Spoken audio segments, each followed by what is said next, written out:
Everyone urged you to choose a survival class just to scrape by, since you had no natural talent and came from a poor family. But what they didn't know was that you'd traveled through time for 18 years, waiting for this very moment, the moment you could change your class. Just as you selected Swordmaster and successfully changed your class, a cold, unfamiliar mechanical voice exploded in your mind without warning. Coin drop system activated. Introduction: kill monsters to receive 100% of the monster S level multiplied by a base value in gold coins. You looked at the pitiful initial stats on your stats panel, yet a wild grin spread across your face. Low talent?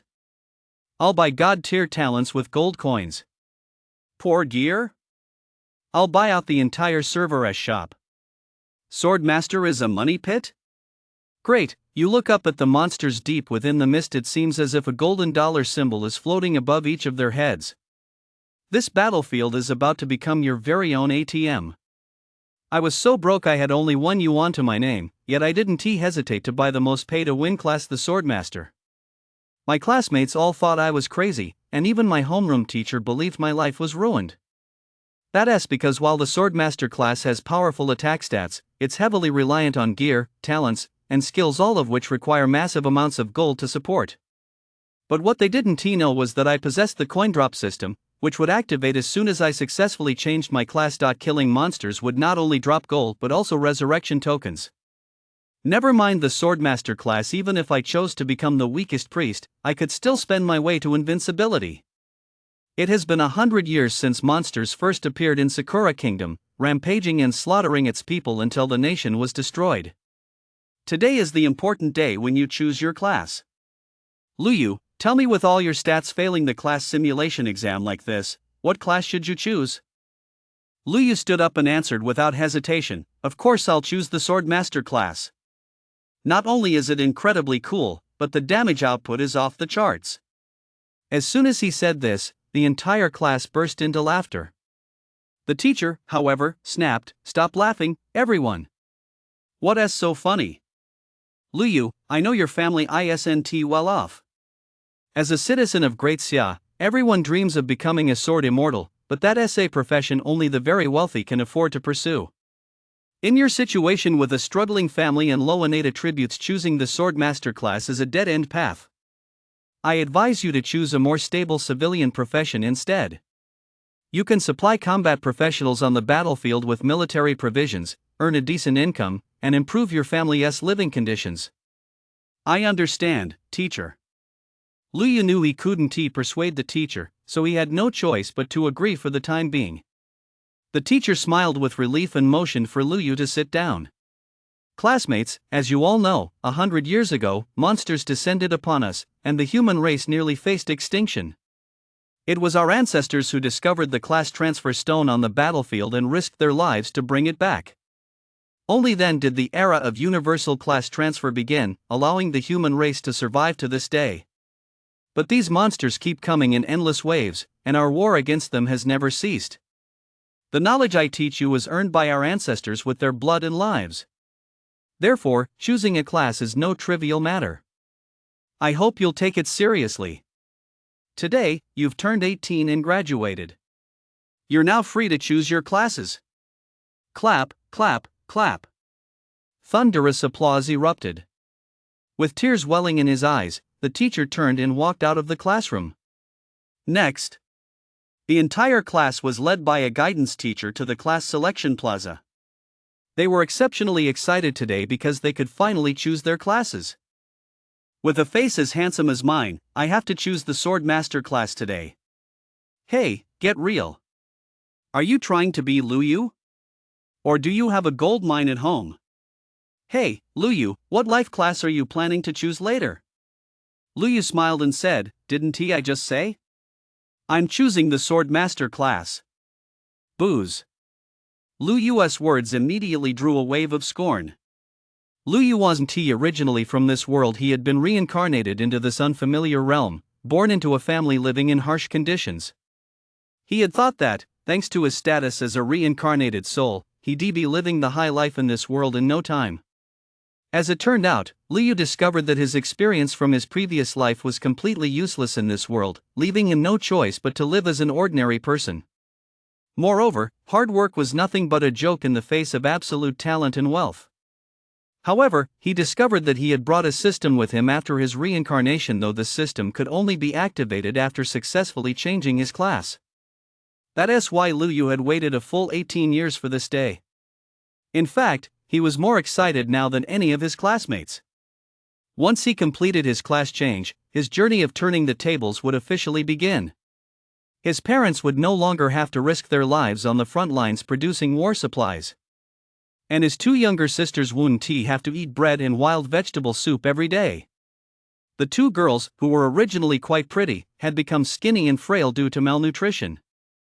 Liu plans to move his parents to the heart of the city, send his two younger sisters to the best schools, and let them choose the combat classes they've always dreamed of. This isn't Liu bragging he actually has a coin drop system. The name might not sound very auspicious, but it's truly amazing. Name: Coin Drop System. Status: Not activated.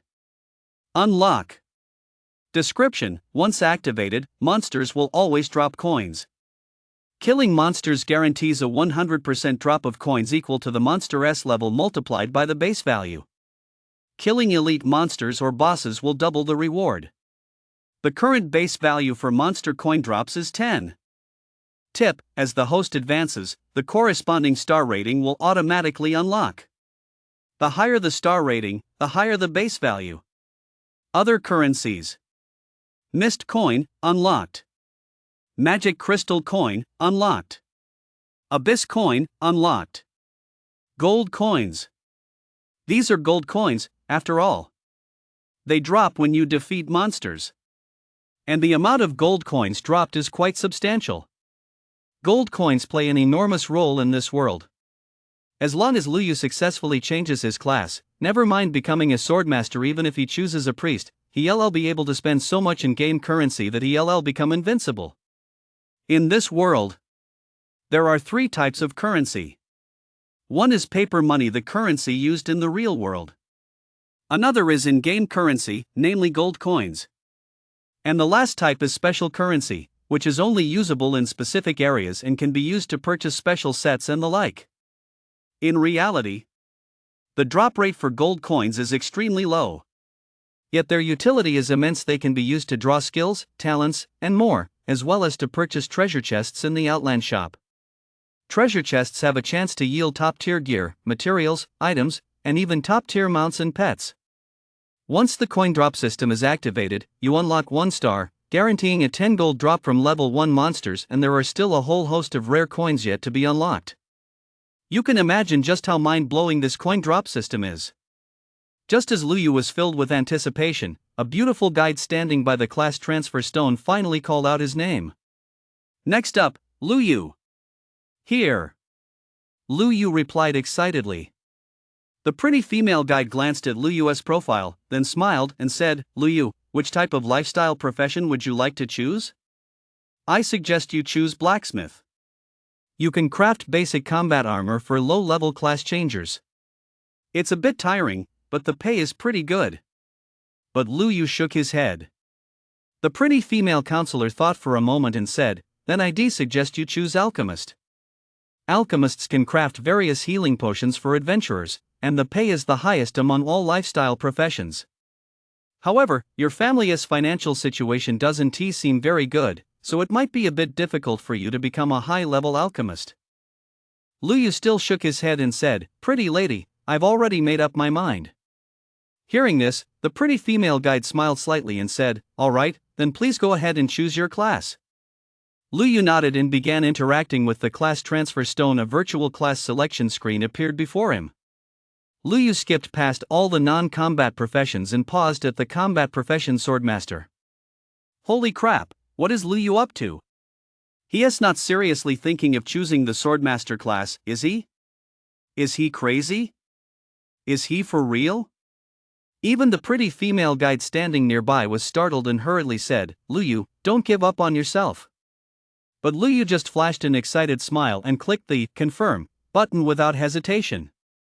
The class transfer stone immediately displayed Lu Yu's class change information, and a notification sound rang out. Ding! Congratulations, class change successful. Class, Swordmaster.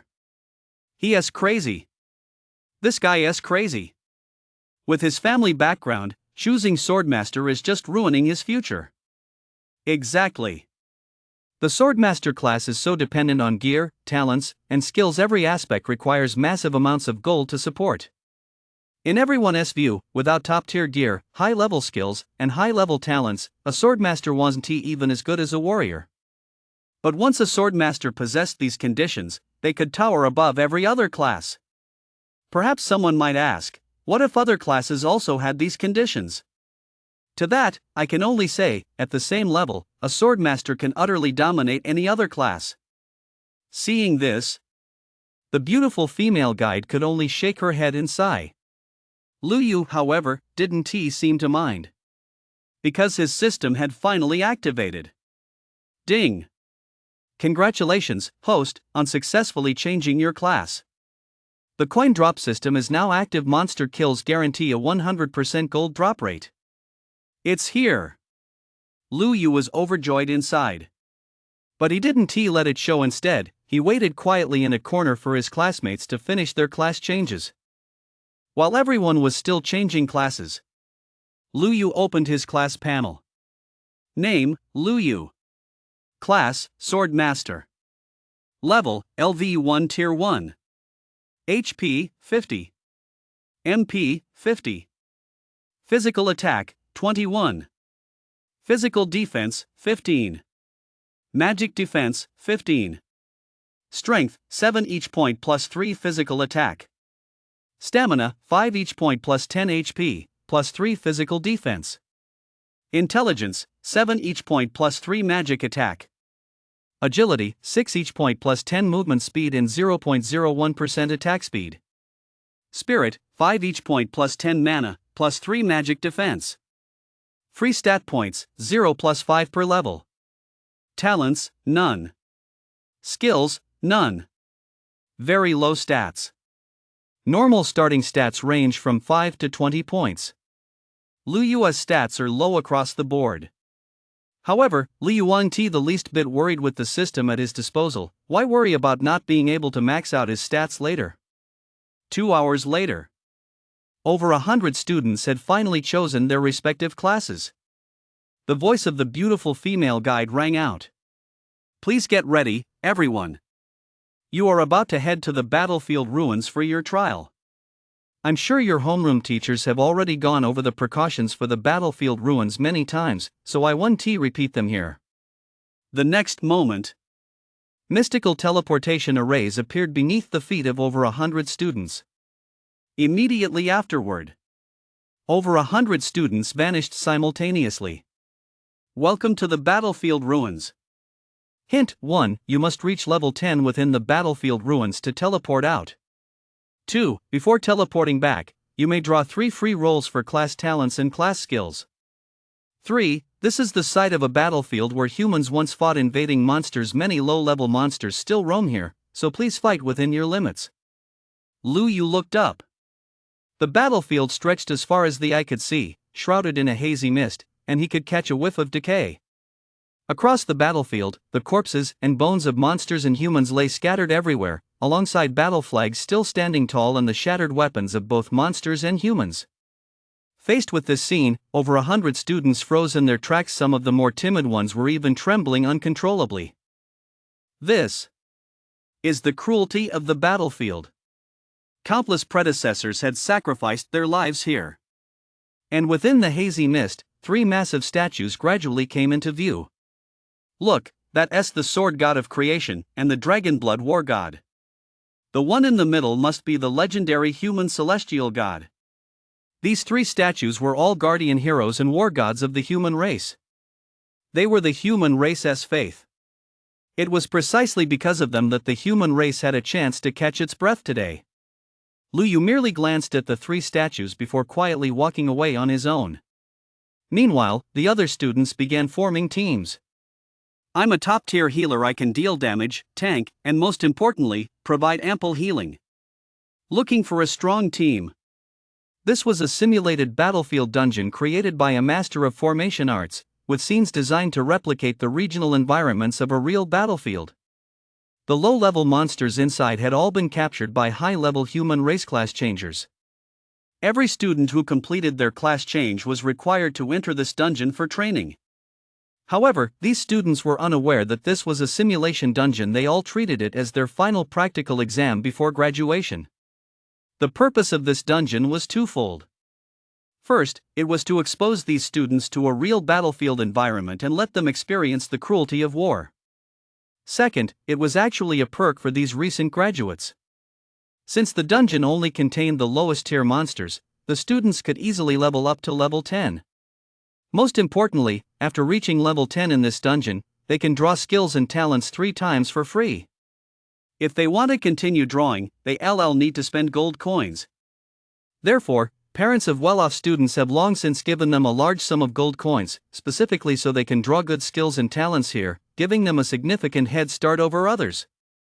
Not only that, but this arena also features shops specializing in top-tier beginner gear. However, the gold required is so high that even students from wealthy families have been warned by their parents not to make impulsive purchases there. After all, the most important aspect here is drawing talents and exclusive skills. As for leveling up, as long as you don't waste resources recklessly, you'll reach level 10. It's just a matter of time. Equipment quality tiers include common, blue, green, purple, orange, epic, legendary, and mythic. Green tier beginner gear is available for purchase right here in this battlefield.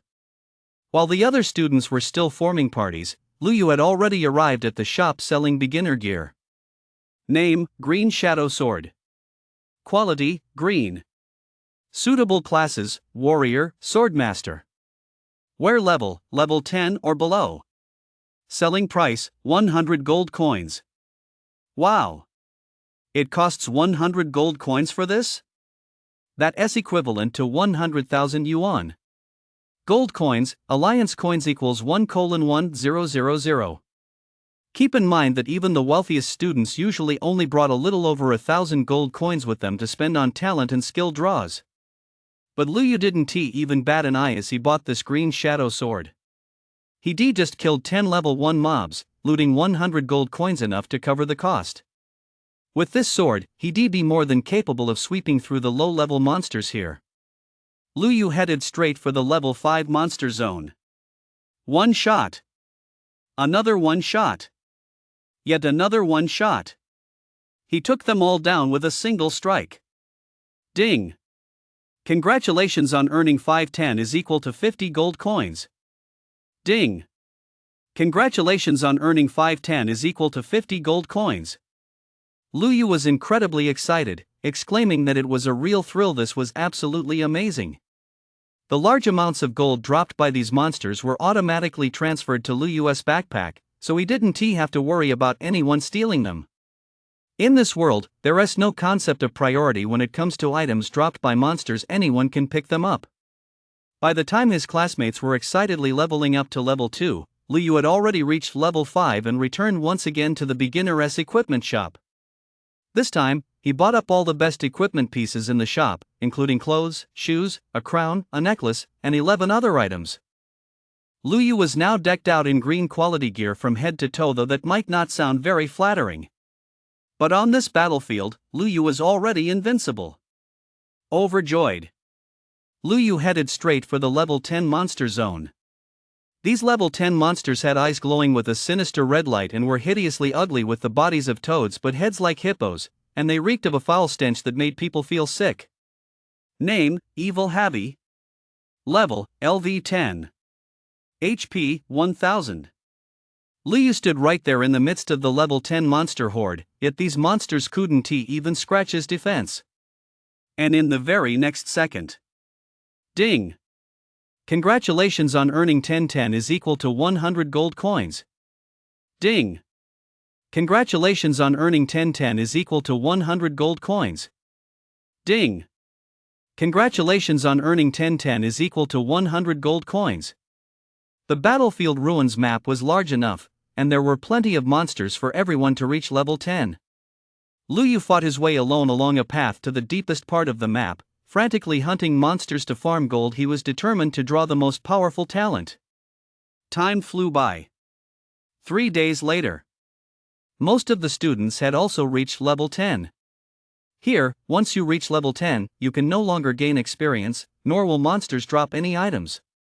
So, everyone rushed back to the safe zone as soon as possible to start drawing talents and exclusive skills.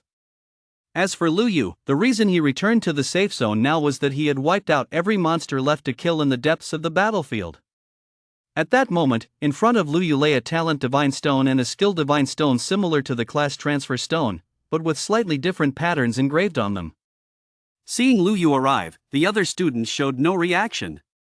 After all, the Swordmaster's damage output in the early game is the highest among all melee classes, so soloing to level 10 isn't that difficult. My dad gave me 10,000 gold coins. I didn't even buy beginner gear, I saved it all to roll for a talent. I'm definitely going to roll a purple tier talent or higher. The speaker was Xia Yan. He was the only son of the Xia family, one of the top 10 wealthiest families in Battlezone F. Not only did his family own a mine, but he also possessed considerable magical talent, with a starting intelligence stat of a staggering 18. Wow! 10,000 gold coins. The onlookers were all stunned. In this world, the wealth gap is enormous. Forget 10,000 gold coins, there are plenty of families who can't even come up with 100 gold coins. Lu Yu, standing nearby, witnessed the scene. He silently glanced at the over 1,000,000 gold coins in his backpack, the corners of his mouth curling up slightly, then placed his hand on the skill divine stone. The next moment, a roulette wheel engraved with intricate patterns appeared before Lu Yu's eyes. It featured 5 options: attack skills, agility skills, defense skills, control skills, and recovery skills. Class skills were also ranked from F to S. The higher the rank, the greater the power. Drawing exclusive skills and talents was a matter of chance. Most attempts ended in failure, yielding absolutely nothing. Even when you managed to draw one, it was usually the absolute worst. So, these 3 free draws really came down to luck. Of course, unless you're like Lu Yu right now, with tons and tons of gold coins. Lu Yu chose an exclusive skill from the attack category. Each draw cost 10 gold coins. The wheel began spinning wildly, clattering and spitting out sparks. Ding! You spent 10 gold coins and drew nothing. Keep trying. Ding! You spent 10 gold coins and drew an F-rank skill sword thrust. Ding! You spent 10 gold coins and drew an S-rank skill flying sword skill. Wow! Lu Yu spent over 100,000 gold coins on draws and finally landed an S-rank skill. Name: Flying Sword Skill. Rank: S rank. Level: Tier 1 LV0. Requires gold coins to upgrade. Skill effect: summons a flying sword to attack the target. As long as you have enough mana, you can summon an unlimited number of flying swords, dealing massive physical damage and ignoring 10% of the target's defense. S-rank Flying Sword Skill. This is one of the Swordmaster's signature divine skills.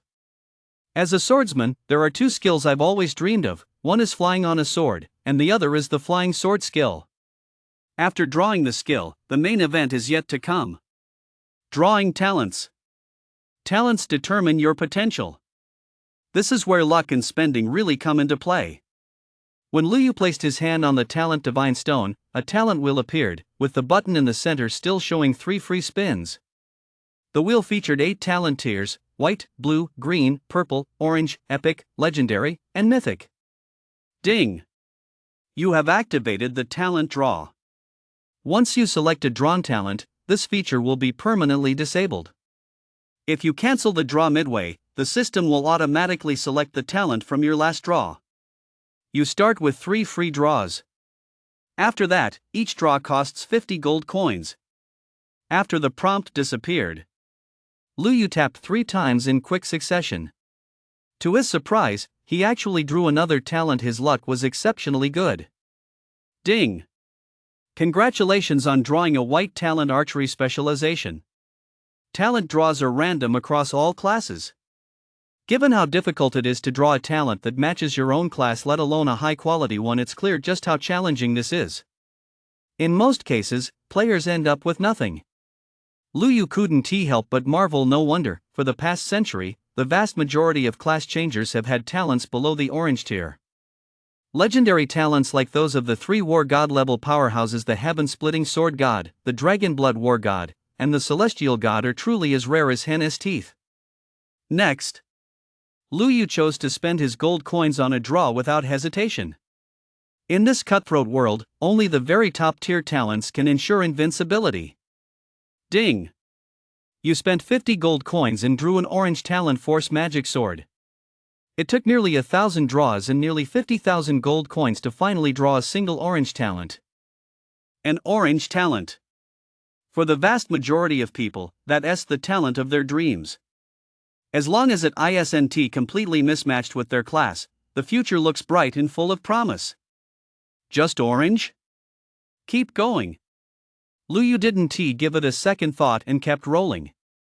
If his classmates nearby found out about this, they'd surely spit blood on the spot. Just how extravagant does one have to be to turn down an orange talent like that? Before long. Ding! You spent 50 gold coins and drew the epic talent War Zeal. An epic talent. That's the benchmark for class prodigies. As long as it matches your class, you're guaranteed to become a guild prodigy transformer and enjoy the guild's benefits. Keep in mind, once you gain access to the guild's benefits, you'll have an absolute guarantee of resources for your growth. Haha, I finally drew an epic talent and it's a perfect match for a fire mage's flame essence. I'm going to soar. Xia Yan, the rich second-generation heir, suddenly burst into wild laughter. Whoa! An epic talent? That's definitely going to take you to new heights. The class erupted in a collective gasp, and everyone swarmed around Xia Yan, eager to latch onto his coattails. Lu Yu watched the scene unfold, simply shook his head, and gave a dismissive, faint smile. An epic talent? Trash. 1 hour later. Ding! You spent 50 gold coins and drew the legendary talent body of the War Demon. Ha! Legendary. Even if it didn't match his class, it was enough to classify him as a genius. In the entire history of the human race, fewer than 100 class changers were recorded as having drawn a legendary talent. Not bad. It was also a perfect match for the Swordmaster class. With this talent, as long as he reports it to the Alliance headquarters, he'll immediately receive top-tier benefits. He might even become a direct disciple of one of the three war gods. This is no joke. Lu Yu pondered for a moment, should he just choose this talent? But Lu Yu decisively chose to cancel. How could he possibly live up to the favor of System Dad without drawing a mythic talent? Ha! Lu Yu's still drawing talents. Does he think he'll get a high-quality one just by taking his time? Doesn't he know that trying to draw a high-quality talent with just 3 free draws is nothing short of a pipe dream? Exactly. He'd be incredibly lucky just to draw a blue-quality talent. By now, most of his classmates had finished drawing their talents and were teleporting out one after another. Soon, Lu Yu was the only one left on the field. Another hour or so passed. Ding! You spent 50 gold coins and drew a mythic talent Heart of the Sword God. I got it. A mythic talent. Lu Yu suppressed his wild excitement and hurriedly clicked on the description for the Heart of the Sword God talent. Heart of the Sword God, mythic talent. Defense and movement speed plus 1000%, damage plus 300%, 100% critical hit rate on all attacks, 30% lifesteal, 50% damage reduction, 70% reduction in the duration of control effects. Allows transformation into the Sword God for 30 seconds while transformed, grants 3 Sword God skills, Divine Sword Array of Monster Slaying Suppression Effect, Demon Slaying Sword Draw True Damage Effect, and Divine Sword Storm Execution Effect. Transformation cooldown, 180s. Whoa! 2 words, awesome. Lu Yu was stunned by this mythic talent. Now that's what you call an invincible talent. This is what invincibility looks like. Plus, this mythic talent is a perfect match for his Swordmaster class. It's safe to say, with this talent, Lu Yu could practically declare himself invincible among players of the same tier. In the future, he might even become the first true god in the history of the human race. This is the one. After teleporting out, Lu Yu saw only a familiar figure, his beautiful homeroom teacher, Jean Ruojie. Everyone else had already dispersed. Lu Yu, why are you just coming out now? Jean Ruojie's beautiful eyes narrowed slightly. Teacher, I was leveling up on my own, so I took a little longer. Lu Yu casually told a white lie. But even when leveling up alone, a swordmaster shouldn't take that long.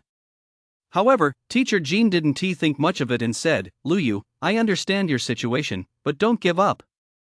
Go home, rest up, and clear your mind. Return to school in 10 days, then join the escort squad to head to the Dragon City concentration camp in RF combat zone. Got it, Teacher Jean. Lu Yu replied. Teacher Jean, however, shook her head, sighed, and turned to leave. This boy, Lu Yu, had chosen the Swordmaster class. He was destined to have no future, and would likely suffer even more than his parents had.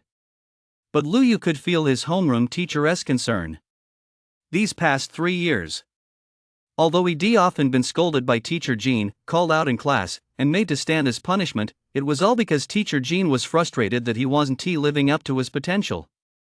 Usually, Teacher Jean was actually very kind to him, and Lu Yu was determined to repay him properly someday. It was currently the school's class change break, so Lu Yu's 2 younger sisters were naturally at home. Now that he had money, Lu Yu had to make sure his 2 sisters got the nutrition they needed. Immediately, Lu Yu opened the Alliance marketplace and anonymously listed 50,000 gold coins for sale in a single transaction. Holy crap! Guild Master, someone just listed 50,000 gold coins at once. That's 50,000 gold coins, no small sum. As soon as it went live, major guilds immediately took notice. After all, gold coins have so many uses. Whether it's the Alliance, guilds, or other factions, gold coins are always in short supply. Snap it up fast. Do whatever it takes to contact the seller. We absolutely must befriend a big spender like this. Yes, sir. Soon after. Ding. All the gold coins you listed have been sold. After deducting a 10% commission, 45 million Alliance coins have been credited to your savings card. Gold coins, Alliance coins equals 1:1000. That was fast. Lu Yu was momentarily speechless. It had been less than 2 seconds since he listed them. But then he thought about it. Gold coins are still a scarce currency right now, with enormous demand, so it's only natural that people are constantly keeping an eye out for them. With this money, Lu Yu could buy a big house in the main district, ensuring his parents and 2 younger sisters would live without worry. Plus, the main district is much safer than the smaller districts. He checked the time. It was nearing evening. Lu Yu hailed a taxi and headed to the most luxurious hotel, where he bought a large assortment of high-end delicacies, packed them into his backpack, and kept them fresh at all times. The slums. Sis, didn't Big Chun next door say the school trials would end today? Why hasn't Big Brother come back yet? Lu Yu fiddled with her 2 braids. Although her delicate features were refined, years of malnutrition had left her complexion pale and sallow, and her frame looked frail and fragile. To prepare a hearty graduation feast for her brother, she and her older sister had eaten nothing but steamed buns for 3 straight days, all to save money to buy some meat for him. Big Brother must be consulting the teacher about what to do after graduation. Otherwise, he wouldn't be this late. If you're hungry, Xiaoyu, have some steamed buns for now. Lu Shui's complexion was equally sallow and lackluster, but her large eyes were bright and moist. This year, Lu Shui is 16 and Lu Yu is 14. Both are at an age when they're going through puberty. Before long, a taxi pulled up. Shui, Yu, I'm back.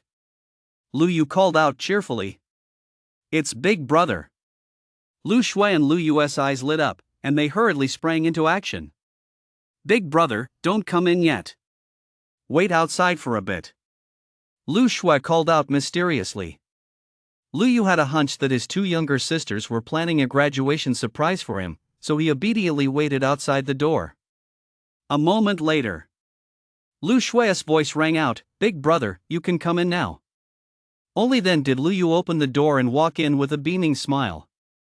Seeing his two younger sisters wearing old clothes patched up countless times, emaciated, and with pale, sallow complexions, Luyu couldn't help but feel a pang of heartache. Ta-da! Congratulations on graduating, big brother. Here are the gifts we prepared for you. As she spoke, Lu Shui was the first to lift the lid off the dish on the table. This is the minced pork with green peppers over rice I made for you, big brother. And me, this is the lean pork and vegetable soup I simmered for you. Their youngest sister, Luyu, couldn't wait either and lifted the lid off the other dish. Big brother, you've been eating nothing but bread for 3 days now. Hurry up and eat some meat, you need to replenish your strength and nutrients. Lu Shui said with a beaming smile. You too. Lu Yu's lips trembled slightly, his nose stung with emotion, and his heart was filled with a mix of feelings. He had thought his two younger sisters had prepared some small gifts for him. He never would have imagined it would be a meat-filled meal. He knew that this meal must have been paid for with money his sisters had saved from their own food allowances. Both of them were clearly so hungry they were gaunt and pale, yet they still managed to set aside money just to prepare this feast for him. If he'd known about it beforehand, he would have stopped them without hesitation. He'd rather go hungry himself than have his two younger sisters go to such lengths for him. Big brother, hurry up and eat. It won't taste good once it gets cold.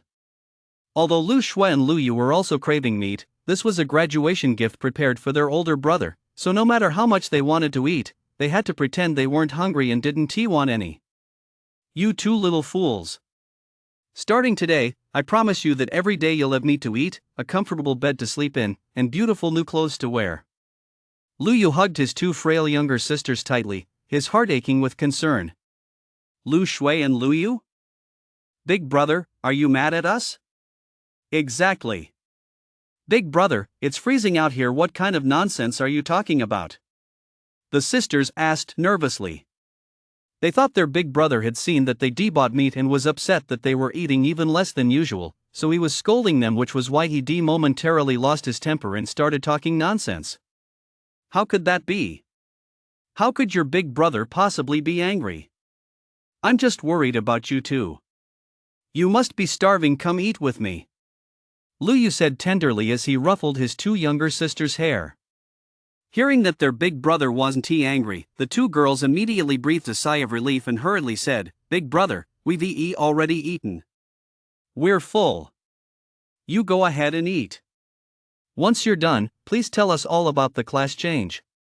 How could Luyu not know his sisters were lying? Whenever they lied, their faces would turn bright red, and they'd try to change the subject. So, Luyu quickly took out the 5-star delicacies from his backpack. When they saw the table laden with lobster, abalone, king crab, roasted leg of lamb, and even many dishes they couldn't name, the two girls were stunned. After a long moment, Lu Shui finally snapped out of it, her eyes instantly welling up with tears. Big bro, did you take out a loan from a loan shark? No. Big bro, then you must have sold yourself to get the money. Otherwise, where did you get the money to buy all this food? Wah, big bro, why did you go and sell yourself? Luyu burst into tears right away. Luyu was at a loss for words, but quickly began to explain. However, there was no way he could explain this coin drop system to them. He could only rely on his silver tongue to make up a story, claiming he was the chosen one, and that even the monsters in the battlefield ruins dropped gold coins for him. Big bro, you really didn't sell yourself, did you? The two girls looked at him skeptically. Silly girls, even if your big brother were to sell them, they wouldn't be worth much, not enough to buy all this delicious food. That's true, I guess. Wow.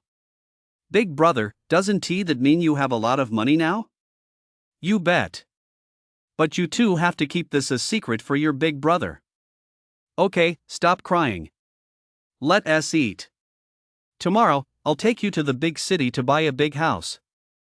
Once I'm stationed in the combat zone, I'll be able to apply to bring mom and dad home so they can live a comfortable life. Night fell. Luyu looked at his younger sister, who was fast asleep after eating her fill, his eyes brimming with tenderness. As for the delicious food his sister had prepared for him, Luyu didn't finish it all. He saved some and tucked it into a compartment of his backpack, treasuring it as his most precious gift. From now on, you're my princesses. I swear, I'll never let you suffer even the slightest injustice. War Zone F. Composed of 12 frontline zones, a mobilization zone, and a neutral zone in the center. Mobilization Zone, Blacksmith Camp. Every war zone has a mobilization zone, where many civilian professions carry out their work. For example, blacksmiths, alchemists, forgers, material sorters, and so on. At that moment, Lu Yue's father, Lu Shan, was in a blacksmith's camp, hammering away at a piece of inner armor with all his might. His skin was deeply tanned, his body covered in powerful muscles, his face smeared with black grime, his entire body drenched in sweat, and his eyes bloodshot. It was clear he hadn't had a proper rest in a long time. Lu Shan, your task today is to forge 50 pieces of white quality inner armor. You're not allowed to clock out until you finish. Yes. I'll work overtime to get it done. Although Lu Shan was utterly exhausted, he still forced a smile and agreed. He had no choice, his boss was a high-level blacksmith capable of forging green quality gear. Besides, if he worked overtime to complete the task, he'd receive an extra bonus, albeit a small one. For a low-tier blacksmith like him, who could only forge white quality gear, the pay was very low. Not far from the blacksmith's camp, in the alchemy lab, Lu Yue's mother, Han Yunji, was busy sorting through a messy pile of materials. She was a material sorter before starting the job. She had to learn the appearance, effects, and other details of over 1,000 types of herbal ingredients. Her job was to sort through this jumble of potion ingredients and measure them out according to the alchemist's recipes, making it easier for them to brew potions. To put it simply, this profession was that of an alchemist's assistant. Naturally, her status was lower than that of an alchemist, and her pay wasn't high either. Although Lu Yue's parents had always worked in the war zone, their low wages meant the family's living conditions remained very poor. They had to support 3 children through school and provide for their daily needs. They could only return home once a month sometimes. Due to overtime, they would go 2 or 3 months or even half a year without coming home. After a hard day's work, Lu Shan returned to his lodgings. Han Yun immediately brought him a basin of clean water and used a towel to wipe the black grime from Lu Shan's face. Yunji, you must have graduated by now, right? Yes. I wonder if he listened to us and chose a career he truly enjoys. Lu Shan sighed and said, I had actually planned to go back a few days ago to spend time with my son, but I just couldn't bring myself to ask for time off. Sigh. Han Yunji dipped the towel into the water. The clear water in the basin turned black instantly. She said, me too, but monsters have suddenly become rampant lately. I'm afraid there'll be fighting soon, and our workload has increased. Lu Shan's weary eyes were bloodshot as he said, we've clearly been working so hard, but we still can't change our fate. If this keeps up, our whole family will have no choice but to take up civilian careers. Han Yunji, however, replied, as long as the children can grow up healthy and our family stays safe and sound, that's more important than anything else. Meanwhile, Lu Yu took her 2 younger sisters straight to the city center and, without batting an eye, bought a large house with 5 bedrooms, 3 living rooms, and 3 bathrooms. This completely shocked her 2 younger sisters. Over the course of those 10 days, Lu Yu took them shopping for new furniture, bought them new clothes, and spent several days having a wonderful time with them in the city center.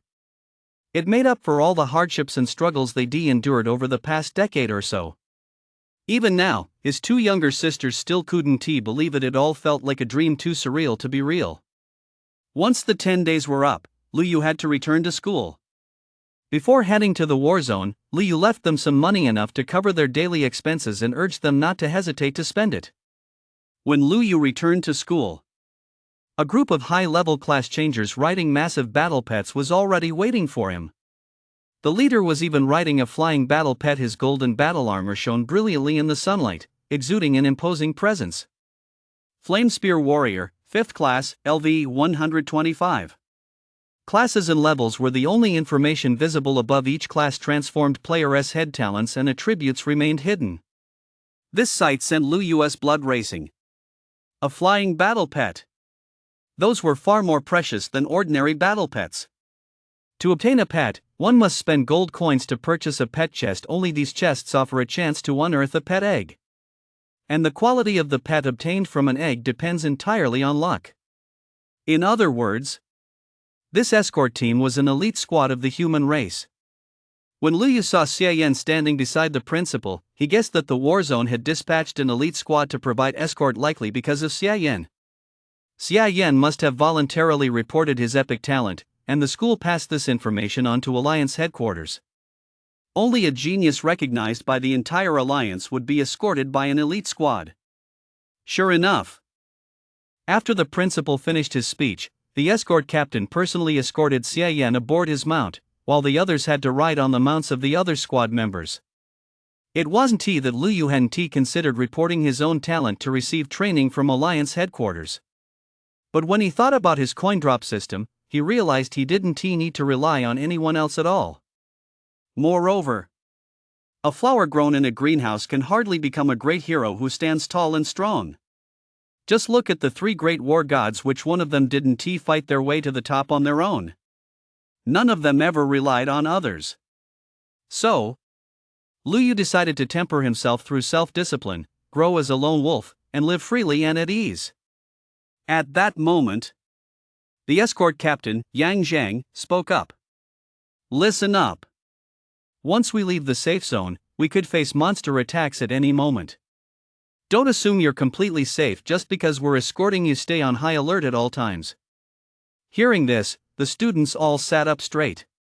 That's right. They had already lived 18 years of peaceful lives. From now on, they would be living on the edge.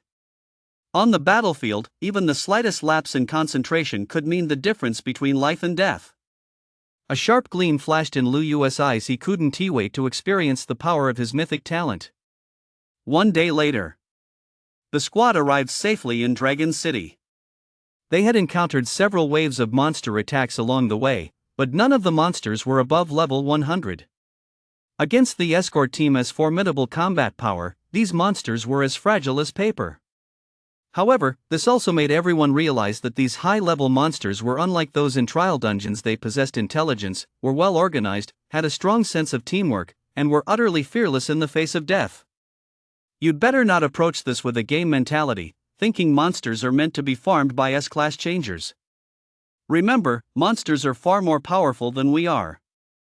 This was the advice given to everyone by Yang Zhang, the escort captain. Frontline number 1, Dragon City. This was the nerve center of Sector F, overseeing the other 11 front lines. It covered a vast area, large enough to accommodate tens of millions of people. The city walls were littered with battle scars and dried bloodstains. Inside the city, numerous guild members, soldiers, and non-combatants came and went, but they were all in a hurry, each busy with their own tasks. Here, time is life. Only by growing strong quickly can you secure a foothold here. Led by the escort team, Liu and the others arrived at the newbie camp. Newly class-changed players from the class-change schools across all battle zones were gathered here, numbering tens of thousands. Meanwhile, class-change prodigies like Xia Yan, who had drawn epic talents, were sent elsewhere. Starting today, you bid farewell to your sheltered homes and enter this hell on earth. You have only one task: stay true to your mission, slay monsters to grow stronger, and fight for the future of the human race until your very last breath. Soon after, Liu was assigned to rookie dormitory number 9527. Each dorm housed 10 people, somewhat resembling a large college dorm, albeit a very Spartan one. Here are the maps of Dragon City and the rookie leveling zone. .1 copy for each of you. From now on, you'll be leveling up in the rookie training zone. Once you advance to Tier 2, someone will guide you in joining a guild or legion. Finally, here is the top-secret confidentiality agreement. Please sign it. You must not disclose any information about the monsters in the training zone. This is a regulation from Alliance headquarters, designed to ensure that you rookies learn to explore and experience the true terror of monsters as quickly as possible. Any breach of confidentiality will result in severe consequences. After the guide left, Liu glanced at the leveling zone map. There were 18 monster zones, but only the monsters' levels and names were marked on it. Hey! Hi, everyone. My name is Tong. I'm an assassin. I look forward to getting to know you all. A big guy named Tong, with a round belly and narrowed eyes, spoke up in a friendly, chatty manner. Upon hearing this, everyone was taken aback. A big Tong weighing at least 200 gene chose the assassin class? That's even more ridiculous than some broke-ass guy picking Swordmaster. The group couldn't imagine what kind of combat effectiveness an assassin who couldn't run could possibly have. Was he planning to fight by rolling like a ball? By the way, I've got monster distribution maps for all the leveling zones. Want to buy some? I'll give you 50% off 5 gold coins each. Put. Weren't we all supposed to have signed top-level confidentiality agreements? Where did Ton get these guides? And he is selling them so brazenly, isn't he afraid of getting reported? But Tong held the guide in his hand, looking completely carefree and fearless. Tong, are your monster distribution maps real or fake? Someone's interest was piqued. After all, the sooner you reach Tier 2, the better your chances of joining a legion, and even if you can't join a legion, you'll still have a great chance of joining a high-tier guild. They're the real deal, no tricks here. If they're fake, I'll pay 10 times the price in compensation. I'm right here, you don't have to worry about me running off. Tong was telling the truth. If it were fake, he wouldn't be able to hang around this dorm anymore. So everyone believed him. But I don't have any gold coins right now. No problem, no problem. I've got a support loan, just sign a loan agreement. 0 interest for the first month, all because we're dorm mates, you guys. And just like that, all 8 of them bought a copy. Tong smiled with his eyes narrowed, feeling elated inside. Making this much on the very first day, what a great start. Seeing that Lu Yuan's tea swayed, Tong leaned in with a grin. Hey, buddy, aren't you going to get one? It'll speed up your leveling, there are tons of benefits. Lu Yu pondered for a moment. He'd already witnessed just how terrifying these monsters were on his way to the combat zone. But Lu Yuan's afraid he was eager to test the power of his god-tier talent against these monsters as soon as possible. The only thing he had to consider was that all the Alliance's new recruits were concentrated in Combat Zone F, and there were only 18 leveling zones. Without a map to guide him, it would be difficult to use his god-tier talent without being detected. With a monster distribution map, he could easily find an uninhabited area and farm monsters without worry. Additionally, Lu Yu planned to take down every boss in each leveling zone, which would allow him to accumulate more gold. So, Lu Yu decided to buy the monster distribution map 5 gold per copy, which was a drop in the bucket for him. Then give me one of each. Sure thing. That's 18 in total. Which one do you want? What? You want them all? Tong suddenly realized what was happening, his small eyes widening to the point of being comically exaggerated. The other roommates who were planning to team up with him to level up also looked at Lu Yu in shock, one after another. 18 guides. That's 90 gold coins, equivalent to 90,000 yuan. Most ordinary families can't even earn that much in a year. That's a small fortune. Even those rich kids wouldn't be such suckers as to buy 18 monster distribution maps. That's just plain stupid. You can usually reach level 30 in a single leveling zone. Buying all those maps, what else could that be but stupid? Plus, this Lu Yu clearly isn't some rich kid, you can tell just by his clothes and demeanor. Isn't he afraid of getting stuck in a vicious cycle of paying interest, working like a slave for Tong for the next few years? Are you sure you want them all? That's right, let us trade. Whoa, a big customer, I'll give you 3 months interest free. If everything is okay, just sign this loan agreement right here. Tong pulled out a new contract, rubbing his hands together excitedly. Lu Yu waved his hand, pulled out 90 gold coins, and smiled nonchalantly. I've never liked taking out loans. I'm paying in full. Whoa! Everyone instantly turned pale, their expressions exaggerated, with snot hanging from their noses. Holy shit! You're actually paying in full? Apart from the top-tier rich kids, who else among the freshmen has that many gold coins? Even if they did, they'd have spent it all on talent draws. To be able to pull out that much gold in one go. Could this guy be the illegitimate son of some top tycoon from the safe zone, stranded in the slums? Wow, what a big spender, bro, you're a man of your word. It's been a long time since I've seen someone so straightforward. Bro, you're a friend I'd love to have. Tom quickly grabbed the gold coins and, grinning, sent Luyu a friend request. Luyu smiled slightly, didn't he refuse, and clicked accept. After all, this Tong guy was pretty entertaining. His first friend instantly appeared in his friend list. There was no signal in the frontline zone. All technological and electronic devices were useless. Everyone communicated through class-specific channels, such as party channels, friend channels, and battle zone channels. You're a Swordmaster? Only then did Tong notice Luyu's class, and he was momentarily taken aback. But then he thought to himself, this guy could afford to spend so many gold coins on a monster distribution map and chose the most expensive Swordmaster class. He must be rolling in cash. But among the top-tier rich kids he knew, he'd never heard of anyone named Luyu.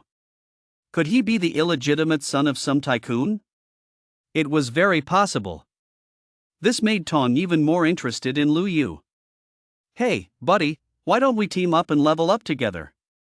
Don't let my chubby appearance fool you. I'm actually pretty agile. I guarantee the boss will be down before it even sees me. Luyu waved his hand in refusal. I prefer adventuring alone. He was out to hunt monsters to test his god-tier talent and earn some gold on the side. How could he let anyone see him?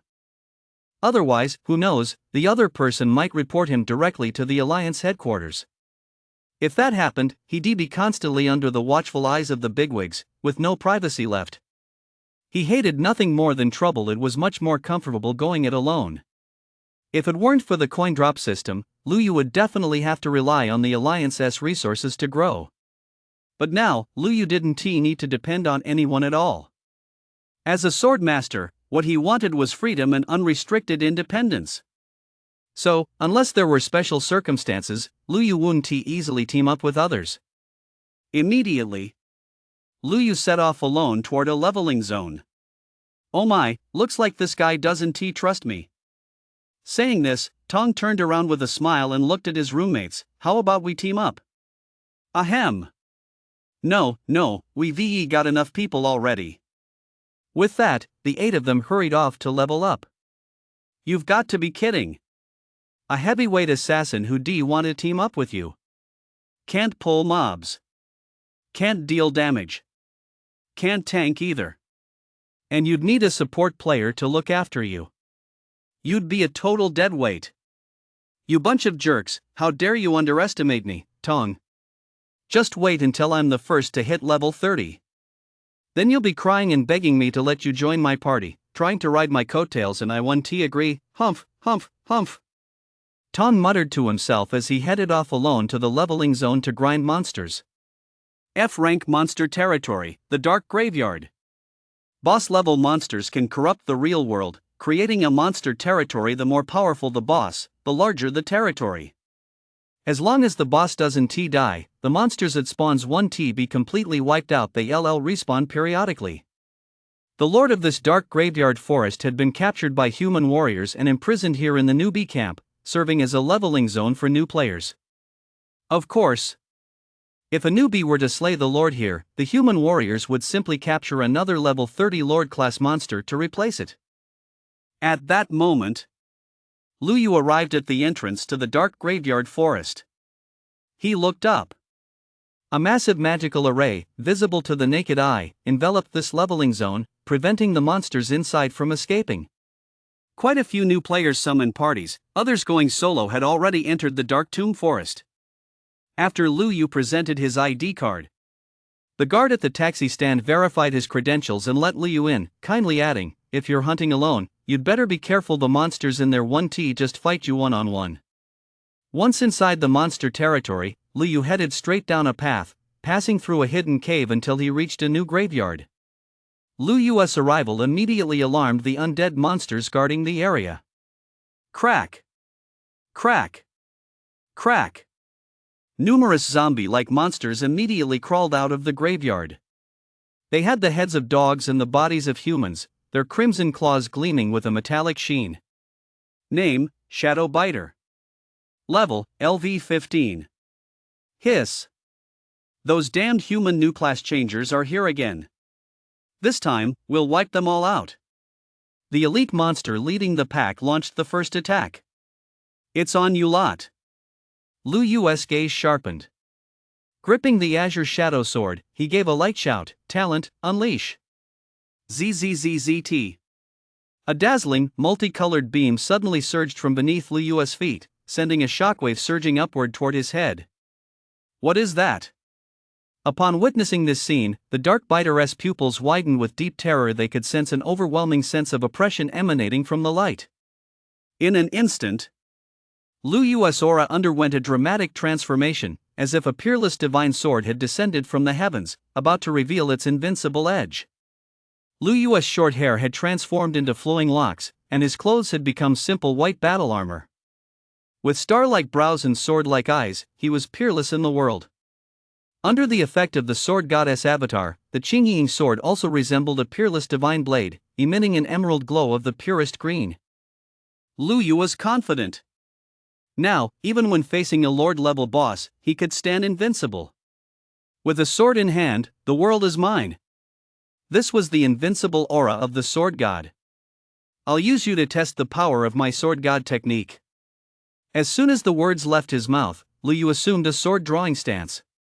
A sharp gleam instantly flashed in his eyes, and a terrifying aura enough to scare the crap out of this horde of monsters swept out.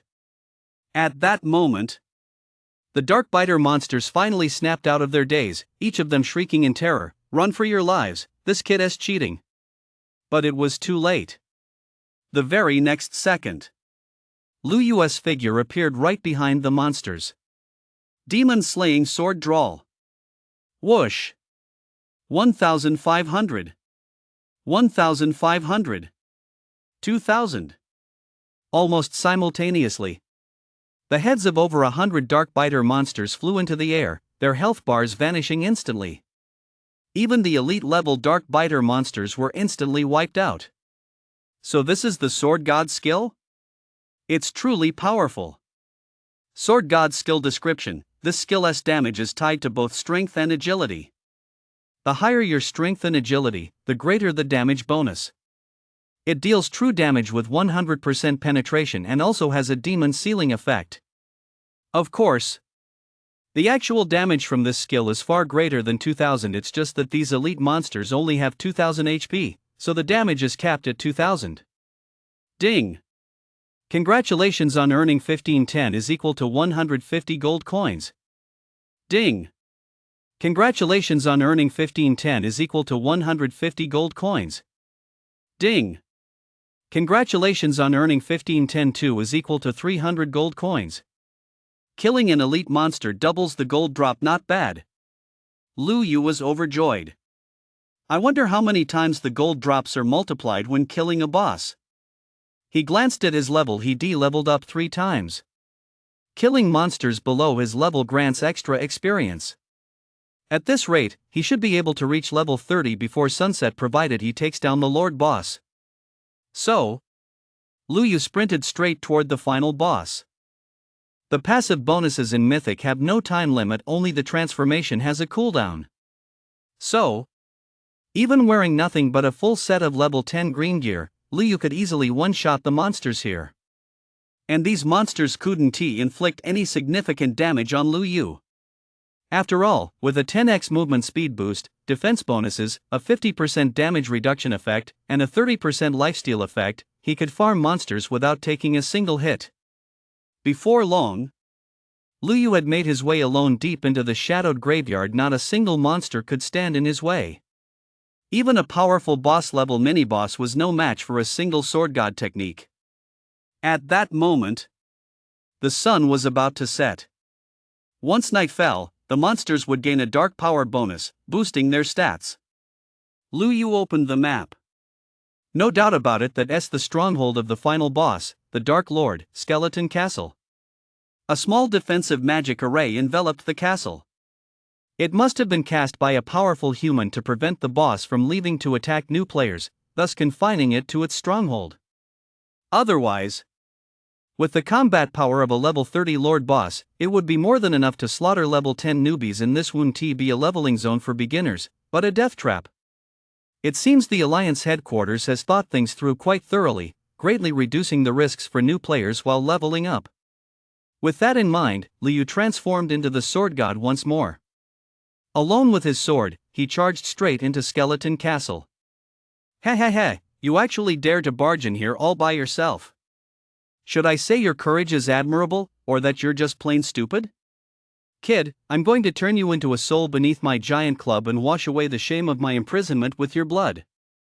A skeleton warlord at least 10 meters tall, clad in dark battle armor and wielding a massive skeleton mace, appeared before Liu Yu. Name, Lord of Darkness. Type, F-rank Lord Boss. Level, LV 30. HP, 30,000. Monsters of all shapes and sizes quickly swarmed from all around the castle, hundreds of them, all elite level, surrounding Liu Yu completely. Flanking the skeleton war general were 4 leader level mini-bosses acting as his guards. It could be said that, with this lineup of monsters, only a team of level 30 Alliance prodigies would currently be capable of taking on this challenge. Even if others reached level 30 and purchased level 30 gear, it would still be extremely difficult for them to take down this Lord-class boss. Seal off the castle. Don't give him a chance to escape. The Dark Lord immediately issued his orders. Roar! The massive horde of monsters began moving in an orderly, military-style formation. This was the true terror of Lord-class monsters. They were incredibly powerful. And it wasn't mindless, it understood tactics. But it was completely useless. In the face of overwhelming combat power, they were nothing more than experience packs.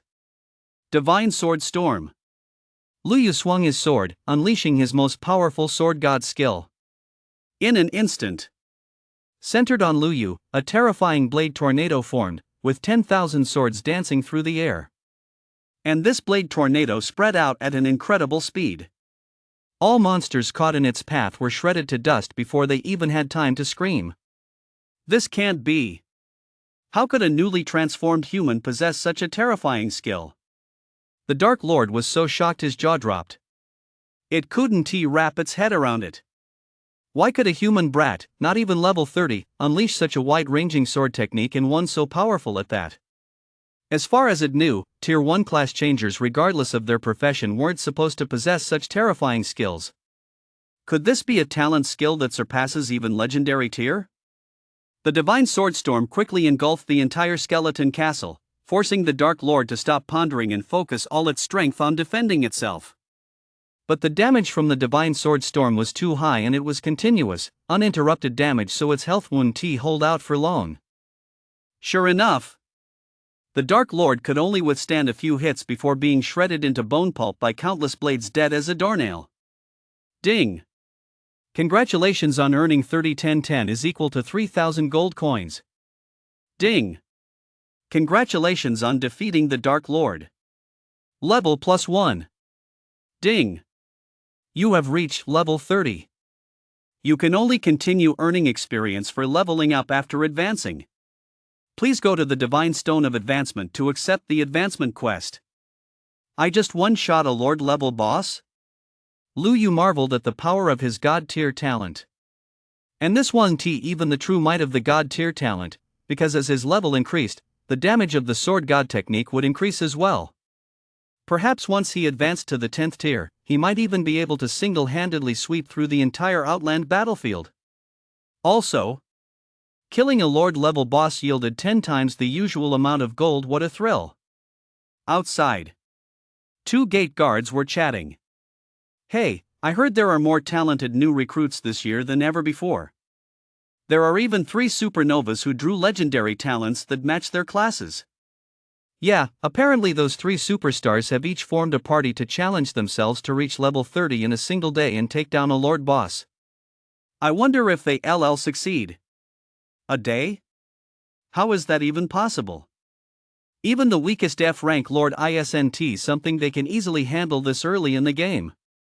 It'll take at least 2 days.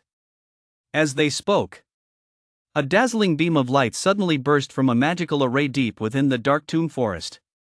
The soldiers were instantly stunned. That's the magical beam that's only triggered after a lord is killed. Oh my god! Someone has slain the Shadow Lord. The two soldiers were utterly shocked. It had only been half a day. And a new recruit had already killed a lord boss? But the problem was, none of the three rising stars had come this way to farm monsters. To defeat a lord in just half a day, one would have to be at least a legendary and equipped with a full set of high-quality level 30 gear to even have a chance. As for why they didn't suspect a high-level player had infiltrated the camp, it was because all new recruits had undergone thorough background checks during the gathering, including family information, school records, and level verification. Furthermore, the training camp was heavily guarded. The appearance of any unidentified high-level class changers would have been detected immediately.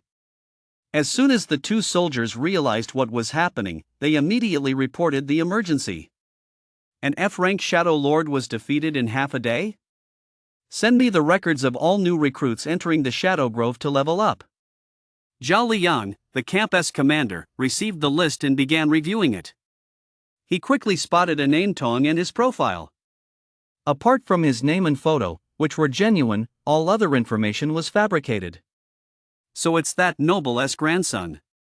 No wonder he took down an F-rank Lord boss in half a day. That noble's grandson snuck in, and you didn't notice a thing? What the hell are you even doing here? The offspring of such high-ranking figures usually have dedicated mentors and designated training grounds. Logically, they shouldn't be coming to this rookie training camp at all.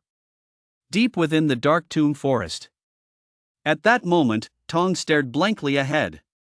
It's true he'd drawn a legendary talent. It's true he possessed a full set of level 30 purple gear. But he wasn't even level 30 yet. No matter how strong an assassin is, leveling up alone wouldn't be that fast. He was only level 28 and had just come to Skeleton Castle to farm some mobs to reach level 30, then take on the Dark Lord in a one-on-one battle. But the moment he arrived here, he witnessed a scene that left him utterly speechless. Lu Yu, his roommate, had stormed into Skeleton Castle all by himself. He thought Lu Yu was asking for trouble. But the very next second, a massive blade storm erupted throughout Skeleton Castle. It lasted only a few seconds.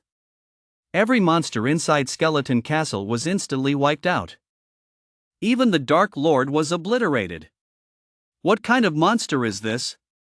Tom was well versed in the skills of every combat class.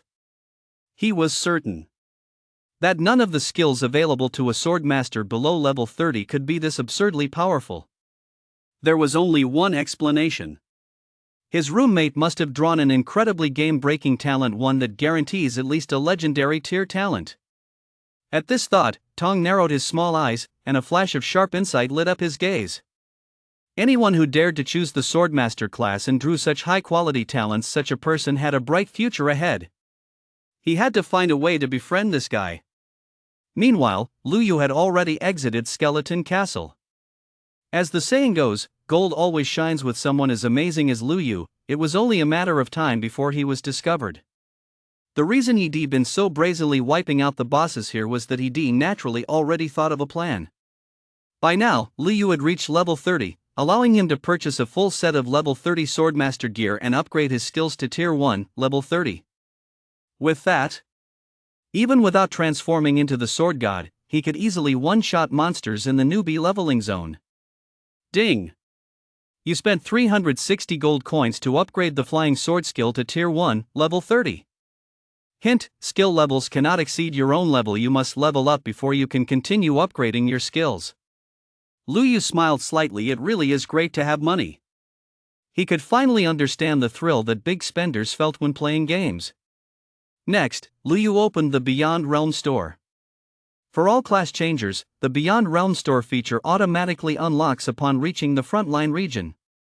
No one knows why the Beyond Realm store exists, but in this store, you can use gold coins to purchase equipment, items, materials, treasure chests, and other goods.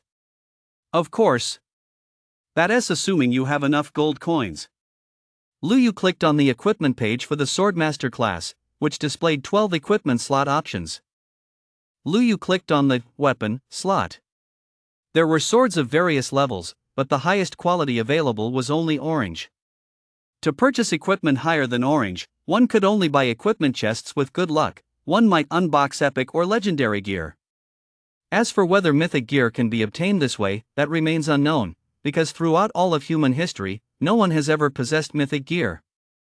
Even the top-ranked item on the equipment leaderboard is merely a level 300 legendary holy sword. Name: Equipment Chest. Description: has a chance to yield one piece of equipment, but the applicable class, quality, and level are all random. This is the only way to obtain equipment of orange quality or higher. Price: 50 gold. Wow! A single chest costs 50 gold coins, and the chance of getting top-tier gear that matches your class and level is so low. Lu Yu had learned in school that gear crafted from blueprints or dropped by monsters is, at most, orange quality. For a Swordmaster to maintain T0 level combat power, they'll need gear of at least orange quality in the mid to late game. This is a point everyone agrees on. Unless you're rolling in gold, don't choose the Swordmaster class lightly. Lu Yu has now reached financial freedom, so to speak, but he didn't buy any equipment chests. Since he is only level 30, opening equipment chests wouldn't make much sense. He has no idea how long it would take to get an orange quality or higher piece of gear he can actually wear. It feels like a waste of time. So, Lu Yu went ahead and bought a complete set of level 30 orange quality gear.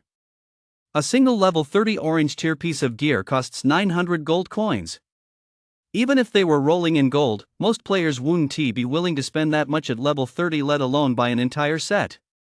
After equipping the gear, Lu Yu immediately opened his stats panel to check his attributes. Name: Lu Yu. Class: Swordmaster. Level: LV 30 Tier 1. HP: 6050. MP: 2250. Physical attack: 2271. Physical defense: 18150. Talent: 1000%. Magic defense: 6750. Talent: 1000%. Strength: 157 plus 600. Stamina: 5 plus 600. Intelligence: 7. Agility: 6 plus 560. Spirit: 5 plus 220. Free attribute points: 0 plus 5 per level. Talent: Heart of the Sword God. Skill: S-rank flying sword skill tier 1, LV 30. Lu Yu's stats received a massive boost. Combined with the bonus from his god tier talent, his physical defense reached a staggering 18,150. It's safe to say that even a second-tier physical damage monster might struggle to break through his defenses. Likely, only magic damage monsters could inflict any damage on Lu Yu. Put. With a casual normal attack, Lu Yu instantly took down an elite-level monster. Holy cow! A single normal attack took out a level 30 elite monster? That damage is off the charts. Tong, who had been following Lu Yu the whole time, was completely dumbfounded. So, Tong stepped forward and revealed himself. Who is there? Lu Yu spun around abruptly, thinking he'd been spotted by a big shot in the battle zone. When he saw it was his roommate Tong Big Tong, Lu Yu was slightly taken aback. Bro you, don't panic, it's me, Tong, your cutest and most lovable roommate. Lu Yu was inwardly stunned. With his god-tier talent granting a movement speed bonus far surpassing others at his level, how on earth could this ton-class assassin roommate keep up? Bro you, the heroic sight of you taking down the Lord Boss in an instant has left me in awe. I'd love to officially be friends with you, he. Lu Yu looked at Tong, his brow slightly furrowed. Naturally, he wouldn't object to making friends. The fact that Tong had witnessed him one-shotting the Lord and could even keep up with his speed was truly no small feat. This guy was definitely someone special. Furthermore, he had to make sure Tong kept his secret. With that in mind, Lu Yu smiled slightly and said, becoming friends is fine, but if the higher-ups don't track me down here, I hope you'll keep my secret. I get it, no problem at all. I swear on my assassin's honor. Snap. And just like that, the two clapped hands, sealing their bond of friendship. Bro you, I'm 2 levels short of level 30. Want to team up? Sure, but let us skip the mobs for now. Then what are we going to do? The bosses in other leveling zones. Oh yeah. That's exactly what I wanted. Let us go. Death Cavern leveling zone. Death Spider Lord's stronghold. Bro, you, help. There are too many mobs. I'm not even level 30 yet. I can't handle this. Tong scrambled and crawled, desperately dodging the attacks of a massive swarm of death spiders. Tong's entire body had turned green, with green health loss numbers constantly popping up above his head. He could only keep popping potions to restore his health. But what Liu didn't notice was the sly look on Tong's face. I'm just waiting to see exactly how many tricks you've got up your sleeve. Liu, however, wasn't he the least bit afraid of these toxins. A single basic attack restored more health than he lost from the poison. The Death Spider Lord's physical attacks were completely ineffective against Liu. They couldn't break through his defense at all, so it relied solely on magical poison damage to deal damage. Flying Sword skill. Liu had no choice but to unleash his only attack skill on the minions swarming Tong. Whoosh, whoosh, whoosh. The flying swords streaked through the air like meteors. As they whizzed by, the Death Spider elites were all pierced through the body, their health bars vanishing. Holy shit! Brother, that flying sword is way too cool. I'm suddenly starting to regret choosing the Assassin's Creed path. After the minions were cleared, Tong put on an air of immense relief. Before long, Liu severed the Death Spider Lord's head with a single sword strike. Ding! Congratulations on slaying the F-ranked Death Spider Lord. Ding! You have not advanced to Tier 2, so you cannot gain experience. The ceiling array was triggered, and columns of magical light surged forth once more. Someone else took down the Death Spider Lord too? Zhao Liang received a report from the soldier guarding the Death Spider training zone. Reporting to Commander Zhao, yes. It wasn't the work of a supernova. Was it a new player named Tong who went in? The soldier replied immediately, yes, Commander. Half an hour ago, the new player Tong teamed up with another new player named Liu and went in together. Then it's no big deal. Zhao Liang stroked his chin, shook his head, and smiled helplessly. It seems that nobleman's grandson is using the Lord Boss to train himself, and he only brought one teammate. Liu.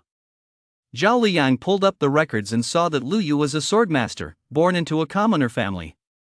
Both his parents held low-level service jobs, and his two younger sisters were still in school. However, Zhao Liang didn't give it much thought, assuming Tong was using Liu to increase the difficulty of the monster hunt. What a spoiled kid. At that moment, Liu and Tong were already heading to the next leveling zone. Bro, no offense, but I'm level 30 now and wearing level 30 gear. I can take on an F-rank lord all by myself, no problem at all. Just watch me in action later. Tong's little eyes were brimming with confidence. Oh really? Who was it just now who said they'd easily beat the Death Spider minions? Liu said with a hint of disdain. Whoosh! Tong's face flushed red as he said, back then, it was mainly because those Death Spider monsters played dirty. They kept using their web binding skills to restrict me, and then kept poisoning me. I really had no choice. Before long, the two arrived at a new leveling zone, Frostwolf Valley. The Frost Lord's stronghold. Bro, help me. This Frost Lord's passive area of effect freeze every 30 seconds is so annoying, it's like it was made just to counter me. Tong shouted for help to Liu while dodging frantically. I have to say, this little Tong's acting skills are way better than some of those young heartthrobs. In less than 3 minutes, Liu had taken down the Frost Lord along with all the minions. Bro, don't give me that look. If it were any other F-rank lord, I could definitely beat it. You know as well as I do, if an assassin can't get close, they're practically useless. By the way, why did that Frost Lord freeze you for such a short time? Tong's little eyes were full of curiosity. Because I have a control reduction effect. After 2 team runs against lords, Liu had a pretty good grasp of Tong's combat prowess. He was definitely top-tier assassin material. His movement speed, in particular, was astonishing, only slightly slower than Liu Yu's own and completely unconstrained by his build. As far as he could tell, Tong's speed and agility were top tier, but in other areas it was hard to put into words. Alright, we need to hurry up and clear out the Lord bosses. Those who drew high-quality talents are probably close to level 30 by now. Got it, let us go take down the Lord right away. And so, the two of them raced through various leveling zones, quickly one-shotting F-rank lords. This caused quite a stir. Damn it! The boss was cleared again? I'm only level 20, for crying out loud. Many freshmen looked shocked and bitter. How could the gap between people be so huge? Bro, there's only one Magic 8 boss left. Are we going to let this one go too? Tong spoke up. Earlier, Liu had seen that two other bosses were being farmed by separate parties, so he decided to let them go. This last Magic 8 boss was also being farmed by a 6-person party, which included a classmate from his school, Xia Yan. At that moment, the Magic 8 boss's health bar had dropped to 10%. Good job, keep up the damage. Xia Yan, save one skill to finish off the boss. The team leader was a blonde, blue-eyed Western beauty wearing a priestess robe that glowed orange. Standing in the center of the party, she was issuing commands in Alliance language. Name, Delis. Class, Priest. Level, LV 30. Bro, I recognize this person. She is from the Ross family, a prominent clan in Battlezone A, and she is the only support player among this year's top 3 rising stars. Tong said. The Ross family? The one reputed to be the Alliance's wealthiest family? That's right. Hearing this, Liu couldn't help but give Tong a second look to know even the daughter of the Alliance's richest family, he truly lived up to his name, Tong. However, in Liu Yu's view, this little Tong's background was likely no simple matter either. Hey! Brother Yu, why are you looking at me?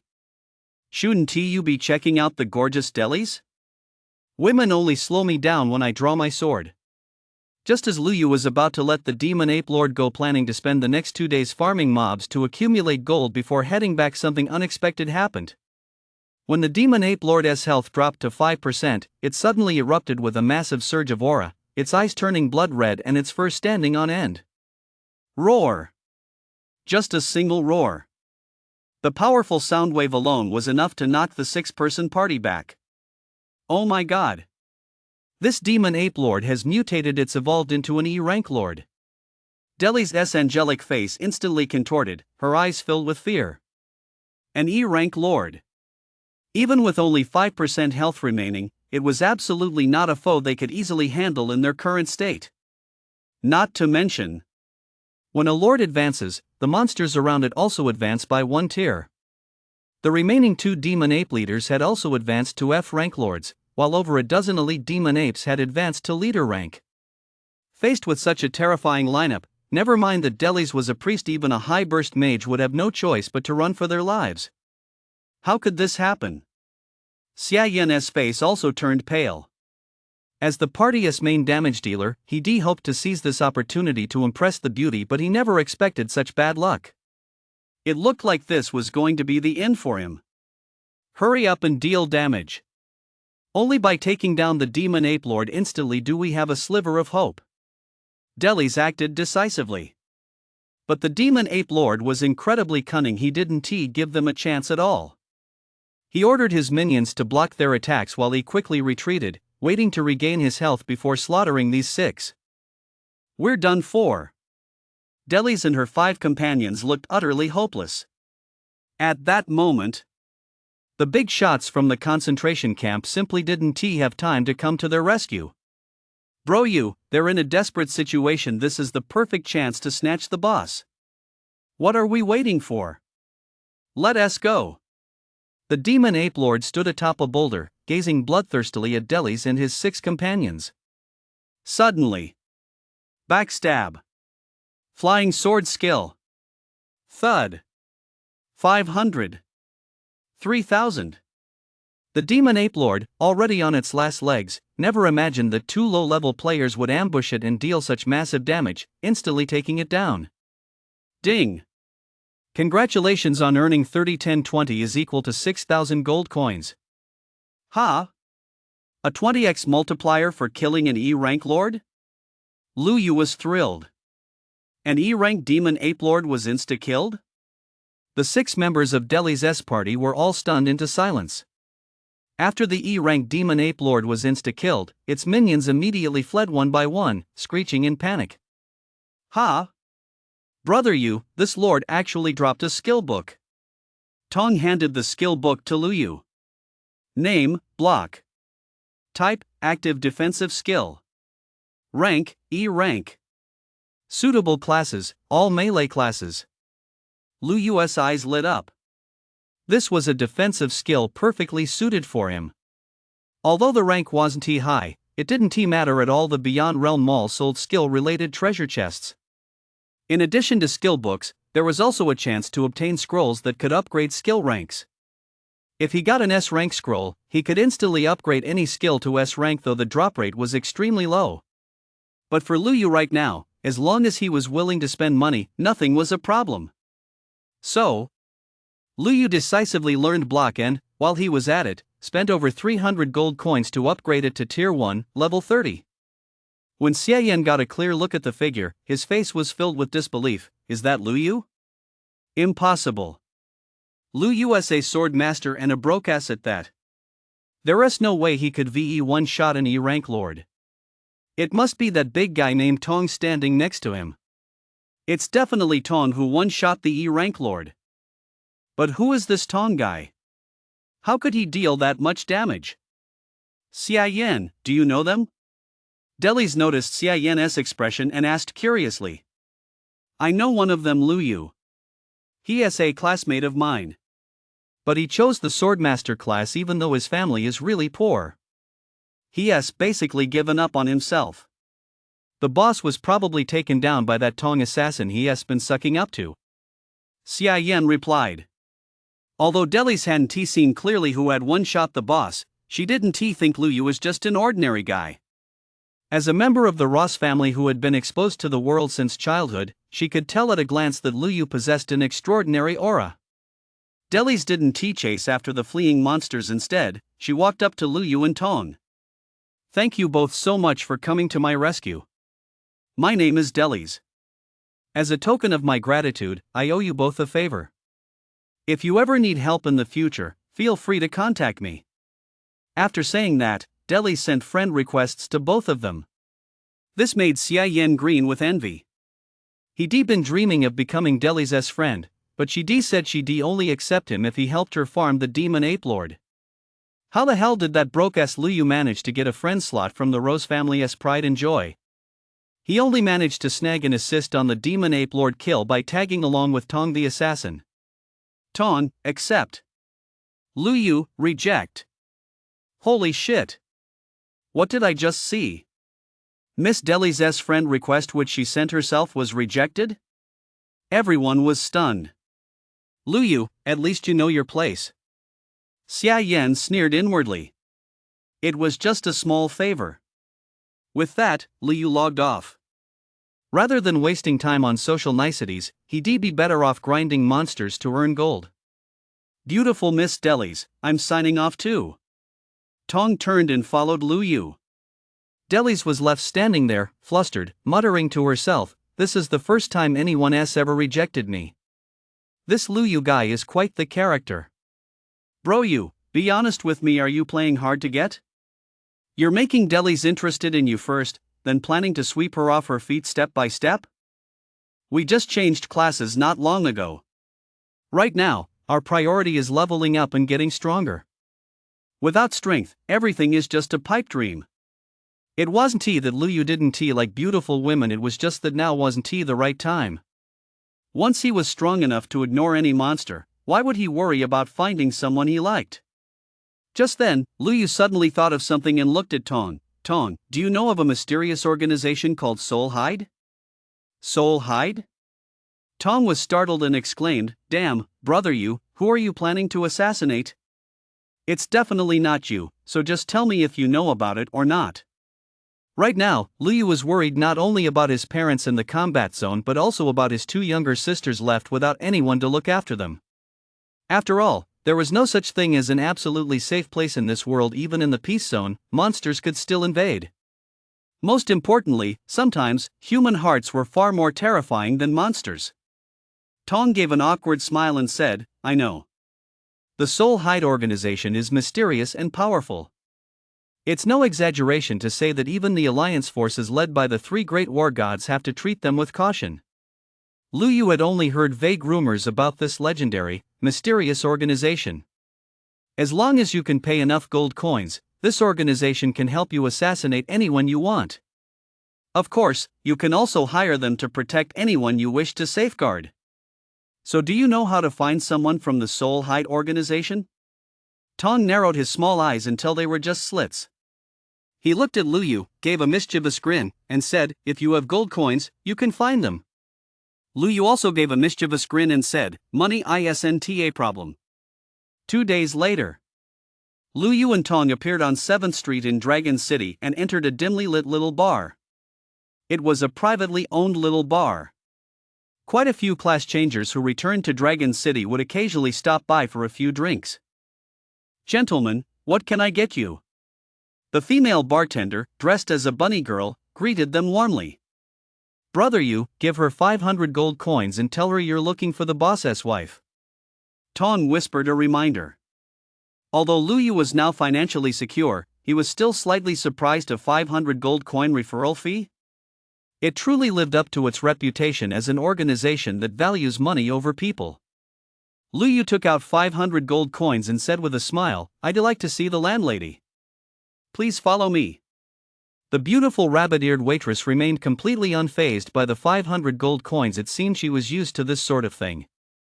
Soon, Liu Yu was led into a dimly lit, small back room, while Tong waited at the bar. Inside was a young woman in a cheongsam who still exuded grace and charm, wearing a conspicuous badge on her chest featuring a gold coin and a skull. When she saw Liu Yu approaching, she sized him up from head to toe, thinking to herself, so young he must be another rich kid from some wealthy family who has come to take out some unlucky commoner. To avoid trouble, these wealthy young heirs often did things like this. The young woman in the cheongsam slowly stood up, revealing her long, fair legs, and said, follow me.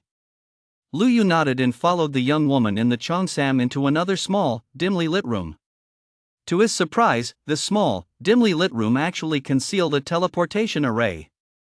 The young woman in the cheongsam motioned for Liu Yu to step into the teleportation array. Liu Yu didn't hesitate. As the teleportation array flashed with light, the young woman in the cheongsam did not follow him inside. The next moment, Liu Yu appeared in a dimly lit room. Inside, there was only a chair and a figure clad in a black robe. The figure sat quietly in the chair, his face and figure completely concealed beneath the black robe. Seeing someone teleport in, the figure in the black robe looked up at Liu Yu and said in an icy tone, kill them or protect them? Protect them. With that, Liu Yu handed the figure the documents he had prepared in advance. A moment later. You want to protect 4 people and for 2 whole years? The 2 people Liu Yu needed to protect were, of course, his parents in the F War Zone's combat readiness area and his younger sister in the peace zone. Liu Yu nodded at the man in black. The man in black glanced again at the documents in his hand and said, a 2-year protection period, the cost might be a bit high. How many gold coins will it take? Liu Yu asked bluntly. The man in black robes began to size Liu Yu up and down, feeling somewhat puzzled. The other man looked very young, yet gave off such a composed and steady impression. The protection fee is 100 gold coins per person per day. For 4 people over 2 years, that comes to a total of 292,000 gold coins. If you pay in full up front, I can give you a discount. I'll round it down to 290,000 gold coins. If. Deal. Liu Yu immediately transferred 290,000 gold coins to the man, signed the contract, and got up to leave, leaving the man in the black robe completely flustered. Are all the kids these days this flashy? They don't even need to pay in installments. His family was now taken care of. Next. He could go complete the advancement quest and focus all his energy on grinding monsters to level up.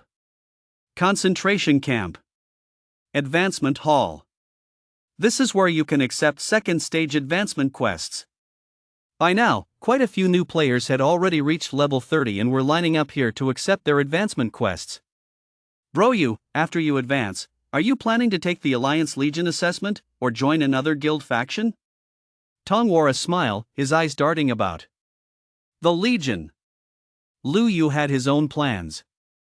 Guilds have too many restrictions. Plus, they don't offer as many perks as Alliance Legions. Within Alliance-controlled territories, joining a Legion is naturally the top choice. You can earn military merit by farming monsters and completing Legion quests. With military merit, you can not only earn ranks and gain additional permissions but also exchange it for special access tickets. For example, the Sky Arena, Star Tower, and Dragon Valley. These are special rewards earned by human war gods who have fought on battlefields beyond the realm. Additionally, items like Mist Coins, Secret Realm Coins, and Abyss Coins, which appear in the coin drop system, can only be obtained by entering these special areas. Moreover, their drop rates are even lower than those of gold coins. Each year, the Legion allocates a certain number of slots for players to enter these locations. Of course, powerful monsters will also appear there, competing with the human race for the rewards inside. These are special dungeons belonging to the monster world, and even the monsters themselves drool over the rewards inside. Alliance headquarters stipulates that only those who have earned a certain amount of military merit and meet the requirements are eligible to receive entry tickets. This is also the main reason Lu Yu chose this particular Legion. Then I'll join the Legion too. Who knows, maybe brother you and I will be assigned to the same battle zone and the same squad. Tong smiled, squinting his little eyes, looking every bit the shrewd businessman. Lu Yu merely smiled back at the sight. Legion assignments are handled with the utmost rigor. It's not as if Tong could simply decide they'd be assigned together. Not even an Alliance Major General has that authority. After waiting in line for a while, finally, it was Lu Yu's turn. This is a level 2 advancement Divine Stone. It can only be used to accept level 2 advancement missions. Place your hand on it, and you'll receive a notification for the mission. You can choose the difficulty level for advancement missions yourself. The higher the difficulty, the greater the attribute bonuses you'll receive upon completion. Except for the first draw, which is free, each subsequent draw will cost gold coins, much like drawing talents. After failing your first advancement quest, you will no longer be able to select the difficulty level. The Advancement Divine Stone will automatically assign you the lowest difficulty advancement quest, so please choose wisely. The soldier in charge of overseeing the Advancement Divine Stone took his duties seriously and explained everything clearly to everyone. Lu Yu nodded, then placed his hand on the Advancement Divine Stone. As the Advancement Stone emitted a beam of white light, a panel for selecting the difficulty of the advancement quest appeared before Lu Yu. The first draw was free. Draw. Ding. You've drawn a level 2 quest of D rank difficulty. Confirm?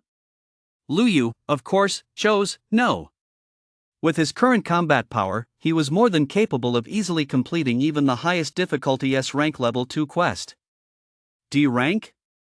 Not even worth considering. After farming gold for 2 straight days, Lu Yu's gold reserves had once again grown to over 1 million. Right now, Lu Yu was simply rolling in gold. So, Lu Yu spent his gold on draws one after another, stopping only when he drew an S-level second stage quest. Ding! You spent 20 gold to draw an S-level second stage quest. Confirm? Confirm. Ding! You have confirmed the second stage quest. Quest details: you must travel to the quest dungeon and single-handedly defeat a level 30 S rank boss. Hint: if you do not manually enter the quest dungeon within 3 days, it will open automatically. Once opened, you will be instantly teleported into the dungeon. If you abandon the quest, you will be immediately teleported out. Wow! It really lives up to its reputation as an S-rank second stage quest. I actually have to solo an S-rank boss. At this difficulty level, even if you draw a legendary supernova that matches your class and are equipped with a full set of orange gear, you'd still have to think twice about accepting a quest this tough. After all, going it alone requires either absolute combat power or the financial resources to be fully prepared, otherwise, failure is highly likely. But Lu Yu wasn't the least bit flustered. As long as he transforms into the sword god, he can easily crush any level 30 Lord class boss within 30 seconds. Bro you, I got an S rank quest. What about you? Something similar. Similar? Are you saying you gotta be rank, bro you? S rank. Holy crap? Tong stared at Lu Yu with wide eyes. No way. Is brother you really that bold?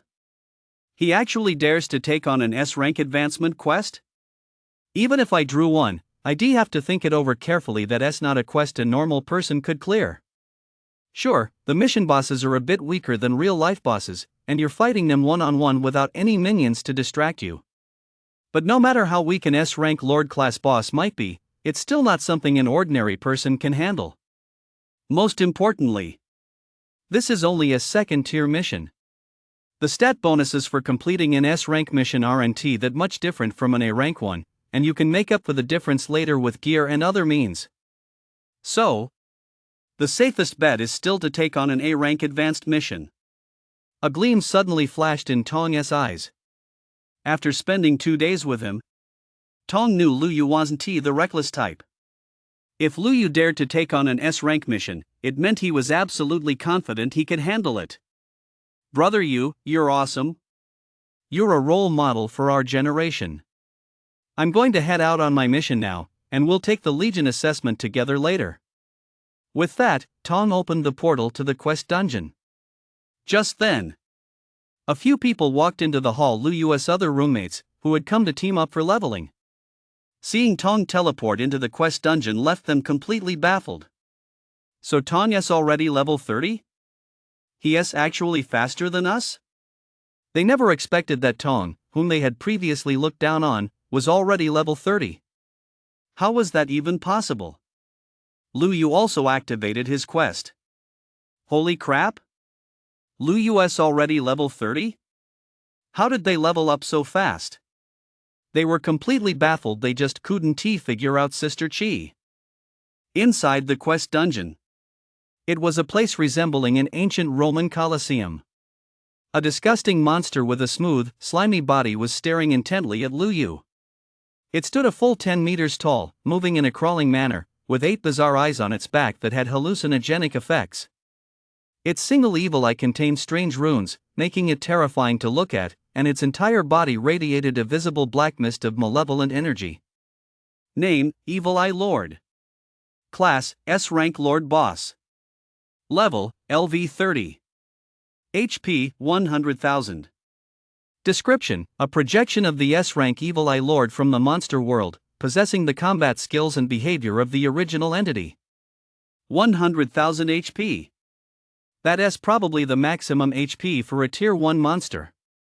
Lu Yu looked at his own 6,050 HP and thought to himself, I'm still too fragile.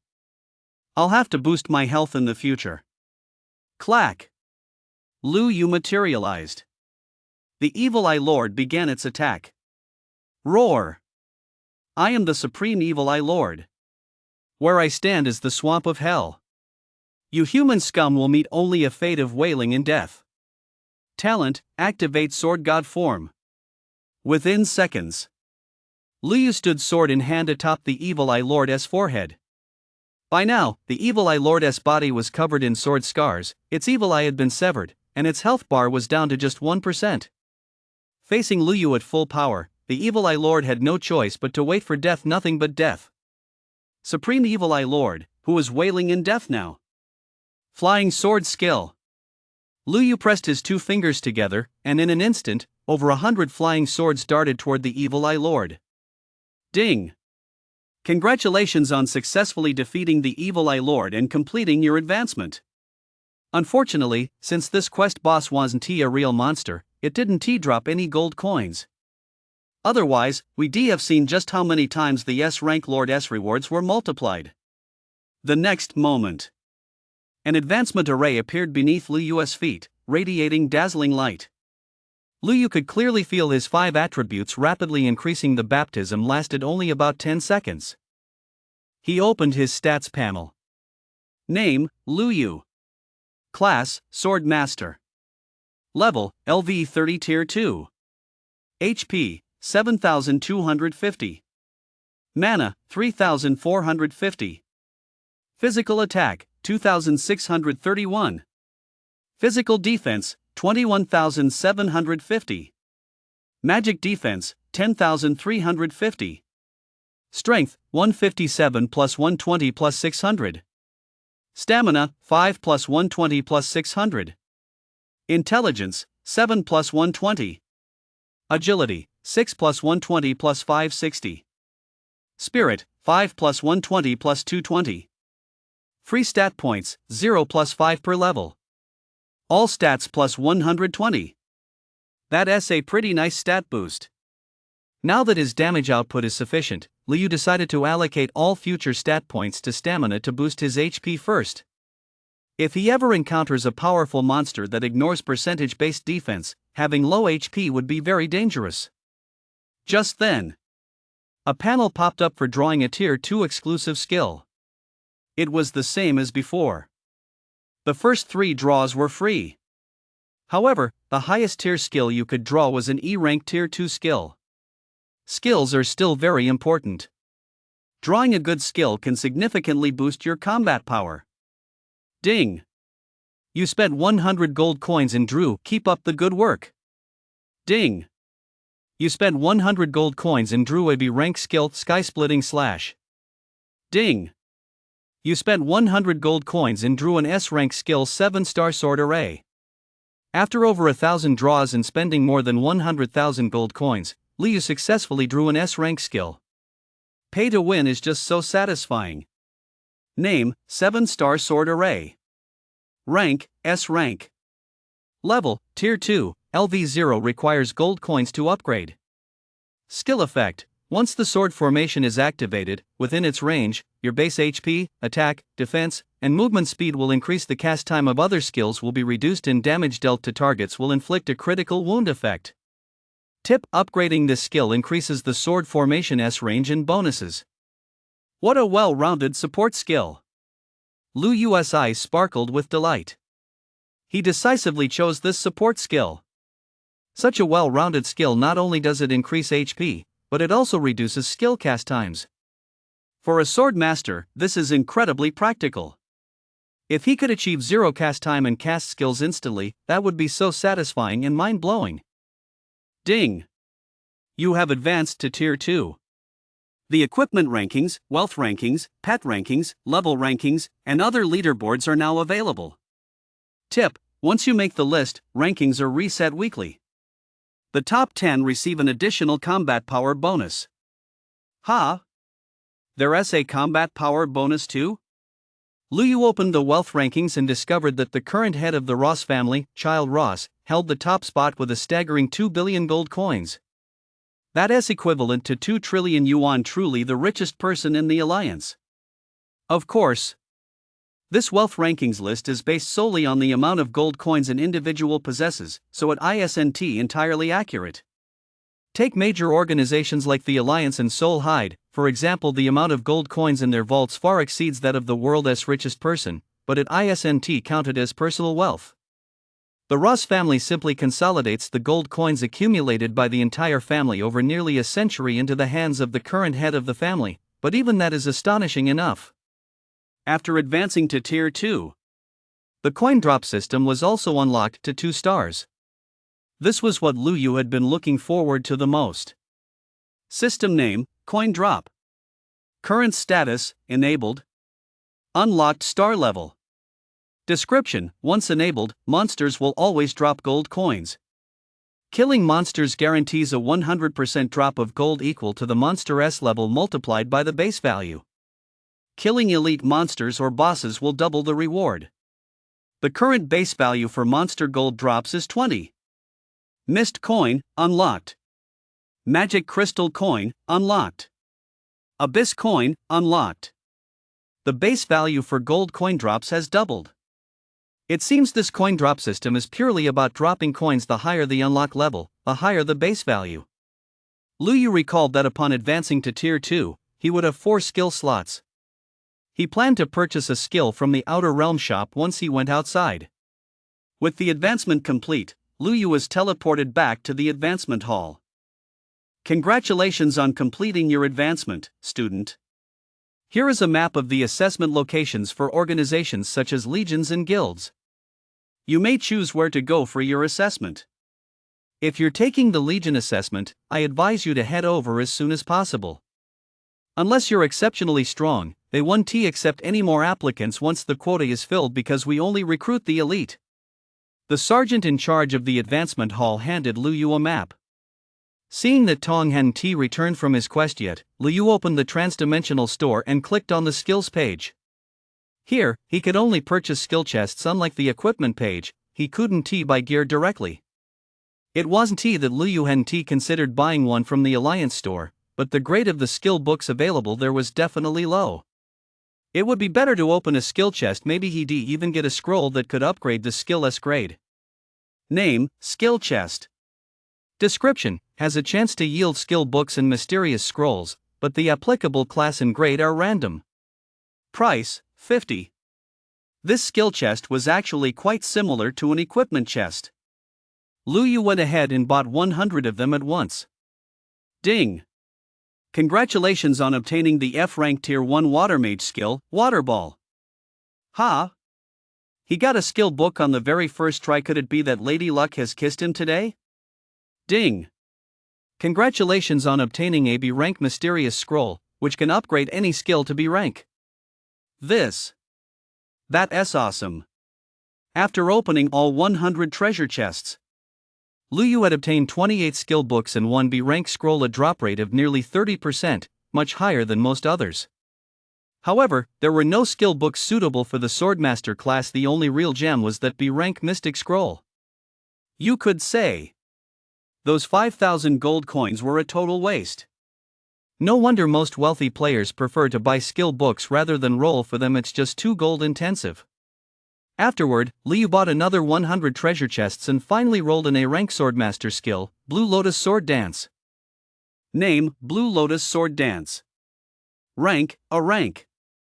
Level, Tier 1 LV0, requires gold to upgrade. Skill effect, attacks the target with a dazzling sword dance consisting of 4 segments. The cast cannot be interrupted. The 4th segment, a spinning sword dance, returns to the starting position and inflicts a stun status on targets along the path. Tip: upgrading this skill increases damage. A skill that combines damage output and crowd control perfect. Immediately, Lu Yu upgraded all his skills to Tier 2. Lu Yu set aside the remaining 58 skill books. Once he joined a legion, he could turn them in to earn military merit. Before long, Tom returned after completing his advancement quest, looking clean and unharmed. Ha! No way! Brother, you finished the advancement quest before me? Tong rubbed his little eyes in disbelief. An S-rank quest. Shouldn't that take at least a day? Moreover, Lu Yu was spotless from head to toe, without a single scratch. Anyone who didn't know better would think he'd just completed the lowest level F-rank advancement quest. I've been waiting for you for most of the day. If I hadn't promised to go with you to the Legion assessment, I would gone ahead on my own. Bro, I'm totally impressed by you. Come on, let us head to the Legion assessment site right now. Tong laughed heartily. Seeing Lu Yu and Tong head off to take the Legion assessment, the other roommates who had just finished their F-rank advancement missions all looked on with skepticism. In their eyes, Lu Yu and Tong, who hadn't sustained any injuries, had likely completed the same F-rank advancement mission as they had. With only a 10-point boost to all attributes, they never passed the Legion assessment. They might as well just find a guild to join. Tong, how many attribute points do you get from completing an A-level advancement quest? Not much, just 100 points. Hearing this, Lu Yu nodded. That was indeed not much different from the attribute bonuses earned from an S-level quest. Unless you were absolutely confident, taking on an A-level advancement quest was the safest bet. After all, there were still plenty of other ways to boost your stats. As they talked, the two arrived at the Legion Assessment Center, where quite a few people were taking the test. Of course, Professional talents like Xia Yan and Delis didn't need to participate, they were directly assigned to the Alliance headquarters in the S War Zone. There are two types of Legion assessments, one for professional legions, and the other for monster hunters. Professional legions are regular forces with strict discipline, unified command, and monthly welfare allowances. Monster hunters operate in a free-form mode but don't receive a fixed allowance. Which one are you two taking the assessment for? Asked the sergeant in charge of registration. Monster hunters. Lu Yu replied without hesitation. Huh? Tong stood frozen in place. He'd already arranged everything in advance, just waiting for the professional legion assessment to finish so he could be assigned to the same war zone and squad as Lu Yu. He never expected Lu Yu to choose to join the monster hunters. But come to think of it, it made sense. People who chose the Swordmaster class naturally craved freedom, so the monster hunters were actually a perfect fit. If Grandpa found out I didn't apply for the regular army but became a monster hunter instead, he'd probably be fuming. Never mind. Monster hunter it is. My gut tells me that if I stick with Lu Yu, I'm definitely going to soar. The monster hunter assessment is simple, just one task: live combat. As long as you can take down a single elite monster of the same level, you pass. The faster you kill it, the higher your score and the better the combat zone you'll be assigned to. To stay in combat zone F so he could apply to see his parents as soon as possible, Lu Yu had stripped down to just a low-tier weapon, leaving all his gear behind. Stepping onto the assessment platform, an elite monster resembling a werewolf swung a spiked iron club wildly, letting out a blood-curdling howl as it launched the first attack. Block. Ding. 1. What a perfect block and such precise timing. The examiner watched Lu Yu on the assessment platform, utterly astonished. This kid is a damn combat genius. Lu Yu smiled slightly. He hadn't expected that the parry skill, enhanced with a B rank scroll, would work so well. Immediately after, Lu Yu continued to engage the monster with basic attacks, using parry only occasionally to block the monster's skill attacks. This left the examiner thoroughly baffled. Logically speaking, a swordmaster, even if they couldn't afford skill books, should at least have some attack skills from tier 1 and second tier exclusive skills. Why was this kid only using block and delaying the use of any attack skills? Seeing that time was almost up, Lu Yu finally seized the moment and unleashed the Blue Lotus sword dance. His body moved with graceful fluidity as the sword's light flashed in all directions. Puff, puff, puff, puff. For hits of damage without even triggering a stun effect, and the monster was instantly killed by Lu Yu. That's at least an A-rank Blue Lotus sword dance. This kid is holding back. With that thought, the examiner announced the results loudly. The assessment is complete. Duration, 5 minutes and 8 seconds. Score, 65 points. You've passed. Meanwhile, Tong had long since finished his battle, earning a high score of 90 points, guaranteeing him a placement in a Class C or higher combat zone. But when the combat zone assignments were announced, Lu Yu was instantly stunned. Lu Yu and Tong, you've been assigned to your original F combat zone. Report to the Monster Hunter Hall in F combat zone first thing tomorrow morning. Back in the dormitory, Lu Yu narrowed his eyes and stared at Tong in confusion. Battle zone assignments were a very strict matter. How could Tong, with such a high score, have been assigned to the same F battle zone as him? Bro, you, don't look at me like that. I'm just as baffled as you are. Tong spread his hands to indicate he had no idea what was going on, and could only say, maybe my physique and class don't meet the standards, so they didn't think highly of me and assigned me to Combat Zone F. Bro, you, I told you so. I said we might end up in the same combat zone, and I actually got it right.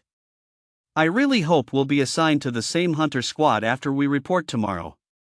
Lu Yu rolled his eyes. Being in the same squad? That was about as likely as winning the lottery jackpot, pure fantasy. Inside the training camp, Zhao Liang looked at the intelligence his subordinates had sent and fell deep in thought. He never imagined that Tong would actually give up the regular military exam for Lu Yu's sake and take the Monster Hunter exam instead. He scored a high 90, yet secretly requested to stay in Sector F. All just to be in the same combat zone as Lu Yu. Lu Yu was just an ordinary swordmaster from a poor family. What kind of magic did he possess that made the grandson of that distinguished figure value him so highly? What are Lu Yu's parents' working conditions like now? Reporting to Commander, Lu Yu's parents are currently doing the hardest, most grueling work in the combat readiness zone, and their subsidies are the lowest. Zhao Liang pondered for a moment, then said slowly, "Pass on my orders, reduce Lu Yu's parents' workload. Also, raise their compensation, set their subsidies at the highest standard for ordinary civilian occupations." "Yes, sir. Since that distinguished gentleman's grandson values Lu Yu so highly, I might as well return the favor and look out for Lu Yu's parents. It's a deal that's a win-win no matter how you look at it." Elsewhere. F Combat Zone, Combat Readiness Area. Blacksmith Battalion. Lu Shan, bare-chested and drenched in sweat, was forging a suit of armor. The sustained high heat had baked the metal plates until they glowed red hot. "Lu Shan, come to my office." Seeing his superior call him over, Lu Shan's face filled with worry. He feared his superior was going to make things even harder for him, increase his workload, or even fire him. If that happened, he'd lose his source of income. What would become of his son? How would he cover living expenses for his two daughters? As Lu Shan entered the office with a worried expression, before he could even speak, his superior hurriedly helped him sit down and personally poured him a cup of tea. "Huh? What?" Lu Shan, an honest man through and through, was instantly dumbfounded. His boss pouring him tea? That was like the sun rising in the west.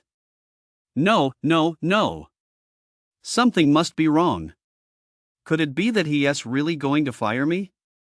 Terrified, Lu Shan hurriedly said, "Sir, you mustn't do that. I've worked overtime to complete all my previous assignments. I haven't made any mistakes." Old Lu, look at what you're saying. Do you really think I'm that kind of person?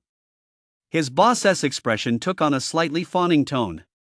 He couldn't fathom from the bottom of his heart why the higher-ups would suddenly be so generous toward Lu Shan. But having been in the Blacksmith Corps for so many years, he was shrewd enough to know that since Lu Shan had a powerful backer, he'd better be on good terms with him. "I called you in for a chat mainly because you've always been diligent and performed well. When the higher-ups found out, they decided to improve your benefits. Starting today, your benefits will be at the highest tier for a standard civilian occupation, and your workload will be reduced just a tiny bit." "Huh?" Lu Shan was completely baffled. He thought his boss was joking with him. What had he ever done to deserve this? But when his boss pressed the new welfare token from the theater of operations into his hand, Lu Shan had no choice but to believe this dreamlike reality.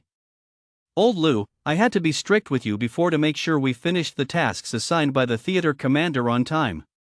Don't hold it against me. Next time you have a day off, I'll treat you to a meal and I'll drink 3 shots as penance."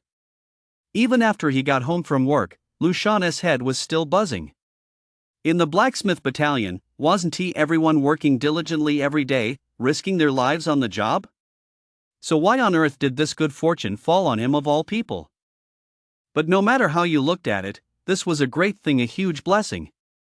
Now his family's living conditions would improve significantly. "Yanji, Lady Luck has smiled upon me. My benefits have been upgraded to the highest tier." As soon as Han Yunji returned, Lu Shan couldn't wait to share the news with his wife. "What? Your benefits have been upgraded too? What do you mean? Could it be that you've also?" "Yeah, this afternoon, my supervisor, the pharmacist, suddenly told me I'd been promoted. Starting tomorrow, I'll only be responsible for allocating the quantities of medicinal formulas, and my benefits will be at the highest tier for materials sorters." This. Lu Shan and Han Yunji immediately realized this wasn't just because they'd been working hard. Someone influential must have been pulling strings for them. But they didn't know anyone influential in this war zone. The highest ranking official they had contact with was their own supervisor. What on earth was going on? Early the next morning. Monster Hunter Lobby. Lu Yu stared at Tong in utter bewilderment. He never expected that Tong would actually be assigned to the same team as him. "Brother Yu, it seems our connection runs deep. From now on, we're comrades in arms." This Tong's connections must reach the heavens. Just then, a high-ranking class changer who looked like an instructor walked over. It was Yang Zheng, the class changer who had escorted Lu Yu earlier. Ha! He's a monster hunter too? My name is Yang Zheng. I'm a 5-star hunter. Starting today, I'm your squad leader, and you're all 1-star rookie hunters. The moment Yang Zheng arrived, he exuded an air of authority that intimidated all 28 rookies within the squad. Aside from Lu Yu and Tong, everyone else was sweating profusely and sitting in silence, too scared to breathe. Being a monster hunter offers a lot of freedom. Aside from the team missions at the end of each month, you're free to manage your own schedules the rest of the time. You can take on missions individually or in teams. As for missions and military merits, you can look them up in your Hunter's Handbook. Although we monster hunters operate in a free-form mode, we are still affiliated with the Alliance Legion. Once hostilities begin, we must immediately follow the Legion Commander-in-Chief's orders. Every year, the Legion holds the Blood Trial, open only to the new generation of talent. The top 5 finishers will receive tickets to a special secret realm. The Blood Trial will begin in 3 months, so you can work hard to level up during this time and give it your best shot even if the odds are slim. Now, each of you will receive a set of exclusive hunter combat gear. You must wear it at all times except when bathing and must not remove it. Anyone who dares to take it off without authorization during peacetime will be considered to have renounced their status as a hunter. Once you've collected your gear, you're free to go. We'll regroup here at the end of the month. If you encounter any problems, you can ask me via the squad channel. I've said all I need to say. Dismissed. After Yang Zheng finished speaking, everyone went to collect their sets of hunter combat gear. These uniforms resembled ordinary combat gear but were engraved with 2 types of magical runes, one to repel dust and grime, and the other to activate a warning light beam. Should a hunter die, this warning light beam would automatically trigger, prompting the Sky Patrol to investigate whether monsters had invaded. This was the hard-won wisdom gained by the human race over a century of battling monsters, paid for with countless lives. There had once been a patrol squad that was instantly wiped out by a powerful monster. They didn't even have time to relay the intelligence through the channel, which led to the destruction of a safe zone city and the deaths of over 100,000 people. To prevent such a situation from happening again, all members of the Legion began wearing combat uniforms equipped with early warning systems. In essence, every soldier served as an early warning device. If a powerful monster launched a surprise attack, they would be the first to detect it. As soon as the commander left, everyone sprang into action. Some were already eager to form parties to complete quests, level up, and earn military merits. Only Lu Yu and Tong were ignored. In their eyes, Lu Yu, a Swordmaster, had reached Tier 2, but without powerful gear to back him up, his damage output was pitiful. As for Tong, despite his large build, he was an assassin, a definite liability. Naturally, no one looked highly of them. Bro, you, take me with you. I'm fast, I can help you pull mobs, Tong said with a sly grin. Lu Yu was at a loss for words with Tong, who clung to him like a piece of dogskin ointment, but he didn't refuse either. They returned to the Monster Hunter Hall. Lu Yu headed straight for the application desk. Hello, I'd like to request a meeting with my family. What are your family members' professions? One is a blacksmith, and the other is a materials sorter. I'm sorry. Monsters have been frequently crossing the 38th line recently, and Combat Zone F has entered Level 1 combat status. All support personnel in civilian professions are temporarily prohibited from leaving their posts without authorization. You'll have to wait a while before you can apply again. Level 1 combat status? Lu Yu furrowed his brow and had no choice but to give up for now. Fortunately, he had hired soul concealment in advance to protect his family, and since his parents were in the combat readiness zone, it shouldn't be a big problem. Still, his parents might have to endure a bit more hardship for a while longer. You've worked hard for most of your lives. Once I see you, you'll be able to enjoy a peaceful retirement. Meanwhile, suddenly having nothing to do is so hard. I just feel out of sorts all over. No, I need to keep myself busy. Lu Shan was having tea with his boss in the office. Today's workload was pitifully light. He finished in less than half an hour, and then his boss invited him to the office for tea, snacks, and a chat. Han Yunji was in a similar situation. Suddenly, there wasn't much to do. With all these perks, she still felt a bit out of place. Life had certainly been tough. Lu Yu walked over to the mission board. A large screen displayed missions of various difficulty levels and their corresponding military merit rewards. Monster hunters don't get any benefits. Meanwhile, regular soldiers receive a monthly benefit equivalent to a salary. So, if monster hunters want to be self-sufficient, they have to constantly take on missions, hunt monsters, and accumulate military merit.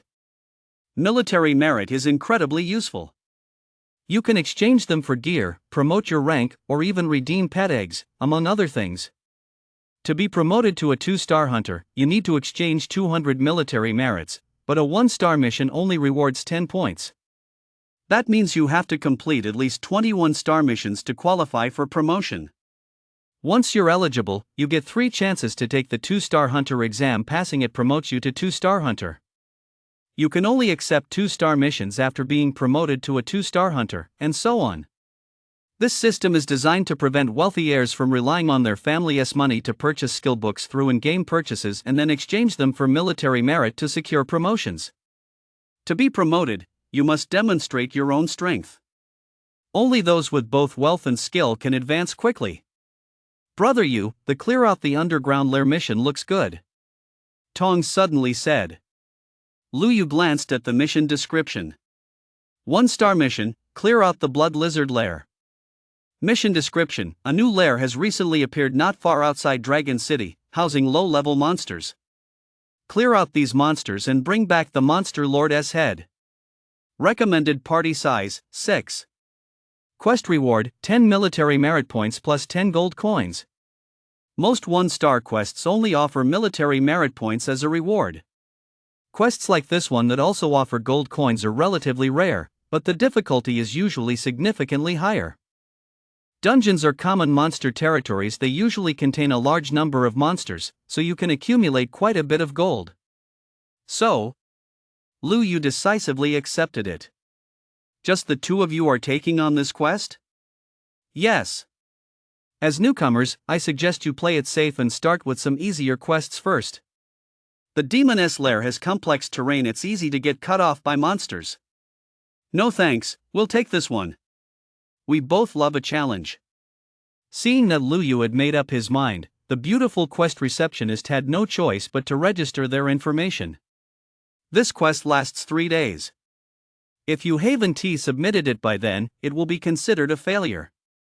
Just then, Lu Yu's squadmates arrived. Seeing that Lu Yu and Tong had accepted a 1-star quest which was quite difficult, they all looked surprised. Man, these 2 weirdos are practically asking for trouble. What's wrong with you guys? Just because no one's grouping with you, does that mean you can't take on simple tasks like transporting supplies? If you die, not only will it waste the patrol officer's precious time investigating, but it'll also reduce our squad's headcount, which will affect the quality of our monthly squad missions. If the squad is short-handed, the end-of-month mission assigned by headquarters will be inferior to those of other squads, and the rewards will be reduced as well. So they had to give them a heads up, and they even wondered if Lu Yu and Tong were just giving up because no one would group with them. If that were the case, they'd feel a little guilty, but they needed to level up too. Don't worry. We won die. See you later. Tong chuckled and set off with Lu Yu right away. Bro Yu, I've got the dungeon map for this quest. Want it? You have a map? Lu Yu was taken aback. These quest areas have all been scouted by high-level class changers from the Warzone, so naturally, maps have been drawn up. No, I mean, where did you get the map? That's a secret. I've got quite a few of these maps. We can sell them to others together later. How about a 50-50 split? Inside the dungeon, Tong activated the stealth skill and walked invisibly at the front. The dungeon wasn't very large, but it had many branching paths. The map in Tong's hand marked exactly which forks had monsters, making it extremely convenient. Lu Yu didn't stop Tong from taking a shortcut. Since the battle zone was vast and offered plenty of places to grind, the priority right now was to quickly raise their star levels so they could accept higher tier missions and gain access to certain battlefields. Brother you, there are 8 level 35 monsters up ahead. Flying sword skill. Whoosh. The monsters were instantly wiped out. These were ordinary reptilian monsters, similar to lizards, but with only 3 legs. The third one was very thick, and their mouths could split open. Brother you, you're awesome. Tong gave him a thumbs up. And so, Lu Yu and Tong joined forces and effortlessly swept through the entire Demon S lair, fighting their way all the way to the Demon S lair Lord. Name, Blood Lizard Lord. Rank, F rank. Level, LV 40. HP, 45,000. A level 40 F rank Lord. This was definitely not something an ordinary class changer who had just advanced to the second stage could easily handle. Even with a 6-person party, it would be difficult to complete the quest without proper coordination. No wonder that young lady and the other teammates thought Lu Yu and Tong were courting death. Bro you, this boss is a bit too strong, I can't handle it. Tong immediately ducked behind Lu Yu, though a hint of a knowing smile played on the corner of his mouth. Leave it to me. 7-star sword array activated. 7-star swords coalesced in the constellation of the Big Dipper. The next second, a dazzling sword formation unfolded with Lu Yu at its center, enveloping all the monsters within. Whoa! Such a wide range. Isn't this an S-rank 7-star sword array? Tong widened his eyes in disbelief, his face full of astonishment. Besides his S-rank flying sword skill, Lu Yu actually possessed an S-rank 7-star sword array as well. Furthermore, his innate skill was undoubtedly S-rank as well. Good grief! A swordmaster like this could easily dominate any other class at the same level, even without any gear, right? Where on earth did Lu Yu get so many S-rank skills? I spent so many gold coins, plus a luck talisman, and I only managed to draw 1 S-rank support skill, Ghost Step. This doesn't make any sense. Whether it's wealth, luck, or character, no matter how you look at it, Lu Yu can't possibly measure up to me. Where's the catch? Just as Tong was questioning the meaning of life, Lu Yu was already wreaking havoc among the monster horde with flying sword skill and Blue Lotus sword dance. Before long, the Blood Lizard Lord met its end deep within the cavern without even managing to chip away a single sliver of Lu Yu's health. Ding! Congratulations on earning 204010 is equal to 8,000 gold coins. Another wave of gold coins hit my account, feels great. Lu Yu saw that the boss had also dropped quite a few items, several pieces of gear, a pile of materials, and over a dozen gold coins. Wow! Brother you, this is the first time I've seen a monster drop this much gold. Tong's eyes lit up with symbols. But Lu Yu's next move left Tong speechless. Lu Yu took 3 skill books from his inventory, tossed them into the pile of items dropped by the Blood Lizard Lord, and smeared them with the Blood Lizard Lord's blood. We're in luck, this boss even dropped 3 skill books. Too bad there aren't any for swordmasters or assassins. Tong's chubby lips hung wide open. He knew full well that Lu Yu was planning to trade the skill books for military merit points. He thought Lu Yu was going to grind his way up, slowly climbing the hunter ranks, but it turned out he was taking the pay-to-win route. Since you're going to do it this way, I guess I'll just have to spend money too. Otherwise, my rank 1T keep up, and I 1T have an excuse to join your party, and I 1T be able to see more of Brother Yu's skills. Ahem, Brother you miscounted. This boss actually dropped 6 skill books. Here, look, there are 3 more skill books right here. Too bad none of them are for the swordmaster or assassin classes either. Tong tossed 3 skill books onto the ground as well. Lu Yu narrowed his eyes at Tong, who showed no sign of embarrassment. Wow! You're playing the pay-to-win game with me too? Fine. Then I'll see just how much money you've poured into this game, Tong. After collecting the loot, the two of them severed the monster lord's head and headed back the way they came. As they were leaving, Lu Yu paused and glanced back at the demon's lair. He had a nagging feeling that something was watching him from the shadows, but he couldn't T-spot anything. "Brother you, what's wrong?" "Nothing. Let us go." Whoosh! A faint, strange sound echoed from deep within the demon's lair, then fell silent. Monster Hunter Hall. Seeing Lu Yuantong return so quickly, Bai Xinjie shook her head, thinking they realized just how powerful the monsters in the demon's lair were and had come to abandon the quest. "Young people, don't get ahead of yourselves, you need to keep your feet on the ground." Thud! Tong pulled out the Blood Lizard Lord's head, placed it on the quest counter, and said, "Sis, we're here to turn in the quest. Oh, and by the way, this boss dropped 6 skill books, could you please convert them into military merit points for us?" Instantly, the room fell silent. Especially the 1-star rookie hunters, who stared at Lu Yuantong with wide eyes, their minds completely blank. After a long moment, Bai Xinjie finally gasped, "You completed the quest? Wait a minute. That F-rank lord dropped 6 skill books?" If she hadn't seen the Blood Lizard Lord's head right there, Bai Xinjie would have definitely thought the two of them had lost their minds. Setting aside the fact that they completed the quest, how could a boss possibly drop that many skill books at once? Even for a high-tier lord, dropping 2 or 3 skill books in a single run was considered a massive haul.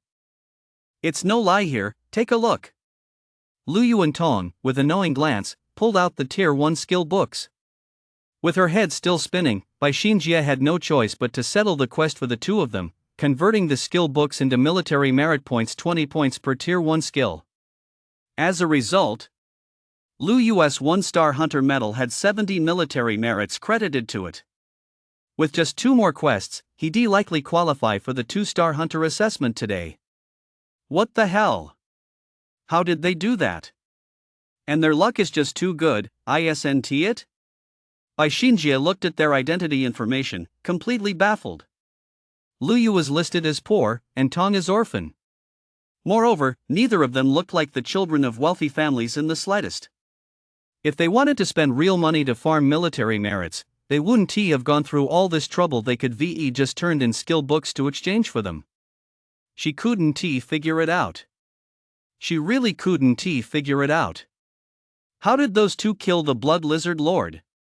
Was it really just because they were incredibly lucky? A few hours later, Lu Yuantong came back to turn in another quest. Sis, we're on a roll. The boss dropped 6 more skill books this time." Another 3 hours passed. "Sis, it dropped 6 more skill books." "Put.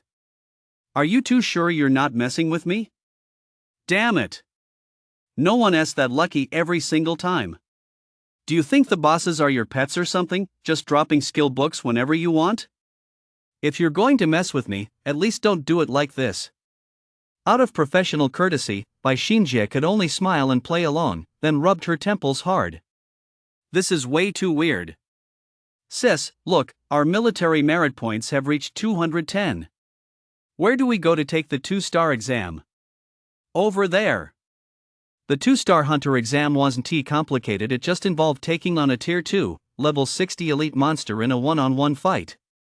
Lu Yuantong naturally passed with flying colors. "Bro, now that we're 2-star hunters, we can go hunt monsters in the mist battlefield. There, killing a boss monster is worth 1 military merit point. It's way faster than doing quests." Just as Lu Yuantong were about to head to the mist battlefield, Tong suddenly stopped, staring intently at the channel message that had just popped up. "It's over. Brother it looks like our time together might be coming to an end." "What's wrong?" "My grandfather has come for me." "Brother you go ahead to the mist battlefield and farm monsters. I'll go see my grandfather first. When I get the chance, I'll definitely come find you." With that, Tong left only an afterimage behind and vanished. At the F Sector Commander-in-Chief's office, an elderly man with white hair and a youthful face wore a simple, ancient robe. His long hair was tied in a bun, and his eyes were bright and spirited, though their sharpness was subdued. The Sector Commander-in-Chief stood quietly beside the old man like a well-behaved child, waiting for his instructions. "I circled all the battlefields of Sector F on my sword and found no particular anomalies. Those S-rank lords, sensing my presence, all cowered and went into hiding. I presume the monsters in Sector F will soon return to normal. However, do not let your guard down because of this. Remain vigilant at all times in case the monsters launch a counterattack. If headquarters didn't need me here to hold the fort, I wouldn't have stayed this long. Otherwise, I would have taken the opportunity to help you wipe out those S-rank, 10th tier Grand Lords. Yes. Thank you so much, Elder Jian, for making the special trip. At that moment, Commander Xian Yuan who felt deeply relieved. When Zhao Liang, the concentration camp director, reported the matter involving Elder Jian's grandson, Xian Yuan who had guessed that the primary purpose of Elder Jian's visit aside from inspecting Battlezone F was to find his grandson. If Tong weren't here, a super big shot like Elder Jian wouldn't have deigned to make an appearance so easily. Just then. Bang! Tong burst through the front door and stormed in. Grandpa! I've missed you so much. Veins instantly bulged on Sung Feng's forehead, and a blazing fire ignited in his eyes. He snatched the information sheet from the table, then, with a beaming smile, spoke in a kindly tone. My dear grandson, tell Grandpa what's the story behind this orphan listed on the form. Even though your parents are gone, Grandpa's still here. How did you end up an orphan? Well. Before Tong could explain, Sung Feng drew his level 300 legendary greatsword, hoisted Tong up, and began smacking his grandson's but with the flat of the blade. You ungrateful grandson! I had Grandpa Tu Tian take you to the chaotic forest to temper your sword spirit, but look what you've done. You've gone and tempered an assassin's heart instead. Never mind that for now.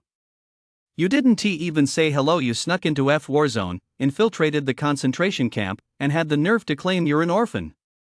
As long as I'm still alive, you're no orphan. Today, I'm going to whip some sense into you, you ungrateful grandson. Smack! Smack! Smack! Ouch, Grandpa, please stop. I'm sorry. Xian Yuan who gave an awkward chuckle from the side, then tactfully walked out of the office and closed the door. Meanwhile, Lu Yu had arrived alone at the Dragon City transport station. To reach the mist battlefield, one must cross the ocean, which has long been overrun by sea monsters. Therefore, travelers must go to the transport station to board vehicles, primarily flying mounts. The transport station is responsible for delivering supplies and combat personnel to various battlefields.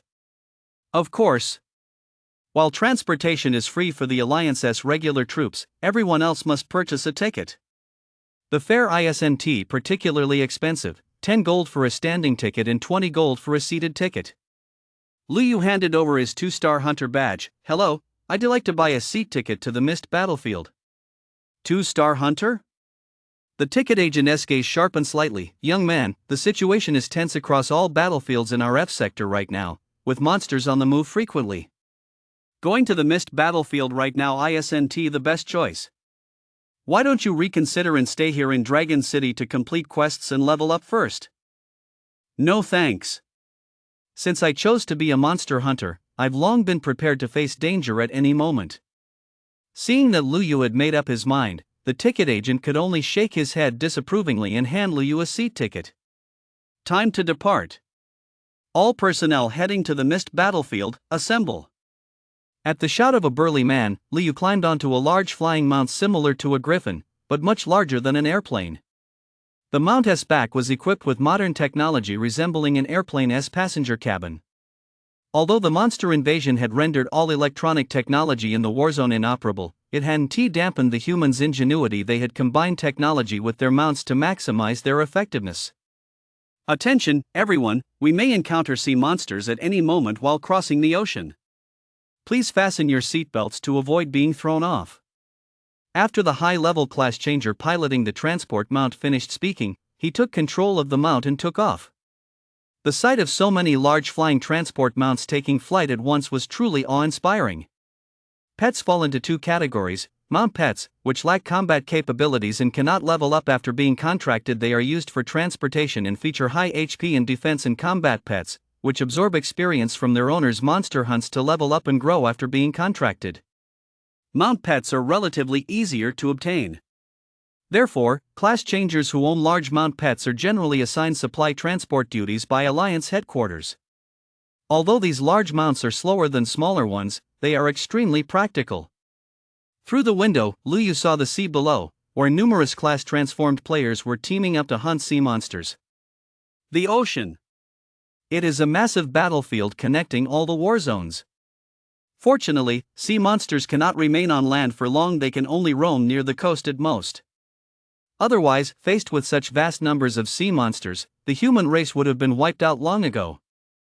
To hunt sea monsters, one must be at least level 4, otherwise, it's difficult to even enter the water. The mist battlefield Luyu was now heading toward was the very island where the Sakura Kingdom had stood 100 years ago.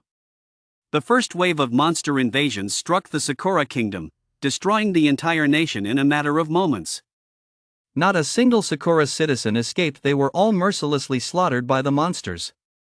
Many of the fallen Sakura citizens were transformed into evil monsters under the power of the monster lords.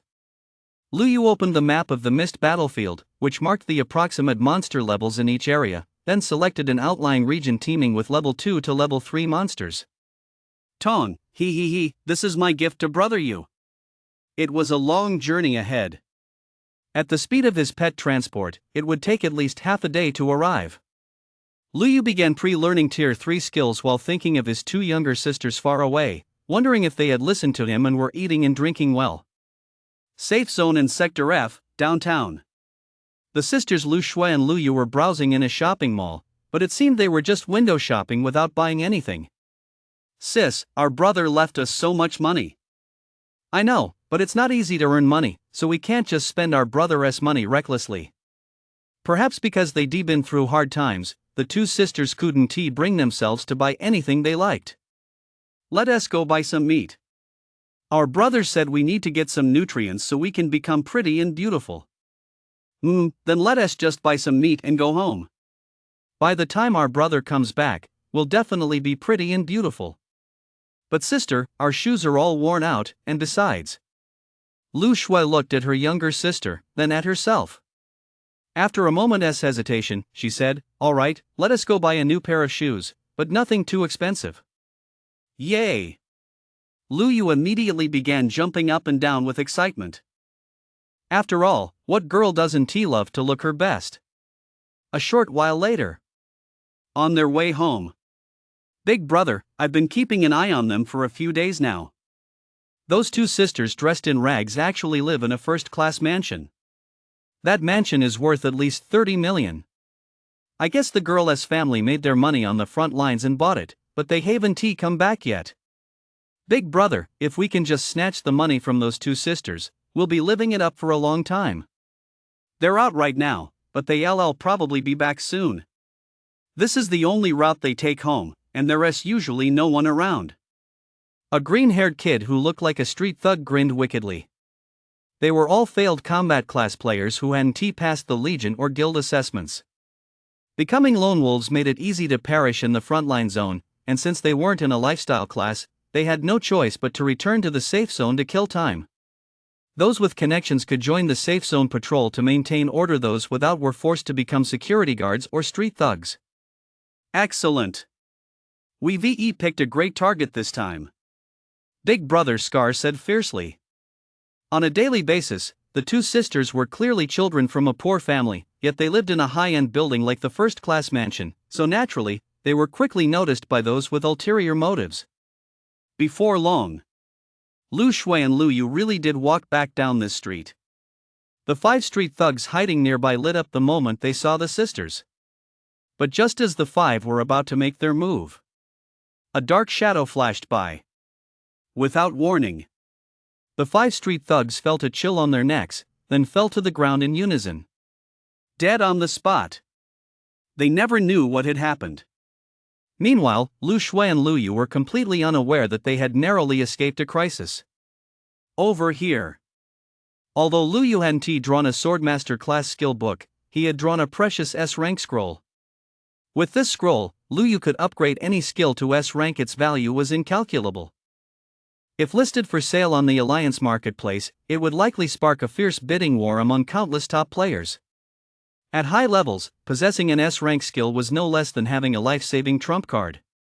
With the S-rank scroll in hand, once he advanced to the 3rd stage, he could simply purchase a suitable skill book directly from the Alliance marketplace. Considering how vast the Mist battlefield is, it was once the territory of the land of cherry blossoms. However, 100 years ago, the first wave of monster invasions struck the land of cherry blossoms, resulting in the entire nation's population being slaughtered by monsters, leaving not a single survivor, and leading to the nation's official declaration of extinction. Furthermore, the Mist battlefield is shrouded in fog year-round, with extremely low visibility. Without a mount to navigate to specific coordinates, it's easy to lose your way. If you accidentally wander into the territory of high-level monsters, even with a god-tier talent, you'll face certain death. Therefore, a mount is essential. Although there are class-changed players with mounts in the battlefield's supply district who earn travel fees by guiding others, their rates are far from cheap. Moreover, Liu still has over 1 million gold coins, more than enough to draw a top-tier mount, and he might even land a god-tier battle pet. Open the pet rankings. Mount pet rankings: no attack power or level, only HP and defense. First place, S rank Angel Elena, owner, Homan. Second place, a rank Golden Mammoth, owner, Shi Tianqing. Battle pet rankings: can be leveled up, growth depends on potential. First place, 10-star Inferno Blood Dragon, owner, Shi Tianqing. Second place, 9-star Battle Angel Michael, owner, Homan. Awesome! The top 2 spots on both pet leaderboards are held by the Dragonblood War God Shi Tianqing and the Celestial God Homan, truly worthy of their status as War God level super elites. Come to think of it, for a super advanced class changer standing at the pinnacle of the human race, it's only natural to have this kind of setup. The only thing that puzzled Liu was why the Sword God of Creation, who was also a God of War, didn't have any mounts or battle pets on the list. Immediately, Liu opened the pet section of the Beyond the Realm store. What met his eyes were various types of pet food, potions to boost pet loyalty, pet exclusive gear 6-piece sets, up to orange tier, and pet treasure chests. Name: Pet Treasure Chest. Description: has a chance to yield epic or legendary pet equipment fragments, mount pet eggs, combat pet eggs, pet food, and more. Tip: collect 10 fragments of the same type of pet equipment to craft pet gear. Purchase price: 100 gold coins. Mount pets are ranked from F to S based on their score. The higher the rank, the faster the flight speed, and the higher the HP in defense. S rank mounts also come with a support type talent skill. Combat pets are rated from 1 to 10 stars based on their score. The higher the rating, the higher their growth attributes, and the more powerful their awakened skills. Ding! You spent 100 gold coins to purchase 1 pet chest. Ding! Congratulations on opening an intermediate pet food, which restores your pet's stamina. Not bad. At least it's a good start. I didn't get a dud. Let us keep going. Ding! Congratulations on opening an E-rank mount pet egg. Ding! Congratulations on opening 1 low-tier loyalty potion, which increases pet loyalty by 10 points. Hint: pets with loyalty below 60 cannot be summoned. With only a little over 1.4 million gold coins left, Liu decided to spend it all. Since he was going to roll, he was going to roll for the best. Ding! Congratulations on hatching a B rank mount pet egg. Another mount. No wonder there are far more mounts than battle pets with a drop rate like this. It'd be strange if there weren't. AB rank mount. That'll get me quite a few military merits. Ding! Congratulations on hatching an S rank mount pet egg. Whoa! I got it. Liu had thought that even spending over 1 million might not guarantee an S rank mount, but it seems Lady Luck has once again singled me out. There's only one S rank mount in the entire world. Once this S rank mount is revealed, who knows how many big shots it will attract. But I'll have to wait until I reach the Mist battlefield to bind it. If I bind it here, I'm afraid my name will spread throughout the entire alliance in an instant. It'll be hard to avoid drawing attention. Filled with joy, Liu continued opening treasure chests, hoping to get another top-tier battle pet. Ding! Congratulations on opening a 3-star battle pet egg. Ding! Congratulations on opening a 0-star battle pet egg. Ding! Congratulations on opening a 9-star battle pet egg. When only 12 gold coins remained in his backpack, Luyu wore a bitter expression. He spent so much gold. And the best battle pet egg he managed to open was only a 9-star. Lady Luck has turned her back on me. After opening an S-rank mount pet egg, she gives me a 9-star battle pet egg, not a single pet equipment fragment to show for it. Looks like I'll have to save up gold again to try my luck. Sigh. If others found out that Luyu had opened a 9-star battle pet egg and was still sighing, they'd probably turn on him in an instant. Damn it! Even the Dragon Blood War Goddess battle pets are only 10-star. You got a 9-star that's enough to brag about for the rest of your life and you're still complaining? Luyu had no choice but to start organizing his backpack space, but he suddenly froze, blinking repeatedly as he stared at a 0-star battle pet egg. 0-star? What the hell? In the 100 years since the monster's arrival, the lowest tier battle pets that had ever appeared were 1-star. Yet the battle pet Luyu had hatched was 0-star, a first in human history. Luyu couldn't even find any records of it. Excuse me, sir, have you ever seen a 0-star battle pet? Ha! Kid, don't mess with me, okay? A 0-star battle pet? Is there even such a useless battle pet? Without a contract, he couldn't view the pet's information. So, Luyu had no choice but to head to the Mist battlefield first and investigate there.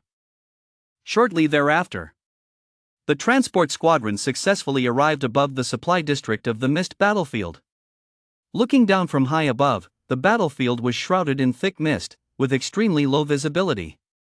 Rumor had it that a top-tier S-rank lord, a 10th tier, level 300 creature lurked here, residing on what was once the national mountain of the Cherry Blossom Kingdom, now known as Wanshur Mountain. The mist on this battlefield was created by that 10th tier S-class lord. The Dragonblood War God had once defeated this lord, but the lord was able to resurrect quickly after death. In fact, this was true not only for this 10th tier S-class lord but also for 10th tier S-class lords on other battlefields. They would all respawn after being killed. The respawned version isn't the original lord, but their combat power is roughly the same. However, the respawn time for the strongest lord in this mist battlefield is extremely short. He respawns within 3 days as the original lord, which is truly bizarre. This leaves even the Dragonblood War God feeling helpless. Additionally, since this lord seems to be content to remain in his corner, staying only on Mount Wanshur without any signs of invading other areas, the Dragonblood War God has no choice but to give up. As a result, the Mist battlefield became the top choice for monster hunters across all battle zones to accumulate military merits. As long as one didn't provoke the 10th tier S-class lord on Wanshur Mountain, he generally wouldn't leave the mountain nor unleash a monster tide. After logging in, Luyu set off alone toward the outskirts of the Mist battlefield. That 2-star rookie actually dares to go it alone? He really is a fearless young bull. The monsters in the Mist battlefield aren't static, and with the mist shrouding the area, it's not uncommon for high-tier monsters to hide within the territories of lower-tier ones. Forget about him. There are plenty of hotheads like that every year. We'd better get fully prepared at the supply station before setting out. The monster hunters riding the same transport pet as Luyu whispered among themselves. Luyu soon entered the mist-shrouded area. His previously wide field of vision was instantly obstructed. He could only see within a 5-meter radius. Without a map to guide him, it would be easy to lose his way here. But even within that 5-meter radius, Luyu witnessed the brutality of the battlefield. Corpses and bloodstains were everywhere. They belonged to monsters and class changers alike, everything imaginable, though most were just severed limbs. First, contract amount. Luyu took out an S-rank pet egg and contracted it immediately. Ding! Congratulations on successfully contracting the S-rank mount, Moonwhite Dragonfoal. You have reached the top of the pet mount rankings. Do you wish to make this information public? Whoa! First place? No! You've got to be kidding. Making this public right now, not to mention the sensation it would cause, would definitely put me on the radar of powerful organizations outside the Alliance. Because when a class changer is killed, their contracted pet remains unclaimed for a period of time, during which there is a chance it could be recontracted by someone else. An S-rank mount. It's definitely worth them making a move. All channel announcement. Congratulations to for successfully contracting the S-rank mount Moonwhite Dragonfall, claiming the number 1 spot on the mount rankings and earning a 100% movement speed bonus, x3. The announcement was broadcast 3 times in a row, ensuring every class changer saw the red notification pop up in the channel immediately. What? Someone contracted an S-rank mount? And it even surpassed the Angel of the Celestial God mount? Who is it? Holy crap! I was so shocked I accidentally snapped the tube. What kind of god tier player is this? Is some super rich tycoon spending their entire fortune on pet chests? Forget tycoons, even the head of the Ross family wouldn't dare be this extravagant. That's not something money alone can buy, it takes sky-high luck. I just want to know which big shot did this? It can't be the sword god of creation, can it? His pet died fighting for him during the monster invasion decades ago. At that moment, the 3 great war gods simultaneously opened a private channel and began chatting among themselves. Sword god of creation, we all know the value of an S-rank mount. If old Wood didn't have his angel mount, who knows how many times he would died by now.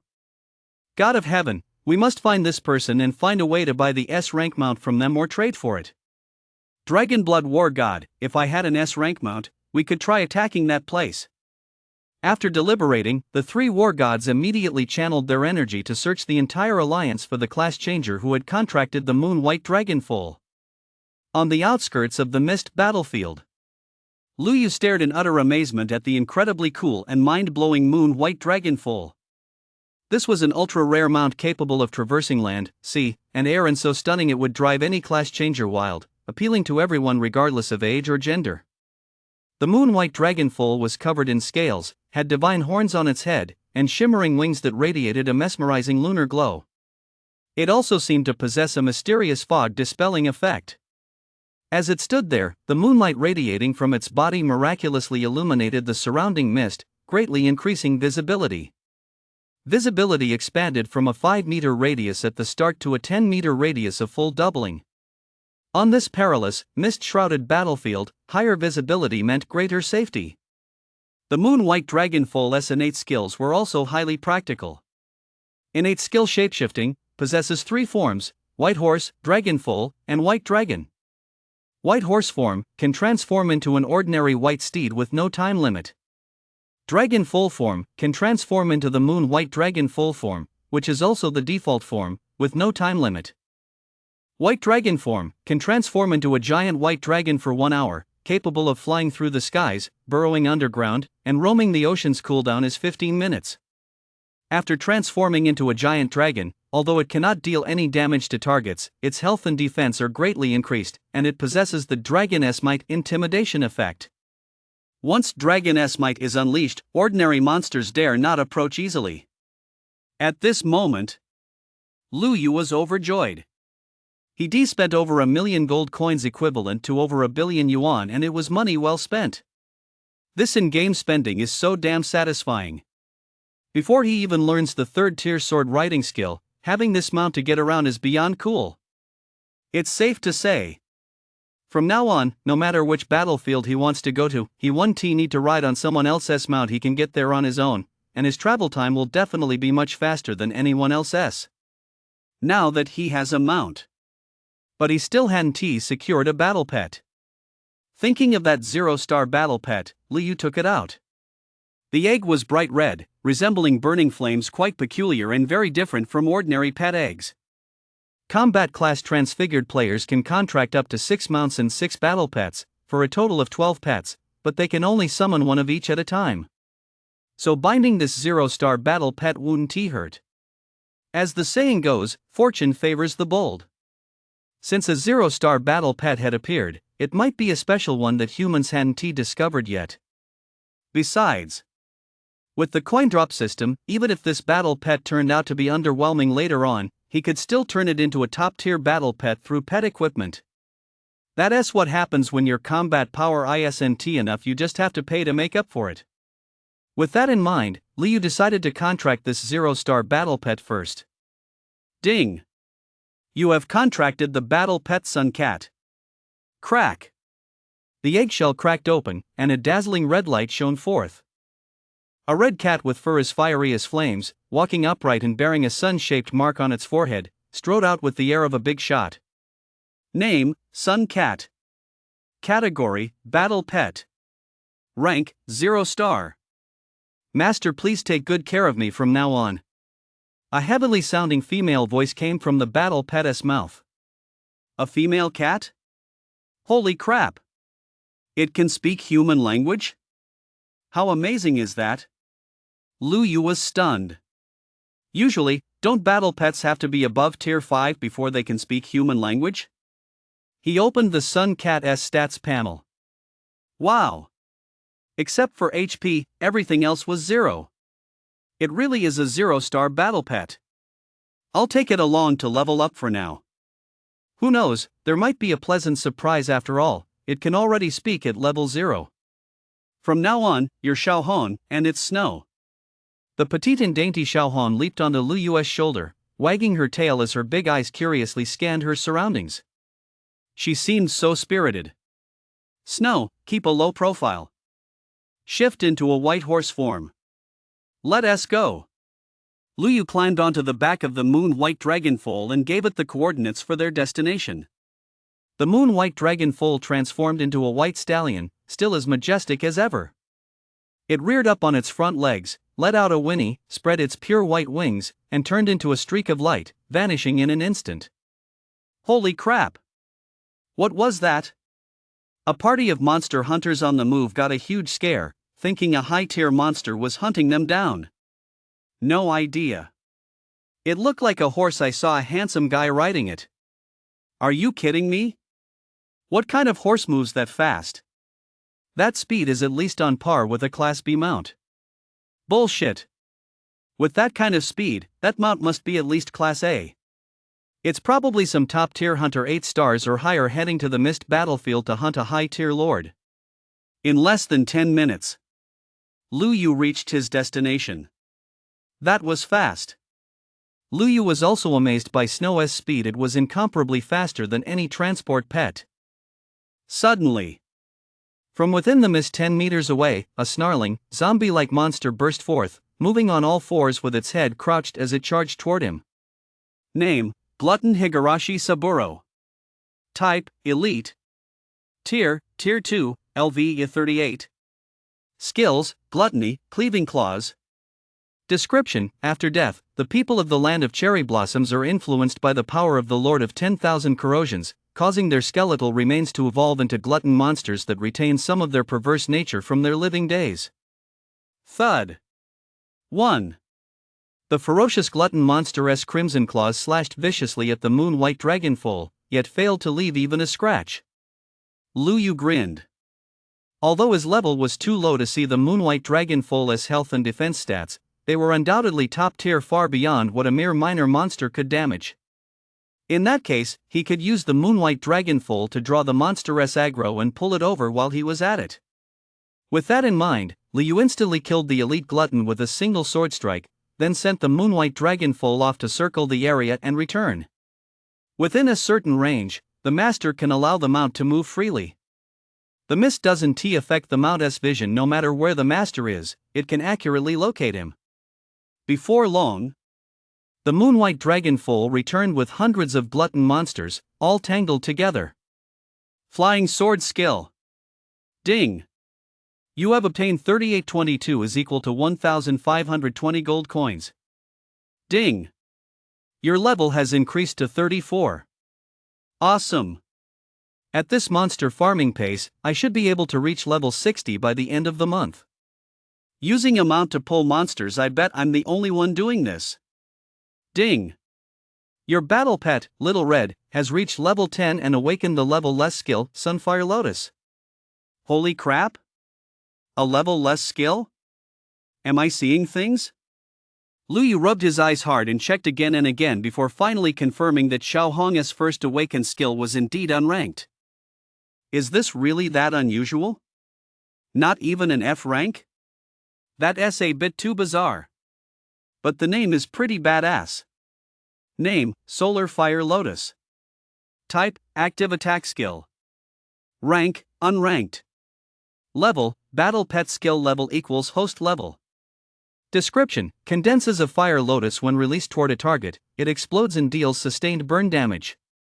He opened Xiao Hong's stats panel. Name, Sun Cat. Nickname, Xiao Hong. Category, battle pet. Potential, 0 stars. Level, LV10. HP. Attack. Defense. Skill, Solar Fire Lotus no level. Equipment, none. Lu Yu was baffled. Ever since Xiao Hong was born, everything except her HP, which had a question mark, had been 0, but now everything was question marks? What was going on? Xiao Hong, what is going on with your stats? Master, I don't know either. Ha? You can't see them either? I can't see them. It seems they won't show up until I reach a certain level. This. Faced with Xiao Hong's bizarre situation, Liu could only conclude it was a bug, just like a game bug. According to the bug theorem, no bug is ever weak.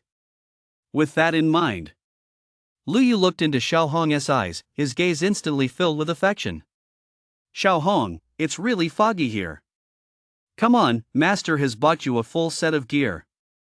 Liu lavishly bought Xiao Hong an entire set of level 10 orange pet gear, claw guards, battle armor, a bell accessory, a helmet, a collar, and earrings. Whoa! Master, isn't this a bit too extravagant? I'm only level 10. Oh, don't say that. Whether it's extravagant or not doesn't matter. What matters is that you're Master's first battle pet. If Master doesn't spoil you, who will? From now on, every time you level up by 10, Master will get you a new set of gear. Once Master has saved up enough gold, I'll get you a special set of epic gear or even legendary gear. Master will spoil you rotten. Meow meow meow. Master, you're so good to me. Ding.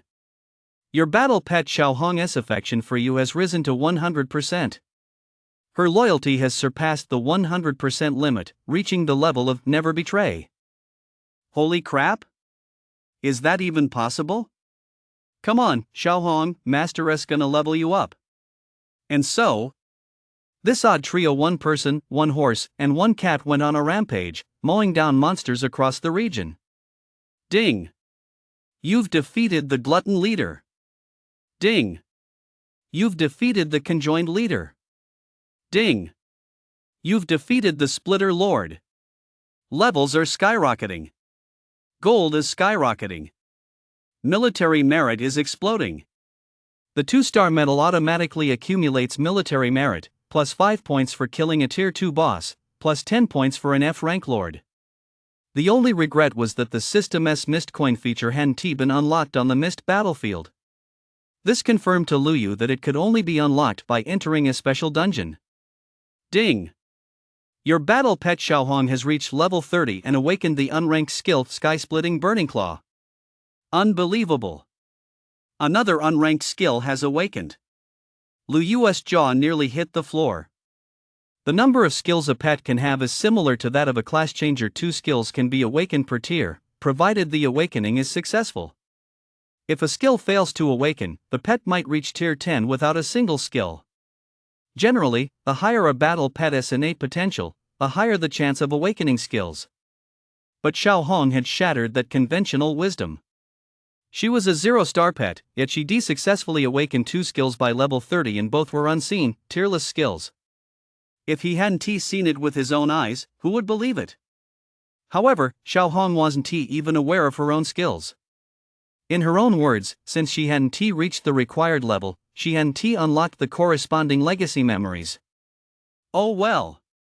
Let us just level her up first. Once her skills improve, he'll test their power then. And so, Liu set out alone, frantically grinding monsters on the outskirts of the Mist battlefield. Perhaps because Grandpa Tom was patrolling the battlefield, the monsters had become much more docile and were no longer as restless. As a result, Liu hadn't encountered any monsters higher than tier 3 in this area. And for Liu, tier 3 monsters posed virtually no threat at all. At that moment, Tong sat upright atop the Sky City, gazing down at the world below with a worried expression. He had received Lu-Yu's messages long ago. But since they were in different worlds, he can only receive Lu-Yu's messages. He couldn't reply. Brother Yu, don't worry. Once I fulfill my promise to Grandpa, I'll be able to come back to you. Over here. Hello, I'm here to apply for the 3-star hunter exam. Kid, do you know the rules? Have you even read the Hunter's manual carefully? You have enough military merit, but you need to be promoted to Tier 3 before you can apply. Ugh. What a bummer. Lu-Yu had no choice but to advance his rank first. There were special advancement stones for monster hunters here. As long as he paid a few military merit points, he could use them right away. Ding. You spent 30 gold coins and drew a Tier 3 mission of S-rank difficulty. Do you confirm? Confirm. Ding. You have confirmed the Tier 3 mission. Mission details: you must travel to the mission dungeon to help a village fend off a monster invasion. It seems that the higher the level, the more the advancement missions resemble real-world scenarios. Monster invasions. They're always the theme song of today's world. Teleport. The next second, Lu-Yu appeared in a dilapidated village. The villager NPCs here looked somewhat like humans, but there were differences. Their skin was green all over, they were bald, and they had a pair of antennae on their foreheads. Village chief, look! A big loser warrior has arrived to protect us. A big loser warrior? Lu-Yu's forehead veins bulged slightly. If these weren't the NPCs he was supposed to protect for his advancement quest, Lu-Yu would definitely slice them down like monsters with a single sword stroke. May the Green Giant protect us. Just as our village of Green Denny was on the brink of destruction, a pathetic warrior has arrived. Now our village is saved. Led by the village chief, they all bowed their heads in worship toward the sky. Fierce dark monsters were about to invade their village once again, seizing their territory and resources, and they were powerless to resist. Now that a hero had fallen from the heavens, the dark monsters would surely shift their attention to him. As long as he was killed or captured by the dark monsters, the monsters would undoubtedly withdraw satisfied and would never attack them again. After all, a warrior is worth far more than their little village. That's why they happily referred to Lu-Yu as the unlucky warrior and their last hope. Village chief, the monster is about to attack. We'd better get ready. Seeing that this bunch of good-for-nothings showed no intention of taking action, Lu-Yu had no choice but to remind them, rolling his eyes in exasperation. If it were just a matter of hunting monsters on his own, Lu-Yu wouldn't be the least bit worried. But the mission required him to assist the village in fending off the monster invasion, and the villager casualty rate couldn't exceed 50%, otherwise, the mission would be considered a failure. No matter how strong Lu-Yu was, he couldn't protect every NPC, so they had to strengthen their defenses to ensure sufficient safety. This was the crux of this S-rank advancement quest. Yeah. You're right, you unlucky hero. We need to prepare early. But the very next second, the village chief actually led the villagers to chop down trees, quarry stones, and repair damaged houses. Their so-called defensive measures amounted to nothing more than haphazardly piling some wood and stones at the village entrance. Half-assed. Extremely half-assed. Even more outrageous was that, claiming it wouldn't interfere with their own monster slaying, they dismantled all the traps that had been set up earlier. Holy shit! Are you guys doing this on purpose? Lu-Yu couldn't help but wonder if this quest dungeon had a bug. Or maybe this is just the true nature of the quest dungeon. Anything is possible. It's not like in a video game, where there's a fixed pattern. Since the NPCs can't be relied on, he'll have to rely on himself. Otherwise, if the quest fails, the next one he takes on will be an F-rank advanced quest, the lowest difficulty, and the stat bonuses will be much lower. Looking at the quest prompt, the monster invasion is set to arrive in 10 minutes. He must set up the village's defenses within that time to prevent the monsters from breaking in and slaughtering these hapless villagers as much as possible. He arrived at the village entrance. Lu Yu noticed 2 arrow towers here built of wood, but already on the verge of collapse, and the villagers who had originally manned them as archers had already withdrawn. Wow! This is clearly a case of giving up, setting him up to die. I really want to slice these ridiculous NPCs in half with my sword. Just as Lu Yu was racking his brain over how to strengthen the village's defenses, he touched one of the arrow towers and a prompt popped up: the tower could be upgraded. Name: Wooden Arrow Tower damaged. Level 1. Description: no active attack effect requires an archer to stand on it, but slightly increases arrow damage. Gold required for next level upgrade, 200 gold. This instantly perked up Lu Yu, who had been seeing no hope of completing the quest. He could spend real money. Then it wouldn't be a big deal. The one thing Lu Yu had plenty of was gold. Just as expected. No matter where you go, spending real money is the way to go. Lu Yu decisively spent his gold to upgrade both arrow towers. Ding! You spent 200 gold to upgrade the arrow tower to level 2, advancing it to a stone arrow tower. Ding! You spent 400 gold to upgrade the arrow tower to level 3, advancing it to a black iron arrow tower. Ding! Arrow towers in Gradini village can only be upgraded to level 3, they cannot be upgraded further. Name: Black Iron Arrow Tower. Level 3.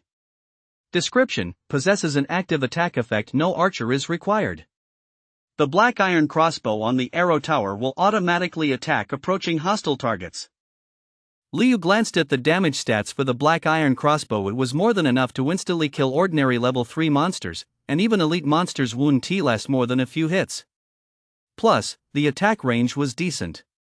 As long as he blocked the boss himself, these 2 black iron arrow towers would be enough to fend off the invading monsters. But that wasn't enough. After all, monsters weren't stupid enough to attack only from the front, they would certainly launch a massive assault by surrounding the village.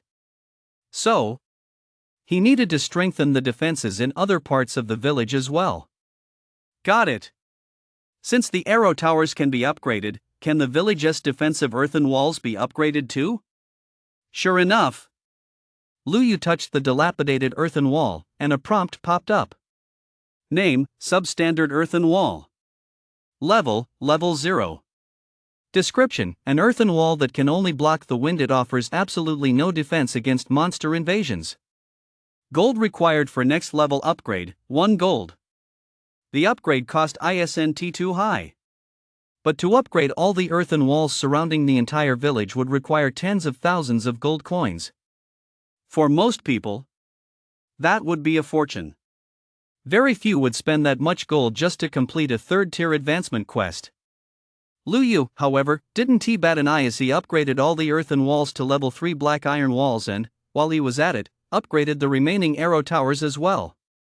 And so, Gradini village's defenses were now solid. To be on the safe side, Lu Yu also summoned the Moonlight Dragonfoal so that, in case of an emergency, it could draw the monster's aggro.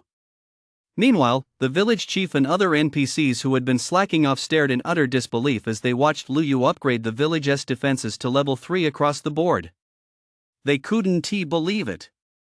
An outsider warrior actually had the guts to spend so much gold just to upgrade the village's defenses. Gulp. Village chief, this unlucky warrior seems to be a pay-to-win player. A villager carrying a log exclaimed in disbelief. Oops. Thud. Ouch. The old village chief smacked him right on the head with a sledgehammer, then roared furiously, "You bunch of little brats, what the hell are you all doing?" For a moment, all the villagers stared at the village chief in shock. Lu Yu was also startled by the village chief's booming voice. This handsome, dignified, graceful, and dashing young hero braved the dangers to cross over from another realm and help us fend off the monsters. Not only did you fail to treat him with proper hospitality, but you also called him a big sucker and acted like you didn't care. I am deeply distressed, deeply distressed. If it weren't for the pay-to-win warrior, oh no, the noble young hero who, in the spirit of righteousness, chose to overlook this and didn't leave, we would surely be doomed. Everyone, pick up your weapons. Follow the young hero as we stand together against the monster's invasion and defend our homeland. The old village chief stood tall, his authority plain for all to see. Wherever his gaze fell, every villager bowed their heads in contrition. The next second, united as one, the villagers shouted in unison, "Follow the young hero! Defend our homeland! We swear to never coexist with the monsters!" A village woman also made her stance clear. The villagers' thoughts were in the clear, completely in the clear. With defenses like this, who the hell are we afraid of those dark monsters? Immediately, the villagers swiftly grabbed their weapons and methodically formed a defensive formation. Their speed and the vigor they displayed left Liu Yu speechless. He even thought they'd been replaced by NPCs. Holy crap! Is this the effect of spending real money? It can even influence an NPC's fighting spirit. Before long, the monsters attacked. Leading the charge was a Tier 2, level 60s rank lord, riding a towering skeletal warhorse and exuding immense confidence. Hundreds, even thousands, of monsters surrounded Green Denny village, leaving no room to breathe. But when the monsters got a clear look at Green Denny village's defenses, they were all stunned into silence. Even the S-rank lord, who'd been about to make a grand declaration, was left speechless. Is this the Green Denny village that is supposed to be a pushover? Which idiot provided this fake intel? With just level 3 defenses, plus the villagers' attacks, he'd have to take a beating just trying to break through even as a Tier 2's rank lord. What's the point of even fighting this? The intel was wrong. Retreat. Run? Liu Yu had actually underestimated these monsters' intelligence. It seemed they weren't just muscle-bound brutes. They knew when a fight wasn't worth the effort and would retreat. Although letting them escape would allow Liu Yu to successfully complete his advancement quest. With gold coins right within his grasp, there was no way Liu Yu was going to let them slip away for nothing. Snow! Liu Yu roared. Whoosh! The moon-white dragon steed immediately carried Liu Yu at top speed, streaking like a streak of light to the boss's front. Liu Yu had transformed into a peerless sword god, the orange treasure sword in his hand blazing with unmatched sword light. Divine Sword Array of Monster Slaying. Divine Sword Storm. The two Divine Sword techniques engulfed the boss, who met his end on the spot without even a chance to scream. Ding! You have obtained 60-20-120 is equal to 144,000 gold coins. The S-rank Lord's drop rate was multiplied by 120. There you go. The gold spent on defending Green Denny village has been recouped. Whoa! Such a powerful Tier 2's rank lord was insta-killed? Who on earth is this pay-to-win warrior? The old village chief and other NPCs all stood there frozen in shock, watching everything unfold before their eyes, unable to believe what they were seeing. That was the dark overlord of this region, the invincible 8-armed demon ape king, and he was just insta-killed like that? The other monster minions, seeing their boss wiped out in an instant, were all terrified out of their wits and scattered in a panic. But in front of the moon-white dragon foal, their speed seemed as slow as a snail's. Before long, an entire monster army was wiped out. As soon as Liu Yu returned to the village, the baptismal light signifying the completion of his advancement quest descended upon him. This time, all of Liu Yu's 5 attributes increased by plus 240, exactly double the gain from advancing to the second stage. It seemed that the further he advanced, the greater the difference in attribute gains became. Immediately afterward, Liu Yu purchased a full set of level 60 orange tier gear, maxing out his attributes. Opening the stats panel. Name, Liu Yu. Class, Swordmaster. Level, LV 60 Tier 3. HP, 17,650. MP, 8,850. Physical attack, 5,301. Physical defense, 52,950. Magic defense, 26,550. Strength, 1,767 is equal to 157 plus 120 plus 240 plus 1,250. Stamina, 1,765 is equal to 155 plus 120 plus 240 plus 1,250. Intelligence, 547 is equal to 7 plus 120 plus 240 plus 180. Agility, 1516 is equal to 6 plus 120 plus 240 plus 1150. Spirit, 885 is equal to 5 plus 120 plus 240 plus 520. Free stat points, 0 plus 5 per level.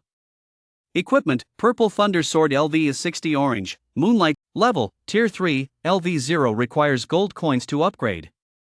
Skill effect, summons a special flying sword to hover beneath your feet. This is the most stylish flight skill for Swordmasters, with no cooldown. Each cast consumes 300 mana. Tip, upgrading this skill increases flight speed. Lu Yu immediately cast the skill. A legendary flying sword appeared at Lu Yu's feet, shimmering with golden light. It looked incredibly cool. Lu Yu controlled it with ease, soaring freely through the village for a while. It felt absolutely exhilarating. This is exactly what a Swordmaster is all about. He opened the system interface. Just as Lu Yu had expected, his base gold amount had changed again from 20 to 40, doubling once more with no other new features added. Lu Yu confirmed that this coin drop system was purely for dropping coins. Unlocking it only increased the base amount. Still, that was already a massive glitch. Oh my, young hero, you're truly a god sent from heaven, invincible in battle, unstoppable in attack, and extraordinarily brave. The old village chief began showering him with flattery. But Lu Yu just rolled his eyes at him and said indifferently, "A bunch of muggles." Immediately afterward, Lu Yu was teleported back to the Monster Hunter lobby.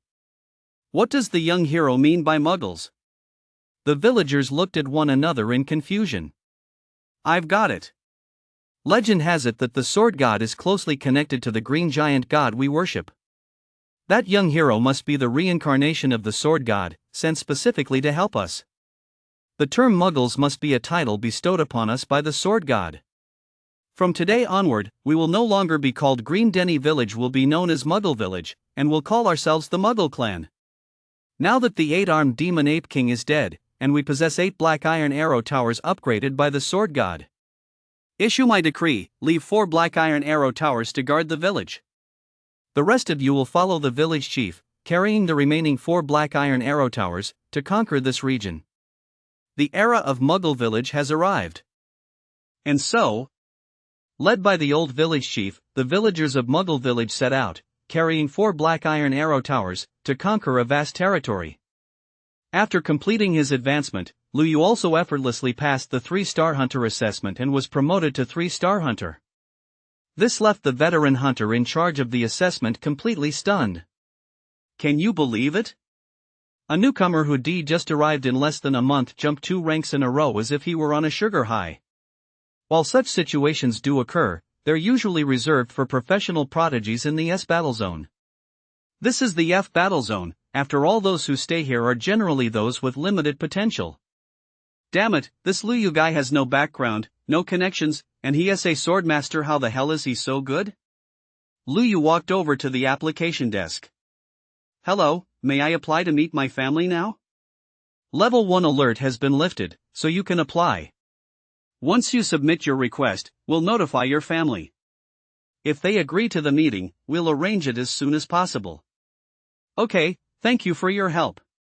To see his parents as soon as possible, Lu Yu quietly slipped the clerk 100 gold coins. Holy crap! 100 gold coins? The clerk in the white stockings and short skirt was stunned. It wasn't the first time she received a bribe like this, but usually it was just a few gold coins at most, nothing like this teenager, who was so generous as to hand over 100 gold coins outright. That was equivalent to a year's salary for her without eating or drinking. Meanwhile, Yang Zhang was already in the square. 26 of the 28-person squad had gathered. Reporting to the commander were still too short. Yang Zhang took a quick roll call and knew right away that Lu Yu and Tong were missing. As for Tong, there was no need to mention him. The commander-in-chief had given him a heads-up a while back that Tong was temporarily leaving the Hunters Guild. Yang Zhang wasn't sure of the exact reason. But one thing was certain, Tong had an astonishing background. Otherwise, the commander-in-chief wouldn't have personally notified him. As for Lu Yu, just a poor kid, one he even escorted here himself, nothing special about him. Lu Yu didn't show up on time. Could he have run out of quests? After all, once the Swordmaster class reaches Tier 2, its weaknesses become apparent. Reporting to the commander, a while back I saw Lu Yu board a transport pet bound for the Mist battlefield. It looked like he was heading there to hunt monsters and earn military merit. A team member dressed as an archer spoke up. Whoa! The others gasped in shock. Going to the Mist battlefield this early? Is he looking to die? Zhang was completely baffled as well. Wow! Seriously, wow! He has only been a hunter for a short while, yet he dares to go to the Mist battlefield all by himself. Has he lost his mind? He is just an idiot. Even when we were promoted to 2-star hunters, we were too scared to leave Dragon City and just stayed here to level up. The team members snickered. Alright, since Lu Yu and Tong can't make it, let us just head out. Yang Zhang summoned his flying battle pet, ready to lead the group. Just then, a white-clad youth glided in on a sword, catching everyone's attention. Sorry, Captain, I'm late. Lu Yu's sudden return was actually kind of cool. Holy shit! Is that a 3-star hunter medal? Lu Yu's advanced to a 3-star hunter? Everyone's eyes nearly popped out of their heads. This is crazy. How on earth did Lu Yu return unscathed from the Mist battlefield? And he has even been promoted to a 3-star hunter. That means Lu Yu has completed his 3rd stage advancement quest. He is a 3rd stage class changer. Damn it! Aren't Swordmasters supposed to start showing their weaknesses after reaching Tier 2 with damage being practically negligible without powerful gear stats? So how did he level up? And he did it all by himself. Compared to them, who carefully assembled a party and spent day and night grinding monsters and doing quests, they were only in their 40s, still a long way from level 60 in the Tier 3 advancement quest. They were still hoping to level up a few more times during the end-of-month squad event to prepare for the upcoming new generation blood trial. Now, a regular Swordmaster has far surpassed them. That's a real blow. To avoid cramming in with everyone else on the squad leader's flying battle pet, Lu Yu summoned the Moon White Dragonfoal. Under Lu Yu's command, the Moon White Dragonfoal appeared in the form of a white horse, completely different from the Dragonfoal form shown on the leaderboard. Moreover, mount information is separate from battle pet information, so others cannot view it.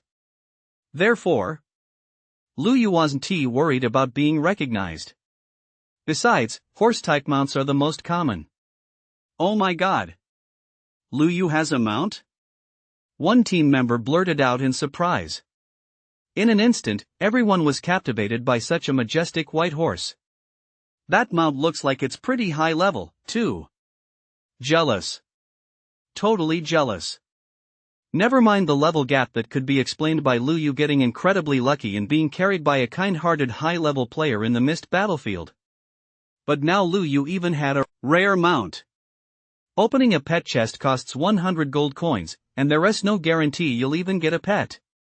On the market, an F-rank mount pet egg has been inflated to over 1 million yuan, comparable to a decent house in the safe zone. They simply couldn't afford it. Looking at the few dozen gold coins they earned by grinding through quests and monsters lately, then glancing at Lu Yu's magnificent mount, they wondered, how could the gap between people be so vast? Alright, what are you all spacing out for? Since everyone's here, let us get going. I'll explain the details of this mission along the way. Yang Zhan was also surprised by Lu Yu's extraordinary luck. But as the squad leader and a competent officer, he wouldn't rashly ask Lu Yu about it. After all, everyone has their own secrets. Lu Yu, your white horse seems to be quite high level. Try not to draw attention to it in public. As you know, the war zone is a mixed bag, and external forces may be lurking. If someone with ulterior motives sets their sights on your mount, it could be dangerous. As someone who'd been through it all, Yang Zhang naturally understood the principle of not flaunting one's wealth until one had established a certain level of strength. Since Lu Yu was a member of the squad under his command, he felt obligated to give him a heads up. Lu Yu nodded and summoned Snow back. Lu Yu was very impressed with the squadron commander's approach. He was a good leader who cared for his subordinates and was upright and incorruptible. Let us go. Yang Zhang shouted, leading the group as they set off on their crimson flame golden feathered eagles. Noticing that Tong wasn't among the group, Lu Yu couldn't help but feel a little puzzled. Did Tong go missing just because he went to see his grandfather? Although they hadn't spent much time together, Lu Yu had already come to regard him as a friend. Just then, Yang Zhang spoke up. The location for this event, the 100-eyed demoness lair on Frontline 4. It's about a 2-day journey. We'll rest for the night in Stone City within the safe zone. The event itself is fairly straightforward. We'll clear out the 100-eyed demoness lair. Most of the monsters there are tier 2, making it the perfect place for your team to hone your skills. If we encounter a tier 3 boss, I'll step in to handle it. Once the event is over, I'll award you military merit points based on your performance. For those who perform exceptionally well, I'll personally grant you additional tier 2 green quality gear as a reward. If everyone knew that he was already wearing a full set of level 60 orange gear, he wondered what they would think. Clearing out monsters up to tier 3 seemed a bit too boring to Lu Yu. With his current level and combat power, he could one-shot even a standard tier 3 boss. But since they were, after all, part of a squad and members of the Monster Hunters Guild, he still had to participate in the monthly event. He'd just treat it as his monthly vacation. Lu Yu, you're already at tier 3, so you have a level advantage. For this event, I'll be specifically tracking your performance against monsters at tier 2 or higher. Is that okay? No problem. Lu Yu didn't care one bit about this. He was actually thinking to himself that he shouldn't perform too spectacularly, otherwise, taking down a monster with a single sword strike would scare the hell out of these teammates who'd never seen anything like it. The Grand Captain is truly fair. Just now, I was worried that since Lu Yu is tier 3, even if he were wearing nothing but basic gear, he'd be able to easily handle ordinary tier 2 monsters just by relying on his level advantage. That's right, but once he faces a boss-level monster, he'll be in trouble. There's absolutely no way he'll get the squad leader's green gear reward. Some team members whispered among themselves. Lu Yu simply smiled it off. 2 days later, the group arrived at Stone City, near Frontline 4. Everyone will rest at this hotel tonight. First thing tomorrow morning, we'll head straight to the 100-eyed demoness lair. After Yang Zhang finished speaking, everyone went their separate ways to find rooms. Lu Yu checked into a room by himself. It was a rare chance to be back in a safe zone with a signal, so Lu Yu immediately took out his phone and sent a voice video to his younger sisters. The two sisters, who were reviewing their homework at the time, were overjoyed to suddenly receive their brother's voice video. "Big brother, when are you coming back?" Lu Shui and Lu Yu huddled together, beaming happily at Lu Yu on the screen. Seeing his two younger sisters looking so lively, with rosy cheeks and wearing new clothes, Lu Yu felt a little relieved and smiled with satisfaction. Earlier, Lu Yu had worried that his sisters, accustomed to living frugally, wouldn't be willing to spend money. Now it seemed they had listened to him, though not excessively. The clothes were clearly from a street stall, and he guessed they were eating simple meat dishes. "I'm on a mission and happened to pass through Stone City, so I had the chance to video call you guys." Immediately, Lu Yu and his two younger sisters chatted about family matters and the things he'd seen over the past few days. The two girls were also very eager to explore the outside world. Meanwhile, at the city gates of Stone City, two guards were chatting under the cover of night. "Man, when will this ever end? The same old guard duty day in and day out, and my pay barely covers the family's basic needs. If I'd known back then, I would have chosen a support class. I'm in the same boat as you. I'm the sole provider for a family of 6. My entire monthly salary goes to the household. There is absolutely no chance for advancement. Our living conditions may be a bit tough, but we're still much better off than our predecessors who spent their days battling monsters." No sooner had the words left his mouth, when suddenly a cold gleam flashed by. There was a sizzle. The two men's heads vanished simultaneously, and their bodies collapsed heavily to the ground. Inside the city, the streets were brightly lit. Peace reigned. "Come on, big brother, come chase me." A little girl, clutching a dirty doll, ran ahead, with a little boy chasing after her. Just then, the little girl suddenly stopped.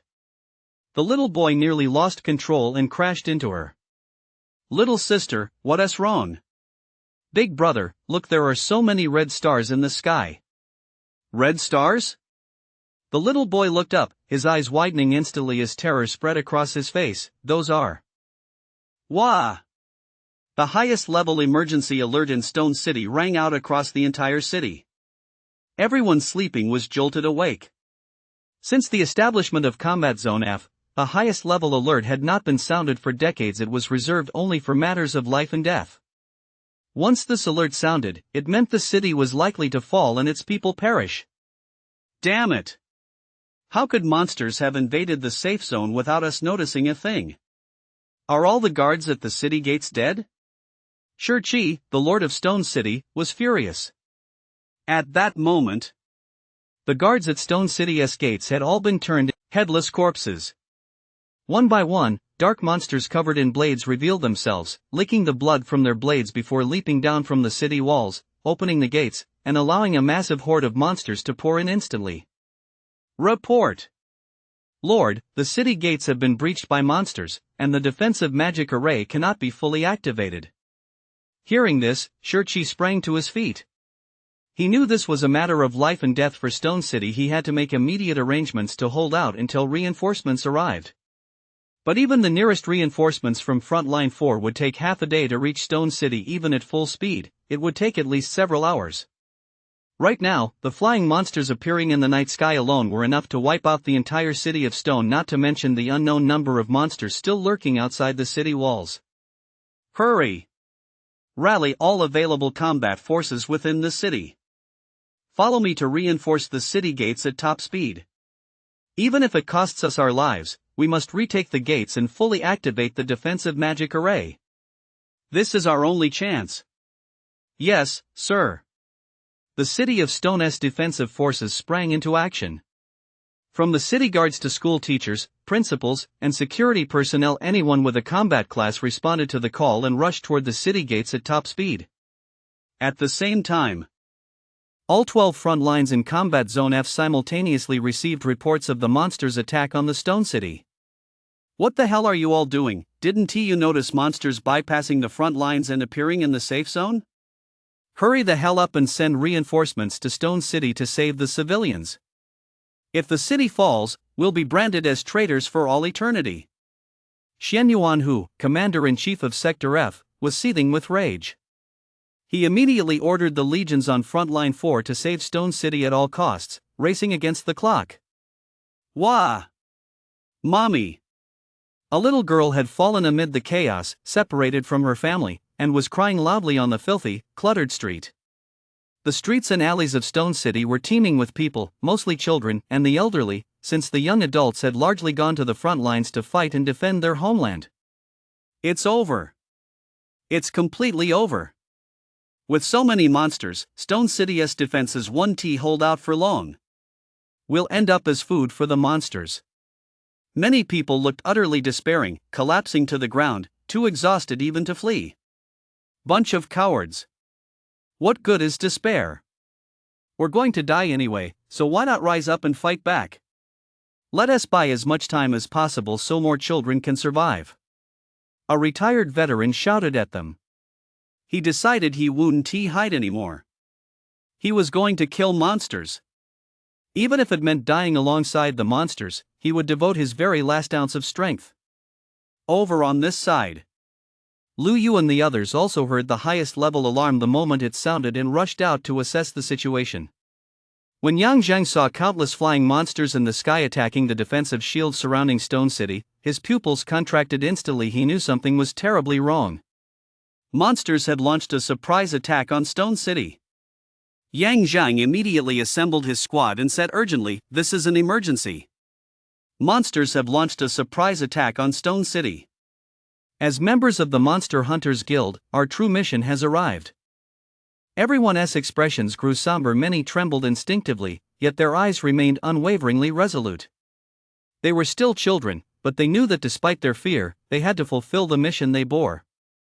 For the future of humanity, burning themselves out at this critical moment was a mandatory lesson they'd learned since childhood at school. Lu Yu watched as hordes of monsters stormed into the city, rampaging and slaughtering their unarmed compatriots. While worry filled his heart, a blazing rage also ignited within him. Although he had long anticipated that this day would come, he hadn't expected it to arrive so soon.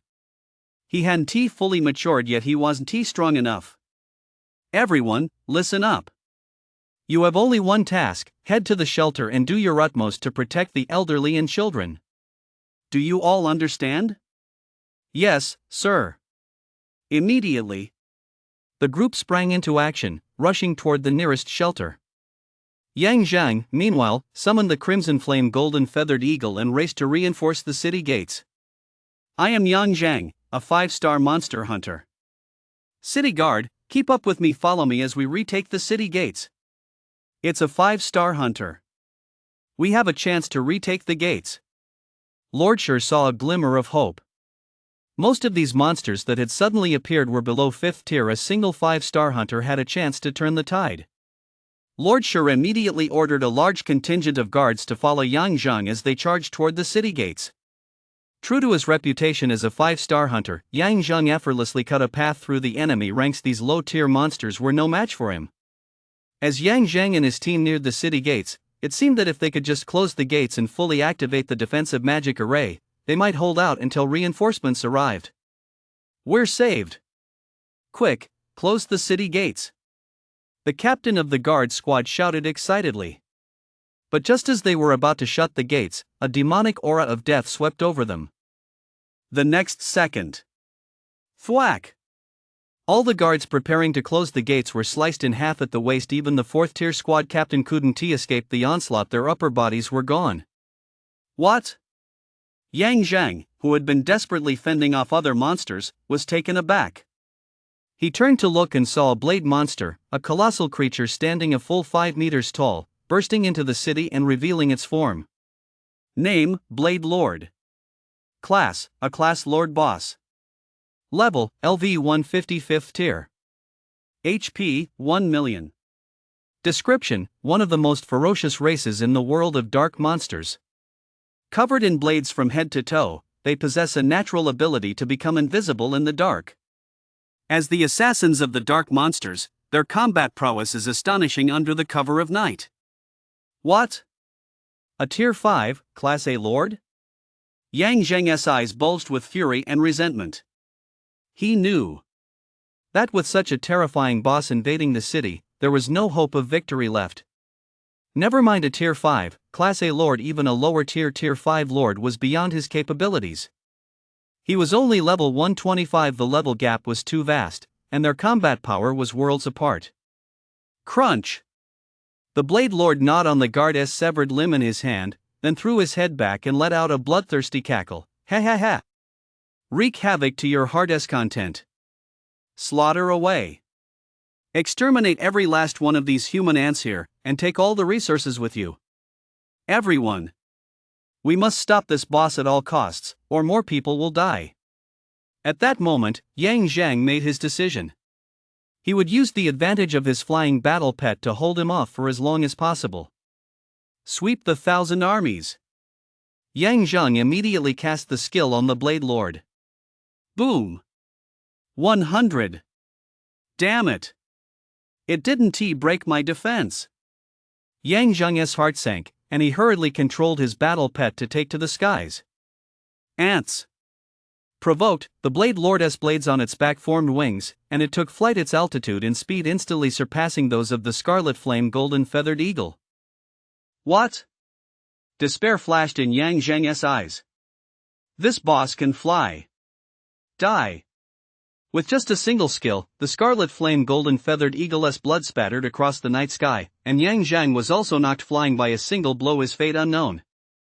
At the same time, outside F battle zone.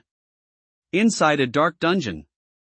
A figure in a black robe watched with great interest as the dark magic mirror reflected the scene of Stone City. Standing beside him was a high-ranking lord exuding a terrifying aura.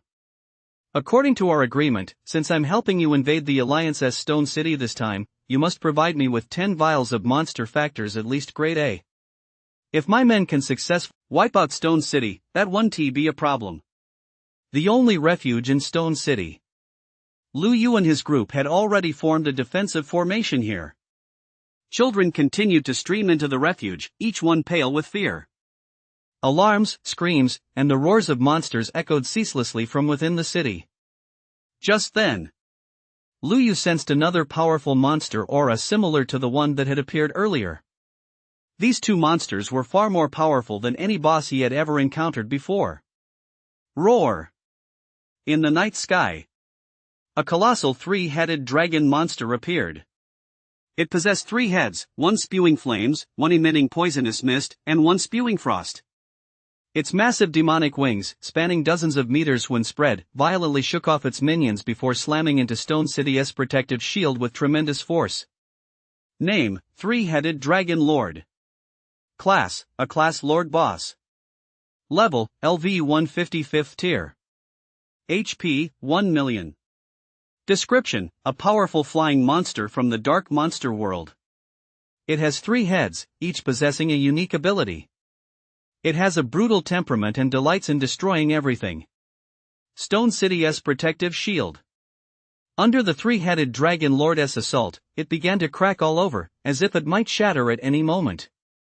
If the monster lord in the sky were to break through, the consequences would be unimaginable. No! I can't just stand here and watch this happen. I have to take down one of them before the 2 Lord bosses join forces, otherwise, everyone in the shelter is doomed. For the first time, Lu Yu wore an incredibly grave expression. The one piece of good news, for now, was that the strongest monster in this invasion appeared to be only a 5th tier creature. Snow, Xiaohong, you two stay here and hold the line for me. Lu Yu decided to take the initiative and send his pets to take over his duty, ensuring the safety of the people in the shelter. Lu Yu, what are you doing? The squad leader told us to stay here. Someone shouted at Lu Yu. My battle pets and mount will hold the fort for me. With that, Lu Yu mounted his sword and flew off toward the direction where the Blade Lord had appeared. If Stone City were to fall completely, Snow could transform into a white dragon and protect the shelter for 1 hour, but only 1 hour. At that moment, the Blade Lord swept through the city as if no one were there. Wherever it passed, buildings collapsed, and countless guards were killed or wounded. Not a single soul could halt its advance. An air of despair began to permeate the entire Stone City. Hold the line. Hold the line. This is our home. Defend Stone City to the death. The city lord, Shirchi, fought fiercely amidst a sea of blood, leading the charge against the Blade Lord. Yet in a single clash, he was sliced in two by the Blade Lord and devoured as a delicacy. Witnessing this scene, the guards' faces were etched with terror, but it also ignited their fighting spirit. They knew that behind them were their loved ones and countless children, the hope of the human race. They could not retreat. Charge! Someone shouted the command, and the guards immediately charged forward with reckless abandon. Even though their combat prowess was meager, they vowed to stand or fall with Stone City. Damn monsters of the Gobi! I haven't had my fill of this city yet. How dare you destroy it? You diehards, follow me. Even the street thugs, who usually bullied the weak and feared the strong, were now united in their hatred of the enemy. As the human race faced crisis, they still chose to fight these monsters to the bitter end. Soon, hordes of monsters had surged into the city center. Ha! There's a human kid here. I hear human kids are the most tender and delicious. A monster spotted the child hiding among the collapsed rubble, its foul-smelling drool dripping incessantly. Faced with such a terrifying monster, the child's face was filled with bewilderment and terror. But amidst his fear, images of his father's teachings echoed in his mind, though his father had already fallen on the front lines. No one knew where he found the courage, but he raised his toy sword and aimed it at the monster before him. A murderous glint suddenly flashed in the child's eyes. Come on, I'm not afraid of you. The monster paused for a moment, then burst into laughter. Ha ha ha, a human brat, deluding himself into thinking he can destroy me? Just be a good boy and become my meal. As it spoke, the monster opened its blood-stained maw and lunged toward the child, who tremblingly swung his sword. Just at that critical moment, suddenly, a flash of sword light. The monster froze instantly. The next second, its head slowly fell off, green blood spurting out. It didn't even feel death. The brave child slowly opened his tear-filled eyes and witnessed a scene he would never forget. A young man in white, wielding an orange battle sword, descended from the sky and slew the powerful monster like a ray of dawn in the darkness, bringing light and hope. Hurry and join the others at the shelter. With that, Liu soared into the air on his sword once more and unleashed the flying sword skill with all his might. More and more flying swords swirled around Liu, furiously slaying the monsters that had invaded this area. How amazing! Stone City has actually welcomed such a powerful swordmaster. An elderly veteran marveled, shouted, "Come quickly! Let us escort the children over here to the shelter first." Suddenly, a massive roar erupted from the sky. Stone City's defensive shield shattered. Hordes of flying monsters began pouring into the city. The three-headed dragon lord leading the charge unleashed wide area attack skills from all three of its heads: fire, poison, and ice. Many were unable to dodge in time and died instantly. It's over. Seeing this, the fleeing crowd stopped in their tracks, staring in despair at the swarm of flying monsters filling the sky. A single Blade Lord had already plunged everyone into despair, and now another terrifying monster boss, one whose combat power was no less than that of the Blade Lord, had appeared. At this rate, Stone City would likely be reduced to ashes before the relief forces even arrived. "Damn three-headed dragon, these are our meals!" The Blade Lord roared furiously. Only then did the three-headed dragon lord hold back slightly, freezing only the fleeing people. Damn it! Liu's expression darkened. He hadn't expected Stone City's protective shield to be breached so quickly. With two 5th-tier A-class lords appearing simultaneously, which one should he confront?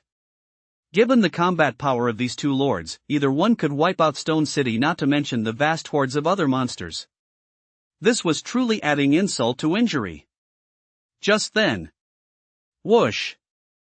A young swordmaster soared into the air on his sword, roaring furiously at the monsters. "Damn monsters, you're asking for death." His name was Situ, a young swordmaster certified as a genius by the Alliance. He had just broken through to the 6th tier, his body radiating purple and orange light, clearly a swordmaster from a wealthy family. Situ had returned to Stone City on leave to visit his family, only to encounter a monster invasion. He had originally planned to fight his way out while protecting his family as they evacuated the city, but he never expected the three-headed dragon lord to suddenly breach the protective shield and unleash a massive frost spell that instantly froze his entire family in place. Only then did he charge madly at the three-headed dragon lord. The three-headed dragon lord roared furiously as they clashed in midair. "Who is that? He seems to be holding off the three-headed dragon lord." The crowd, their faces ashen, saw a glimmer of hope once again. Liu was also seeing a swordmaster other than himself for the first time.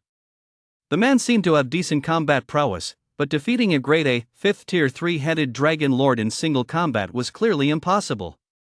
His damage output and the power of his skills spoke for themselves.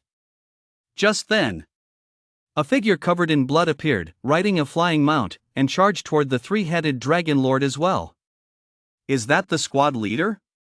Liu recognized the newcomer. It was clear that the squad leader intended to team up with the young swordmaster to take down the three-headed dragon lord first.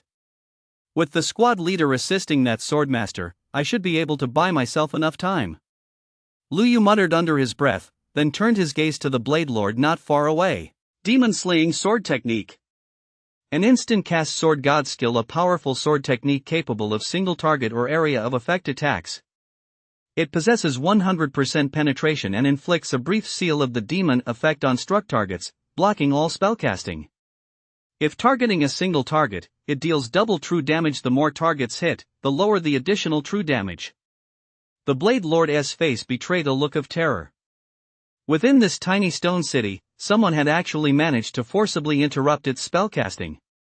Not to mention itself, even the entire guard was collectively frozen in place, staring in disbelief at this suddenly appearing swordmaster. No! It's a sword god. That's right. They saw in Liu the invincible aura of the heaven-splitting sword god. That fierce sword might capable of splitting heaven and earth, there was no mistaking it.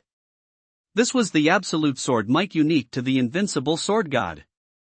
In fact, in terms of sheer might alone, Liu's sword might at this moment surpass that of the heaven-splitting sword god, for he was now the true sword god, albeit only at level 60. Impossible. A level 60 Swordmaster? The Blade Lord instantly began to question the meaning of life. Can you believe it? A mere level 60 noob interrupted the ultimate move of an A-rank, 5th tier lord. This is simply defying the heavens. I'll slay you within 3 seconds. Intense murderous intent surged in Liu's eyes. Scenes of these monsters brutally slaughtering human children flashed through his mind, and for the first time, he felt an unprecedented rage. Today, not a single one of these monsters that invaded Stone City will leave alive. 7-star sword array activated. Divine sword array of monster slaying activated. With both sword arrays activated simultaneously, Liu's combat power reached its absolute peak. Flying sword skill. After transforming into the sword god, he could wield any sword technique at will, without worrying about mana consumption, for the sword goddess' hidden ability was to rapidly replenish mana. It could be said that, in sword god mode, Liu's mana was always fully replenished. More and more flying swords coalesced, forming a formation of 10,000 swords soaring through the air, constantly weaving through the horde of monsters and slaughtering them. Monsters below boss level, whether tier 3 or tier 5, were instantly turned into corpses by the swords. Terrified, the other monsters frantically fled the area. This sudden turn of events once again stunned everyone. Even Yang Zhang, Situyu, and the 3-headed dragon lord, who were in the midst of battle, were startled and all turned their gaze toward Liu. Who is that Swordmaster? I've never heard of him. The distance was too great for Yang Zhang to see Liu's class information, and since Liu was currently in his sword god form, he couldn't recognize him at all. Isn't that the flying sword skill? How could he possibly gathering so many flying swords and control them with such ease? Even with my A-rank flying sword skill, I can only control a few dozen at most. That's already considered a genius of the sword path. The 6th tier Swordmaster, Situyu, was stunned. But immediately, he frantically unleashed another skill, charging at the distracted 3-headed dragon lord. He was determined to avenge his family. You human brat, ambushing me?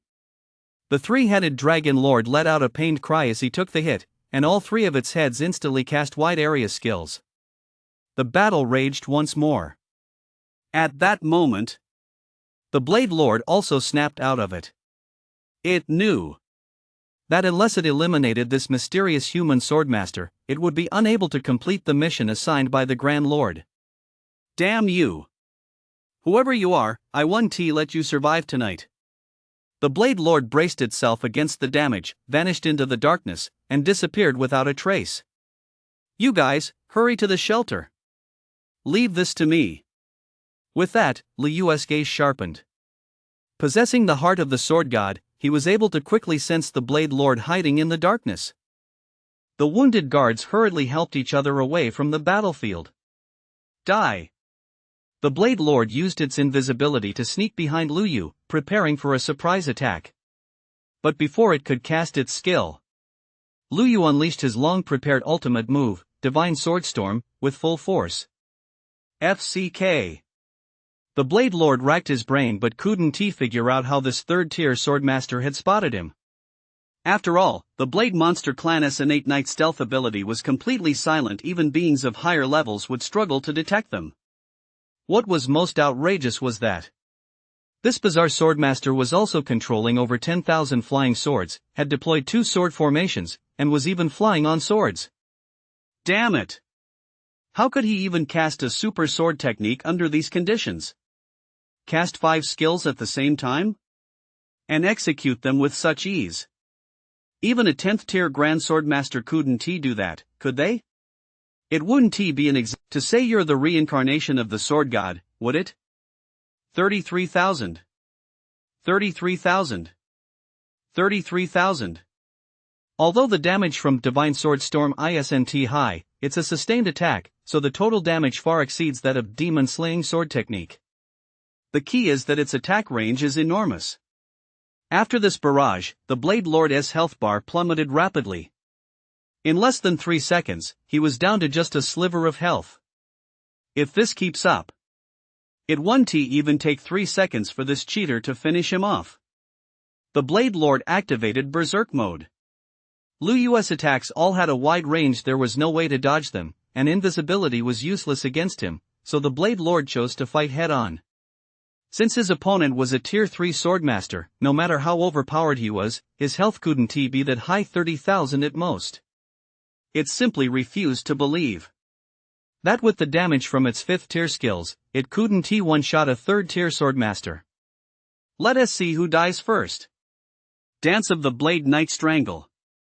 The Blade Lord braced for the damage and unleashed a powerful single-target attack skill directly at Lu Yu. This was a lock-on skill within its range. No matter how fast Lu Yu was, he couldn't dodge it. Oh no! That boy is in danger. The retreating group turned to see this scene and couldn't help but grow concerned. They, too, had seen Lu Yu's class information. He was a level 3 Swordmaster. Although they weren't sure why Lu Yu's attack power was so formidable, a Swordmaster was, after all, a Swordmaster, and low health was always a major weakness. So, seeing the Blade Lord's all-or-nothing fighting style, they feared Lu Yu wouldn't be able to hold out. But the very next second. Ding! 1. Put. The Blade Lord immediately spat out a mouthful of green essence blood. What had it just seen? It had unleashed a 5th tier skill, yet it had only dealt 1 point of force damage? No defense penetration at all? Just how absurdly high was this 3rd tier Swordmaster's physical defense? It was, after all, a pure physical damage monster with over 10,000 physical attack. What the? Everyone was left with a head full of question marks. This situation was beyond their comprehension. Meanwhile, on the other side, the Dark Dungeon. The mysterious figure in black robes and the Dark Overlord, who had been closely monitoring the battle at Stone City, were also left dumbfounded, their minds unable to settle for a long time afterward. The physical defense of a Tier 3 Swordmaster completely surpassed the physical attack of a Tier 5 rank lord. Could this get any more absurd? Die. He must die. We absolutely cannot let this guy live, otherwise, he'll become a major threat to us in the future. Seeing that pure physical attacks couldn't break through the defense, the Blade Lord instantly shifted his strategy. He'd rely on true damage to wipe out his opponent. But Lu Yu wasn't about to let it off the hook. Instantly, all his flying swords, sword formation damage, and divine sword attacks rained down on it. In the blink of an eye, the Blade Lord was wiped out. It took exactly 3 seconds. Roar! Seeing the Blade Lord get wiped out, the 3-headed Dragon Lord was struck by a mad idea. It immediately went into a frenzy, unleashing its skills to blast Yang Zhang and Situ away, then dove straight toward the sanctuary. It intended to use the children in the sanctuary to threaten Lu Yu.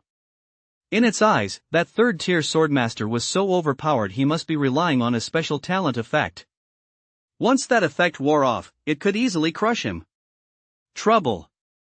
The 3-headed Dragon Lord is attacking the sanctuary. Everyone was thrown into a panic. No one had expected the 3-headed Dragon Lord to be so treacherous. Realizing it was no match for the mysterious Swordmaster, it had shifted its attack to the shelter. As a result, this would inevitably disrupt the mysterious Swordmaster's attack rhythm. Lu Yu also noticed the 3-headed Dragon Lord's actions, but he didn't panic in the slightest. With snow there, the dragon couldn't destroy the shelter. Whoosh! Lu Yu flew toward the sanctuary at full speed. The other monsters were also surging toward the sanctuary in droves too numerous to count. Soon, the 3-headed Dragon Lord had reached the sanctuary.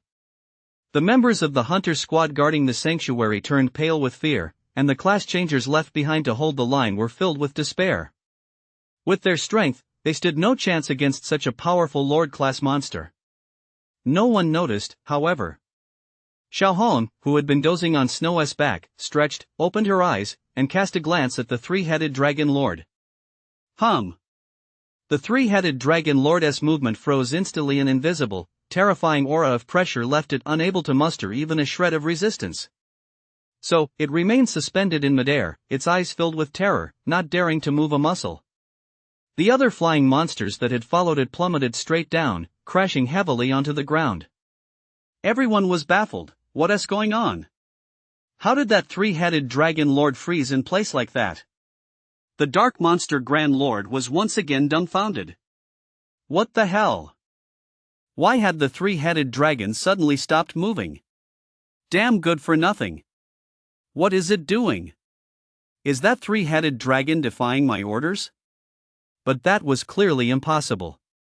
It wouldn't disobey his orders, nor did it have the guts to. So what was going on? Why wasn't it attacking? The man in black was just as baffled. This stone city was far too eerie. A third-tier swordmaster who seemed to be cheating. Now the three-headed dragon lord was strangely motionless, dared not to attack the refuge, and no other powerful figures had stepped in. Go! You lead the entire relief force to attack Stone City. You must eliminate that Swordmaster, destroy Stone City, and seize all its resources. The Dark Overlord ordered a subordinate of a 5th-tier S-class lord to take action. Humph. Rest assured, Overlord. Before the human reinforcements arrive, I will bring back that youth's corpse and all of Stone City's resources. Meanwhile, Lu Yu had already arrived at the refuge. Seeing the three-headed dragon lord hanging there motionless, he couldn't help but furrow his brow in confusion. Despite his confusion, Lu Yu didn't miss this opportunity. He immediately severed all 3 heads of the three-headed dragon. Now that the 2 5th-tier lords had been slain, all that remained was to clear out the minor monsters within the city. With that, the crisis in Stone City should be considered resolved. He had about 10 seconds left in his transformation. That was enough. Everyone watched as Lu Yu transformed into the Azura sword god. Alone with his sword, he was like a tiger among sheep. With a single swing, the monsters were torn to pieces. What kind of speed is that? What kind of talent is that? Who on earth is he? Seeing Lu Yu display such divine might, slaughtering over 10,000 monsters single-handedly, everyone was filled with deep, heartfelt awe. Is there really such a monstrously powerful swordmaster in this world? The hunter squad didn't recognize Lu Yu. They were too far away to see his class information and could only make out a god-like figure. Before long, under the onslaught of Lu Yu's devastating skill damage, all the monsters within the city were wiped out. We won! We won! Stone City is saved! A retired, injured veteran wept tears of joy, raising his arms in celebration. Cough, cough, cough. Yang Zhang rose from the rubble, coughing up blood repeatedly. His injuries were severe. He even lost an arm. If it weren't for that 6th-tier swordmaster taking the brunt of the damage, and if his mount hadn't shielded him from a fatal blow, he would have died long ago. Yet a pale smile spread across Yang Zheng's face. Because Stone City had finally weathered this crisis. A mysterious, powerful swordmaster had appeared to save them all. Suddenly, Yang Zheng's expression changed, and his smile vanished instantly. He could feel the earth trembling and the tremors were growing stronger. Soon, a rumbling roar echoed throughout Stone City, as if a surging torrent were rushing toward it. The cheering crowd came to a halt, and their expressions turned grim once more. Monsters! A massive horde of monsters was charging toward Stone City. At this hour, it couldn't possibly be reinforcements, it had to be monsters. And the commotion this time was even louder than before, indicating an even greater number of monsters. Otherwise, it wouldn't have caused such violent tremors. Quick, close the city gates and reactivate the defensive magic array! Shouted the captain of the guards, who had retreated to the shelter. Although the mysterious swordmaster was incredibly powerful, he was only a 3rd-tier practitioner. He must have activated some kind of talent effect to be so invincible. But no matter how extraordinary the effect, it had a duration and a cooldown. The more powerful the effect, the shorter the duration and the longer the cooldown. In his view, the terrifying effect that allowed a 3rd-tier player to instantly kill an A-rank, 5th-tier lord boss was likely coming to an end, and the cooldown would surely take several days. The group guarding the sanctuary sprang into action. Seeing this, Liu Yu immediately flew to the city gates, shut them, and then, alone with his sword, stood outside the gates, waiting quietly for the monsters to arrive. By this point, Liu Yu's sword god form had ended, and his three major sword god skills had turned grey, requiring him to transform into the sword god again to recharge them. But what did that matter? Even without the sword god form, Liu Yu was confident he could stop the monsters right at the city gates. Boom! Powered by the reserve materials, the Stone City's defensive formation activated fully strong enough to hold off the monsters for a while, unlike before when it had been shattered so quickly. Many wounded, gritting their teeth against their injuries, climbed back onto the city walls. There, they saw Liu Yu standing alone outside the city gates, his back turned to them. He is going to defend the entire city by himself. An elderly man said, his voice trembling. They were both shocked and heartbroken. In the face of such a great crisis, how could they let a young man with such a bright future stand on the front lines alone? But they no longer had the strength to fight. It could be said that without this young man, Stone City would have been destroyed and its people wiped out long ago.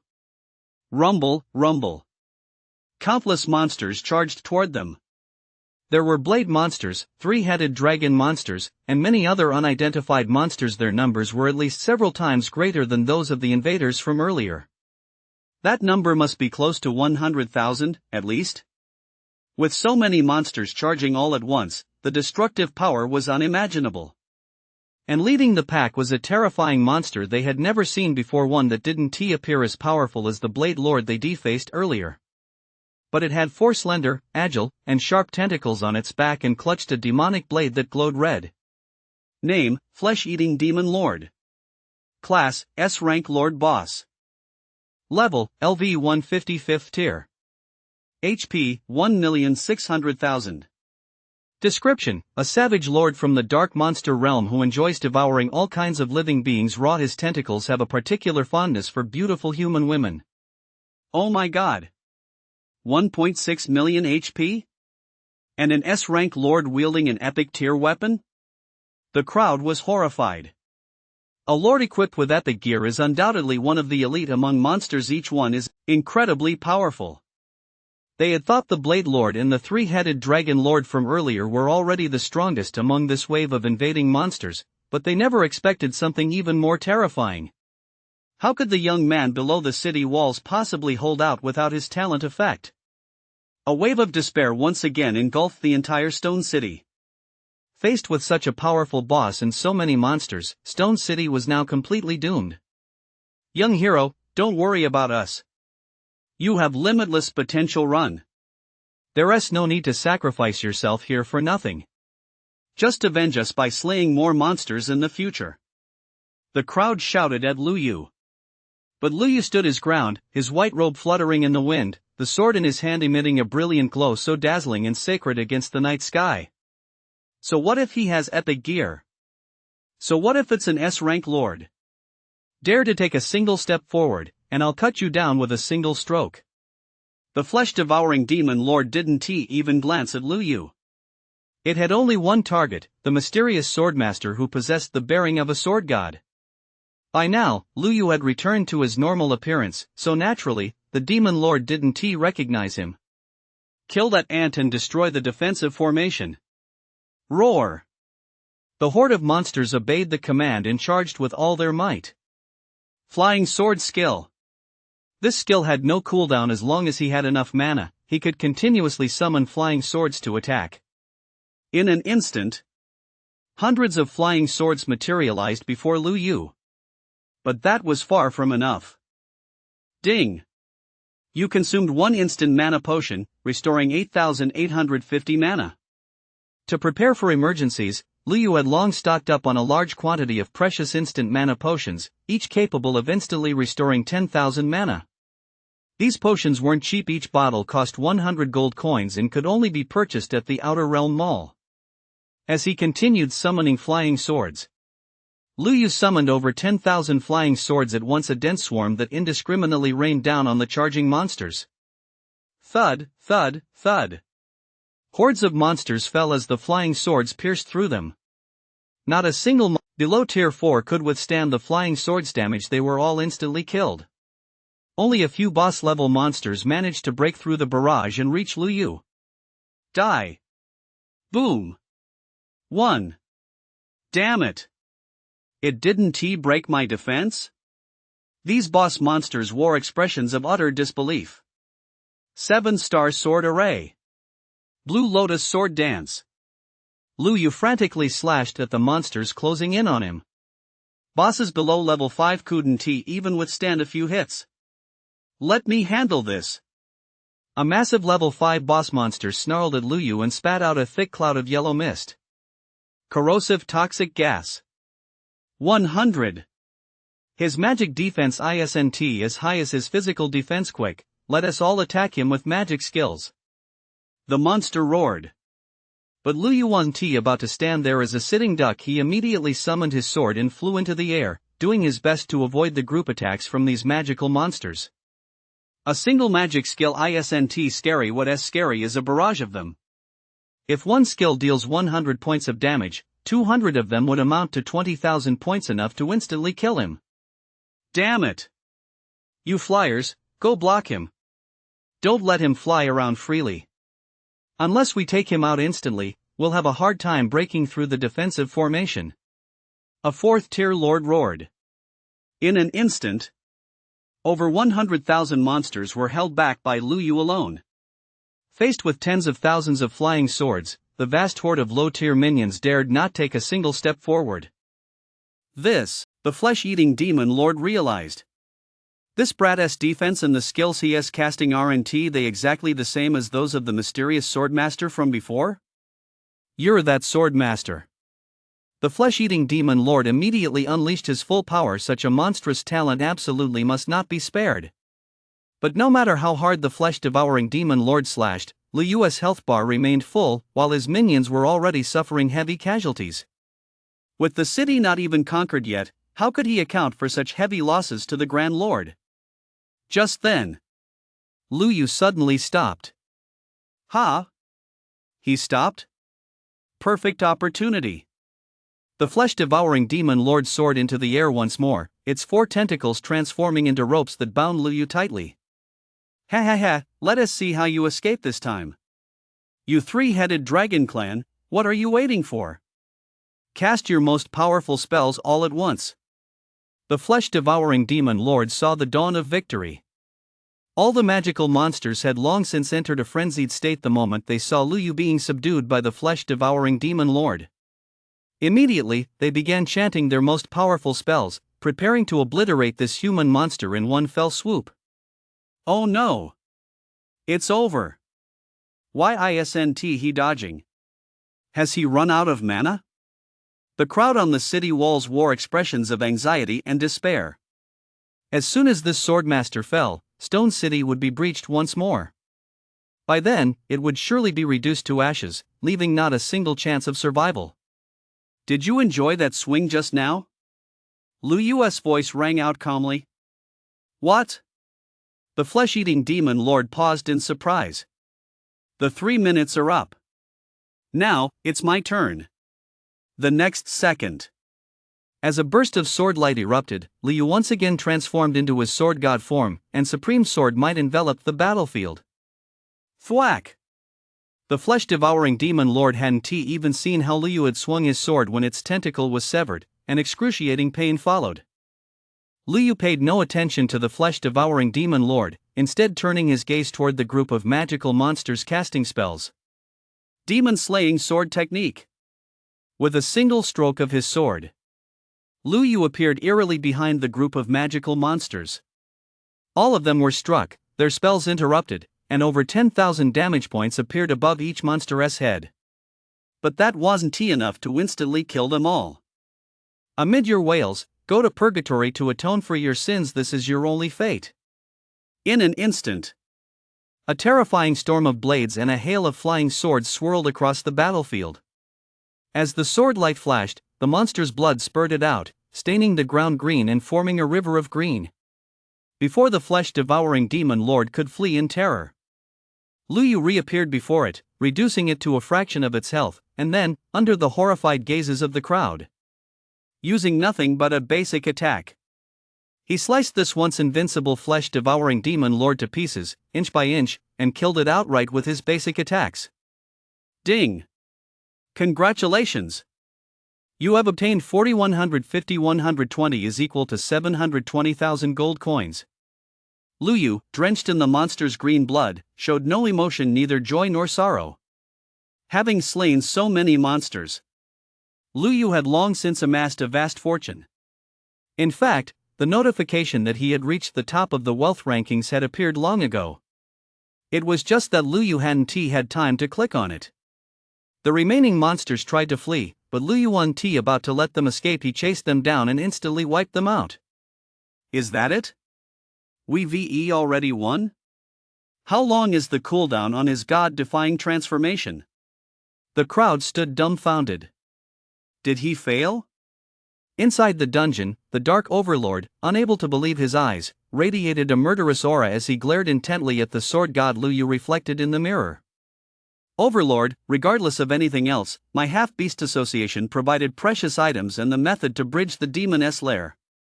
You must at least pay me half of the monster factors. The man in the black robe spoke up.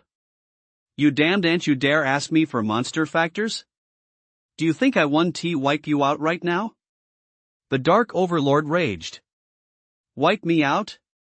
Unless you want to completely provoke our half-beast association, in which case, this dungeon will have a new master. If it weren't for the fact that you voluntarily provided the monster factors, we wouldn't have been able to obtain them. Otherwise, do you think we'd have cooperated with you? The man in black showed not a hint of fear. You're asking for death. But in the end, the Dark Overlord did not strike. Instead, he handed the other man 10 vials of grade A monster factor. Go back and tell your guildmaster, if he wants grade S monster factor, we can discuss a new partnership. Is this because of that mysterious Swordmaster? Exactly. Lu Yu did not return to Stone City. Instead, he continued the pursuit. First, to see if there were any more monsters. Second, to figure out how the monsters had bypassed the front-line defenses and entered the safe zone. When a master strays beyond a certain range, their mount will automatically follow them. So Snow immediately got up, took Little Red, and galloped swiftly in Lu Yu's direction. Lu Yu's mount has run off. Forget about him.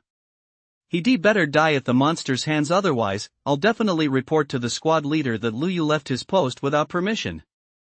The hunter squad seemed highly critical of Lu Yu's decision to break ranks. Following the monster's tracks, Lu Yu arrived at an open plain where there was a huge, deep pit, its origin unknown. But apart from this pit, there were no other discoveries in the surrounding area. Lu Yu was certain. This must be where the monsters infiltrated. They must have used some special method. 2 hours later, reinforcements from Frontline 4 finally arrived at Stone City. Seeing the ground littered with monster corpses and the crowd cleaning up the battlefield, the reinforcements were stunned. Guarantee they told there was a massive monster invasion. Guarantee they told Stone City had been breached. How could the battle already be over? It looked as though Stone City had won, and the monsters had been wiped out. Could a high-ranking expert have come to the rescue? No, that can't be right. If a high-ranking expert had appeared, the commander-in-chief wouldn't have been constantly urging them to pick up the pace. What on earth is going on? Where is the Lord of Stone City? Sir, our Lord fell in battle. After further inquiry, they learned that 2 waves of monsters had attacked Stone City, and both had been instantly defeated by a mysterious third-tier Swordmaster. Wait a minute. You're saying a third-tier Swordmaster, having transformed into a sword god, first instantly defeated 2A rank, 5th-tier lords and killed tens of thousands of monsters? And then, single-handedly defended the gates of Stone City, fighting nearly 100,000 monsters and an S-rank, 5th-tier lord, one who wields an epic weapon all by himself? The commander of the reinforcements felt as though he were hearing the biggest joke ever. If it weren't for 5-star hunter Yang Zhang and 6th-tier Swordmaster Situyu stepping forward to corroborate the story, he would have had every reason to suspect that these surviving class changers were hallucinating. Yes, sir. That's exactly what happened. What about that mysterious Swordmaster? After wiping out the second wave of invading monsters, he pursued them in the direction they came from. He hasn't returned yet. Upon hearing this, the commander immediately dispatched a large contingent to search for him, then directed the medical team to treat the wounded in Stone City. Just then, Lu Yu returned, having washed the monster blood from his body, changed into casual clothes, and mounted Snow. A third-tier Swordmaster? A teenager? Is this the mysterious Swordmaster who saved Stone City? One by one, the crowd scrutinized Lu Yu from head to toe. His build, class, and level all matched the description perfectly. The mysterious Swordmaster from earlier had been completely drenched in monster blood, so no one could make out his features. Now, Lu Yu was fully prepared to reveal himself. After all, openly displaying the aura of a sword god in front of everyone meant he'd almost certainly be recognized. So he held his head high and stood tall. He might as well play the part of a big shot for once. But a sharp command snapped everyone back to reality. Lu Yu, you left the party without permission. Do you realize the gravity of your offense? Team leader Yang Zhang also frowned as he looked at Lu Yu. You left the party? Reporting to the team leader, the situation was exceptional at the time. Besides, I didn't exactly leave the party. I left my mountain battle pet behind while I went to kill monsters. Lu Yu dismounted and reported the facts as they were. Killing monsters? Don't tell me you transformed into the sword god and single-handedly saved Stone City. One team member sneered. That's right. Lu Yu didn't deny it. Put. Ha, you really have some nerve. Every member of the hunter squad rolled their eyes. You're just a newbie who recently changed classes. Don't you think we know exactly what you're made of? And you're trying to take credit for a big shot's achievements? Don't you have any self-respect left? Seeing how clean you are from head to toe, I bet you weren't out killing monsters. You were probably hiding somewhere, scared to death, weren't you? After all, the shelter is considered a dangerous zone. A place monsters are bound to attack. After the hunter squad made such a scene, those who had originally suspected Lu Yu was the mysterious Swordmaster from Stone City all shook their heads. If this Lu Yu were a member of this hunter squad, he couldn't possibly be that Swordmaster. A Swordmaster of that caliber would either be a super genius from Alliance headquarters or a solitary, aloof swordsman honing his skills on his own. It's absolutely impossible for him to be a lowly, newly promoted hunter in Combat Zone F. Ha? No. I really am the Swordmaster from earlier. Why won't you believe me? Lu Yu looked utterly exasperated. Alright. That saves me a lot of trouble. Lu Yu, since this is your first offense and your first time experiencing a monster siege, I won't hold your departure against you. Next time, you must stick to your mission. Yang Zheng didn't blame Lu Yu. In fact, if that Swordmaster hadn't shown up, everyone would have died. No one could have held the line. Lu Yu's decision to leave the party without permission was understandable under the circumstances.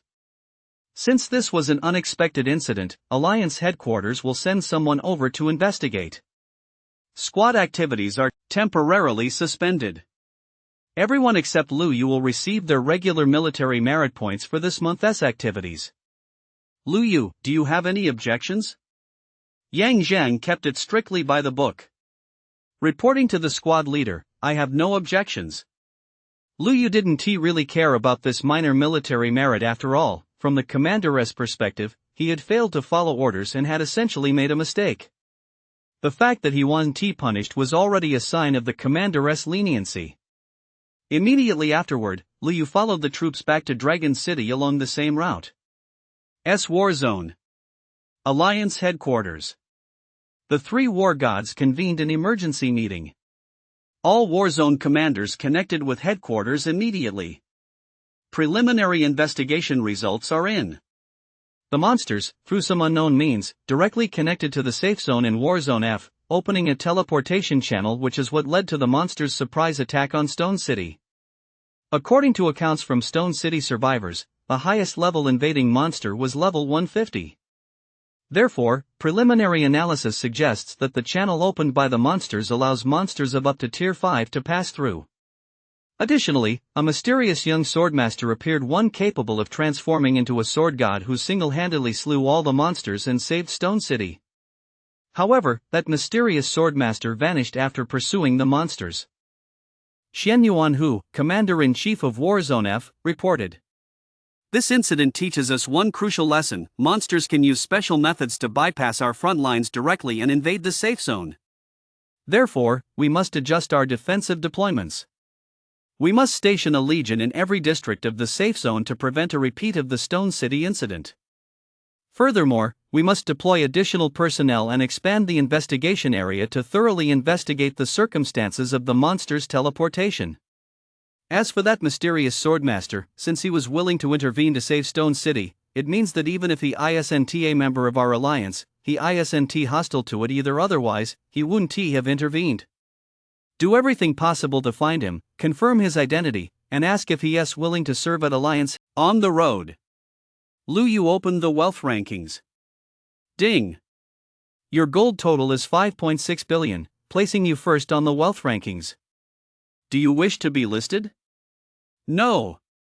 After the battle at Stone City, Lu Yu realized his weaknesses: insufficient HP and magic defense, and without transforming into the sword god, a lack of mana as well. So, Lu Yu opened the Alliance Marketplace, intending to buy a third-tier Swordmaster skill book to fill his 6 skill slots. The Alliance Marketplace was a consignment marketplace where all class changers could list items for sale or even purchase them. Ha! A clone skill? Lu Yu hadn't expected to come across such a precious life-saving skill in the consignment shop. He bought it without hesitation. Ding! You spent 2,000 gold coins to purchase a Tier 2, F-rank Sword Shadow Clone skill book. That's pretty expensive. As expected of a Swordmaster skill book, the price is higher than that of any other class. Meanwhile, in the monster forest. Bro, isn't the price we set for the Sword Shadow Clone skill book we just farmed way too high? No sucker is going to buy that, right? Third sister, you're underestimating the big spenders who dare to choose the Swordmaster class. They spend money like water. They're bound to be a Swordmaster who love this skill. It's a rare clone skill that can save your life in a pinch. Ding! The Sword Shadow Clone skill book you listed has been sold. 1,800 gold received. Oh my god. Big bro, the skill book sold. It's only been up for 3 seconds. We struck it rich. Quick, see who bought it. Add them as a friend if possible. This is a major big spender. Big bro, they're anonymous. I've already sent them a friend request. Ding! Pantielian has requested to add you as a friend.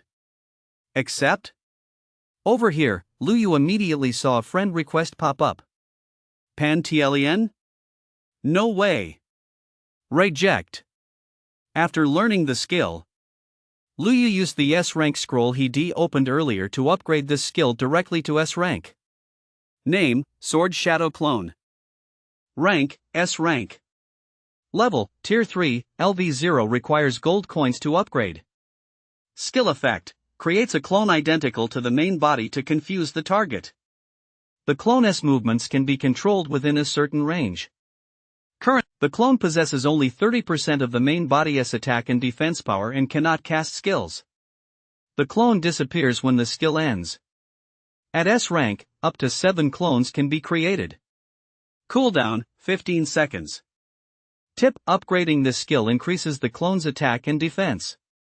So this is a controllable clone skill that actually deals damage? Lu Yu was pleasantly surprised. As far as he knew, other classes also had clone skills, but most were mere illusions. They couldn't attack targets or move on their own. Compared to Sword Shadow Clone, those were utterly weak. No one knew exactly how many skills all combat classes possessed in total. This Sword Shadow Clone was definitely the first time anyone had ever encountered it. Otherwise, a Swordmaster would have already become famous for this skill. Lu Yu had no choice but to buy large quantities of gem chests from the Outer Realm Mall. Name, Gem Chest. Description, randomly yields gems of all levels, socket materials, socket scrolls, synthesis scrolls, and more. Price, 50 gold. Luyu didn't even bat an eye at the price, then opened 99 chests at once. Ding! You've obtained a level 1 socket material. Ding! You came up empty-handed. Keep trying. Ding! You've obtained a level 1 fire resistance gem. 2 days passed quickly. The party returned to the Monster Hunter Hall. Everyone, once you've claimed your event military merits, you're free to do as you please. The higher-ups have issued a new strategic deployment order, so the upcoming 2 months' events are temporarily cancelled. But don't let your guard down because of this. You can aim for the new generation blood trial in 2 months. After saying this, Yang Zhang headed to the infirmary to tend to his injuries. To reward Yang Zhang for his service in defending Stone City, the theater commander granted him a new battle pet and mount, a Tier 5 purple quality piece of equipment, and free medical treatment. After the briefing, everyone split up into their own parties to tackle quests. Not a single one of them paid Luyu any mind. In their eyes, a deserter wasn't worth their time. As for this, Luyu didn't care. After opening gem chests for 2 consecutive days, Luyu had only a few 100 million gold coins left. Now, his backpack was filled entirely with gems, socketing scrolls, and other materials. If Luyu hadn't purchased over a dozen extra large treasure chests available directly from the Outer Realm Mall for 100,000 gold coins each, his backpack would have been overflowing long ago. Looks like synthesizing gems is both an expensive and time-consuming task. Luyu muttered under his breath. Hey! Little Luyu, you finally showed up. Your application was approved, and your parents have agreed to meet you. When are you free to head to the preparation zone? The beautiful woman in black stockings approached Luyu. Approved? Luyu was overjoyed.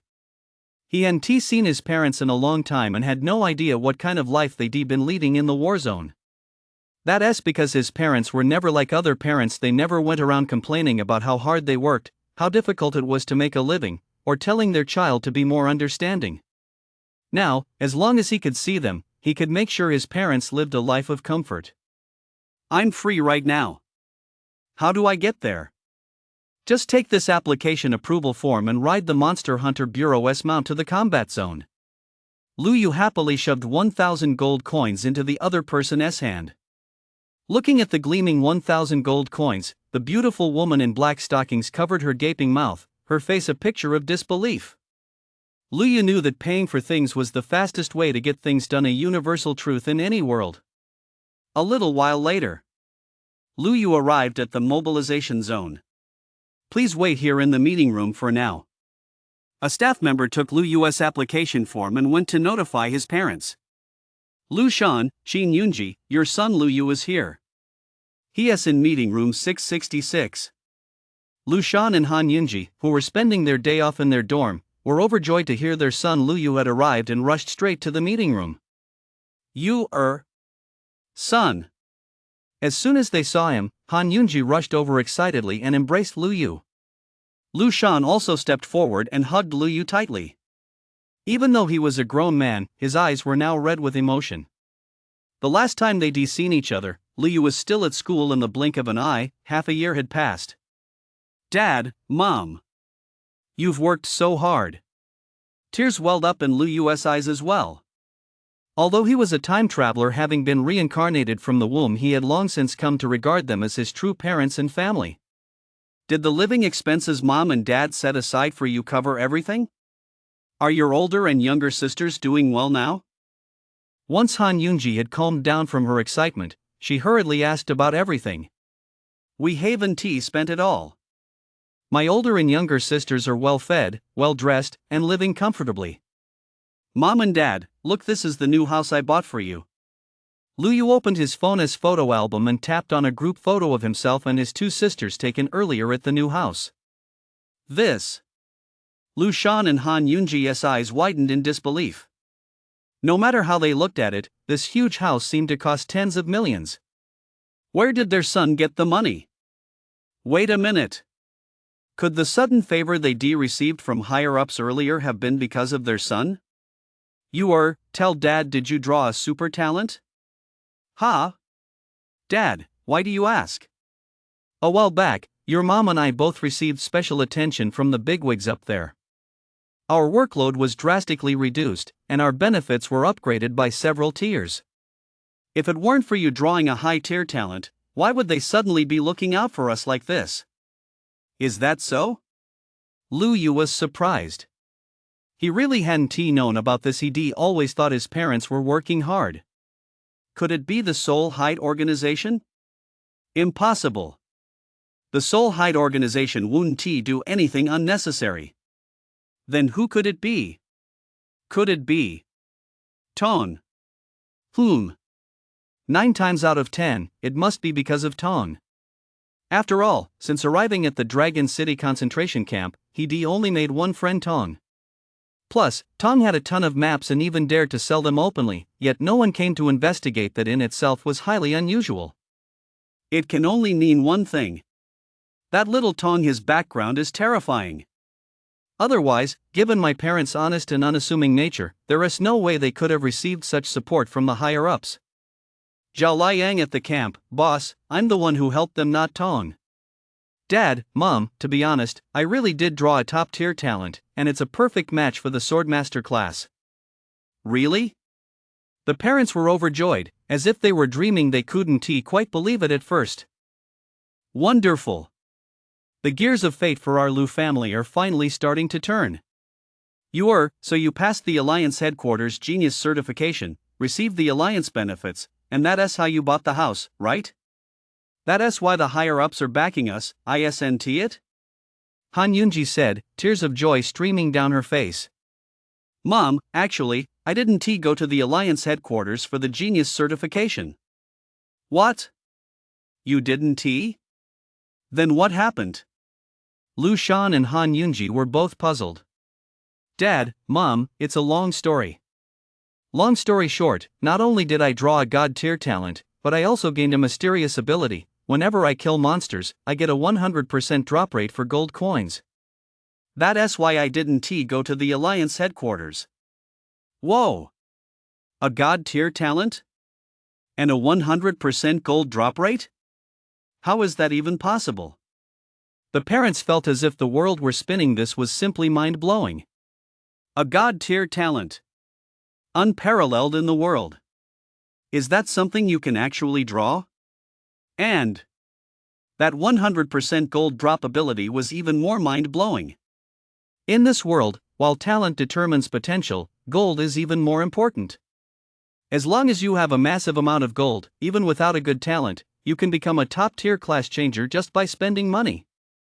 Lu Yu knew it would be hard for his parents, who had worked so hard their entire lives, to believe this, because it sounded like a fairy tale. To put it bluntly, it was like daydreaming or wishful thinking. So, Lu Yu transformed directly into the Sword God and summoned the Moon White Dragon Foal, ranked number 1 on the Mount leaderboard. The meeting room was enclosed, so Lu Yu wasn't worried about being seen by anyone outside.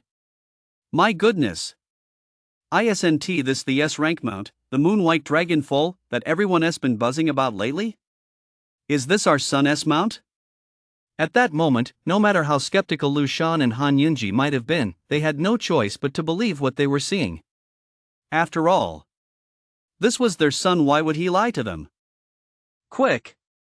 Son, quickly recall your mount. Don't let anyone see it. Han Yunji said anxiously. Wait. Son, why did your talent transformation just now look so much like that of the young sword god who saved Stone City, as has been widely rumored recently? Lu Shan suddenly realized. He had little work these days, so in his spare time, he kept up with real-time news on the channel and was aware of the Stone City incident. The mysterious young sword god. This news had long since spread throughout the entire F battle zone.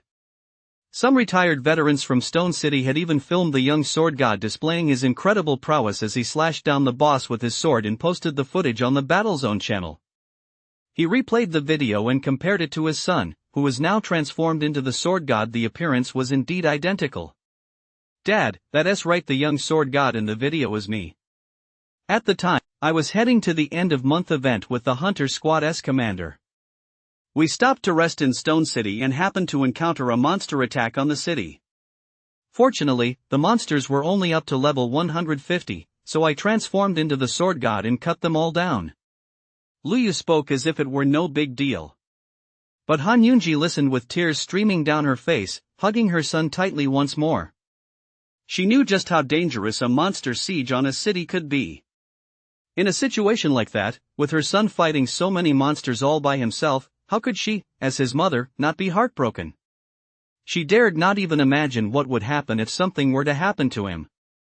Son, you mustn't take such risks next time. Mom, don't worry. I won't do anything I'm not sure of. Besides, I haven't provided for you in your old age yet. I haven't seen my older and younger sisters get married, and I haven't found a daughter-in-law for you yet. I won't take risks lightly. At that moment, Lu Shan gave Lu Yu a hearty pat on the shoulder. Son, well done. You saved Shichine, you're the pride of the Lu family. Dad is so proud of you. At that moment, Lu Shan and Han Yunji still felt as if they were in a dream, but a beautiful dream, tightly wrapped in happiness. It was too surreal. It had only been half a year. And their son had become the hero everyone was talking about, the young sword god. Son, the Alliance headquarters is now publicly offering a reward for your capture. What do you plan to do, keep training on your own, or? After getting over his initial shock, Lu Shan got to the point. Dad, I want to keep building my strength for a while longer. You know, there is more than just the human alliance in this world. There are many mysterious organizations, and monsters lurking in the shadows. Besides, I love the feeling of freedom. I don't like being tied down. A swordmaster should live a carefree life. Lu Yu voiced his inner thoughts. That is fine. But remember this, if you ever become a true sword god, you must defeat all the monsters and rebuild our once beautiful homeland. I will, Dad and Mom. That day will come. Lu Yu was full of confidence. Dad, Mom, your son has achieved financial freedom, so you don't need to stay here anymore. Quit your jobs and come home to enjoy your lives. Your younger sisters miss you so much they dream of you every night. Well, we'll have to think this over carefully. What? Dad, Mom, do you still want to stay here? Son, the human race is weak, and the monsters are ruthless. Though we're just ordinary life class changers, we can still contribute our small part to the future of the human race. These past few days, although Lu Shan had a heavy workload, he still met the blacksmith's daily quota every day. Son, your dad's right. Generation after generation, our ancestors have never stopped striving for a better tomorrow. Even though life here is tough, we have our own mission. If we were to go home early to enjoy our lives, we'd probably get sick from idleness. Han Yunji also said earnestly. Son, we understand how you feel. Here's what we'll do. We'll apply to our superiors for leave so we can spend quality time with your older and younger sisters until school starts. After that, we'll come home once a month. How does that sound? Lu Shan promised. At that moment, Lu Yu had a sudden realization. He now understood why the squad leader had looked at him with a hint of disappointment on the way back to Longcheng. A mission. It's essential for every class changer. Everyone has their own mission. It's the will and faith that sustain the human race in its struggle against monsters. Mom and Dad, I get it. But if you want to contribute to the human race, you can't let your levels fall behind. Take these gold coins, they'll help you level up quickly. Only with higher levels can you make even greater contributions. Son, what about you? Dad, Mom, you've forgotten I have a 100% chance of looting gold coins, so I'll never have to worry about running out. Oh, right, Dad, Mom, do you know any gemologists? I have a lot of gems that need to be synthesized. Sure. I have an old classmate uncle whom you've met before. He is a certified gemologist, but his family isn't well off, so just like me, he has been stuck at the same level for a while. That works out perfectly. I opened a few gem chests and got quite a few gems in synthesis scrolls. Could you ask Uncle Hu to help me synthesize them, Dad? It'll help him level up at the same time. No problem. If it's not too much, I can get it done in a day or two. Thump, thump, thump. Luyu suddenly pulled out over a dozen super chests and laughed. That's all I've got. Over a dozen super chests, all full. And they're all filled with gems and synthesis scrolls. Son. Is this what you call a little? Could you be any more over the top? The meeting time was almost up. Dad, Mom, here are 2A rank flying mount pet eggs for you to use for transportation in the future. Luyu remembered that although lifestyle classes couldn't contract battle pets, they could contract mounts, and he happened to get quite a few mounts from opening pet chests earlier. A rank flying mounts for us? That's such a waste. You should save them for big sister and little sister. Based on past trial rewards, the top 5 participants who brought back the most Star Source stones each received an additional precious secret realm ticket. There are plenty of good items inside these secret realms, and the drop rate is higher than that of monsters elsewhere. Most importantly, they drop rare currency that can be exchanged for higher tier items. These items cannot be purchased in the out-of-realm mall. Luyu possesses the coin drop system. As long as he sets foot in these special areas, he can unlock the corresponding currency. Therefore, Luyu must obtain a ticket at all costs. Meanwhile, Lu Shan and his wife tracked down their old classmate, Hu Shi. Old Hu, having tea again? Lu Shan strode casually into old Hu's studio. Oh, your wife's here too. Please, have a seat. He poured 2 cups of tea. Only then did Hu Shi, his face full of bitterness, pour out his grievances. Old Lu, you know, the workload for gemology is different from other lifestyle professions. I've got neither connections nor gold coins. Forget about gem setting, I barely even get assigned gem synthesis tasks. If I'd known, I would listen to the teacher and not chosen one of these fancy lifestyle professions. I should done what you did and become a blacksmith to support my family. It wouldn't have come to this. You've got 3 kids already, and I'm still single. By the way, Xiaoyu must have graduated by now. Didn't you two take time off to go back home? Old Hu, we grew up together and went to school together. I have complete trust in you and your character. To be honest, Xiaoyu has had some good luck. You'll find out about that later. For now, I'll give you a chest of low-tier gems and low-tier synthesis scrolls. Start synthesizing them and level up while you're at it.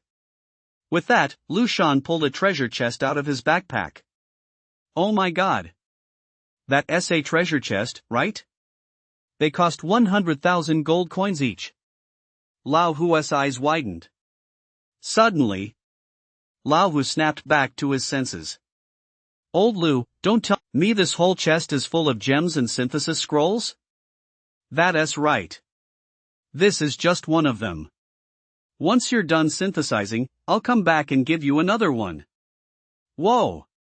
Another one? Holy crap! These gems are absolute essentials for combat classes. Equipment of the same quality and level is completely different when it's socketed with a gem versus when it isn't. Apart from a low chance of monsters dropping them, the only way to get them is by buying gem chests from the Outland store and opening them. But the chance of getting gems from those chests isn't high either. Old Hu couldn't wait to open the treasure chest, and his breath caught in his throat the moment he did. Holy shit! All stamina gems? What kind of stroke of luck did Xiaoyu get? Even a level 1 stamina gem is practically priceless. Old Hu felt like his little heart couldn't take it anymore. This is just too damn crazy. He'd been in the preparation zone for decades, and the number of times he synthesized stamina gems could be counted on one hand, which shows just how scarce they are.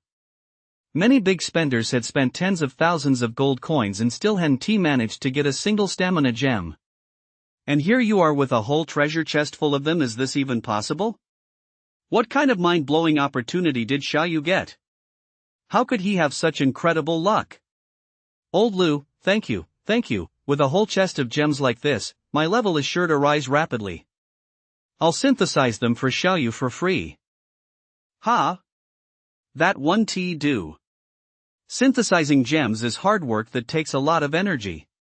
Here, take this chest of resistance gems as your reward. Holy crap! Old Hu's expression was so exaggerated at that moment that his face was practically contorted. Using an entire chest of gems as a reward? Although resistance gems aren't very valuable, even the lowest tier level 1 resistance gems go for 80 gold coins on the market. A whole box like that, how much would that cost? Old Who, don't be so quick to refuse. Xiaoyu will definitely be coming to you for gem drilling and socketing in the future, and my older and younger sisters will need your help too. Think of this as an advance deposit. But? No buts about it. Just take it. Hurry up and fuse the gems to upgrade them. My wife and I are also planning to go buy materials to level up. Old Who knew that if he didn't accept it, Old Lu would definitely be very unhappy. Alright, I'll take it. From now on, I, Old Who, will be the Lu family's exclusive gem master. Only then did Lu Shan and Han Yunji return, satisfied. Time flew by. 2 months passed quickly. The mist battlefield. Lu Yu stood atop a mountain of monster corpses, staring coldly at the panting 6th tier B rank lord ahead of him. Name, Poison Scorpion Lord. Rank, B rank. Level, LV 169 6th tier. This area was in the middle section of the mist battlefield, a place where mid to high tier monsters roamed. After reaching level 90 in the outer zone, Lu Yu had come here to accumulate gold and gain combat experience. And to level up quickly, he had no choice but to take on these powerful monster bosses one-on-one. Roar! Damn human brat, I'll fight you to the death. Blood Poison Curse. The Poison Scorpion Lord launched a furious attack. Sword Shadow Clones. Whoosh, whoosh, whoosh. 7 clones of Lu Yu appeared. All of the venomous Scorpion Lord's attacks missed their mark. This was immediately followed by Lu Yu's relentless barrage of sword strikes. With its health nearly depleted, the venomous Scorpion Lord was defeated without a doubt. Ding! You have obtained 169.44 is equal to 27,040 gold coins. Without transforming into the Sword God, my current combat power is equivalent to a 6th tier B rank lord. Any higher than that, and it'll be very difficult to defeat them. He checked the time. It had already been 2 months. At this moment, Dragon City had opened registration for the new generation of the blood trial. Once registration closed, participants would head to the Alliance headquarters to begin the trial. Snow, let us go. Let us head back and sign up. Dragon City Blood Trial Registration Desk. Today was the last day of registration, but there were still many people gathered here. It seemed that more participants were taking part in this year's blood trial than in previous years. After all, as long as you brought back a single Star Source stone, you could receive green grade equipment rewards corresponding to your level. Plus, this year featured 3 rising stars, led by the War Goddess grandson. With Snow leading the way, Lu Yu wasn't in a rush. Upon returning to the Dragon City area, Lu Yu recalled Snow and switched to flying on his sword. Hello, I'm here to sign up for the blood trial. Show me your ID card. Lu Yu handed over his ID card. All right. Meet here sharp at 8 o'clock tomorrow morning. At that time, all participating newcomers from F Sector will head to the Alliance headquarters in S Sector together. Early the next morning, nearly 1,000 new generation players gathered together. Most of them had reached level 90 and were confident they could place within the top 1,000 in this tournament to claim the Alliance's grand rewards. Compared to other avenues, this was the best way for most commoner kids to obtain top-tier gear before reaching the 5th stage. Lu Yu? You actually dared to sign up? Li Wan, who was in the same hunter squad as Lu Yu, couldn't help but look at him with surprise and skepticism when he saw him. Exactly. You're just an ordinary Swordmaster. Even if you've reached level 90, without good gear, you'll just end up hiding somewhere once you get there. Instead of wasting your time, you'd be better off preparing for your advancement to Tier 4. At least during next month's end-of-month event, you won't hold us back thanks to your level advantage. Another squad member also offered well-meaning advice. I guess he's mainly going to see what it's all about. The Crimson Trial is our only chance to go directly to the Alliance headquarters. That is true, but wasting time just to see what it's like isn't really worth it.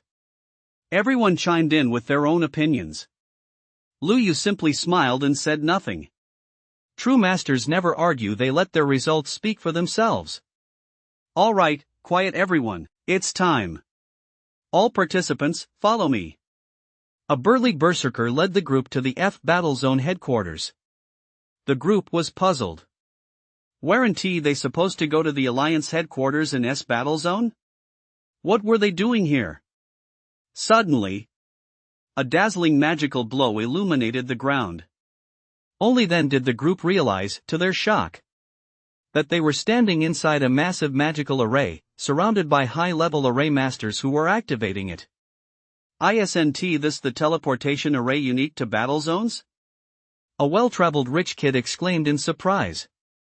At that moment, the berserker spoke calmly, "This is the battle zone teleportation array.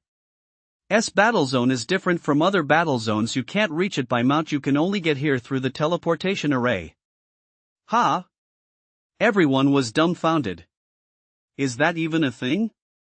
Back at school, their teachers had never mentioned S battle zone. Everyone had always assumed S battle zone was just like the others, simply a special battle zone where the Alliance headquarters was located. They never would have imagined it. S battle zone could only be reached via a teleportation array. They never heard of any place within the Blue Star world that required teleportation to reach. Even the most perilous deep-sea battlefield could be accessed via water attribute mounts. Bunch of noobs. What's there to make such a fuss about? Didn't you learn this in school, did you? Let me fill you in.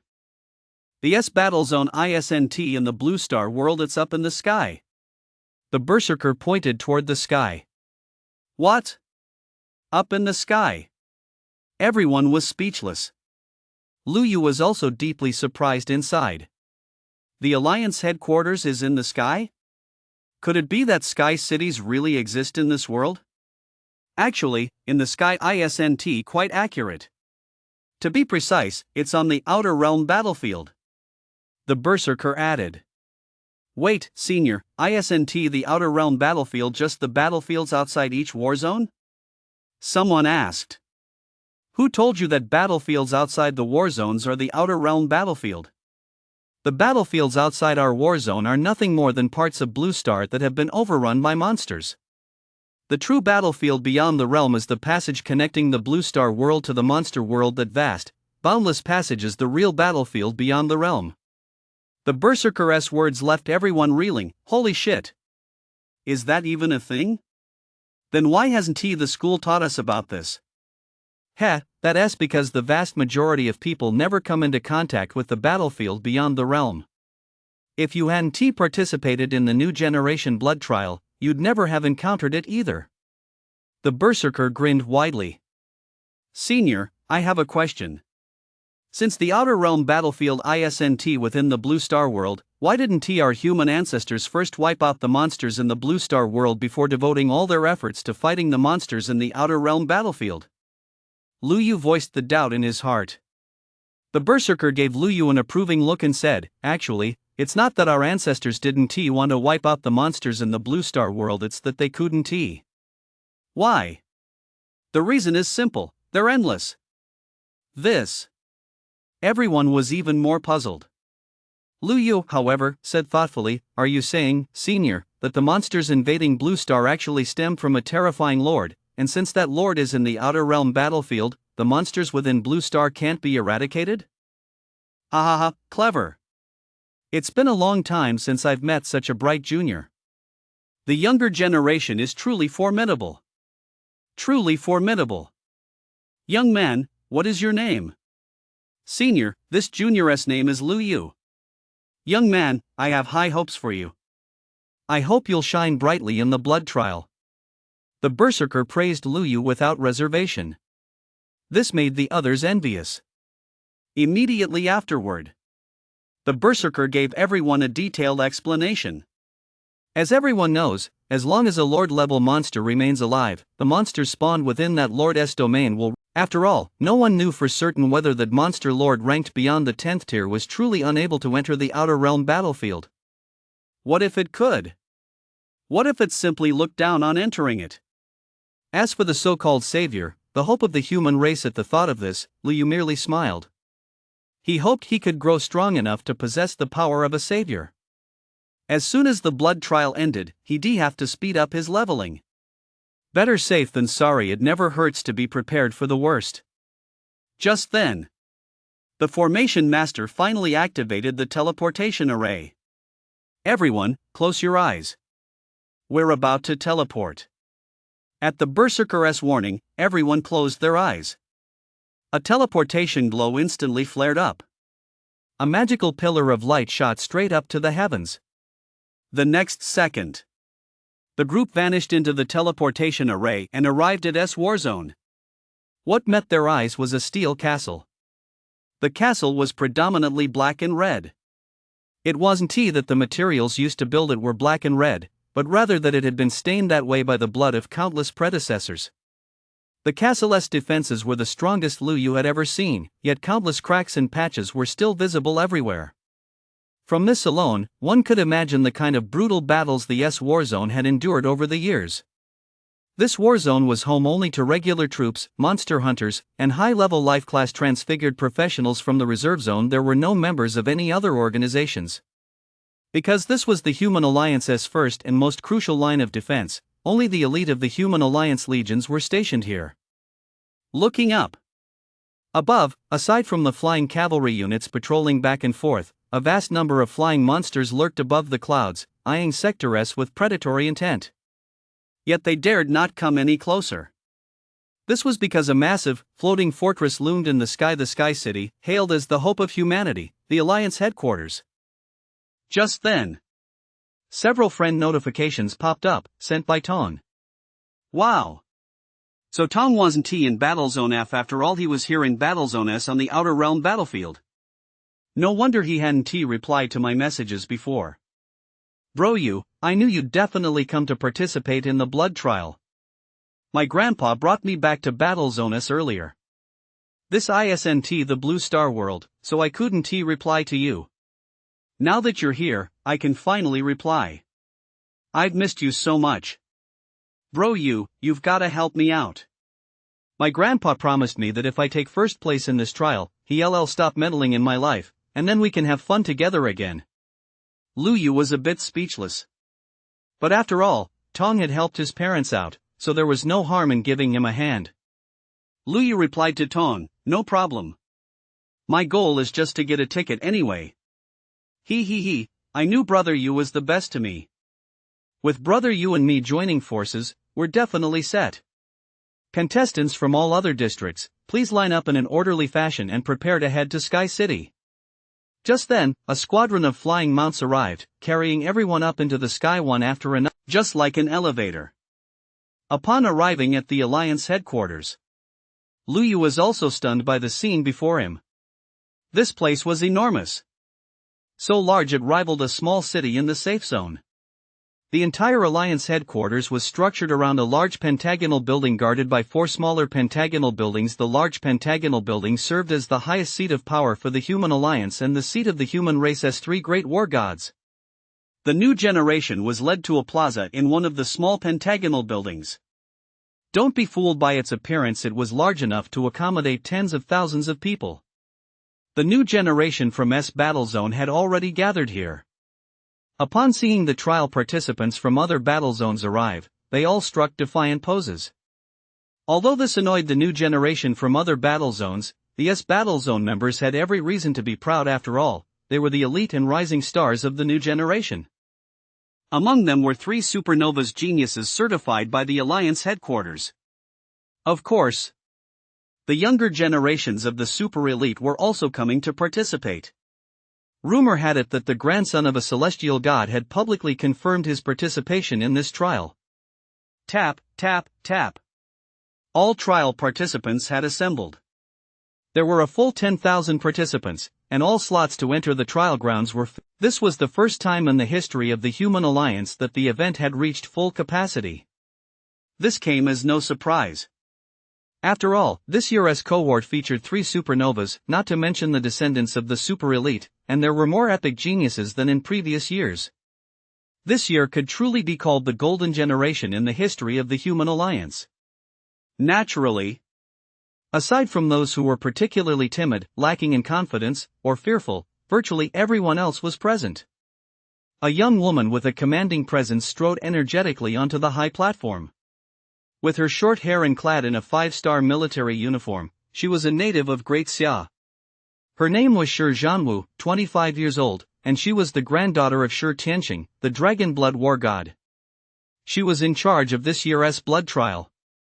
Everyone, look! That looks like the granddaughter of the dragon blood war god we've seen on TV. We're seeing her in person. Someone couldn't help but exclaim excitedly. As this was a blood trial for the new generation, the alliance naturally wouldn't assign an elder to preside over it. Typically, they would assign a former champion under the age of 30 to lead the event. For this session, Shi Zhanwu had been assigned as the supervisor. Alliance announcement: my name is Shi Zhanwu. I'll make just 3 points. First, Star Source Stones. The Starry Illusion Realm, the trial ground, will open shortly, and you'll all receive a notification to enter.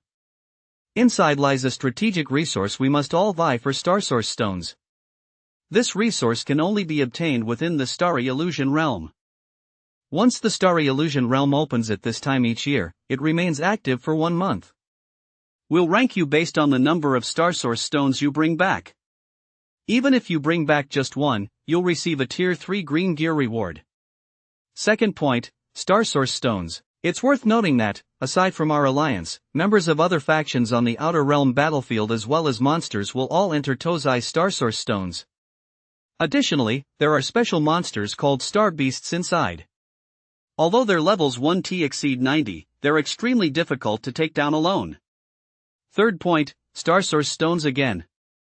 You must do your utmost to collect Star Source Stones while ensuring your survival, because only the living are eligible to bring them back.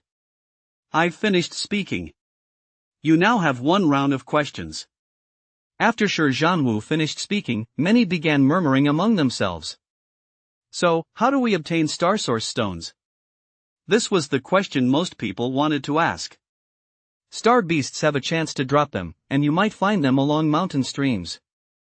Of course, if you're lucky enough to discover the legendary Star Source vein, then congratulations, you'll become a hero of the human race. On the rooftop of the headquarters building. Vulture, your granddaughter's work style is just like yours, decisive and efficient. The celestial god Hodman stroked his white beard and chuckled. That goes without saying, a descendant of the Shi family must be just like that. Shi Tianqing, the dragon blood war god, said with a stern expression. Ah! Your descendants are all exceptional talents, but that good-for-nothing grandson of mine, not only did he fail to inherit my sword art spirit, but he also chose to become an assassin, sneaking around and up to no good all day long. What a disgrace to the family. Sungfeng, the sword god of creation, shook his head in exasperation, deep exasperation. Brother Bailey, that kid Tong is quite sharp. His future achievements 1t fall short of those of Kane and Shi Zhanwu.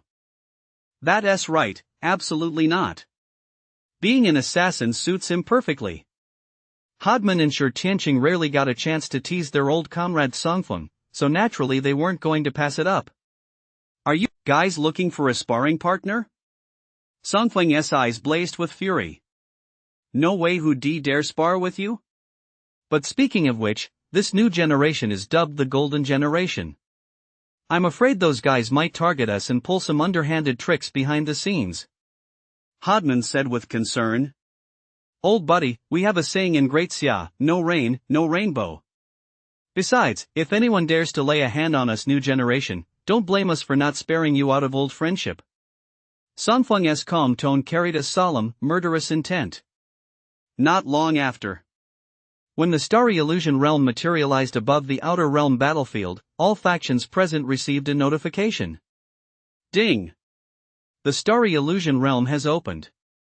Once you enter, you cannot teleport out for 1 month. Each faction on the Outer Realm battlefield had a quota for entering the Starry Illusion Realm. The larger the faction's territory, the more slots they received. Monster factions had the most slots, with a maximum of 100,000. The Human Alliance had the most slots among human factions, with 10,000, while other factions had relatively fewer, ranging from a few hundred to a few thousand. The next moment, Lu Yu and the other new generation members of the Alliance were collectively teleported into the Starry Illusion Realm. Starry Illusion Realm. Lu Yu looked around in astonishment. This place wasn't too much different from the real-world mountains, rivers, flowers, grass, and trees. It had everything. The only difference was the sky, which was a sea of stars, overflowing with radiant light, dreamlike and enchanting. But often, the more beautiful something is, the more danger it harbors. At that moment, at the Soul entrance, the next generation of factions from outside the Alliance were teleported in. There were members of the Demi-Human Guild, cloaked entirely in black robes, members of the Soul Concealment Organization, wearing assassin masks, and representatives from other mysterious organizations. They were uniformly dressed, all at Tier 3, Level 90, clearly elite class changers from the next generation of their respective factions. Each stood beneath the banner of their respective faction. After all, Star Source stones have such wide-ranging applications. Constructing even a single super magic array is far more effective than an army of thousands. Of course, there were also vast numbers of monsters. Their forms varied, but without exception, they were all Tier 3 Lord-class monsters. Even the weakest were rank lords. Among them was a mysterious dark monster in human form, with a pair of demonic horns and a body covered in dark scales that resembled dragon scales. Like the human class changers, it was fully equipped, and made no attempt to hide its gear. It was, in fact, a terrifying full set of epic gear, with a weapon that radiated a legendary glow. It could be said that, based on equipment alone, it already outclasses everyone. No wonder, in previous years, whenever the Blood Red trial opened, the new generation of the Human Alliance suffered heavy casualties. It turns out the monsters inside are this terrifying. A single dark monster like this would likely be too much for even all the supernovas combined to handle. The monsters stared at everyone with bloodthirsty eyes, fixating especially on the new generation of the Human Alliance.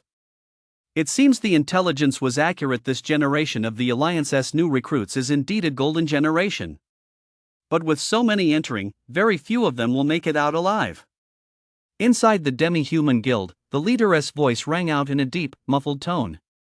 However, this group was clad in black robes, revealing only a pair of eerie eyes, making it impossible to discern their features. Ha! It looks like I'll be able to contract quite a few powerful servants. The dark monster licked its fangs, staring intently at the prodigies from the various human factions. Oh my god! Why didn't Lord Shi Zhanwu tell us that everyone enters the Starry Illusion Realm on the same starting line? Epic gear from head to toe, plus a legendary weapon. Who could possibly beat that? This is a death trap. I'm out. I'm going home. Some people were practically scared out of their wits. They assumed they'd be randomly spawned somewhere in the Starry Illusion Realm upon entering, but they never expected to end up together like this. What if these monsters were following them? Wouldn't they be doomed? But once they entered, they couldn't leave on their own. They'd have to wait until the Starry Illusion Realm closed in a month's time to get out. Bro, let us just team up, the two of us. Tong pushed his way through the crowd with his butt, made his way over to Lu Yu, and sent a party invitation. Ding! Your friend Tong has joined your party. Do you know how the Starry Illusion Realm works? Lu Yu had just seen a massive horde of monsters appear and was about to take them out, only to discover he couldn't attack them. Of course. Everyone who has teleported in appears at this central entrance. There's a protective mechanism here, but this year will probably be different. Look, brother, that reserved, yet flamboyant blonde kid over there is Cain, the grandson of the celestial god Hodman. He is my biggest rival, and his strength is definitely greater than that of the three supernovas. So, I'm guessing most people will form 4 large teams centered around Cain and the 3 supernovas. Just as Tong had predicted, the crowd split into 4 groups, forming 4 large teams centered around Cain and his 3 companions. Only Lu Yu and Tong remained motionless. Tong's identity was undisclosed, so naturally, aside from Cain, no one here knew that Tong was the grandson of the Alliance's top fighter, the sword god of creation. Cain shot Tong a smug glance, as if to say, if you don't reveal your identity, how do you expect to compete with me for first place? Lu Yu, why are you still hanging around with that Tong? If you're here to see the world, you need to join a good team to ensure a better chance of survival. Why don't you come join Supernova Deli's S team? Although Li Wan and the others looked down on Lu Yu, they were offering a well-meaning reminder. At that moment, Supernova Delis also noticed Tong and Lu Yu. Smiling, she walked over and extended an invitation to the two of them. Gentlemen, we meet again. How about we team up this time? Whoa! Lu Yu knows Delis, the heiress of the Ross family? Li Wan and the others were stunned. They pondered, could it be that Lu Yu, because he knows Delis, is being carried by a high-ranking member of the Ross family in the mist battlefield? The more they thought about it, the more likely it seemed. But that guy Lu Yu, how the hell does he know Delis, that super rich, super beautiful girl? Seeing how kind Delis was to the duo, a ton-class assassin and an ordinary swordmaster, the others couldn't help but speculate about their identities. Xia Yan, however, was feeling jealous again. Damn it! Lu Yu, you'd better know your place and stop hitting on the girl I've got my eye on. Sorry. I don't plan on joining any big teams. Lu Yu flat out refused. He had his own S-rank mount, Snow, which could swiftly traverse the 5 great star domains, making it extremely convenient for hunting down star source stones. Besides, large teams come with all sorts of restrictions. For example, if they discovered a star source stone, the majority of it would inevitably go to the team leader. This conflicted with Lu Yu's plan to secure a ticket to the secret realm. No way! Lu Yu turned down Miss Deli's S invitation? Did he lose his mind? Li Wan and the others stared in disbelief. If Delis had invited them herself, they'd have bragged about it for the rest of their lives. I'm turning her down too. Why don't you join our group?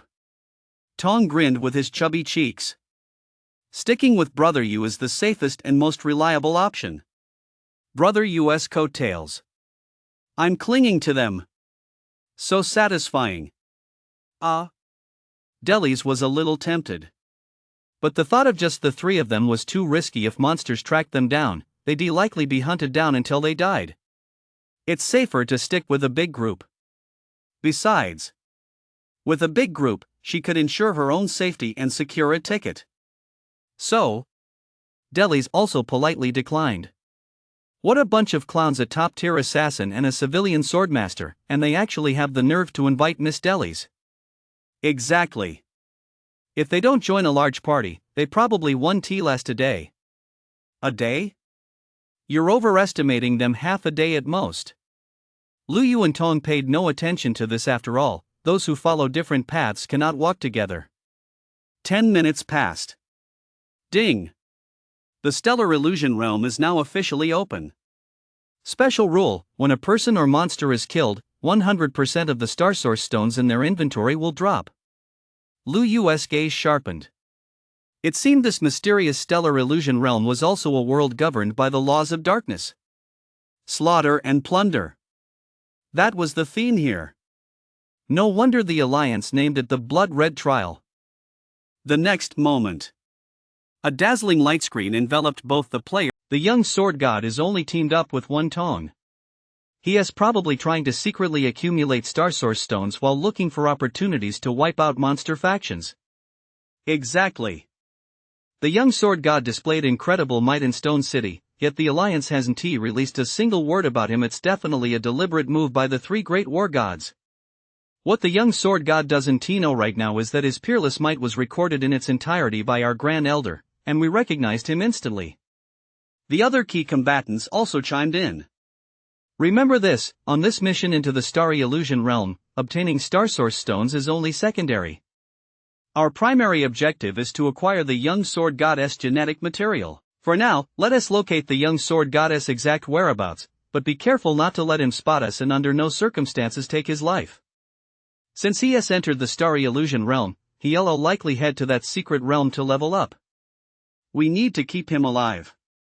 After all, the guild master has already agreed to cooperate with the Dark Overlord. Once we confirm the young sword goddess whereabouts, we can trade with the Dark Overlord for half a vial of S-rank monster factors. We'll leave the young sword god for the Dark Overlord to deal with. If the young sword god is surrounded by hordes of monsters, we must do everything in our power to save him. For the sake of his genetic material and the S-rank monster factors, he cannot die. Purple Rose, whether we can obtain the young sword goddess genes will depend on you. Having said that, Recton cast a stern gaze at Purple Rose standing beside him. Rest assured. I'll make him lose his mind with desire, driving him to the brink of ecstasy. Just thinking about claiming the young sword god makes my blood boil slurp. Purple Rose licked her finger, her alluring face radiating charm, though her eyes were not human they emitted a bewitching, otherworldly purple glow. Northern Star Domain. Lu Yu and Tong rode snow together. With Snow's abilities, traversing these mountains and valleys was as easy as walking on flat ground, and their speed was astonishing. Along the way, the two discovered dozens of star source stones, reaping a bountiful harvest.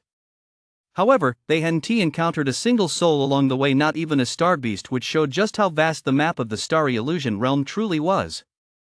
We're going to visit all 5 star domains. A month should be plenty of time. Lu Yu picked up another star source stone he found halfway up the mountain. But brother Yu, at Snow's current speed, just exploring this northern star domain alone would take a week, right? Who told you Snow's speed is limited to that? It's just that right now we don't need to rush to the next star domain, we're just searching for star source stones here in the northern star domain first. Ha? No way.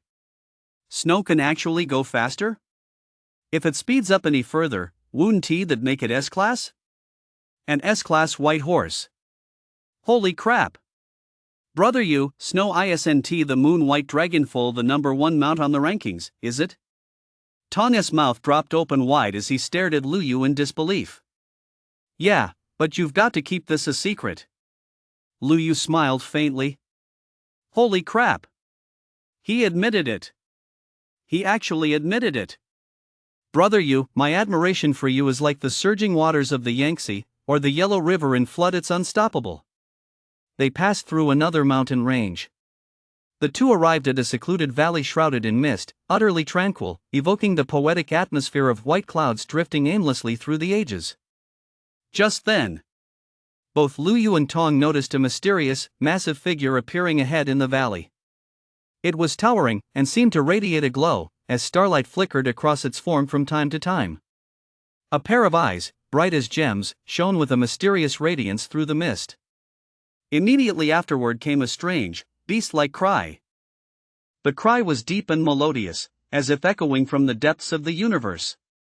It contained a mysterious power that shook one's very soul. Brother Yu, it's a star beast. Tong recognized it at a glance. His grandfather had records on star beasts. He sneaked a peek, and this matched the descriptions exactly. Brother Yu, the appearance of a star beast means there are plenty of star source stones nearby. Although its attack power is average, it excels at sound-based abilities, and its health and defense are incredibly high. It's very difficult to defeat one of this tier. That is why, in the past, people who came in here would find ways to just take the star source stones without getting into a fight with the star beast. Tong explained. Let us go check it out. It was a rare chance to encounter a star beast, so Lu Yu immediately perked up. Soon, Lu Yu and Tong came face to face with the star beast for the first time. Its body was as deep and mysterious as the night sky, studded with countless twinkling star-like spots. It was also enormous, resembling a colossal beast of the cosmos, measuring tens of meters in length, with eyes that glowed blue like sapphires. Its overall form resembled that of a giant hippopotamus, yet it possessed a pair of strange wings that shimmered with multicolored light. Name, Star Beast. Tier 3, LV90. HP, 300W. Description, likes to collect star source stones, has a strong sense of territoriality, generally lives alone. Upon seeing an intruder on its territory, the star beast immediately displayed wariness and hostility. It opened its mouth and let out a deep roar that seemed to make the entire dark valley tremble. The sound rang out like thunder, sweeping through the sky like a raging storm, causing everyone to tremble involuntarily. That single roar was enough to scare away the faint of heart, truly befitting a star beast skilled in sonic attacks. But Lu Yu possessed the heart of the sword god and remained completely unaffected. Meow. But when the star beast saw Xiao Hong, perched on Lu Yue's shoulder, open her eyes, it froze in its tracks. That powerful aura and imposing presence vanished in an instant. Then, it suddenly turned and ran off without a moment's hesitation. Ha! Why did it run away? Tong, what is going on? I don't know. I've never heard of a star beast running away without a fight. Tong's little eyes were also filled with confusion. Let us find the Star Source Stone first. But when Lu Yu and Tong found the place where the star beast had hidden the Star Source Stones, they discovered that a group of people had beaten them to it. Ha. I was just thinking about how to lure that star beast away, but I didn't expect it to run off on its own. This pile of Star Source Stones is ours now. Brother Yu, those guys look like scumbags from the dark cult. Tong's gaze suddenly sharpened, revealing intense murderous intent. The dark cult. That was a dark secret the Alliance preferred not to mention. Few knew its origins, but Alliance members were taught from childhood that if they encountered anyone from the dark cult, they were to be killed without mercy. It was an organization born during the darkest era of the human race, something Lu Yu naturally knew nothing about. What kind of organization is that? It's a group composed entirely of those who have fallen into darkness. Everyone in it is a dark class. Dark class? Lu Yu was astonished. This was the first time he'd ever heard of such a class. There are many powerful factions on the Outer Realm battlefield, but only 6 are the most famous and powerful: 1 alliance, 2 guilds, and 3 organizations. 1 alliance refers to our human alliance. The 2 assemblies refer to the Demi-Human Guild and the Church of Light. The Demi-Human Guild is full of madmen. They're also the Fallen. You'll find that out for yourself later, brother Yu. As for the Church of Light, it's a powerful faction composed of 3 light classes: light mages, holy priests, and paladins, that is, mages, priests, and knights who exclusively study light elemental skills. They firmly believe that light overcomes all darkness. The 3 organizations are the Soul Hiders, composed of assassins; the War Alliance, made up entirely of warriors; and the Dark Cult, founded by the Fallen of Darkness. As he spoke, Tong asked, Brother Yu, back in school, your teachers must have covered the history of the human race's darkest era, right? Lu Yu nodded. That was a time of utter despair when monsters began invading the human world, and countless people perished. Had it not been for the sudden emergence of the 3 great war gods, the humans of Blue Star would likely have long since been reduced to nothing more than fodder for the monsters, no different from domesticated livestock. During that era, there were many cowards who, out of fear for their lives, groveled before. This is also why the 3 great war gods can only hold their ground in the war zone and dare not launch a counterattack against the monsters, because they simply can't win. Just managing to defend themselves is already a major achievement. Lu Yu thought about it and realized he was right. Just look at the single dark monster that entered the Starry Illusion realm. Even a 3rd-tier dark monster was equipped with a full set of epic gear, plus a legendary weapon. The gear of a level 300 dark monster was simply unimaginable. Given the dark monster's superior equipment, that the 3 great war gods could still hold their own at a 46-44 split speaks volumes about their power. Tong continued, those who were chosen by the dark monsters become dark class characters after their class change. Although they look no different from us on the surface, all the skills they learn are imbued with the power of darkness. It was also because of the betrayal of this group of Fallen that 2 of our Alliance's original 9 major battle zones were completely wiped out, leaving us with only 7 today. Later, the 3 war gods rose to power and purged all the Fallen. These Fallen then formed the Dark Cult on the Outer Realm battlefields, serving the dark monsters and opposing our alliance. That's why our human alliance and the Dark Cult are sworn enemies. I suspect the monster invasion of Stone City was orchestrated by them in collaboration with the monsters. Tong grew increasingly agitated as he spoke, his small eyes now brimming with murderous intent. Having learned of the Dark Cult's origins, Lu Yu was also filled with rage. How many of our kind had been brutally slaughtered by monsters because of these Fallen? Those who, out of sheer cowardice, betrayed humanity just to scrape by. Such people don't deserve to exist in this world. Brother Yu, it looks like they've found all the Star Source Stones. They're about to retreat. Tong gripped his dagger tightly. The enemy was a 7-person squad, but Tong was confident that with him and Brother Yu stepping in, this bunch of fallen scum wouldn't escape unscathed. Since we run into them, let us send them down below to atone for their sins. With that, Lu Yu ordered Snow to give chase at full speed. Whoosh! Snow lifted its front leg high, then stomped forward with all its might, turning into a streak of light. At an unbelievable speed, it appeared right in front of the Dark Cult squad in the blink of an eye. Who goes there? The squad leader drew his black longsword with a sharp pull. Name, Dark Fallen One Inoue Kiken. Class, Swordmaster. Level, LV 90 Tier 3. Ha! A name from the land of cherry blossoms? Lu Yu realized the truth the moment the thought crossed his mind. Although the land of cherry blossoms was the first nation to be wiped out by monsters, there were still some of its people scattered across the world at that time. No wonder he hadn't seen anyone from the land of cherry blossoms within the alliance. They betrayed the human race. Just as expected, people from that damned race are nothing but a scourge while they're alive. A fallen one and you dare wield a sword? Lu Yu leapt into the air, wielding his level 90 orange quality purple thunder sword, and immediately unleashed the Blue Lotus sword dance. Baka! It's someone from the alliance. Before it could finish speaking, Lu Yu had already killed it with a single strike. He barely executed the first of the 4 segments of the Blue Lotus sword dance. Captain! The other 6 Dark Fallen cried out in shock. Although their captain had class changed to a Swordmaster, he possessed dark power, giving him far more HP than an ordinary Swordmaster. How could he have been instantly killed by the man standing before them who was also a Swordmaster? Lu Yu wasn't in the mood for small talk. He spun around and unleashed another flying sword skill, instantly wiping out all 6 of those bastards. Splatter! 12,130. These ants had only a little over 10,000 HP. They couldn't possibly withstand a single strike from Lu Yu. Just then, Tong finally emerged from behind the group of fallen ones. Ha! He wiped them all out?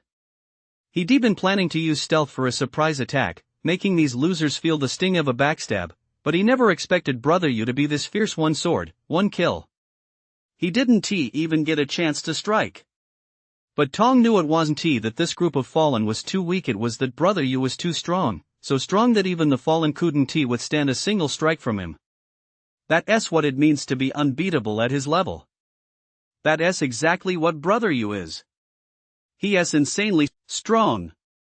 Whoa! So many Star Source stones, over 300 of them. Tong couldn't stop grinning. Lu Yu also flashed a cool smile. It seemed he figured out a way to collect Star Source stones quickly. Just wandering around aimlessly was too slow a way to gather scattered Star Source stones. We got to find star beasts. Finding a single star beast is like finding a whole pile of Star Source stones. Tong, put the Star Source stones away. We should go look for other star beasts. Got it. Just as the two walked away, a dark assassin materialized not far away. It was the scout and lookout for this fallen squad, which is why it narrowly escaped unscathed. Reporting to the commander-in-chief, an alliance duo named Tong and Lu Yu has instantly killed Captain Inoue Kiken. Kiken was killed in an instant? It seems the new generation of the alliance is stronger than we imagined. Go relay the message to the monsters in the Northern Star domain. Tell them to surround and kill those two. We'll continue focusing on finding Star Source stone veins. Got it. Soon. The monsters in the Northern Star domain learned the approximate location of the Lu Yu duo, and a massive horde of monsters began charging frantically toward the Shadow Valley. Before long, Captain, we're in big trouble. A huge number of monsters are heading our way. Have the monsters discovered our trail? A large squad from the War Alliance was locked in a fierce battle with a star beast over here. Squad leader Long Payun received the report from the lookout and his face turned grim. Damn it! A star beast had suddenly appeared out of nowhere, colliding head-on with them and attacking them furiously, as if it were venting its anger on them. It just wouldn't let up. Now a massive horde of monsters was surging toward them. Could their luck get any worse? Send a small squad to tie up the star beast. The rest of you, form a defensive formation with me and prepare to fend off the monsters. Long Payun quickly issued his orders. Damn it! A crazed star beast at our backs and monsters attacking from the front. This is going to be a real mess. As the second in command of the War Alliance's new generation, Long Payun's face was now etched with worry.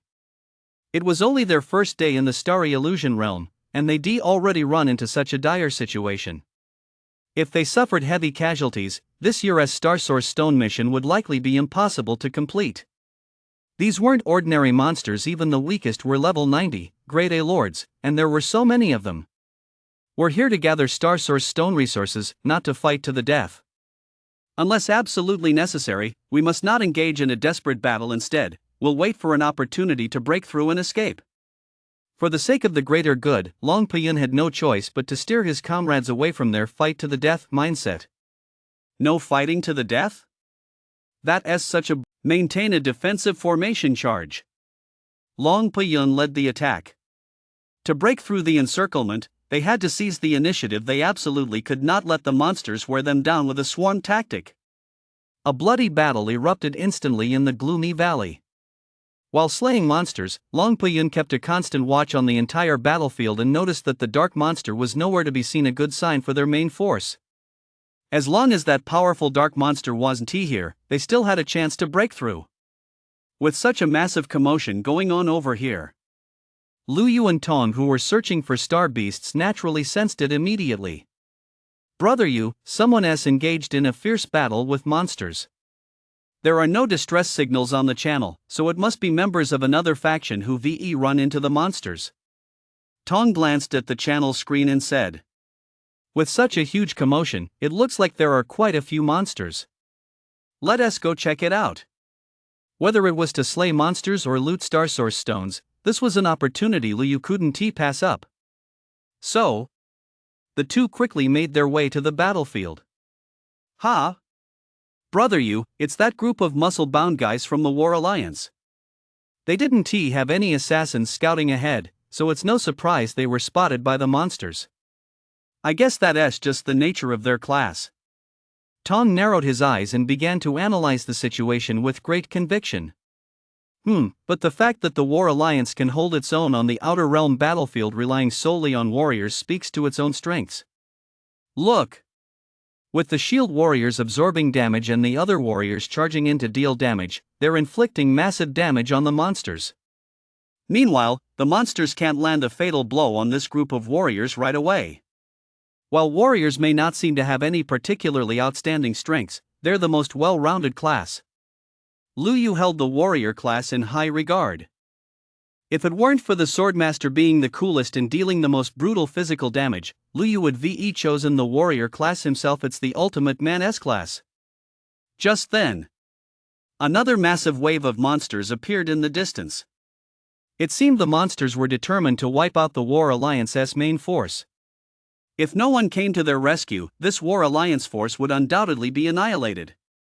At that moment, Long Payun also spotted the second wave of monsters approaching. This time, they were truly doomed. Ha! Damn it, squad leader. Looks like we can't break through. Give the order. Let us have one last wild ride. Every member of the War Alliance had a frenzied battle fervor in their eyes. Not a single one showed any sign of fear. They had already prepared themselves to die in battle the moment they entered the starry illusion realm. Damn it all. I'm just out of luck. Brothers, since that's the case, let us do this. The sooner we die, the sooner we're reborn. In our next life, we'll reincarnate as warriors and fight side by side again. With that, Long Payun raised his battle axe high and roared, brothers, unleash your battle spirits, fight to the death. Roar! Fight to the death. The warriors went completely berserk, their eyes filled with nothing but the thirst for blood, becoming even more frenzied than the monsters themselves. At that moment, Lu Yu finally understood where the War Alliance's true strength lay. Even the younger generation was so fearless in the face of death, truly admirable and worthy of respect. Brother Yu, let us step in and help them. I've got a soft spot for them. Besides, the War Alliance's leader has deep ties to our elder, the Dragon Blood War God, and the War Alliance has helped our alliance quite a bit in the past. Tong spoke up. This was a little-known secret. Rumor had it that the War Alliance's leader was the Dragonblood War Goddess' biological son. There were also rumors that the War Alliance leader was the Dragonblood War Goddess' half-brother. In any case, for certain reasons, the War Alliance leader had broken away from the Alliance and founded the War Alliance. Actually, I like them too. Hearing this, Tong and Luyu exchanged a smile, then split up. I'll take out the second wave of monsters rushing and you go relieve the pressure on our War Alliance brothers first. Got it, brother you. Luyu mounted Snow and rushed off at top speed. Tong narrowed his eyes slightly, pulled out 2 daggers both glowing with an orange light and replaced all his other purple gear with orange gear fully socketed with level 3 gems. 2 item talismans were also attached to his black assassin-s robe. Name, Light as a Swallow Talisman Orange. Effect, reduces body weight by 80%. Name, Luck Talisman Orange. Effect, increases luck by a certain amount. Whoosh. A pair of angelic wings unfurled behind Tong. Name, Snow Feathers Orange. Item effect, allows flight movement speed plus 80%. The next second, Tong soared into the air, became invisible, and flew toward the War Alliance squad at breakneck speed. Squad leader, I'm heading out ahead of you. A shield-wielding warrior shouted. His shield's durability had run out, and it was shattered by a monster. Surrounded by monsters, he had no chance of survival. It looked as though this warrior was about to meet his end at the monster's jaws. Suddenly, a massive wound appeared on the back of every monster's neck, and a huge damage number popped up above their heads. 82,190. All the monsters were instantly poisoned and frozen in place. A spherical figure then materialized. Hey! Bro, I'm from the Alliance. I'm here to back you up, let us take these things down together. With that, Tong flickered and vanished once more. When he reappeared, another dozen or so powerful monsters had been severely wounded. In this way, Tong's movements were as elusive as a ghost. It seemed he could remain invisible indefinitely, constantly relieving the pressure on Long Payun's squad. Fat brother, I, Long Payun, am deeply grateful for your support, but monster reinforcements have arrived. We have no chance of breaking through now, you'd better leave. Don't get left behind too. Long Payun shouted loudly. Whoosh! Tong struck with all his might, instantly taking down an A-rank Lord monster that was already at half health. He chuckled and said, Don't worry, buddy. The second wave of monsters won't make it here, because my brothers are already slaughtering them. What? Long Payun was stunned. He immediately performed a leaping slash, knocking a Lord-class monster away, and glanced toward the distance. There, a sky full of flying swords appeared, as dense as stars, forming an incredibly awe-inspiring barrier of flying swords that blocked the entire second wave of monsters. Gulp! Holy crap! Who the hell are these badasses? A flying assassin with non-stop skills and explosive damage, and a swordmaster who single-handedly dominates a horde of monsters.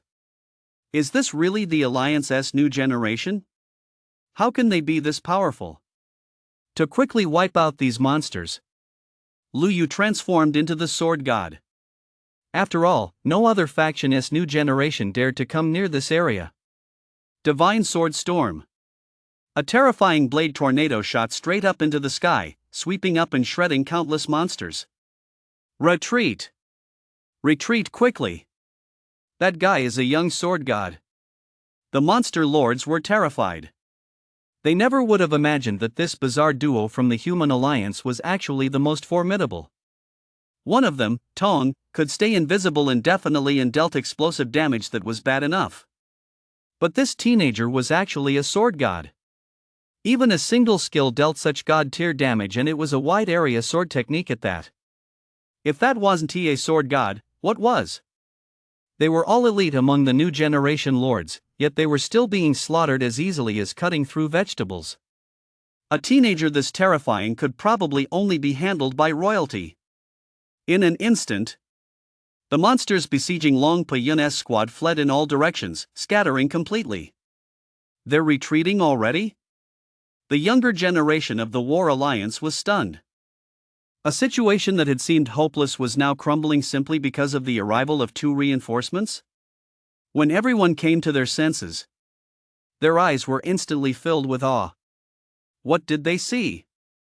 The second wave of monsters was being slaughtered by a dashing Swordmaster. They were fast. But the young man's mount was even faster, effortlessly catching up to the fleeing monsters and instantly killing them one by one. They weren't seeing things. Instant kills, indeed. These were all Lord-level bosses, being taken down one by one with a single sword strike by a third-tier Swordmaster? If they hadn't seen it with their own eyes, they would have sworn this was a scene straight out of a movie. Before long, Lu Yu, riding snow, descended from the sky with an ethereal grace, like a sword immortal descending to the mortal realm, sending the hearts of the War Alliance's elite soaring with excitement. They were on the verge of prostrating themselves in worship. At that moment, what they saw was not an ordinary Swordmaster, but a peerless sword god who had transcended the ordinary and reached the realm of the divine. Only a sword god could, with just one man, one sword, and one horse, mow down countless lord-level monsters as easily as slicing through melons. Brother Yu, some monsters got away. Should we chase them? Tong had already put away his prop gear, reverting to his harmless, adorable self, a stark contrast to the top-tier assassin from moments ago, who had moved like a ghost, agile and unpredictable, toyed with, and slaughtered monsters. Long Payun and the others were momentarily dazed. Is this really the same ferocious, burly assassin from just a moment ago? Why does he look like a well-behaved little brother now? Come to think of it, the young Swordmaster standing before them was a prodigy at the level of a sword god. It was indeed no surprise that a top-tier assassin would willingly become his subordinate. They've already fled far away and are probably hiding. Chasing them now. Let us kill many of them. Finding the Star Source stones is the priority, Lu Yu said with a light chuckle. After all, there was plenty of time, plenty of opportunities to wipe them all out. Besides, these lord-level monsters dropped way too many gold coins. Lu Yu certainly wasn't going to let this group of monsters slip away easily. Hey, brother Yu, there's a star beast over here. Tong pointed to a star beast not far away that was being held off by a small squad from the War Alliance. The star beast spotted Lu Yu at a glance along with Little Red perched on his shoulder and instantly broke out in a cold sweat once more. Oh my god? Why is it them again? I'm so freaked out I'm calling for help online, like, it's a life or death emergency. Emergency my ass. Run! The star beast turned and bolted, even faster than last time. Bro Yu, it ran off again. Could that be the same one from earlier? Probably. Never mind it. Lu Yu and Tong exchanged a casual remark. Long Payun and the others, however, felt as if the world were spinning. Holy shit!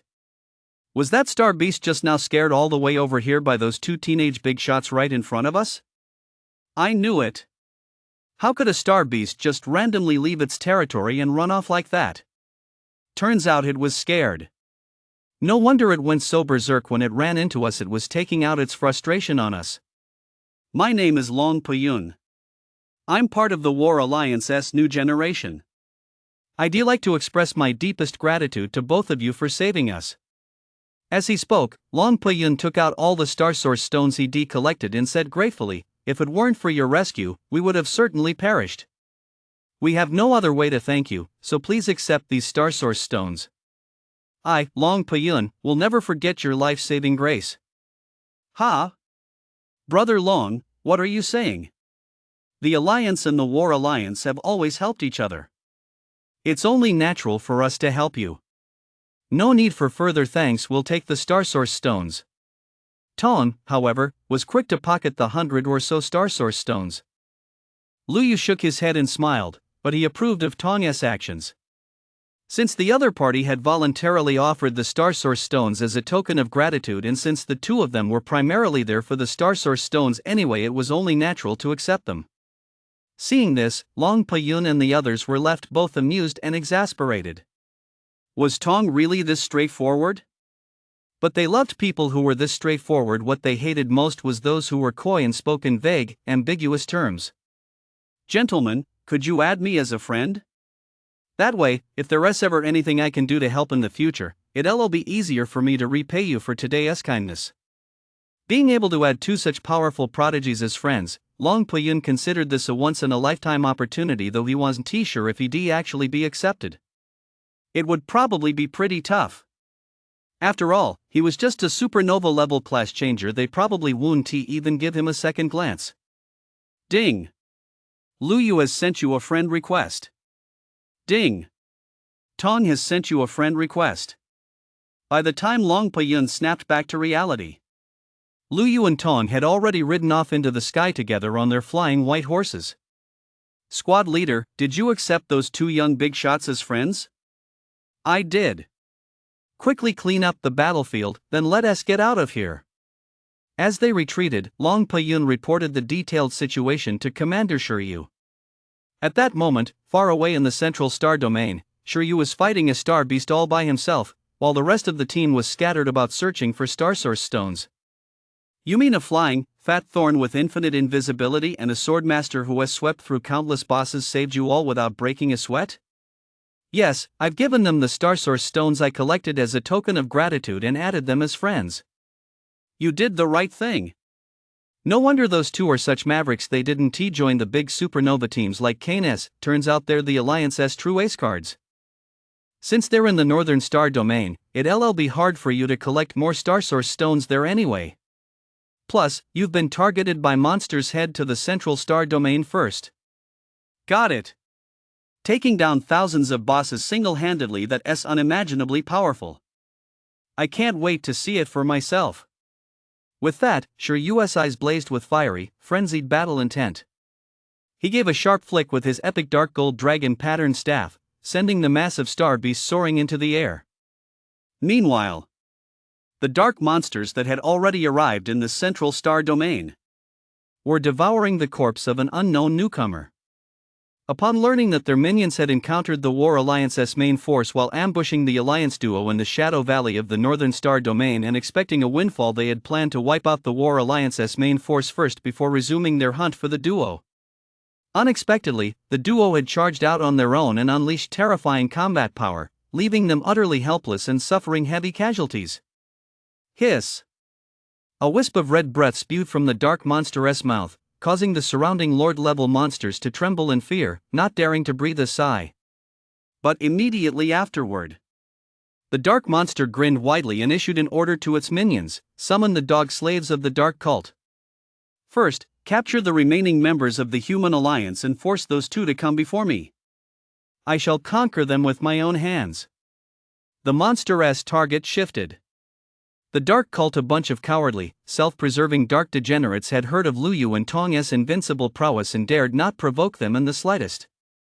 Moreover, since their master, the dark monster, had spoken declaring he would personally subdue Lu Yu and Tong, they naturally dared not take any independent action against them. Therefore, Lu Yu and Tong instantly felt incredibly at ease. The monsters treated them like mice encountering a cat, daring only to hide from afar.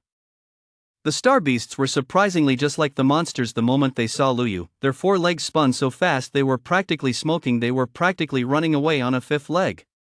This allowed Lu Yu and Tong to effortlessly collect a massive amount of star source stones. It could be said that their current haul of star source stones alone was enough to rival the total from any previous year's event. Brother Yu, with this many star source stones, were guaranteed a spot in the top 10. What good is the top 10? We're going for first or second. That's the only way to be safe. We almost swept through the North Star Domain. First thing tomorrow morning, we're off to the next star domain.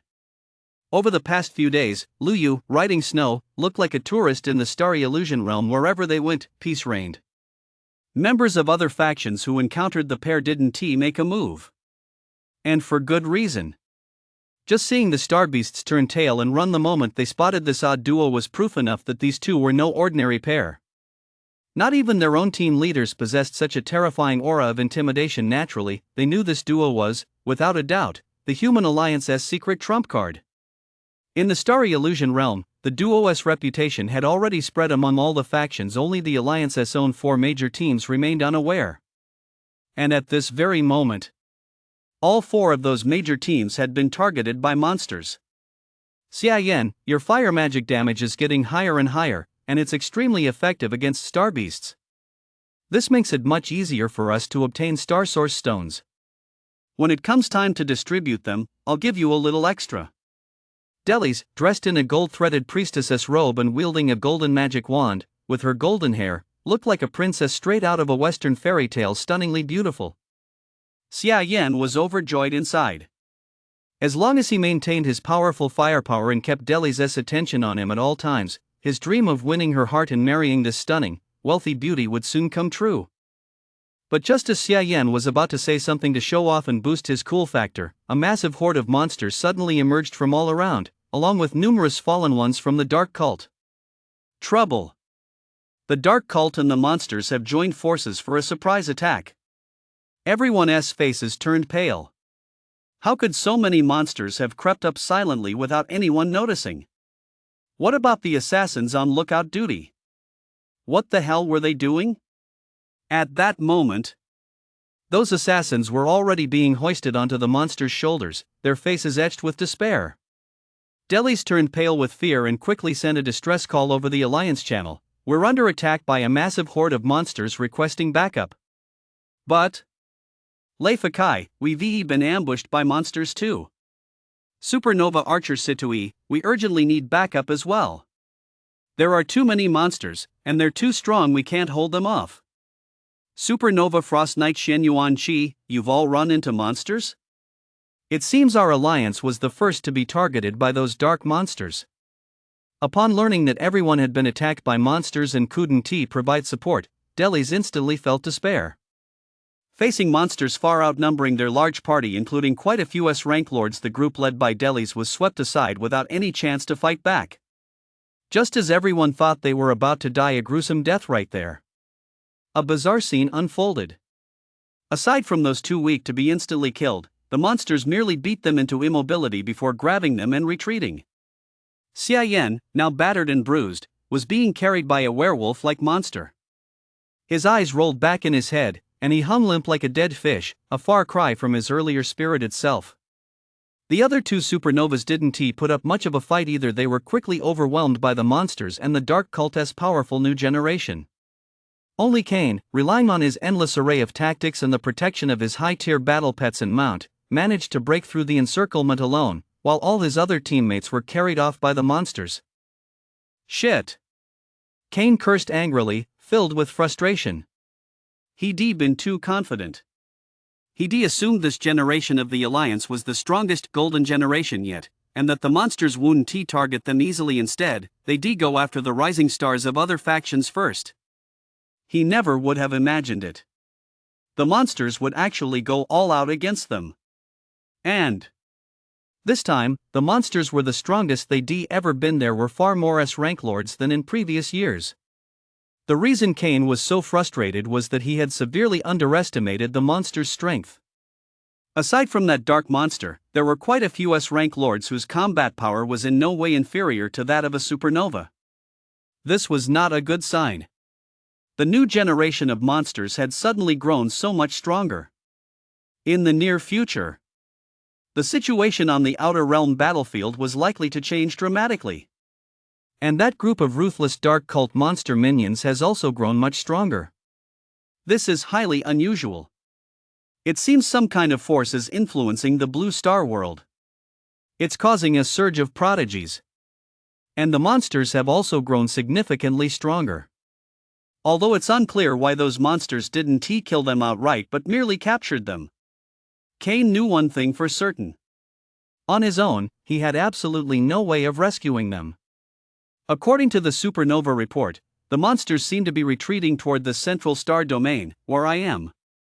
Could the Dark Monster be in the Central Star Domain? Are they capturing us to sacrifice us to that Dark Monster? No way. I have to contact Tong as soon as possible. Tong, only by joining forces can we have even the slightest chance of saving them.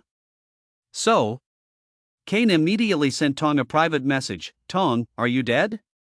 If you're still alive, check the channel updates. At that moment, Lu Yu and Tong were the first to learn that everyone had been attacked. They were rushing at full speed toward the nearest eastern star region to rescue Delis and the others. To save even a moment, Liu had Snow transform into a white dragon for the first time, soaring across the ocean at top speed.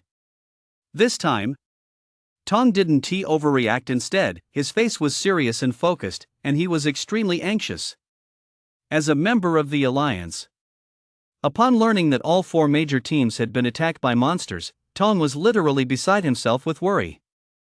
If this group were to meet a gruesome end at the hands of the monsters, it would be a massive loss for the entire Alliance, essentially wiping out an entire generation. The very thought was terrifying. "Blondie, were you captured too?" Tong replied quickly. "No, but I'm the only one who escaped. The others were captured.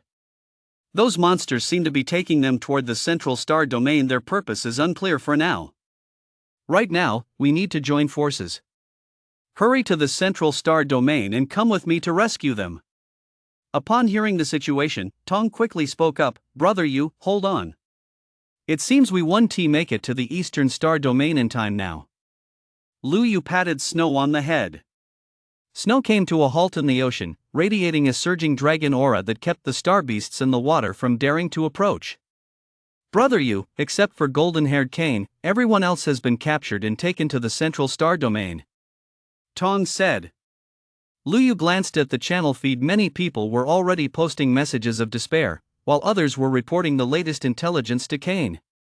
What was certain was that, apart from a small number who had died while resisting, most were safe for the time being. "It's the dark cult again, those bastards!" Tong shouted angrily. "Let us go. First, we're heading to the central star domain to rescue them." Liu decided to deal with these 2 thorns in his side first, then properly collect the star source stones. There was plenty of time, so there was no rush. As long as they took down that dark monster first, they wouldn't have to worry about the dark cultist bastards escaping or the monster getting away. Tong sent a message to Kane, asking him to report their coordinates in the central star domain. "Kane, Tong, we need to plan this carefully. It'd be best to contact the War Alliance and the Church of Light, and while we're at it, pay to hire the Soul Hide group. That's our only hope of rescuing them." Tong, no need. Their time is up. Kane? Central Star Domain. Central Grand Canyon. This was a most peculiar canyon. Every person or monster that entered could sense its strangeness, yet to this day, no one had discovered its secrets. Every year, the dark monsters used this place as their headquarters. My lord, the grandson of Hodman, the celestial god of the Human Alliance, has escaped. The rest have all been captured. Whoosh! Smack! Before Noda, the leader of the Dark Cult's new generation, could finish his sentence, he was swept away by the dark monster's demonic tail. That unparalleled, ferocious force directly shattered a small crack in the canyon wall. Useless fool! Didn't you guarantee that not a single one would slip through? Noda quickly crawled on his knees like a dog to the dark monster's feet, licking its demonic boots incessantly. "My lord, please give me one more chance. I'll go and capture him myself." At that moment, this once proud rising star of the dark cult, in order to save his own life, could do nothing but kneel and crawl like a dog. In fact, it wasn't just him. Every member of the dark cult, no matter how noble their status, could do nothing but kneel like a dog in the presence of the dark monster. This was the price of dedicating one's soul to the dark monster. The dark monster was about to strike again to teach this incompetent dog of a servant a lesson, but was drawn to a strange fluctuation of power spilling out from the fissure. This mysterious power bore a striking resemblance to the Milky Way in the sky. Could the legendary star source vein lie beneath this great canyon? The dark monster ordered its minions to blast open the fissure with all their might. Under the relentless barrage of countless monsters, soon, a bottomless chasm appeared. The dark monster leaped down, making its way to the canyon floor, only to discover to its astonishment that an underground star palace was hidden there. Noda and his companions, along with the dark monster's powerful S-rank guards, all leaped down as well. It's not the star source vein, but the star source energy here is incredibly dense. The dark monster grinned, intending to enter the palace to investigate. Perhaps there would be an unexpected windfall. Ding! You have triggered the Hall of Stars. You must pay 10 million gold coins to enter the first level. We need gold coins to enter? The dark monster's gaze sharpened. As a member of the monster royal family, it didn't carry many gold coins, it simply had no use for them. Hand over every gold coin you have. Thus, the dark monster had amassed over 100 million gold coins, and then declared, "With that strike just now, I intended to kill you instantly, but you managed to withstand it. Your strength is impressive. I shall enter the palace to search for treasure first. For now, I leave it to you to maintain control of the situation outside. If that duo from the Human Alliance arrives, contain them first. Everything else can wait until I return." The reason this young dark monster king did not kill the alliance members was that he actually intended to contract some powerful servants, especially that duo. Once contracted, they would be an enormous boon to him. In the future, he would certainly be able to vie for the title of divine servant. This is what every dark monster does. Those who submit are taken as dog servants, those who refuse are shredded and turned into food. Hey! My lord! Immediately afterward, the dark monster paid 10 million gold coins and entered the Hall of Stars. Once Noda and the others returned to the top of the Grand Canyon, they sealed the fissure to prevent others from discovering it and sneaking in to disturb their master's treasure hunt. But what they didn't know was that a dark silhouette had long been watching their movements from the high ground. Seeing the dark monster enter the canyon fissure, it assumed the monster had found the star source vein. So, the shadowy figure took a different route, reached the bottom of the canyon, and successfully discovered the mysterious palace. Ding! You have triggered the Hall of Stars. You must pay 10 million gold coins to enter the first level. The shadowy figure narrowed her eyes. Gold coins were the last thing she lacked. After paying the fee, Xianying became invisible and entered the first level of the Hall of Stars. Meanwhile, Cain thought Tong had lost his mind. Otherwise, why would he think that just the two of them could rescue everyone from the monsters? No way. That damn Tong can't be trusted. We need to find allies. So, Cain immediately contacted the strongest rising stars of the War Alliance and the Church of Light. As the grandson of the celestial god Hodman, Cain had extensive connections and intelligence networks. Even before entering the starry illusion realm, he was already familiar with the top-tier rising stars from various factions. Naturally, he had added the top talents from the War Alliance and the Church of Light, both of which had cooperative agreements with the Alliance, to his friends list, so that if they were targeted by monsters in the starry illusion realm, they could help one another. After all, no faction, not even the Human Alliance, hailed as the Golden Generation, had the capability to face the hordes of monster bosses alone. So, Cain took the initiative to contact the commanders of the War Alliance and the Church of Light. You were ambushed by monsters and the Dark Cult? It seems these dark monsters are no ordinary foes. Shiryu furrowed his brow. In previous years, the sole dark monster that had entered the realm had looked down on the Dark Cult and refused to let them intervene. In the eyes of the dark monster, the Dark Cult was nothing more than a lapdog, a pet useless for anything other than being walked or for entertainment. Unexpectedly, this year's dark monster wasn't playing by the usual rules. It had actually joined forces with the Dark Cult, that dog of a servant, to act together. Unless the Dark Cult's Dark Fallen had secretly taken out the Alliance's lookouts first, it would have been impossible for the monster to sneak up on the Alliance members undetected, given its nature. After all, even the most powerful monsters of the same tier would be detected if they approached while invisible, whereas an assassin from the Dark Cult who was also human would be much harder to spot. All right. My War Alliance will come to your aid unconditionally. Shiryu immediately ordered the main force to rush to Cain's location. Meanwhile, St. Peter, the commander-in-chief of the Church of Light, also received Cain's distress signal. We can provide full support, but once the mission is complete, we demand 10,000 Starsource stones as payment. Upon seeing St. Peter's reply, Cain's expression turned sour. The Church of Light really knew how to take advantage of a crisis. Just as Grandpa had said, the Church of Light was a faction that prioritized profit above all else. Although the Church of Light had formed a partnership with the Alliance, it was solely because doing so served their best interests. Since the dark cult was located very close to the Church of Light, the two major factions had long been locked in a state of conflict and rivalry. Therefore, the Church of Light needed a powerful ally to help shoulder the pressure. 10,000 Star Source stones, that was equivalent to last year's total harvest of Star Source stones. They really did have the nerve to ask for an exorbitant sum. 5,000, that's my absolute limit. A long while passed. Only then did the other party reply, "Deal. I'm doing this for your sake, Brother Cain."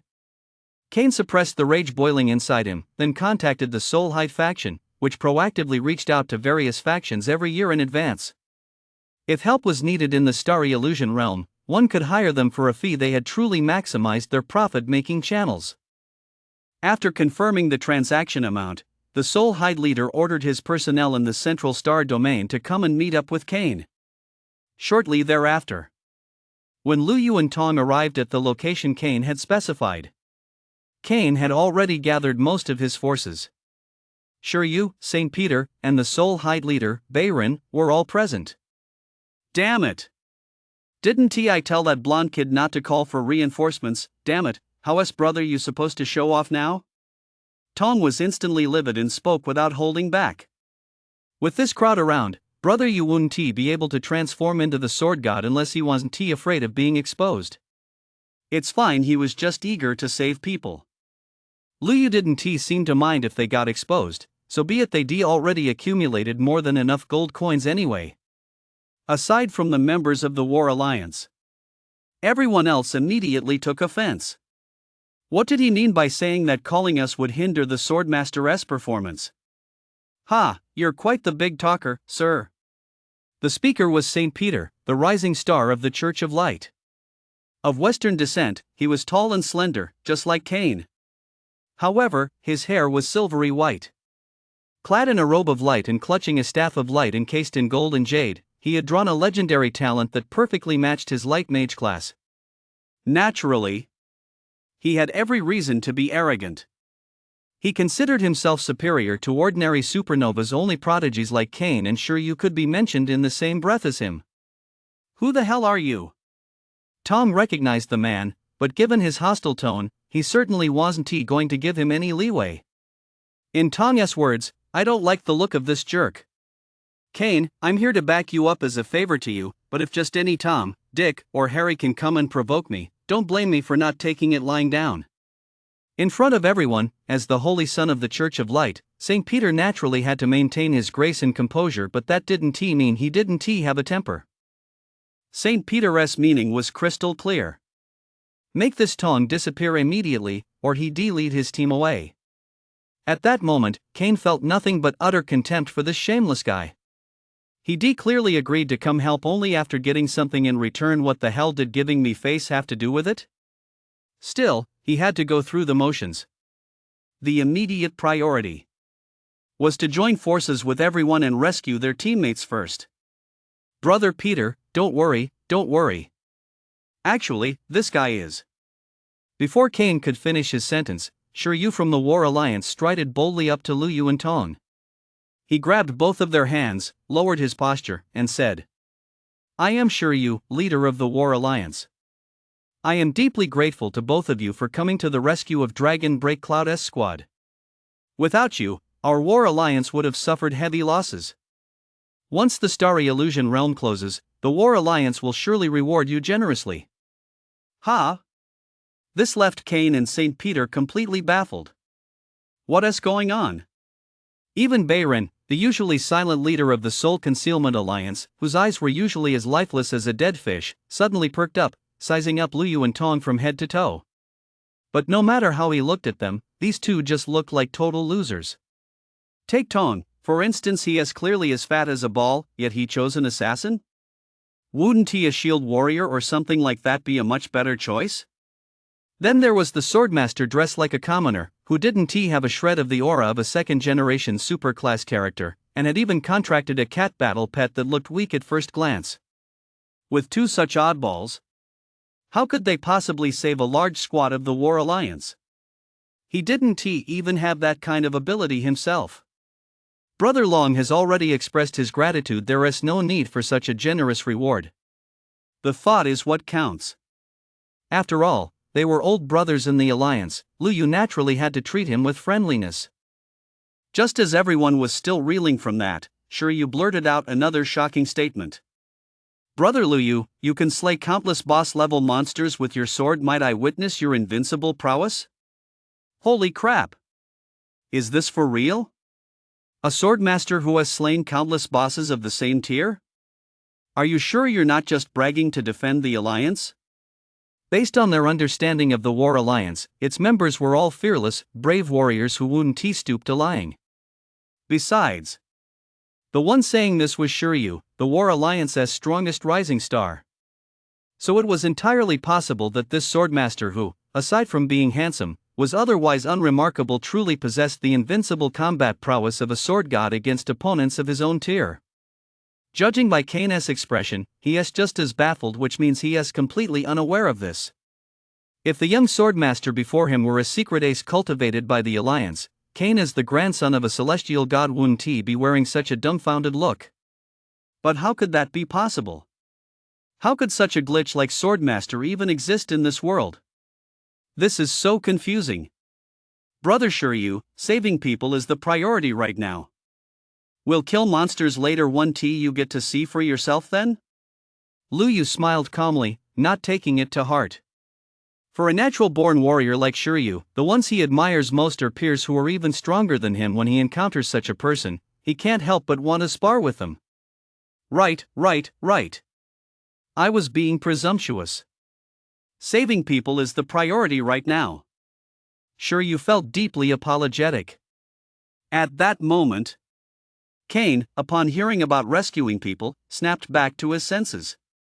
Regardless of whether what Shiryu said was true or false, that would become clear later. For now, he had to quickly devise a rescue plan and spring into action.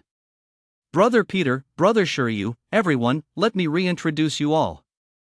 This Brother Tong is actually the only. Tong quickly interrupted Kane, hurriedly saying, "That's right. I am the opening heaven sword goddess, only son and orphan he adopted long ago." That's right.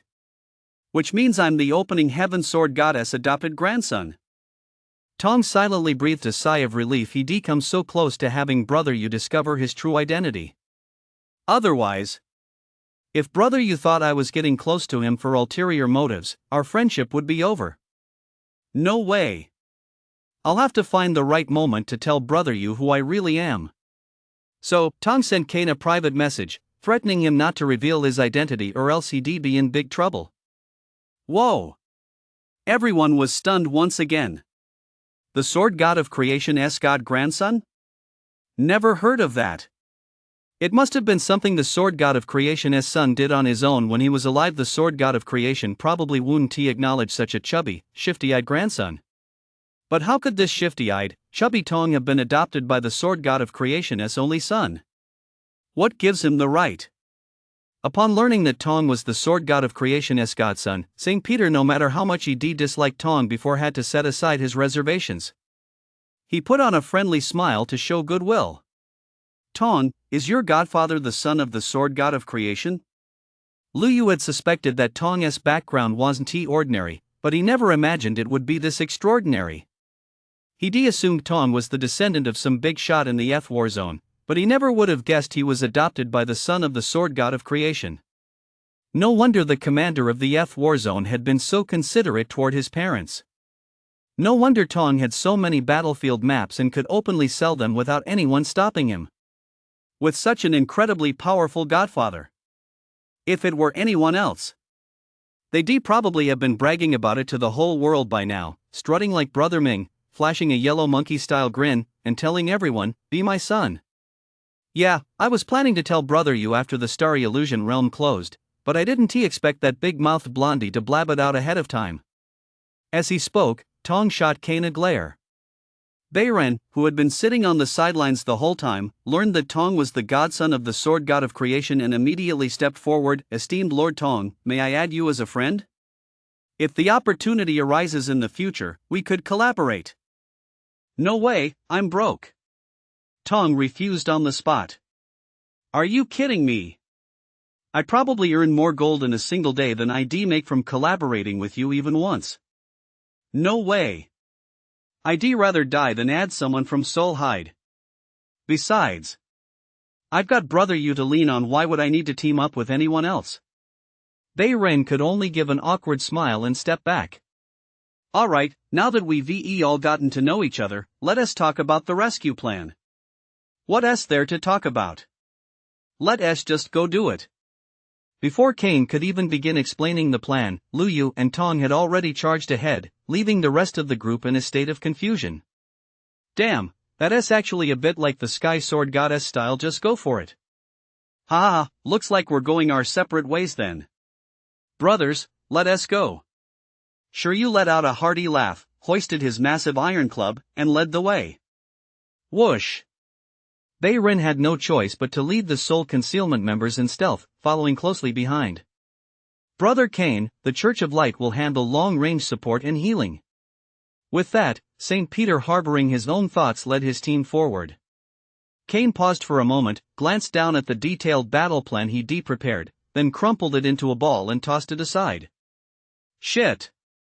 I knew nothing good would come of teaming up with this Tong guy.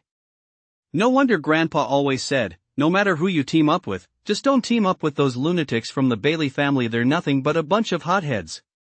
Kane summoned his mount and quickly followed, hoping this rescue mission wouldn't end in failure. The heart of the Central Star Domain. The bizarre Grand Canyon. Thwack!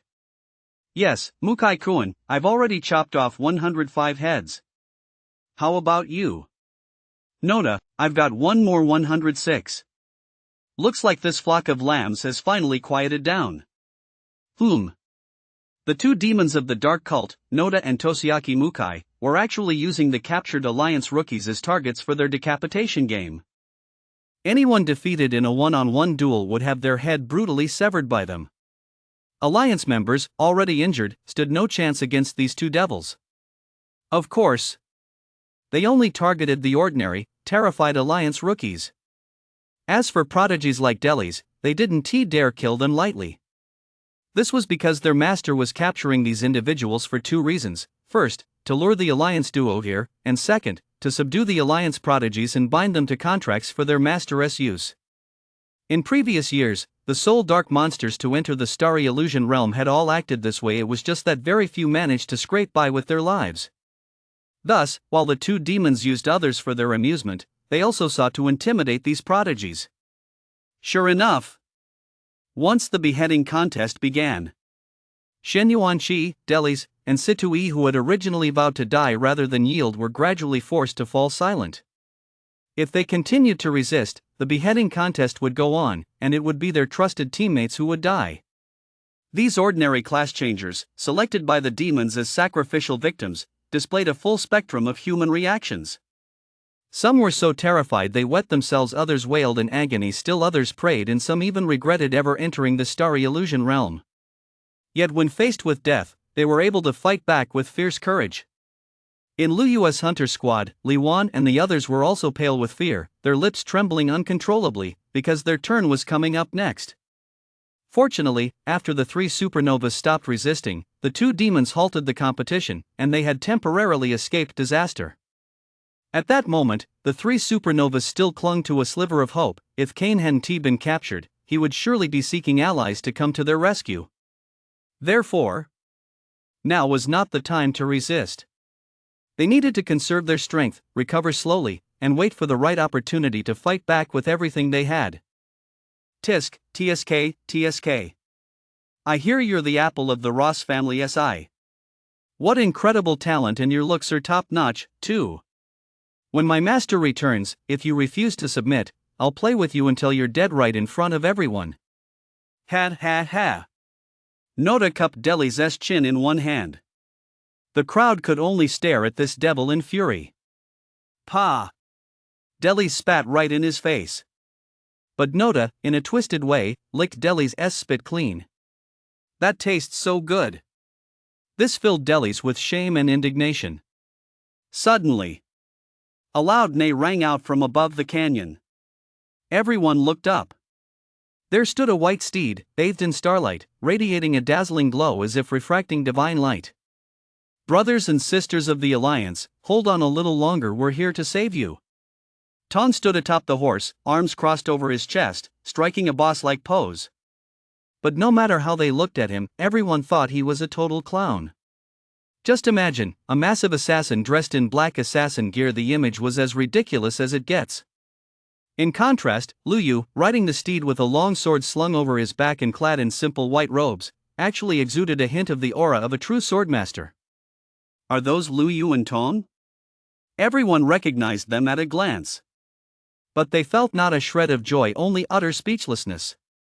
Those two weirdos didn't stick with the main group.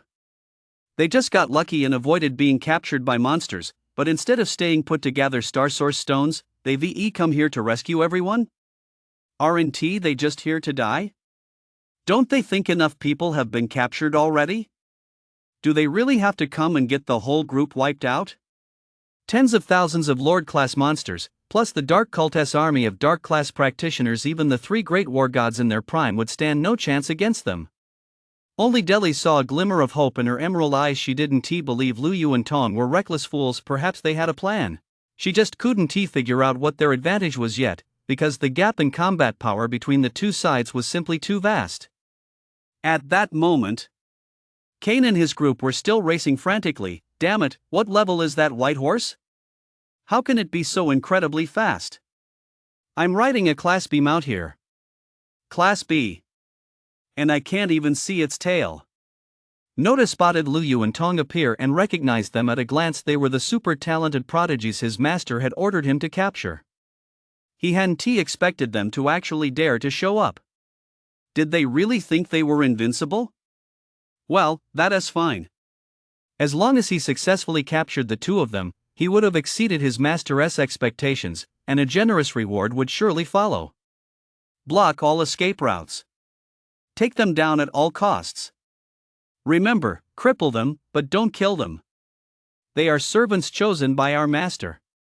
Noda issued his orders in a rapid-fire, screeching voice. The depraved Japanese soldiers of the Dark Cult sprang into action. Since the remnants of the Japanese race in the land of cherry blossoms still clung to the spirit of Bushido, they were primarily melee fighters, with dark swordsmen, dark assassins, and dark ninjas making up the majority. Roar! The Dark Monster Guards also roared as they issued orders to the Monster Lords, capture the Alliance duo at all costs. Bro you, I'm going to take down those two sons of bitches from the Dark Cult first. From high above, Tong immediately spotted the piles of severed heads beside Noda and Toshiaki Mukai. Needless to say, it was definitely those two bastards who were having fun at the expense of the Alliance's new generation. Such cruel and ruthless behavior. If they didn't beat them to a pulp, how could they face their fallen comrades? Can you even do it? Lu Yu had serious doubts about Tong's combat prowess. Those two Japanese bastards were despicable, but anyone with eyes could see they were no pushovers, at least supernova-level fighters. Don't worry. Brother Yu, I'm going all out.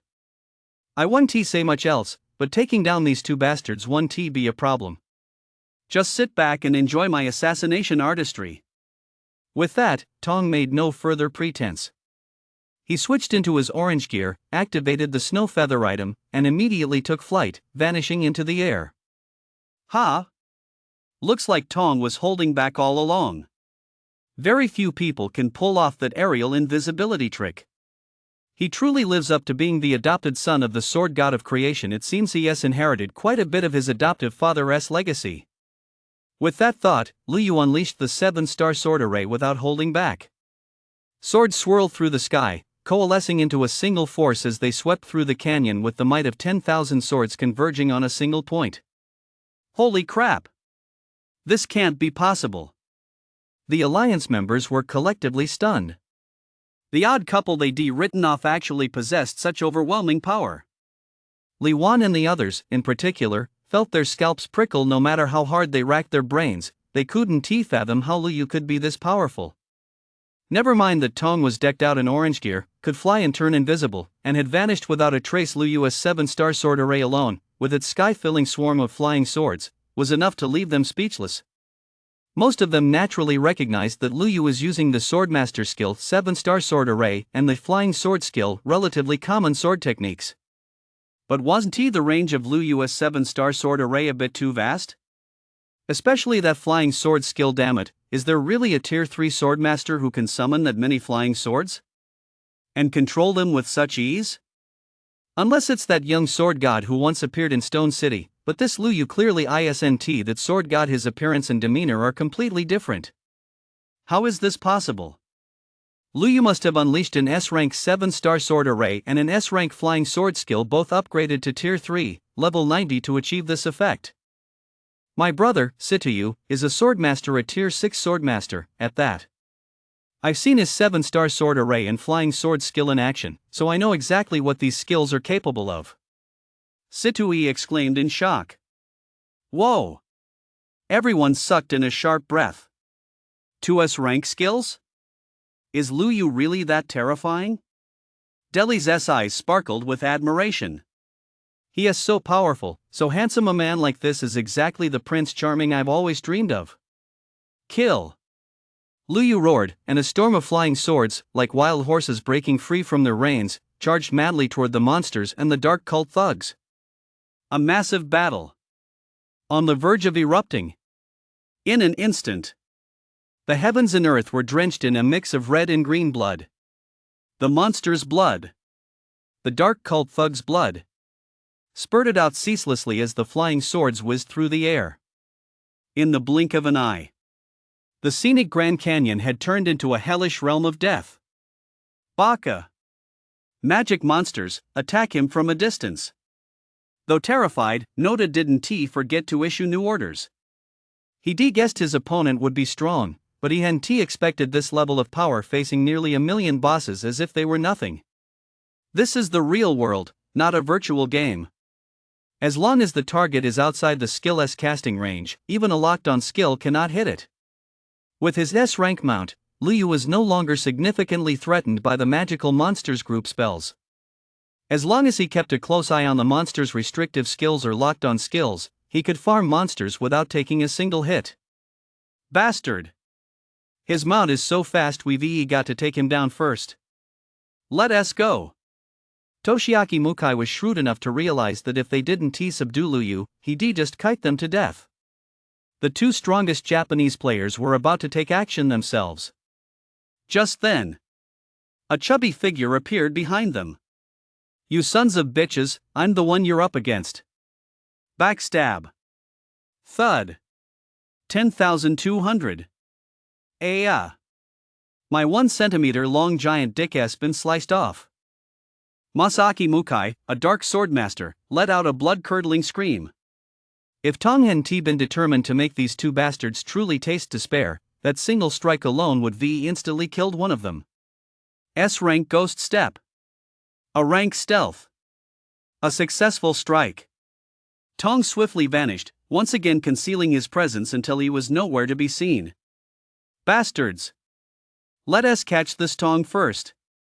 Noda, a dark assassin, also activated his invisibility.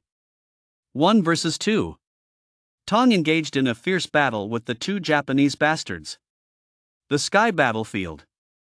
Lu Yu, leveraging Snow's advantages, was toying with the horde of monsters, leaving them to roar furiously in the sky, utterly helpless.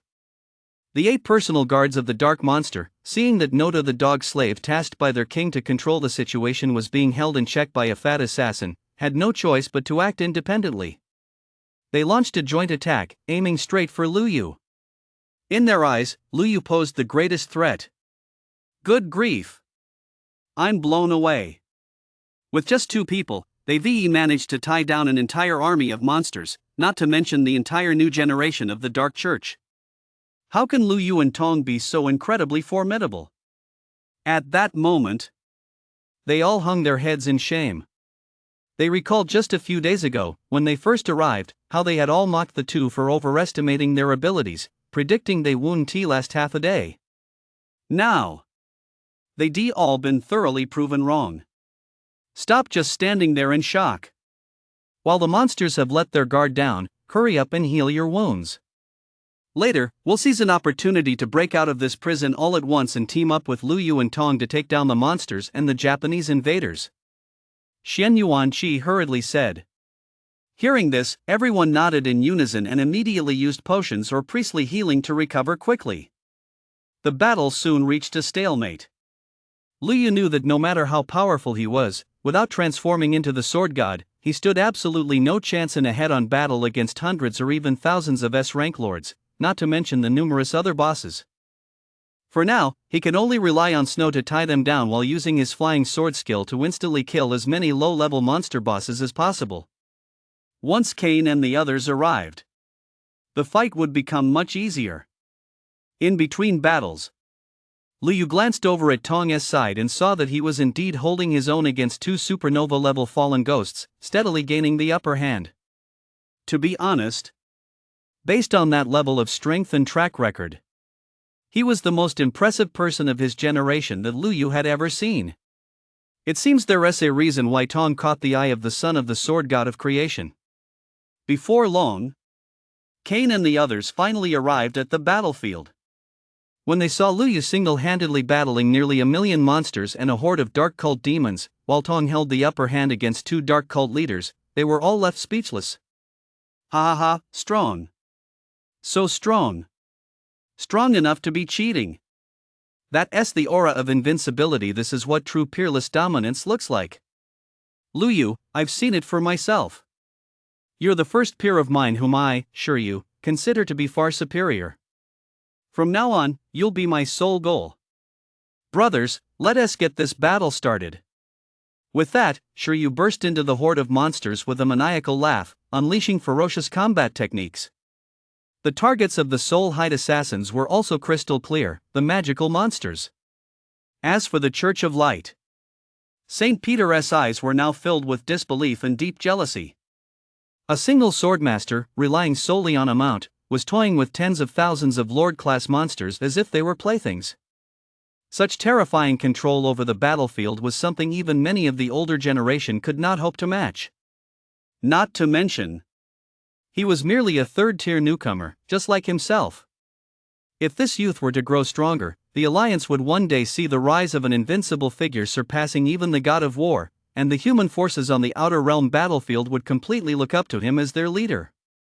This is not what the Church of Light wants to see. Only the Pope of the Church of Light can become the leader of the human race. Provide only remote healing support. St. Peter ordered everyone over the church channel.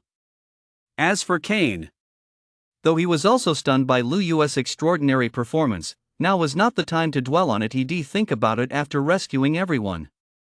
He had already charged into the fray, rushing toward his trapped teammates. It's Cain. He really did bring allies to rescue us. Great. With the invincible Swordmaster, the mighty Fat Thorn, and so many allies, we're sure to be saved. Who knows, we might even make history by being the first to wipe out a monster boss army. The captives cheered with excitement. Brothers and sisters, the time has come. Let us give these bastard Japs and monsters a taste of what it's like to be beaten to a pulp. Xian Yuanxi launched the first attack, smashing into the special monster prison. The others sprang into action as well, unleashing their most powerful skills. The guarding monsters roared and struck back. But with their numbers so few, they no longer posed much of a threat to the group. At that moment, Noda had completely lost his composure. With Cain and the others joining the fray, it was bound to divert the monsters' attention, and that would allow the terrifying Swordmaster to slaughter them with even greater impunity. Damn it! Hurry! Stop chasing that Swordmaster, get back here and take control of the captives. Use them to threaten the Swordmaster. Noda quickly issued orders over the channel. The thousands of surviving Dark Cult members immediately rushed toward the dungeon. Tong reappeared and drove a dagger deep into Noda's abdomen, performing a brutal cut that spilled his intestines out. You son of a bitch! You dare zone out while fighting me? I'll torture you to death. Up in the sky, Lu Yu noticed the Dark Cult members' movements. Trying to use hostages to blackmail us? Seeing that the magical monsters had been targeted by the soul-hidden assassins and were thrown into disarray, Lu Yu had no further reservations. Snow, transform into a white dragon and protect the trapped group. Whoosh! Snow broke away from Lu Yu, transforming into a colossal dragon that descended from the sky to shield the group. Roar! A roar of dragon might. The monsters guarding the group were instantly frozen in fear. For a moment, both sides were paralyzed. My God! Lu's mount is a dragon? After quite a while, the group finally snapped out of it and resumed fighting the monsters, their fighting spirit soaring higher than ever before. Seeing this, Noda knew that his plan to threaten Luyu with hostages had failed. With that, forget about capturing the duo, it was even uncertain whether they could save their own lives. Meanwhile, members of the Demi-Human Guild also rushed to the scene upon hearing the commotion. Seeing Luyu's awe-inspiring might, Rekton went completely mad. Ha ha ha, I must obtain his genes. Quick! Before he wipes out all the monsters, hurry and lend him a hand. Rekton had two motives for doing this. First, to get close to Luyu and make a good impression. Second, to collect the corpses of the boss monsters and use special secret techniques back at the guild to extract incomplete monster factors. Those are members of the Demi-Human Guild. Why on earth did this bunch of lunatics show up too? Kane furrowed his brow. But when he saw this group of madmen attacking the monsters, Kane relaxed slightly, assuming they were taking this opportunity to collect monster corpses. Only they would be this crazy. Because they were no longer normal humans. Rather, they were demi-humans. The monsters and the dark cult, already in utter chaos, were thrown completely off balance when this group of madmen from the Demi-Human Guild joined the fray, even though they were fighting on the Alliance's side. Boom! The prison was shattered. Shen Yuanqi, Delis, Situi, and the others broke free. They led the group in a fierce counterattack, determined to return double the despair to these damn Japanese bastards. Thousands of Japanese soldiers were instantly slaughtered, screaming in terror. They had perfectly inherited the genes of their Japanese ancestors, a fear of death and a love of life, and now, facing a life or death crisis, their true nature was laid bare. Betraying their comrades, kneeling to beg for mercy, and scattering in all directions, the Japanese soldiers' vile nature was laid bare. The crowd showed absolutely no mercy toward these bastards. These seeds of evil, left in the world, would only breed more calamity. They should have been wiped out long ago. Kill them. I won't accept their surrender. Shen Yuanqi's icy spear pierced right through one of the Japanese soldiers, hoisting him high into the air just like a god of war. Ah! Baka! If it weren't for this duo, you bunch of good-for-nothings wouldn't stand a chance against us. Noda's hair was disheveled, and his face twisted into a demonic grimace. At that moment, he already knew the outcome. If his master didn't return, and the monster lord didn't rescue him, he was as good as dead. Hurry up and cover my retreat. Noda bellowed at his master's personal guards. But this group of dark monster guards didn't give him the time of day. Instead, they reported the situation to the king. Meanwhile, inside the Hall of Stars, the dark monsters had already obtained the mysterious treasure from the first level of the Hall of Stars and, after paying 30 million gold coins, had reached the second level. Here, the dark monsters also successfully passed through the guards of the second level of the Hall of Stars and arrived at a mysterious starlight teleportation array. The teleportation array indicated that it required 10 million gold coins to activate, and could only be activated once a year. Its destination was currently unknown. It has been only 100 years since the monster world invaded the Blue Star world, and this stellar illusion realm did not appear until after the first class changer was born among the human race. In just a few decades, this was the first time the Hall of Stars had been discovered naturally. The dark monster had no idea where the teleportation array led. The dark monster glanced at the gold coin fee required for the entrance to the third level, a staggering 50 million gold coins. At that moment, it had only a little over 10 million gold coins left, far too little to enter the third level. So, the dark monster made an instant decision: it would use its gold coins to activate the starlight teleportation array. The very next second, the dark monster was teleported away, appearing above the celestial river of stars. This is a star source vein. An incredibly massive star source vein appeared before the dark monster. the dark monster instantly realized. So the star source vein, legendary in the starry illusion realm, was actually in the heavens, not underground or at the bottom of the ocean. No wonder no one had ever found it all these years. Gazing at the immense star source vein before it, the dark monster let out a maniacal cackle. Ha ha ha. Star source stones. These were special resources that could allow monsters like them to advance and level up. Even in the monster world, obtaining such special resources was extremely difficult. Although it couldn't completely mine the entire star source stone vein, it could at least extract 1,000,000 star source stones. Just then, the dark monster received a report from its bodyguards. Upon learning of the situation outside, the dark monster flew into a rage. Bunch of good-for-nothings. As expected, dog servants are just dog servants, utterly useless. The dark monster immediately ordered its bodyguards to lead the remaining minions in a retreat, planning to return after harvesting the star source stones to properly test that Swordmaster's abilities. Upon receiving the king's orders, the 8 bodyguards led the remaining monsters, each breaking through the encirclement in a different direction. Trying to run? Seeing that the battle was decided, Liu rode his sword directly toward the powerful monsters attempting to escape. To be honest, the S-rank monsters leading the charge were truly formidable. They could withstand a massive amount of damage. If they tried to escape, it would be very difficult to kill them all without transforming into the sword god. In the end, Liu managed to slay only 4 of the bodyguards, and that was only because Cain helped hold one in place, while Rekton from the Demi-Human Guild held another. The others simply couldn't be held back, as the other Lord-class monsters were no pushovers either. Of course, St. Peter of the Church of Light didn't lift a finger. He spent the entire time watching the spectacle. As for the demons of the Dark Church, they had already been heavily surrounded by the crowd. One by one, they howled like ghosts, begging for a chance to live. Some of the female demons even began flirting openly, offering to be everyone's sex slaves for their amusement before the starry illusion realm closed. But the Alliance members immediately slaughtered this bunch of bastards. Scum like that, killing them would be a waste of our hands.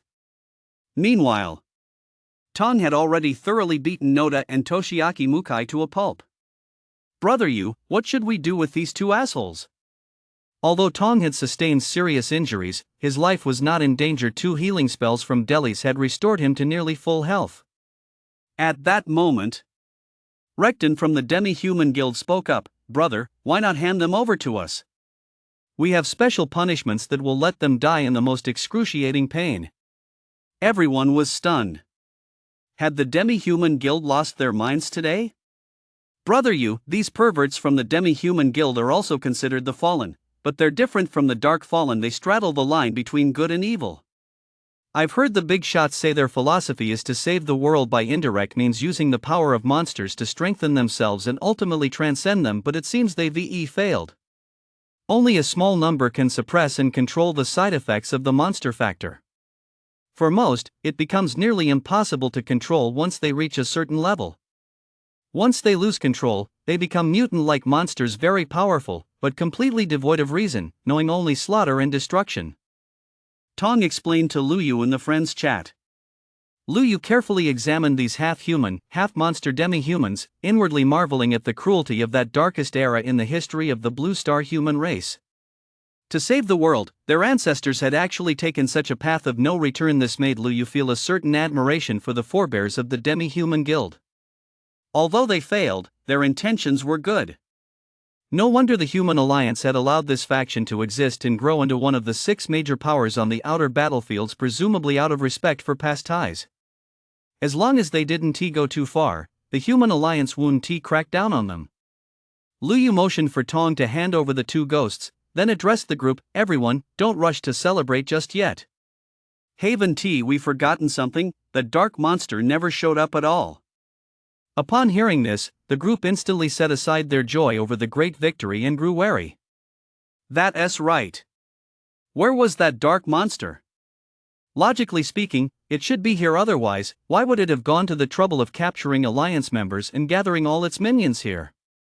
Search the area. Perhaps it encountered an emergency and has temporarily left. Liu mused. Had they not witnessed Lu Yu's terrifying combat prowess, the group would never have given him the time of day. But now, Lu Yu's words carried the weight of a war goddess decree.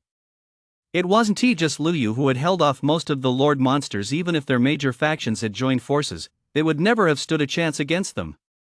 Not to mention the group of fallen demons from the Dark Church. So, everyone quickly scattered to search for traces of the dark monsters. The members of the Demi-Human Guild began subjecting the two demons to hair-raising torture. It looked brutal. But hearing the screams of those two demons was satisfying. It felt great. It seems only these oddballs from the Demi-Human Guild can truly make the ghosts feel what fucking real pain is. Their screams didn't stop until someone discovered the canyon fissure filled with monsters. The Demi-Human Guild members severed their heads and split them in half, leaving not a single intact part of their bodies, and they died in agony. The group quickly cleared the fissure and descended deep into the heart of the Grand Canyon, where they beheld a mysterious Hall of Stars, aglow with starlight. To be honest, if the Hall of Stars hadn't just emitted an energy fluctuation, and if the dark monster hadn't just torn open a fissure in the Earth's crust, causing a sliver of that energy to spill out, it truly would have gone undetected. That dark monster must have gone inside. Everyone was overjoyed, speculating that there must be unimaginable opportunities waiting within. Ding! You have triggered the Hall of Stars. You must pay 10 million gold coins to enter the first level. A palace that requires gold coins to enter? The group was stunned. 10 million gold coins is no small sum. Fortunately, the bigwigs from the major factions had set some aside for them, just in case they encountered situations in the starry illusion realm that required gold coins. After all, in this world, whether it's a rare dungeon or a mysterious realm, currency is always a necessity. But what lay inside the Hall of Stars was still a mystery. What if they spent the gold coins only to find nothing of value inside? Wouldn't they regret it for the rest of their lives? Buzz. While the others were still debating whether it was worth it, Lu Yu had already paid the 10 million gold coins and entered. Lu Yu didn't bat an eye at this amount. In his words, it was merely a fraction of his total gold. Holy crap! Lu Yu went in? Does he have that much gold? Li Wan and the others were once again dumbfounded. Fortune favors the bold, everyone. Tong chose not to enter the Hall of Stars, since Brother Yu had already gone in. If there really were good loot, Brother Yu would let him know, and it wouldn't be too late to go in then. So Tong kept rubbing salt in the wound, stoking everyone's desire to hunt for treasure. Cain thought it over for a moment, then decided to go in and see for himself. As the grandson of a celestial god, he certainly had 10 million gold coins to spare. St. Peter gritted his teeth and chose to enter as well. Recton of the Demi-Human Guild ordered everyone to trade all their gold coins to Purple Rose. This is a golden opportunity. Once inside, we must obtain the young sword goddess genes. Don't worry, I'll make him feel like he is in heaven. Purple Rose then entered the Hall of Stars. However, Beirun of Soul Concealment and Sure Yu of the War Alliance remained unmoved. One wouldn't make a losing deal, while the other knew exactly his own limits. With Lu Yu, a super swordmaster, having gone in, even if there were truly valuable treasures inside, they wouldn't stand a chance. As for the other foreign factions, they could only watch longingly, because they simply didn't have that much gold. At that moment, Lu Yu had already effortlessly passed through the first level guards and arrived at the entrance to the second level, only to discover that someone had beaten him to it and claimed the treasures there. It's almost certainly that dark monster. Without batting an eye, Lu Yu spent 30 million gold coins and entered the second level directly.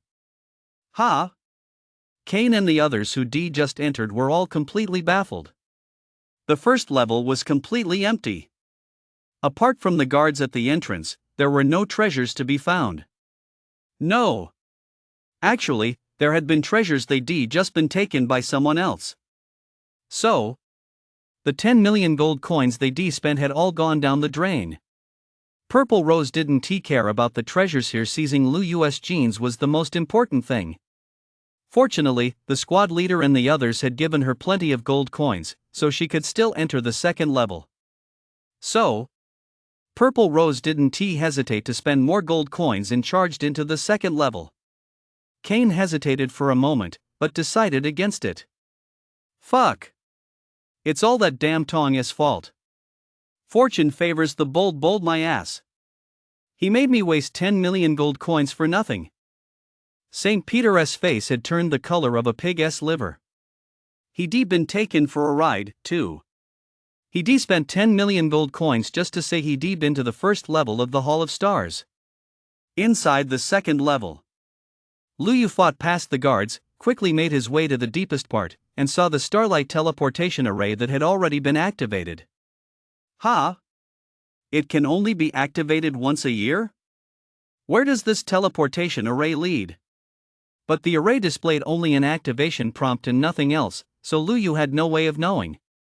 Since this teleportation array has been activated, it must have been triggered by a dark monster.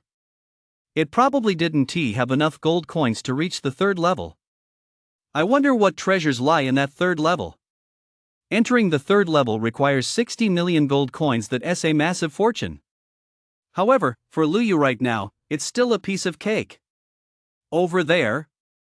Purple Rose didn't waste time arguing with the guard. She quickly made her way inside and saw Lu Yu standing there, lost in thought. What a great opportunity! Purple Rose swiftly stripped off her clothes and pants, clutching a pinch of aphrodisiac powder in her hand. Even a man with willpower as strong as a Vajra would, once exposed to this powder combined with her seductive gaze, turn into a beast that thinks only with its lower body, driven solely by the frenzied urge to satisfy his desires. But just as Purple Rose was about to sprinkle the aphrodisiac powder on Lu Yu, he suddenly vanished. He had entered the third level. Gah! Purple Rose froze in her tracks. I'd already taken off my pants. And this is how you play with me? Suddenly, a howl of utter frustration from the seductive vixen echoed throughout the second level. A full 40 million gold coins. Lu Yu, I swear I'll never be a real woman until I've had you at least once in this lifetime.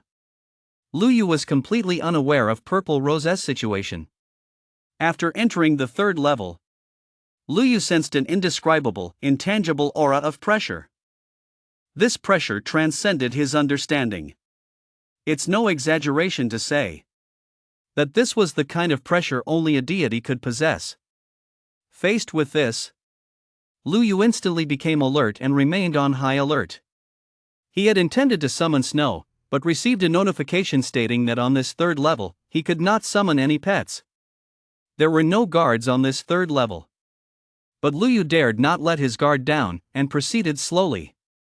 If the first and second levels were ordinary, enclosed underground palaces, then the third level was a truly open, celestial palace. The floor here was crafted from starlight stones and dotted with starlight, making one feel as if they were floating amidst the stars of the cosmos. Before long, Lu Yu arrived at an area resembling the Pillar of Creation. This must be the deepest part of the third level. Suddenly, Lu Yu was surprised to discover a mysterious figure battling a bizarre boss. Ha! Someone has come in? Lu Yu was baffled. How could anyone have that much gold?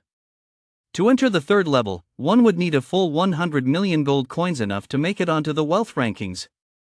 Ha! Look at that graceful figure, it's a girl, not a dark monster. Lu Yu hid behind a nearby starlight pillar, narrowing his eyes as he watched the battle and fell deep in thought. Wait a minute. A girl? All by herself? He had no idea who she was or which faction she belonged to. To possess that many gold coins and be this powerful. When he first entered the stellar illusion realm, he hadn't noticed anyone like her. Plus, she must have used some kind of item to hide her name, class, and level. He couldn't check any of that information. Stunned and bewildered, Lu Yu had no choice but to look at the strange boss. Name, Star Goddess Projection. Rank, S-Class. Tier 3, level 90. HP, 30 million. Talent skills, unknown. Skills, Hand of the Stars, Light of the Stars, Starseal. Eternal Starlight Star God Skill. Description, a projection left behind by an ancient star god after its death. It possesses the combat techniques and skills of the star god itself. Defeating it grants the secret treasure of the Star Goddess legacy. Holy shit! A Star God projection? So the treasure on this third floor is the Star Goddess legacy? A goddess legacy. Even Lu Yu couldn't help but feel his heart race with excitement. At that moment, the veiled woman could no longer withstand the boss's attacks and was forced to retreat to the side. It's no exaggeration to say that this girl's strength was second only to Lu Yu's. But when it came to one-on-one combat, she was still no match for this flawless Star God boss. Once you enter this third level, there is no way out, only two possible outcomes. Either defeat the boss to obtain the Star Goddess legacy and escape, or be killed by the boss and remain here in slumber. Otherwise, even if the starry illusion realm closes, there is no way out. The girl, who thought she was about to die at the boss's hands, looked utterly desperate. She really shouldn't have been so reckless, sneaking into the starry illusion realm, and having the audacity to spend so much gold to enter this hellhole. Alone and helpless, she was trapped in a desperate situation. The divine legacy was certainly tempting, but you had to be alive to claim it. But what she never expected was that, at the moment of crisis, someone actually walked in. With such a clumsy attempt at hiding, she spotted him immediately. She also never imagined that someone else could bring enough gold coins to make it all the way to the third level. If you don't come out now, no one will make it out alive. Join forces with me, it's our only chance. Ha! Had she been discovered? Upon hearing this, Lu Yu hesitated for a moment but stepped out nonetheless. The veiled beauty furrowed her delicate brows, narrowed her alluring eyes, and sized Lu Yu up from head to toe before fixing him with a wary gaze. Lu Yu, of course, took a good look at her as well. Although they weren't close, he caught a faint, delicate fragrance in the air. He wasn't sure if it was the natural scent emanating from this veiled beauty. With such an alluring figure and such a lively voice, why would she cover her face with a veil? Who are you? Who are you? The next moment, the two of them asked the question in unison. Who? At that moment, the Star God boss let out a heavy gasp, its gaze fixed intently on the suddenly appearing Lu Yu. The veiled beauty clenched her silver teeth and said urgently, "This Star God boss is incredibly powerful. It's easily the strongest Tier 3 boss. Its health and defense are 10 times that of ordinary star beasts. We can only deal damage with armor-piercing skills or true damage skills. But watch out for its healing skill. The severe wound effect from one of my skills has barely any effect on it. It's best to interrupt it, that's our only chance." Upon hearing this, Lu Yu looked at the Star God boss. For some reason, a fierce fighting spirit welled up within him. This fighting spirit wasn't like the angry rage he felt back in Stone City, rather, it was the exhilarating excitement of facing a true peer. The Star God boss's behavior grew strange. It didn't immediately launch an attack on the two of them. Instead, it stood there, its starry eyes fixed intently on Lu Yu. It could sense that a power no weaker than its own had appeared. Ancient divine speech, this little brat possesses divine power just like mine. Ha! Sensing the eerie atmosphere, the veiled beauty glanced with a mix of surprise and suspicion at the motionless Lu Yu, then at the motionless boss. What on earth is going on? Do they admire each other's skills? Or do they know each other? That is impossible. This Hall of Stars must have been discovered for the very first time, and this person must be entering the starry illusion realm for the first time as well. There is absolutely no way he could know the Star God. Ancient divine speech, no. The power of the monster world has only been assimilating the blue star world for 100 years. It's impossible for a human to have obtained a god tier talent so quickly. That's not something you can just draw with gold coins. Lu Yu furrowed his brow. This Star God boss was talking to himself, speaking what sounded like divine speech, but Lu Yu heard it clearly and, strangely enough, understood it. I can understand divine speech? Lu Yu was inwardly stunned. Amid his shock and confusion, he speculated that it must be due to the heart of the sword god talent. It's impossible for a human to acquire a god tier talent that quickly?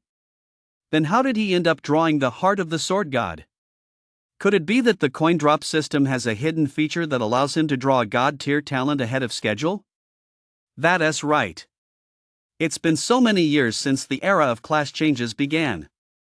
If divine tier talents could be drawn simply with gold coins, the major factions would have long ago pooled their resources to fund a single person's draws. They'd surely have produced at least one divine tier talent holder by now. Yet so far, aside from himself, no one else has drawn one. Even legendary talents are rarely drawn. It's almost certainly because he possesses a system that allows him to bypass the rules of the monster world. Ancient divine voice, you must be the one who fused the dark demon god with a human body. That's the only way you could possess divine power. To seize my divine legacy, the demon god has resorted to such a despicable method. You deserve to be slain. Immediately. The star god boss unleashed its full power, and terrifying starlight burst forth from its body. The star god boss, originally the size of a normal human, transformed into a colossal beast reaching to the heavens. Its appearance wasn't too much different from that of a star beast, but its size and power were worlds apart. Is this star god boss mistaking me for a demon god? Lu Yu watched the star god boss, now enraged and radiating pure killing intent, and grew serious. It's huge. This is going to be tough. The veiled beauty was also taken aback by the star god boss's sudden rampage. Its size has increased. That means the range of its attack skills will expand accordingly.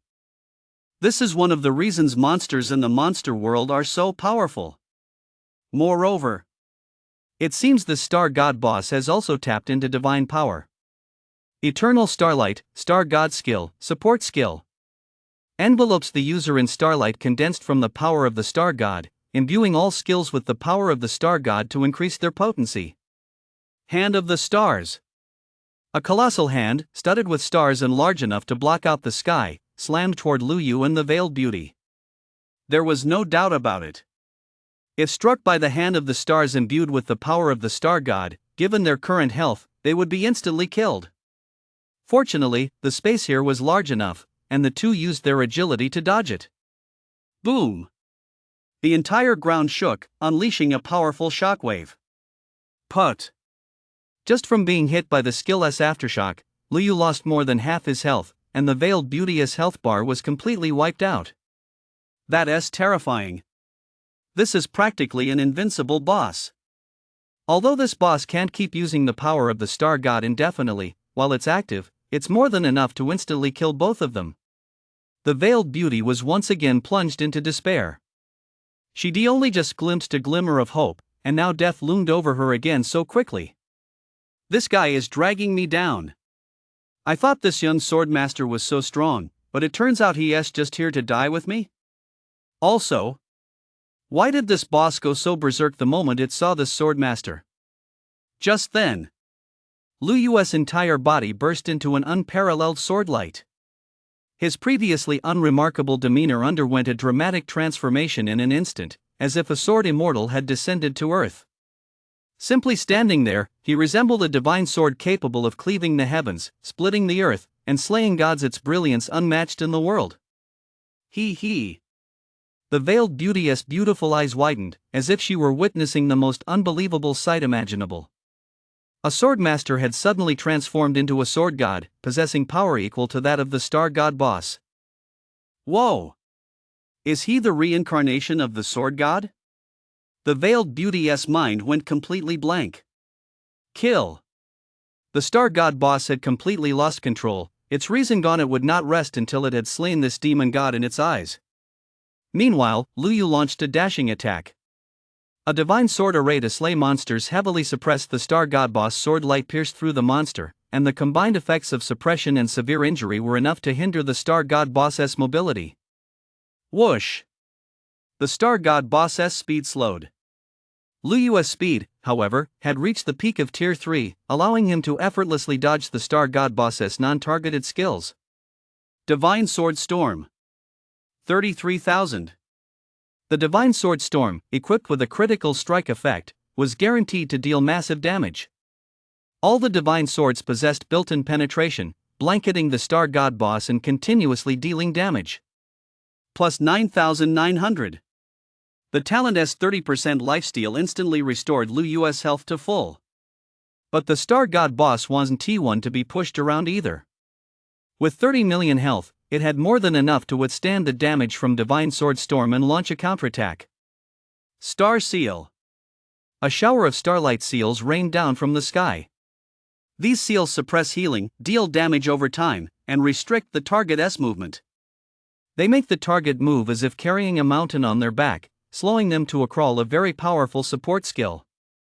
Not to mention that this skill is now imbued with the power of the Star God, making its effects even more devastating. The Veiled Beauty watched this battle between the two gods, forced to hide to one side, popping potions to restore her health, not daring to get even an inch closer. Seeing the young sword goddess movements hindered, the Veiled Beauty's heart sank once more. Whether he could defeat the Star God boss would determine her very survival. Star Spear. A massive star spear began to materialize before the Star God boss. It's over. The Veiled Beauty had fallen victim to this very move from the Star God boss during a previous battle and had nearly been instantly killed. Now that Lu Yu was immobilized, with his health fluctuating wildly, it would be nearly impossible for him to block it. It's a lock-on attack. The woman in black veils hurriedly warned him.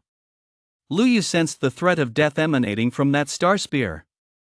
Fortunately, he had been saving demon-slaying sword draw specifically to counter the Star God boss's killing move. Demon-slaying sword draw. Whoosh. Thud. Although Lu Yu was restricted by the star seal, it didn't prevent him from unleashing his sword god technique. He drew his sword in a single stroke. While dealing massive damage, he also interrupted the Star God boss's killing move. That.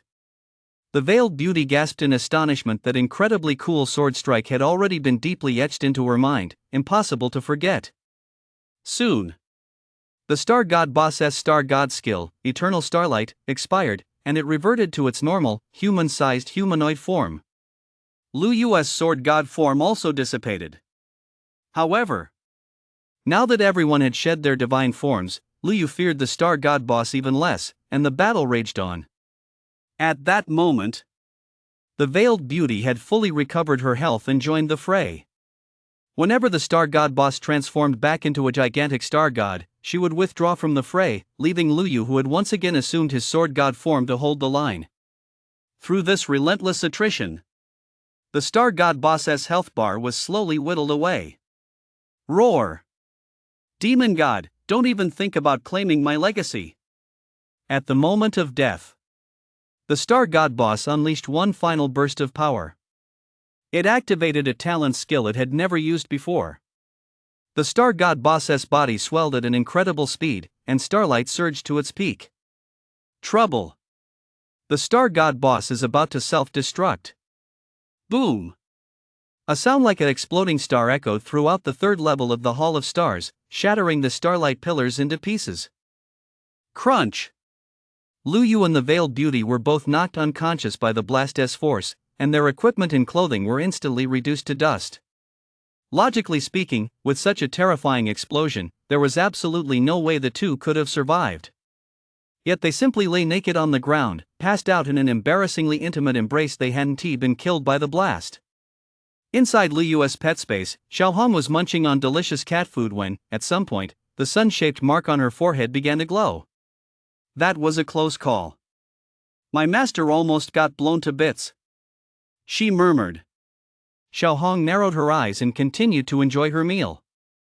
Elsewhere, the dark monster had already filled his backpack with star source stones. A third-tier backpack wasn't very large. But when filled exclusively with star source stones, it could hold several million pieces. In previous years, the monster faction had harvested no more than a little over 100,000 star source stones. He'd simply need to turn in 150,000, and the rest would be all his. Looking at the star source stone vein, a mad idea took root in the dark monster's mind. He would claim this vast resource all for himself. As for how to obtain the resources here, there was no rush. Once it ascended to the 10th tier and became the new king of the Dark Royal City, it could dispatch elite bodyguards to mine the vein once a year. With such resources to sustain it, becoming a divine servant would be just a matter of time. Eventually, it would have the chance to become an immortal demon god and establish its own divine realm. At this thought, the dark monster spread its arms wide and let out a maniacal, utterly evil cackle. the era of Chi Kuei has arrived, ha ha ha. Immediately afterward, Chi Kuei stepped into the teleportation array leading back to the surface. The very next second, Chi Kuei appeared above the Grand Canyon. Boom!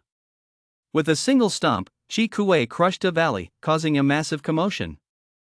Everyone, at the exact same moment, they sensed an extremely evil aura. It's that dark monster. The prodigies deep beneath the Grand Canyon were all shaken to the core. They immediately returned to the surface, preparing to face the dark monster. Rumble. The remaining monster lords, having received the king's summons, rushed back one after another. Though few in number, their combat prowess was formidable. You lot, hold off that group of monsters, don't let them come over to reinforce the dark monster. Kane issued orders to the new generation of players who weren't supernovas. You go too. Sure, you and the other team leaders gave the same orders.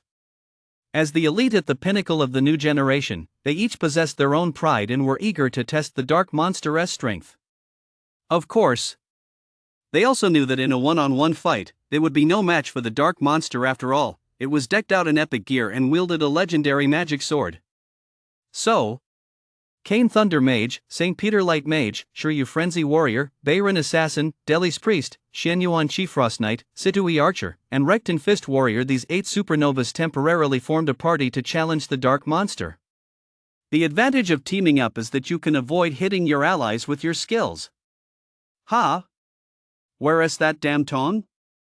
Kane realized at that moment that Tong was missing. Suddenly, a chubby figure appeared above the dark monster. You damn black-haired monster, take this from this fat guy. Tong had actually taken the initiative to attack the dark monster all by himself, unleashing a lethal skill right off the bat. Lethal Poison Sting. The dagger, which had been glowing orange, now seemed coated in green poison, emitting a thick, emerald-green toxic glow. But it was unclear what skill the dark monster had cast. A powerful rebound force instantly struck Tong. Boom! 5050. Tong was sent flying, spitting blood. Whoosh! In the split second he was knocked back, Tong swapped the dagger in his left hand for an assassin's hand crossbow and fired a deadly arrow. Fury Arrow through the heart, a tier 3 active skill that requires the weapon crossbow to be equipped. It deals heavy single target damage and possesses a penetration effect. The Crimson Tyrant paused in surprise. It hadn't expected this eccentric Tong to have actually learned a crossbow skill. Caught off guard, Chi Kuei was struck in the back. Though the damage was high, it was merely a scratch.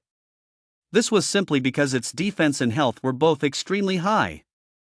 However, the fact that Tong was actually able to injure it was proof enough of his exceptional talent. Ha ha ha, not bad. I'll spare your life. With your talent, you can stay by my side as a guard dog. Chi Kuei turned around and pointed at Tong, who had been knocked flying, speaking arrogantly. Screw you. You're just a black-haired monster. I'd even find you too rough to use as toilet paper. Tong steadied himself, wiped the blood from the corner of his mouth, and shot back without holding back. The reason Tong was so enraged was that his parents had been brutally murdered by a powerful dark monster. Therefore, upon seeing a dark monster, Tong naturally went on a killing spree. That damn Tong, causing trouble again. Kane was deeply exasperated and had no choice but to fly over quickly. Facing a beating from 9 supernovas, Chi Kuei showed not the slightest fear. On the contrary, he regarded the 9 supernovas as his future dog guards. Only the new generation of humans at this level was worthy of being its dog guards. Ha ha ha, this generation of humans has actually produced so many legendary prodigies. It seems all fortune rests upon me, Chi Kuei. I will defeat you, bind you to a contract, and make you serve as my dogs. Watch as I rule the world and establish my own divine kingdom. Chi Kuei drew his sword. With a single, simple swing, he unleashed a black dragon-like blade aura, indiscriminately slashing at the crowd with an enormous attack radius. Splash! Ah! Such a wide-ranging attack, and the damage was still this high. Delis, heal us quickly! Tong shouted. No wonder Grandpa would break out in a cold sweat even when facing an S-rank dark monster of the same level. A monster this powerful, combined with top-tier gear, is practically invincible among its peers. Probably only Brother You could overpower it. But right now, Brother You is still in the Hall of Stars. He hasn't responded to my messages. He must have run into some trouble and can't get out for the time being. No way. This dark monster's attacks inflict critical wounds, and its gear is way ahead of ours. I can't heal everyone fast enough. Deli's staff was smoking from constant spellcasting, but everyone's health bars were still below half. And that was only because the dark monster was going easy on them. It didn't intend to kill them. Otherwise, it probably wouldn't have taken more than a few rounds before everyone was reduced to corpses. If they were defeated, the rest of the group would surely collapse quickly, and many would die. Then, while it still doesn't want to kill us, let us abandon defense and go all out to take it down. Tong stopped using his invisibility spell and threw caution to the wind, fighting for his life. The others agreed and also unleashed their skills with everything they had. Deli stopped healing and began casting damage spells at the dark monster. Seeing that the 9 of them dared to exploit its mercy to fight it, the red tyrant flew into a rage. You lowly ants, do you truly think this king is merciful? Do not offend the king. Prostrate yourselves, that is your only chance to survive. With that, the Crimson Lord vanished from where he stood. The group gasped in shock. Suddenly, the Crimson Lord appeared before North Blade, and his demonic blade struck down, its blade-esque glow transforming into a black dragon of death. Roar! Demon Dragon Flash Dragon-S Death Roar. Splash! 14,200. Baron, who had over 10,000 HP, was instantly killed on the spot. His body was split in two, his eyes wide open in death. Tong and the others all broke out in a cold sweat. This dark monster would truly slaughter them. A bottomless abyss of despair engulfed the group. They had never imagined that death, at this very moment, was so close. I'll give you 3 minutes to decide. Once those 3 minutes are up, whether you submit or not, you'll all be slaughtered. Chikue sat majestically on a throne of condensed thunder, looking down upon the 8 supernovas. His tone was flat, yet it sent a chill down their spines. How infuriating! If I had a set of epic gear, I'd definitely be on equal footing with it. Kane gripped his staff tightly, his eyes brimming with resentment. Blondie, are you planning to give up?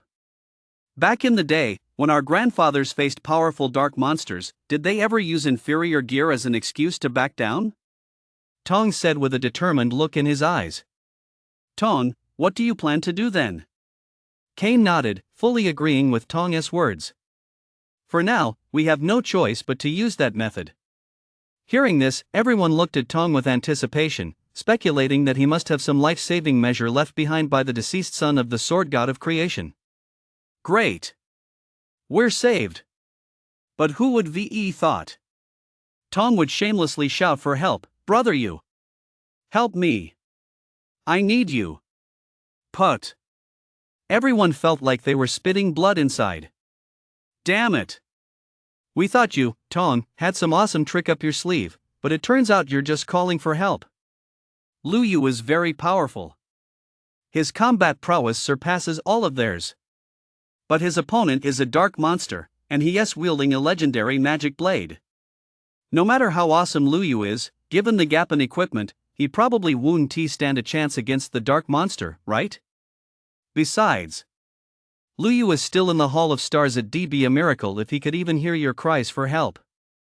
Over here, inside the 3rd level of the Hall of Stars, Lu Yu slowly came to, feeling his mouth wet, sweet, and slippery. He couldn't help but take a sip.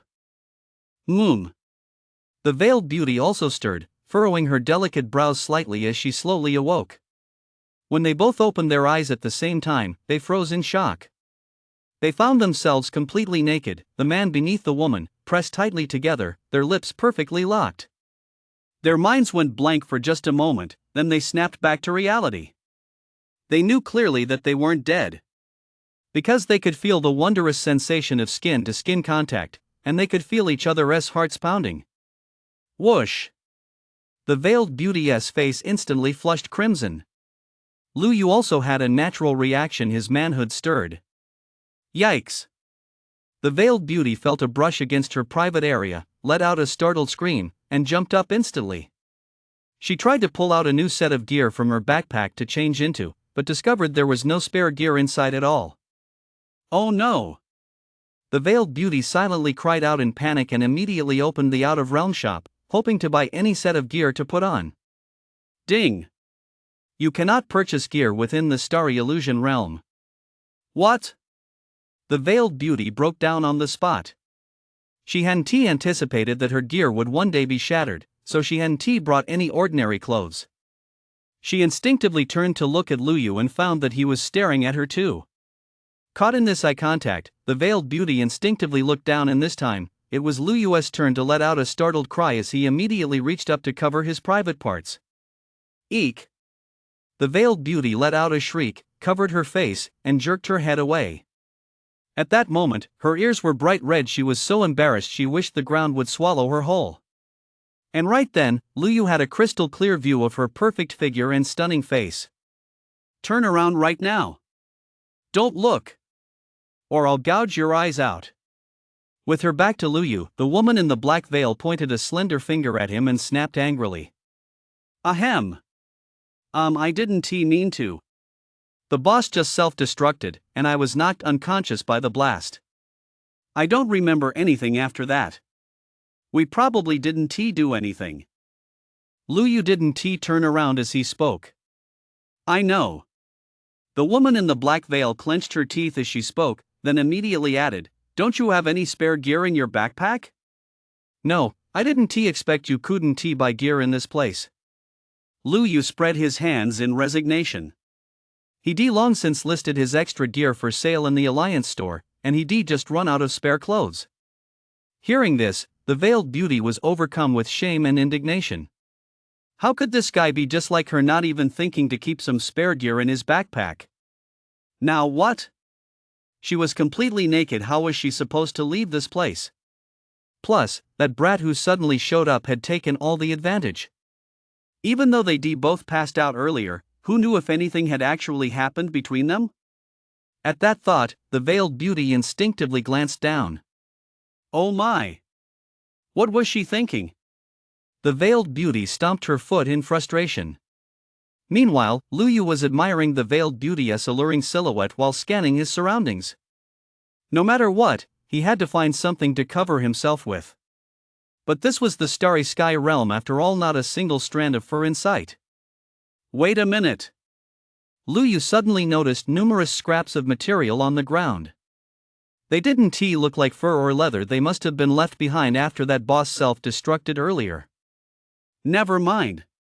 Lu Yu immediately gathered these materials and, using his masterful craftsmanship, wove a skirt. Worn around her hips, it had a certain caveman vibe. This scene. What are you doing? Unable to turn around, the woman in black veils couldn't help but ask. I'm looking for something to cover myself with. I'm all set now, and I've made 2 for you too. Just make do with these for now. As he spoke, Lu Yu had already walked up behind the veiled beauty. Feeling Lu Yu standing right behind her, the veiled beauty's heart began pounding wildly once more. Not daring to turn around, she reached behind her and asked, What are they?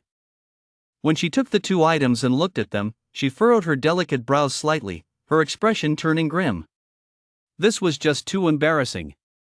After hesitating for a moment, the veiled beauty had no choice but to put them on. Great, now there were 2 savages. Once she was dressed, the veiled beauty turned around only to lock eyes with Lu Yu immediately. There is nothing worse than sudden silence. Ahem, Ha? What is that? Just as Lu Yu was about to break the awkward silence, he suddenly spotted the 2 items dropped by the Star God boss. Name, Hidden Class Book. Description, can instantly convert any class into a hidden class. Hidden Class Book? Lu Yu's heart skipped a beat, and he was instantly overjoyed. This was an extremely rare and powerful class. The reason it was so rare was that this class couldn't be obtained through class changes. Only by completing an S-rank advancement quest was there an extremely low chance of triggering a hidden quest upon completion. One could receive a mysterious treasure chest as a reward. This mysterious treasure chest reward might contain the hidden class book. But within the human alliance, to date, there had been only one hidden class, the heaven-splitting sword god. As for whether other factions have hidden classes, they likely do not. Otherwise, the human alliance wouldn't have maintained its dominance all this time. Lu Yu turned his attention to the second item. Name, Proof of the Gods. Description, a God tier item. After advancing to the 10th tier, it triggers the Trial of the Gods Secret Realm. Completing the trial allows you to condense a divine essence, ascend to the God tier, and attain immortality. Active effect, triggered simply by placing it in your backpack. Allows you to reorganize the effects of any skill including innate skills once. Cooldown, 30 minutes. Tip, the number of proofs of the gods is fixed. New proofs are only forged when an ancient god falls, serving as that goddess legacy. Upon the owner's death, the proof of the gods will drop 100% of the time. Whoa! Lu Yu sucked in a sharp breath. Damn it, this really is the star goddess legacy. As long as he levels up to tier 10 and completes the Trial of the Gods, he'll be a bona fide human true god for sure. The Veiled Beauty also spotted the item, her stunning face betraying boundless longing. But Lu Yu immediately picked up the Proof of the Gods. The Veiled Beauty could only gaze longingly at the hidden class book, wanting to speak but holding back. Lu Yu wanted to pocket the hidden class book as well, but a prompt appeared: each player could only obtain one star goddess heirloom. Lu Yu silently lamented his loss, otherwise, he could have become a hidden class himself. You can have this hidden class book. After all, you did help out a bit. Lu Yu decided to return the favor. The Veiled Beauty was taken aback. She hadn't expected such a handsome and powerful swordmaster to be so generous. A hidden class. That was an extremely rare existence. Could it be that he wanted to take responsibility because he accidentally benefited from her? At this thought, the woman in the black veil blushed again, then sent Lu Yu a friend request before fleeing the scene as if her life depended on it. Ding, Luo Qingxian has sent you a friend request. Accept? Luo Qingxian, a name as beautiful and ethereal as her figure. Lu Yu couldn't help but reminisce about her smooth, fair skin and that virginal fragrance. Accept. After exiting the third level, Lu Yu noticed that the entrance to the third level had vanished. In other words, from now on, the Hall of Stars would only have 2 levels. Beep, beep, beep. Just then, Lu Yu suddenly received a flood of message notifications. He opened them to find they were all distress messages from Tong Tong. Bro, you, help me. I'm about to be killed by those damn dark monsters. Without a moment to spare, Lu Yu summoned Snow and rushed to her aid. Just as Lu Yu left, a Star Beast King boss reappeared at the Starlight teleportation array on the 2nd level. It was displayed as being in an invincible slumber state, with an awakening countdown of 365 days. This signaled that when the Starry Illusion realm opened next, it would be the guardian of this place. 3 minutes are up. The dark monster Chi Kuei rose from his throne. Not a single one of the 8 supernovae before him had chosen to submit, which completely exhausted the dark monster's patience. After all, now that he knew of the immense treasure trove that was the Star Source vein, having powerful servants didn't seem particularly important anymore. Therefore, Chi Kuei cast aside all mercy. His demonic blade radiated an aura of slaughter. He intended to slay these human prodigies, feasting on their flesh and preserving their bones as treasures. We're done for. A wave of panic swept through the group. It wasn't that they hadn't considered fleeing, but within the dark monster's territory, there was simply no chance of escape. To prevent them from escaping, Chi Kuei had activated the Scarlet Demon Dragon domain, temporarily claiming 100-li radius as its territory, from which a vast number of powerful monsters emerged. Of course, Chi Kuei's domain didn't merely spawn monsters, it also suppressed targets and enhanced his own power. It could be said that within the domain, Chi Kuei held absolute dominion. Unless someone could ignore his domain, or possessed an even more powerful magical formation or domain capable of counteracting its power. Chi Kuei had already raised his sword and begun chanting his spell. The group instantly sensed a gate to hell slowly opening before them. Let us hold him off with everything we've got. Even if we die, we'll tear a chunk of flesh from him. Cain roared. At this critical moment of life and death, they had to give it their all. Demon Dragon / Dance of Death. Whoosh! Wielding his demonic blade, Chi Kuei appeared as if death itself had descended cold-blooded and merciless, pronouncing a death sentence upon the group. In an instant, Chi Kuei closed in on them. As the blade-esque glow flashed, the group fought back with everything they had, even pulling out their most secret techniques, all to withstand Chi Kuei's dance of death. Clang! Clang! Clang! So fast that his movements became a blur of phantoms, impossible to parry. Thud! Thud! Thud! Even with powerful defensive gear and special shields, the group could only hold out for a few strikes at most, but Chi Kuei's dance of death continued unabated. With no means of protection left, the group was instantly cut to pieces in the blink of an eye. Not a single one could withstand Chi Kuei's terrifying damage. Even someone as powerful as Tong, with his speed suppressed, was quickly slashed away by a single blow, his buttocks left with a massive, gaping wound, flesh torn open. It all happened in just a few breaths. The entire group of supernovas was left with barely any health, completely unable to fight on. Chi Kuei, whose natural talent was already on par with the others, coupled with equipment that was a full tier superior, made him unstoppable. No one could stand against him. The Dark Monster royal lineage. Such power. Clack! Chi Kuei pressed the demonic blade against the tip of Tong's nose, his expression cold. You, Tong, harbor the strongest intent to kill this king. I will cut you into pieces. Cut my ass. Even if Tong were to die, he would choose to die with dignity. He would never be a coward. Still talking back. Chi Kuei, enraged, prepared to perform a physical dissection on Tong right there in front of everyone. The others coughed up blood in despair, powerless to intervene. As the Dark Monster swung his blade down, Tong put on a brave front, but inside he was panicking like crazy, so scared he even closed his eyes.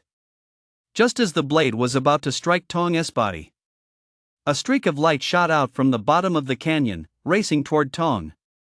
Clang! The sound of clashing blades echoed instantly throughout the area. Everyone stared in utter astonishment.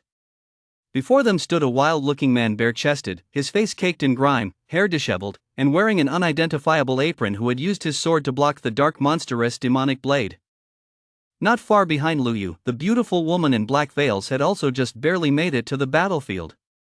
Having learned that the Dark Monster was mowing down all the prodigies, she had rushed to lend support, though she was just a step behind Lu Yu. Though she was now wearing new gear, her face was caked in grime and her hair was disheveled, making her look just like Lu Yu. Tong heard the commotion and opened his little eyes. When he saw Lu Yu's towering, wild man-like figure, Tong froze for a moment, then burst into tears of joy.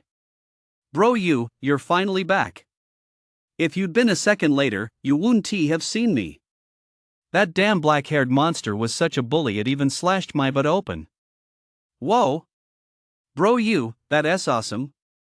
You went into the Hall of Stars and brought back a wife with a figure this mind-blowing.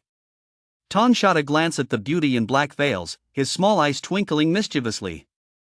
Snow, take him away. Lu Yu had no time to pay attention to Tong. He fixed his gaze intently on the formidable foe before him, the Dark Monster. This was the most powerful rival of his own tier that Lu Yu had ever encountered, far stronger than the S-rank monster lord he defaced in Stone City. Name, Demon Dragonkin Crimson Overlord. Affiliation, Dark Monster Royalty. Class, S-Class. Level, LV90 Tier 3. HP, 400,000. Legendary, Crimson Demon Dragon Realm.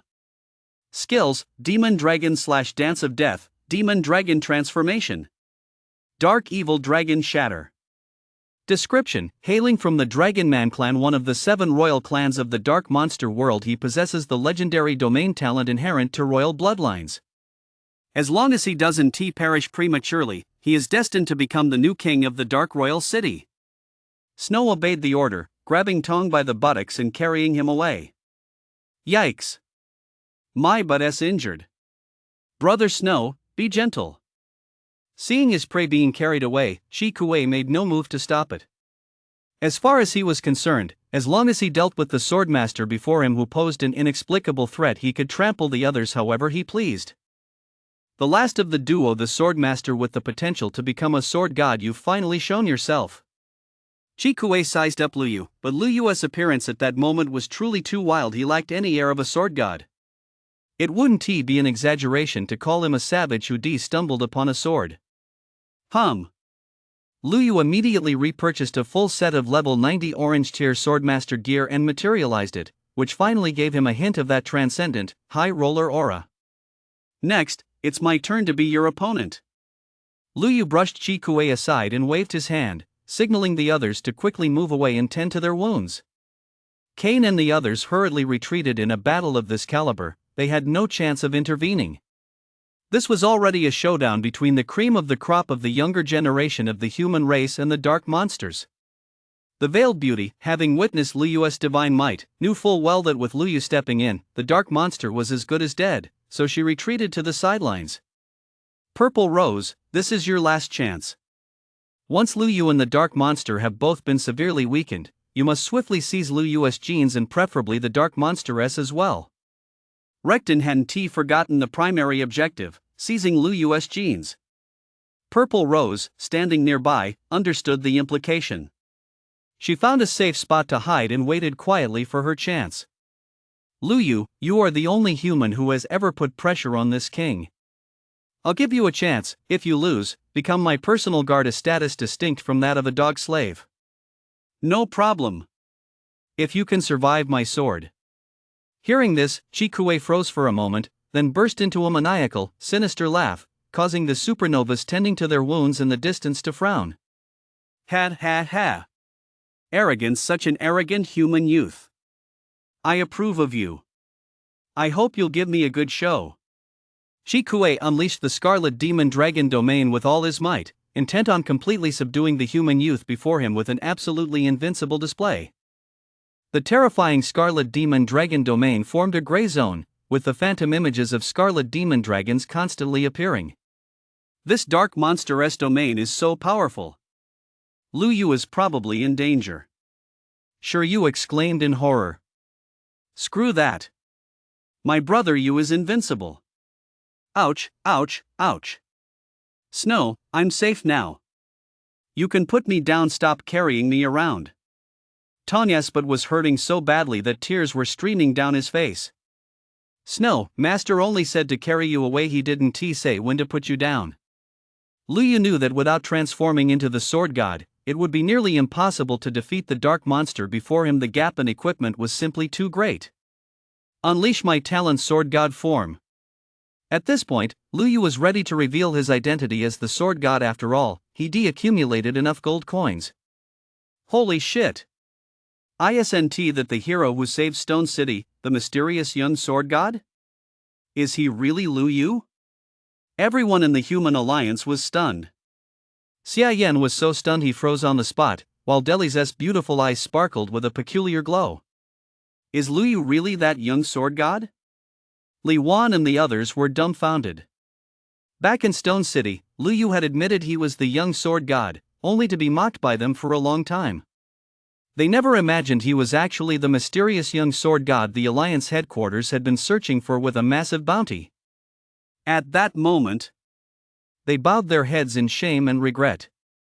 The Great Master had been right beside them all along, yet they hadn't seized the opportunity.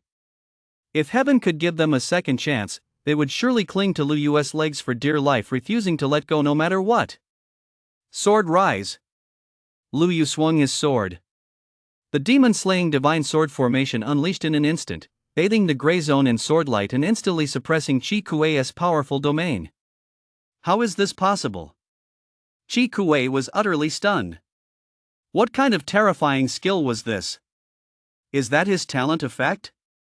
No. His talent effect is transformation. It's impossible for him to have other active effects. It must be a special skill that comes with his transformed form. As a member of the royal family of dark monsters, Chi Kuei was well-traveled and knowledgeable. But even so, he still found it utterly unbelievable. Because, logically speaking, a skill granted by a transformation should have absolutely no way of suppressing the effects of his legendary domain. Unless the opponent's skill was beyond the 10th tier. But that made even less sense. What kind of powerful talent could possibly grant such a terrifying skill? Mythic. Those 3 words popped into Chi Kuei's mind. Only a mythic talent could offer such a possibility that defied all logic.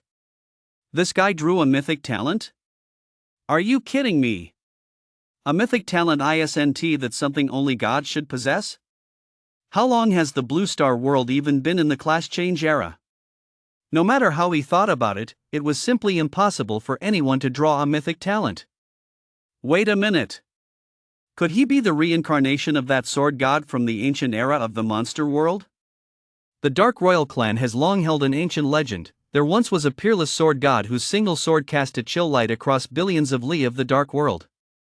If it weren't for the Dark Archdemon's awakening and his defeat of the sword god, the Dark Monster clan would likely have been wiped out long ago.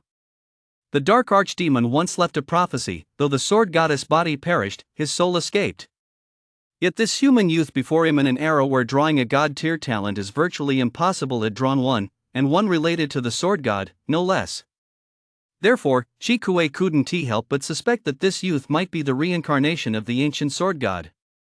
The sword formation the youth unleashed after transforming must be a sword god technique, otherwise, it would be absolutely impossible for it to completely suppress Chi Kuei's domain. Kill him. This boy cannot be spared. Chi Kuei's heart raced with both shock and panic. If this kid were allowed to grow to the 10th tier, with his god tier talent, he would undoubtedly sweep through the Dark King's city. And so, Chi Kuei struck with all his might. Though his domain was suppressed, it did not affect his offensive power. He was confident that, armed with a set of epic gear and a legendary magic sword, he could overpower this young sword god. Demon Dragon Transformation. ZZZZT. Roar. Chi Kuei transformed into a massive, hideous dark demon dragon tens of meters long, its body billowing with black smoke. Its black dragon scales reflected a deathly glow in the starlight, somewhat resembling a western lizard dragon, but far more ferocious. Under the effect of the legendary magic sword, its claws became even sharper and gained the blade's special bleeding effect. As it lunged forward with a single swipe, the black-gray claw aura was visible to the naked eye. It seemed as though the sky itself had been torn apart. This dark monster is so powerful. All the supernovas were secretly startled. Even if their opponent were equipped just like them, they'd likely struggle to defeat it. The dark monster is known as the nightmare of the human race, and that's no joke. Only the veiled beauty showed even a hint of surprise at the dark monster's power in her beautiful eyes, but it was fleeting. After using the Star Goddess Legacy Hidden Class book, she had ascended to a higher tier hidden class, and her talents had transformed to perfectly align with her new class. It could be said that she was confident she could go head-to-head with the dark monster. But at best, it would be a 46-54 split. After all, her equipment was her Achilles heel. Demon-slaying sword technique. With just a single strike, Lu Yu severed the demon dragon's wing. The demon sealing effect attached to this divine sword technique immediately brought an end to Chi Kuei's demon dragon transformation. Impossible. Such a powerful sword god technique, does he actually have 2 of them? Purple-black blood flowed from Chi Kuei's back, completely different from the green blood of the spawned monsters. Although its health had taken a massive hit, it still had the strength to fight on. But the very next second, a swarm of flying swords appeared above its head. Meanwhile, Lu Yu had finished his incantation and raised his hand to unleash his third sword god technique, Divine Sword Storm. When Lu Yu strikes, he goes all out. He knew that against such a powerful dark monster, he absolutely could not give it even the slightest moment to catch its breath. Otherwise, who knows if it possessed some special means to rapidly replenish its health. Terrifying divine swords appeared. At that moment, All Chi Kuei could see were swords, nothing but swords. These blades all possessed piercing effects, surrounding him tightly, leaving him with nowhere to retreat. Damn it! At this rate, I'm doomed to die by his sword. With the severe wounding effect of the demon-slaying divine sword formation in effect, Chi Kuei's HP regeneration couldn't keep up with the damage Lu Yu was dealing. I have no choice, I must resort to a dark secret technique. Chi Kuei made his decision on the spot, burning the demon dragon blood within his body to form a peculiar blood shield. This was a secret technique unique to the dark demon dragon race, though it left him weakened for a long time afterward. It could save his life in a critical moment. Clink, clink, clink. The divine swords that could have injured Chi Kuei could now only deal a fixed 1 point of damage. Lu Yu's gaze sharpened slightly. He hadn't expected his opponent to have such a life-saving tactic. This black-haired monster is really strong. Looks like brother you won't be able to instantly kill that dark monster. Tong was still being held by Snow, but after receiving a few heals from the other priests, the bleeding from his butt had temporarily stopped. Soon, the effects of Lu Yu's 3 divine sword skills wore off. Ha ha ha, the transformation effect's over, isn't it? Cough cough, since you failed to kill this king, next up, it's your turn to die. Chi Kuei was half kneeling on the ground, extremely weak, with only 1% health remaining, but his face was lit up with a victorious smile. Even without the divine sword form, I can still take you out in an instant. Lu Yu stood atop his sword. Though his stance wasn't particularly impressive, he still exuded an incredibly fierce and domineering aura. With the special effect of the proof of the gods, Lu Yu could easily transform into the sword god once more. No matter what other tricks this dark monster had up his sleeve, he was doomed. Then go ahead and try to take me out. As soon as the words left his mouth, Chi Kuei pulled a mysterious item from his backpack and laughed wickedly. This is a treasure I obtained on the first floor of the Hall of Stars, the Starry Skyhorn, which can summon star beasts. What? Everyone's expressions changed. Summon star beasts? This is bad. We have to stop him. But Chi Kuei had already blown the Starry Skyhorn, and mysterious stellar runes formed a massive stellar array in the sky. Buzz, buzz, buzz. The next second, thousands upon thousands of star beasts from the starry illusion realm were summoned, forming a massive army that surrounded everyone. The colossal size of these beasts was truly awe-inspiring. Roar! The star beasts let out a long, piercing howl to the heavens. Their thunderous roar was like a torrent of lightning crashing down. Everyone covered their ears in agony as their heads buzzed. My God! So many star beasts? How are we supposed to handle this? Some trembled with fear. These star beasts were far more difficult to deal with than the monster lords. They had massive health pools, heavy defense, and plenty of crowd control. If they unleashed a barrage of unrelenting crowd control combined with the monster lord's attacks, the consequences were too terrifying to imagine. The beauty in the Black Veil's expression also darkened. With so many star beasts gathered together and obeying the dark monster's commands, their crowd control alone would be enough to wipe out everyone. Lu Yu's expression grew grave. He had guessed that the treasure from the first floor of the Hall of Stars had fallen into the dark monster's hands, but he never expected it to be a single-use item for summoning star beasts. This was going to be a real challenge. Even if he transformed into the sword god again, with his 70% control resistance, he'd likely still be controlled to death. This wasn't just a few hundred star beasts, but tens of thousands. They couldn't be taken down in an instant. All star beasts, heed my command, immobilize that Swordmaster and immobilize everyone else. Chi Kuei issued the order, then turned to his monster minions and roared, you bunch of good-for-nothings, work with the star beasts to wipe them out. Yes, sir. The monster lords all shouted their obedience. Just then, Xiao Hong stood up in the pet space, cracked her neck, and flexed her cat paws. A strange fluctuation emanated from her forehead, causing all the star beasts preparing to release their control sound waves to shudder collectively and look in horror toward Lu Yu. Boom! The starry skyhorn in Chi Kuei's hand suddenly exploded. This sudden turn of events. The monsters were dumbfounded. The group was dumbfounded as well. Lu Yu was also completely baffled. The next second, This group of star beasts instantly turned on their masters, unleashing the control sound waves at the monsters. the group was stunned. What's going on? No! Chikue didn't know what had happened, but without the starry skyhorn, it had lost all hope of victory. Luyu snapped out of it and quickly seized the opportunity to finish off the dark monster completely. Soon, Thanks to the star beast's bizarre betrayal, not a single lord monster escaped. They were all easily wiped out by the group. holy shit! Brother, you're so awesome! How did you do that? Tong flew over to Luyu's side, not caring about his image.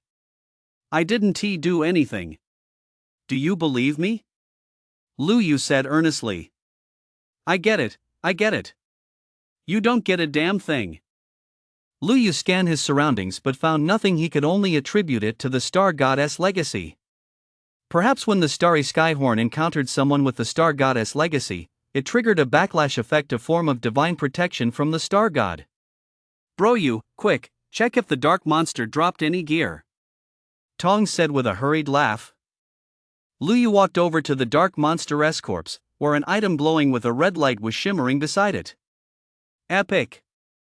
Luyu thought it was epic gear, but when he picked it up, he saw it was a bag-like item.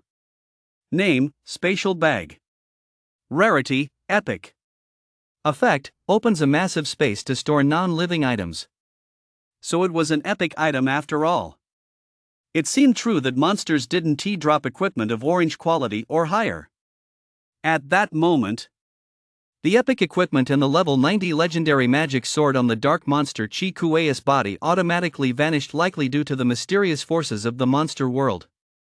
It was hard to say whether this was the power of a monster beyond the 10th tier, intended to prevent humans from obtaining orange quality or higher equipment by killing monsters.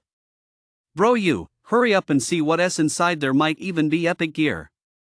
Tong's small eyes sparkled with excitement. Epic gear. Even a single piece would drive countless people wild. Luyu opened it, and instantly, dazzling starlight spilled out. What is this? So many star source stones. A bag full of star source stones. There were at least 1 million of them. Luyu and Tong stared in disbelief.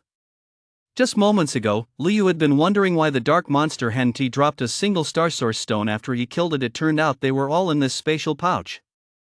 Bro, we're completely set. Even if we just take a small portion, we can sweep the top 2 spots. Tong beamed with a radiant smile.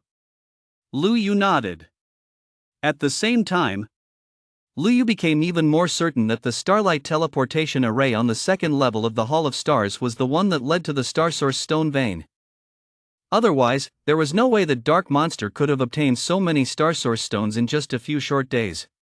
This single piece of intelligence alone was enough to earn him a huge reward from the Alliance. In Shi Zhanmo's words, that would make him a hero of the human race. After stowing the spatial pouch into his backpack, Luyu finally approached the group. The monster has been defeated. You can all go search for star source stones with peace of mind. Thank you, boss, for saving our lives. Although St. Peter was somewhat reluctant, he still expressed his gratitude before leading his team away to search for star source stones. Now that the monstrous threat was gone, they could search without worry. Only the veiled beauty remained. She approached Luyu and expressed her desire to join his party. Luyu didn't refuse, he simply added her to the party. He still needed to figure out a way to prevent her from revealing that he had obtained the proof of the gods.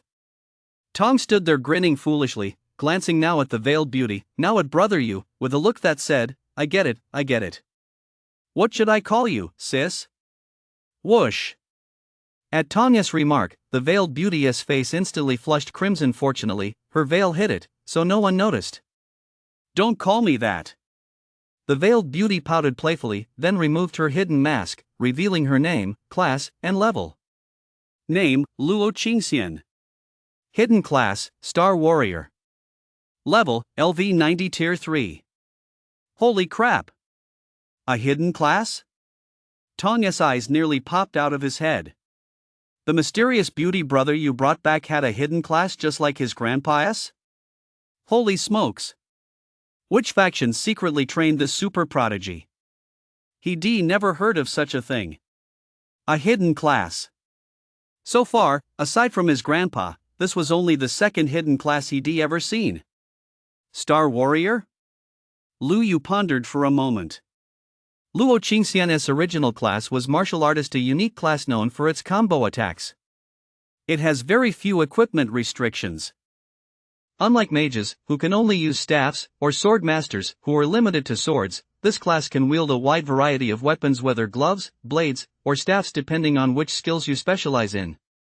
Moreover, you don't need top-tier gear to deal massive damage, making it one of the most popular classes among casual players.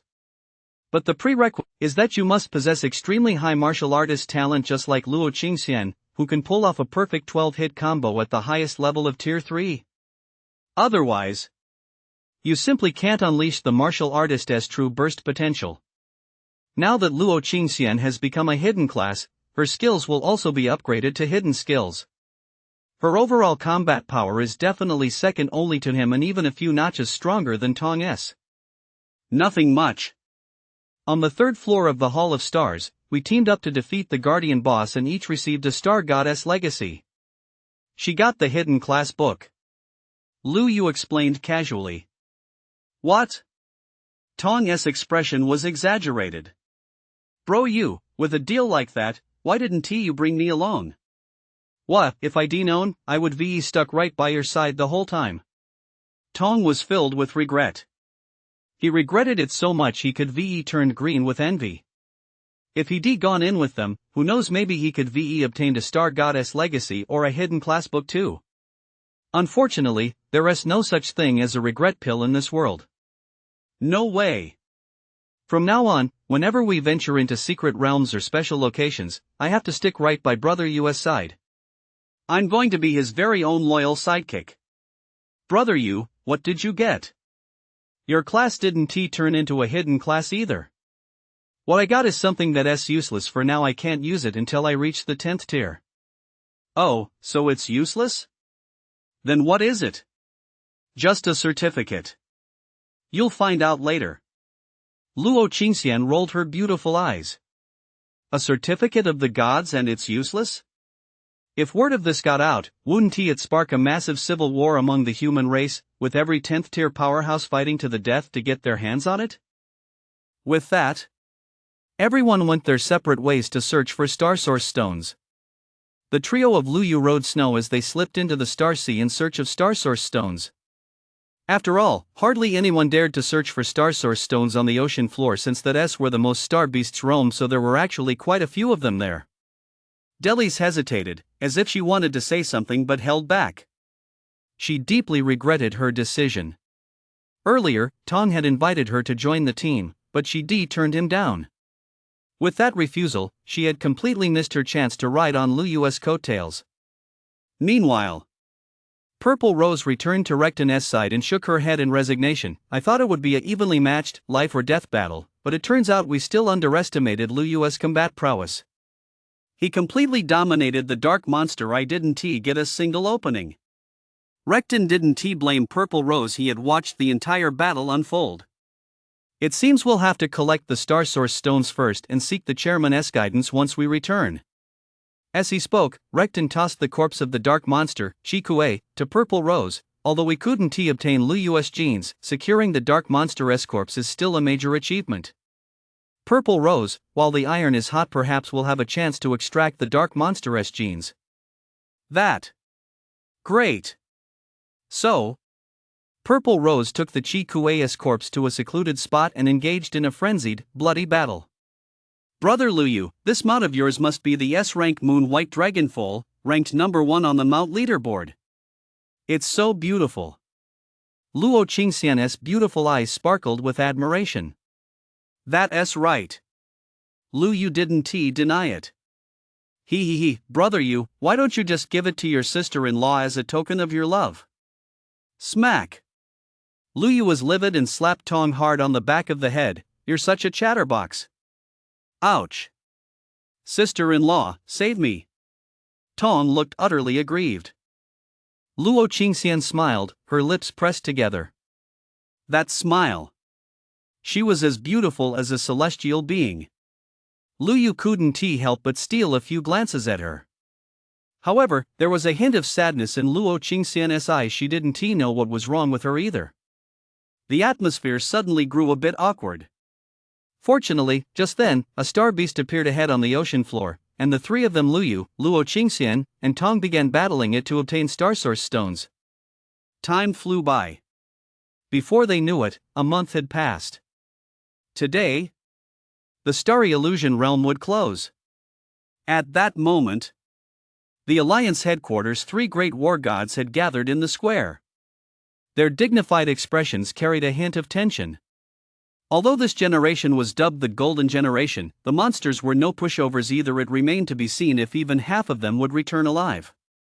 Before long, the starry illusion realm in the sky erupted with boundless starlight, and the entrance began to close. Immediately afterward, starlight teleportation arrays began to appear one after another on the previously empty square. They're back. In previous years, the survival rate was less than 10%, and we only brought back around 10,000 star source stones. Star source stones have long been in short supply. I hope we can break the record this time, said the celestial god Hodman hopefully. That's right. As time goes on, the monsters are growing stronger and stronger. If a new king is born in the Dark King's city, our human race will once again enter the darkest age. I hope they can bring back 40,000 star source stones this time. That way, we can set aside an extra 10,000 to forge the magic array cannons and launch another attack on that place. The Dragon Blood War God, Shi Tianxing, also looked somewhat tense. This was a moment that would determine the strategic future of the entire human alliance. 40,000? Old Shi, you're overestimating them. Even though they're the Golden Generation, bringing back 20,000 would be the absolute limit. The sword god of creation, Sangfeng, knew full well that the monsters were growing ever stronger, and their new generation was undoubtedly more powerful than in previous years. As they spoke, the group returned. At a glance, there were over 6,000 of them. What is going on? More than 60% of them came back? A survival rate of over 60%? How is that possible? The three great war gods were collectively stunned. The other high-ranking officials at headquarters were also speechless. The entire square fell into complete silence in an instant. Only the new generation were whispering among themselves, their faces beaming with smiles of relief after narrowly escaping disaster. Some were discussing the number of star source stones they obtained. Some were talking about Lu Yu. Others were planning to share the good news with their families once the trial was over. Quiet, everyone. Now line up and place your star source stones on the ground one by one so we can register them and confirm the trial rankings. After a long moment, Shi Zhanwu finally stepped forward to take charge. Only then did the crowd begin taking the star source stones out of their backpacks one by one. In an instant, the vast plaza sparkled with starlight. My God! This many? The bigwigs were stunned once again. They had only glanced briefly, but even the lowest haul was around 10 star source stones. Didn't that mean the minimum reward this time was nearly 100,000 star source stones? Holy cow! Is this new generation really that formidable? Did they all manage to perfectly avoid the monster attacks? Or did the dark monsters not go to the starry illusion realm this time? Staff members in charge of registration were quickly tallying the counts, and before long, everything was recorded. Kane, Xianyuanqi, Situi, Delis, Lu Yu, Tom, what about the 6 of you? Why haven't you brought yours out yet? Shi Zhanwu walked over. Lu Yu and Tong exchanged a smile. They weren't in a hurry. They had to be the last to present their items. As long as they had just a little more than the other 4 when the time came, that would be enough. Only then did Kane and the others step forward, each presenting their haul from this expedition. They knew that first and second place would definitely go to Lu Yu and Tong. The 4 of them could only compete for the remaining 3 spots. This meant that one of the supernovas would be eliminated and unable to secure a ticket to the secret realm. Whoa! That many? Delis was the first to produce her star source stones, and even Sure Zhanwu couldn't help but widen her beautiful eyes. 5,269 stones. That was already over 1,000 more than she had obtained back in her day. But when she saw the quantities of the other three, Sure Zhanwu was utterly devastated. Every single one of them had more than she had back then. Situi, 5,370. Xianyuan Qi, 5,400. Kane, 6,125. Upon seeing the other three counts, Delhi's expression instantly turned despondent. She had lost, finishing in 6th place. However, Delhi soon broke into a smile again. In her view, simply returning alive this time was the greatest reward of all. Ha ha ha, excellent. Excellent. You truly live up to being my dear grandson. You've got the same spirit I had in my day. Seeing his grandson Kane acquire so many star source stones, the celestial god Hodman burst into a rare, triumphant laugh. The three great war gods, setting aside their status, immediately stepped down from the high platform for the first time to stand before the new generation. A bountiful harvest. A truly massive harvest.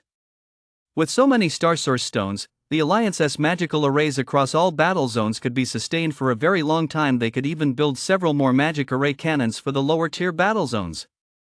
Songfeng's eyes were filled with envy toward Hodman. Look at that man's grandson, then look at his own. How could the gap between these two grandsons be so vast? Rebellious grandson, what about yours? Only then did everyone turn their gaze toward Tong and Lu Yu. The new generation all wanted to know just how many star source stones the strongest duo had actually obtained. As for the other bigwigs who were unaware of the situation, they simply assumed that the sole grandson of the sword god of creation hadn't gained much and was too embarrassed to reveal it and make a fool of himself. As for Lu Yu, they assumed he'd fare just like Tong with nothing to show for it. But when Lu Yu was the first to produce his haul, all the bigwigs were stunned. This 10,000? Sure Zhanwu counted them over and over. No mistake. It really was 10,000. No way. How could this ordinary young swordmaster have obtained nearly twice as many star source stones as Kane? How did he do it? Not just her, even the three great war gods were completely baffled. Grandpa, you'd better keep your word.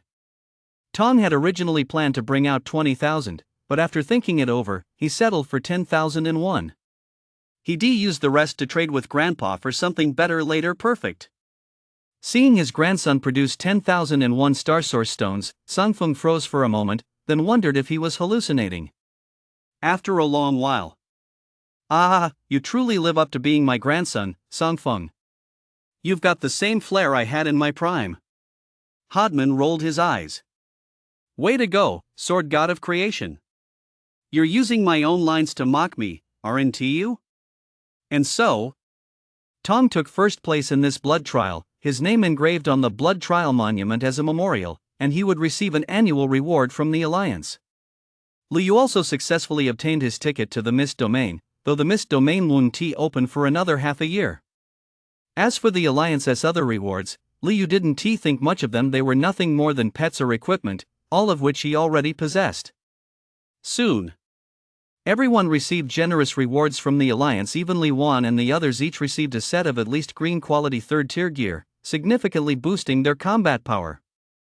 Delhi's, who originally hadn't qualified for a ticket, was also granted one as a special exception by the three great war gods, much to his delight. The new generation who obtained secret realm tickets stay here, the rest return to their respective battle zones. The three war gods then led Lu Yu and his 5 companions to the headquarters' highest level conference room. Sure Zhanwu and the Alliance's top brass followed suit. They were all curious. What exactly had happened to the group in the starry illusion realm that resulted in such massive gains and a survival rate this high? This blood trial had brought back over 100,000 star source stones, more than 10 times the amount from previous years. This made no sense. The golden generation wasn't supposed to be this incredible. Kane, as the commander of this blood trial expedition, tell us what happened inside that led to such a massive haul. Hordman looked at his grandson. But Kane stood up, shook his head, and said, "Grandpa, I'm not qualified to speak. Let Tong or Big Shot Lu Yu explain it." Ha! The big shots were baffled. What's going on? Kane said he wasn't qualified? And who the heck is this big brother Luyu? Tong gave a sheepish chuckle, experiencing for the first time just how satisfying it was to be praised by the blonde kid. Good boy, stop grinning. Tell us what happened. Song Feng was also very curious. At a nod from Brother Yu, Tong slowly stood up, cleared his throat twice, took a sip of 82 Coke, and finally blurted out.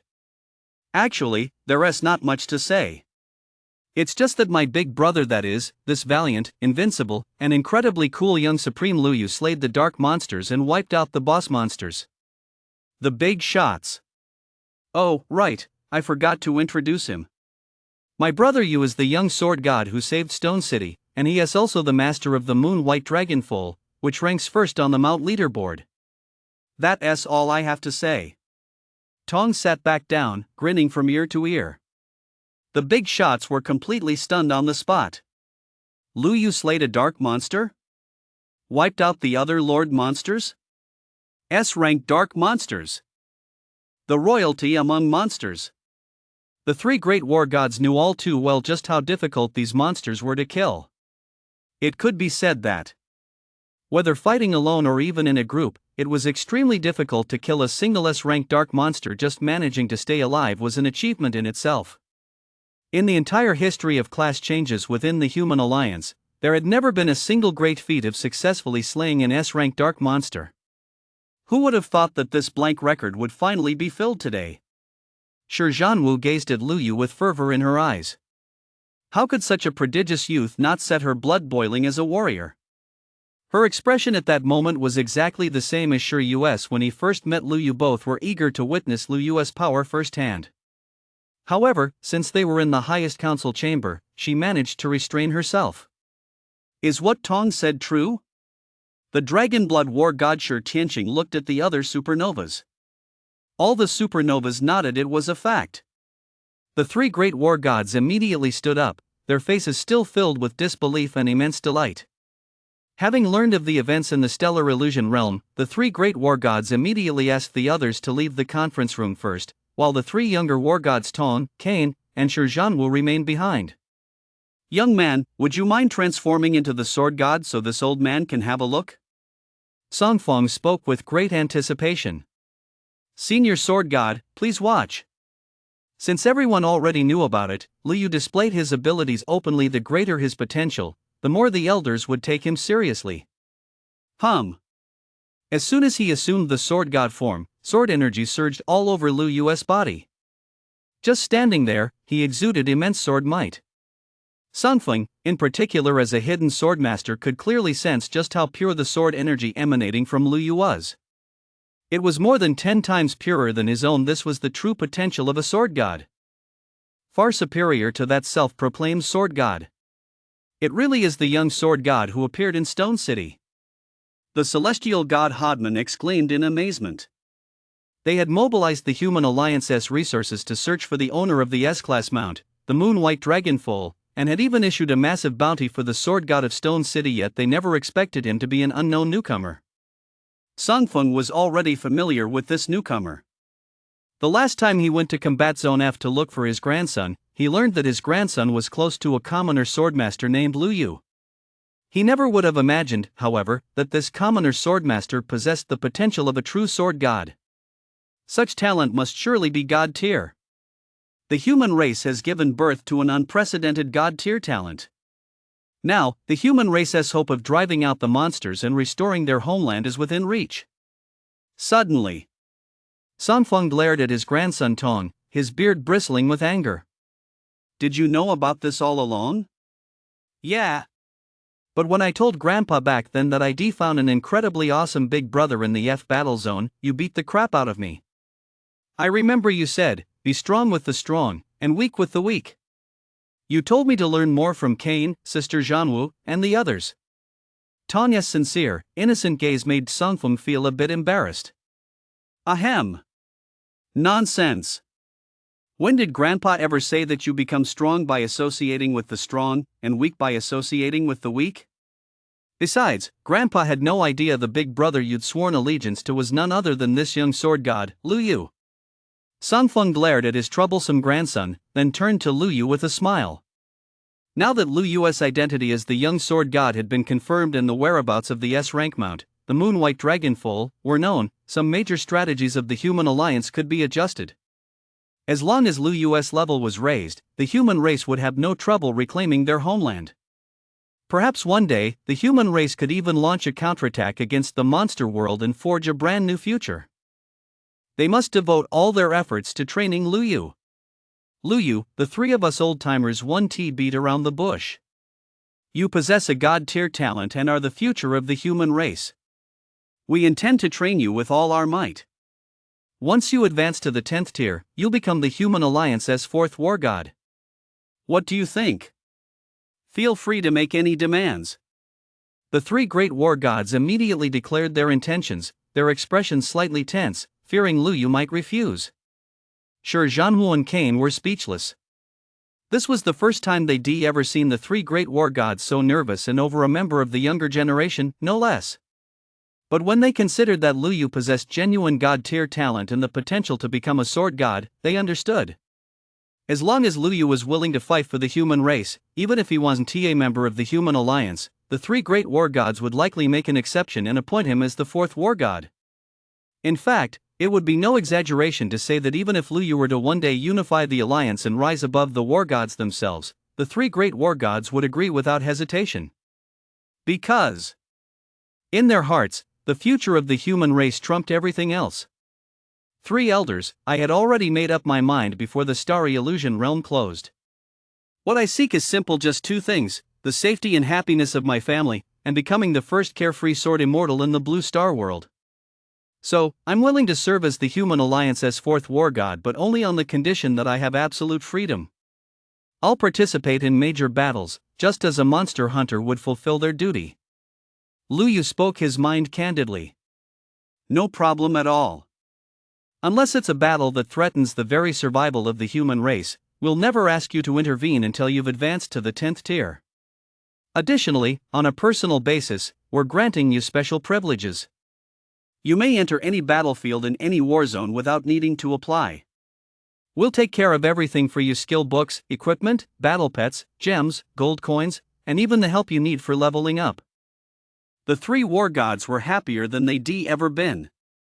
With a future sword god like this joining their ranks, the human alliance's future was infinitely bright, and its fortune would reach its peak greater than ever before.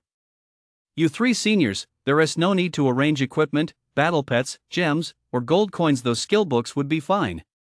As for leveling help, there is no need for that either. Tong is enough. As he spoke, Lu Yu unhid his equipment, and his full set of level 90 orange gear radiated a mesmerizing orange glow. The three great war gods were all stunned. A full set of Tier 3 Swordmaster orange gear? How did you farm that? Even if you could slay dark monsters and one-shot other Tier 3 bosses, that drop rate is just too outrageous. Did you buy this from the Outer Realm shop? But that doesn't make sense either. Just this one set of Tier 3 orange gear would cost at least several 100,000 gold coins. Lu Yu doesn't have that much money, does he? But then again, considering Lu Yu had already drawn a god-tier talent and unlocked the S-rank mount, the Moon-White Dragonfall, he must have incredibly high luck, so it's entirely possible he could have looted a full set of Swordmaster orange gear. We don't need to assign you a leveling team, but you'll definitely level up fast, and your gear will naturally upgrade quickly too. From now on, every time you advance to Tier 1, we'll prepare a set of gem-enhanced orange gear for you in advance. That's the least we can do.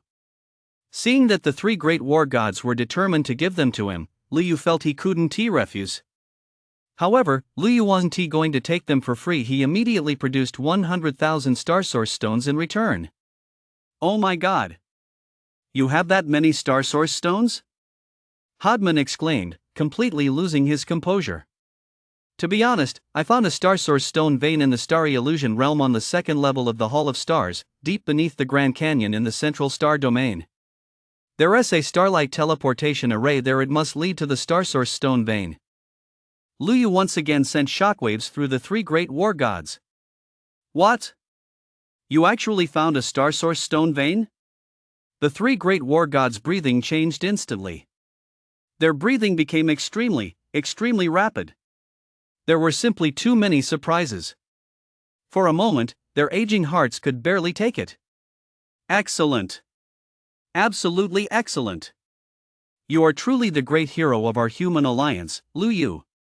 The human race will forever remember your achievements. Once they had regained their composure, the three great war gods were overjoyed.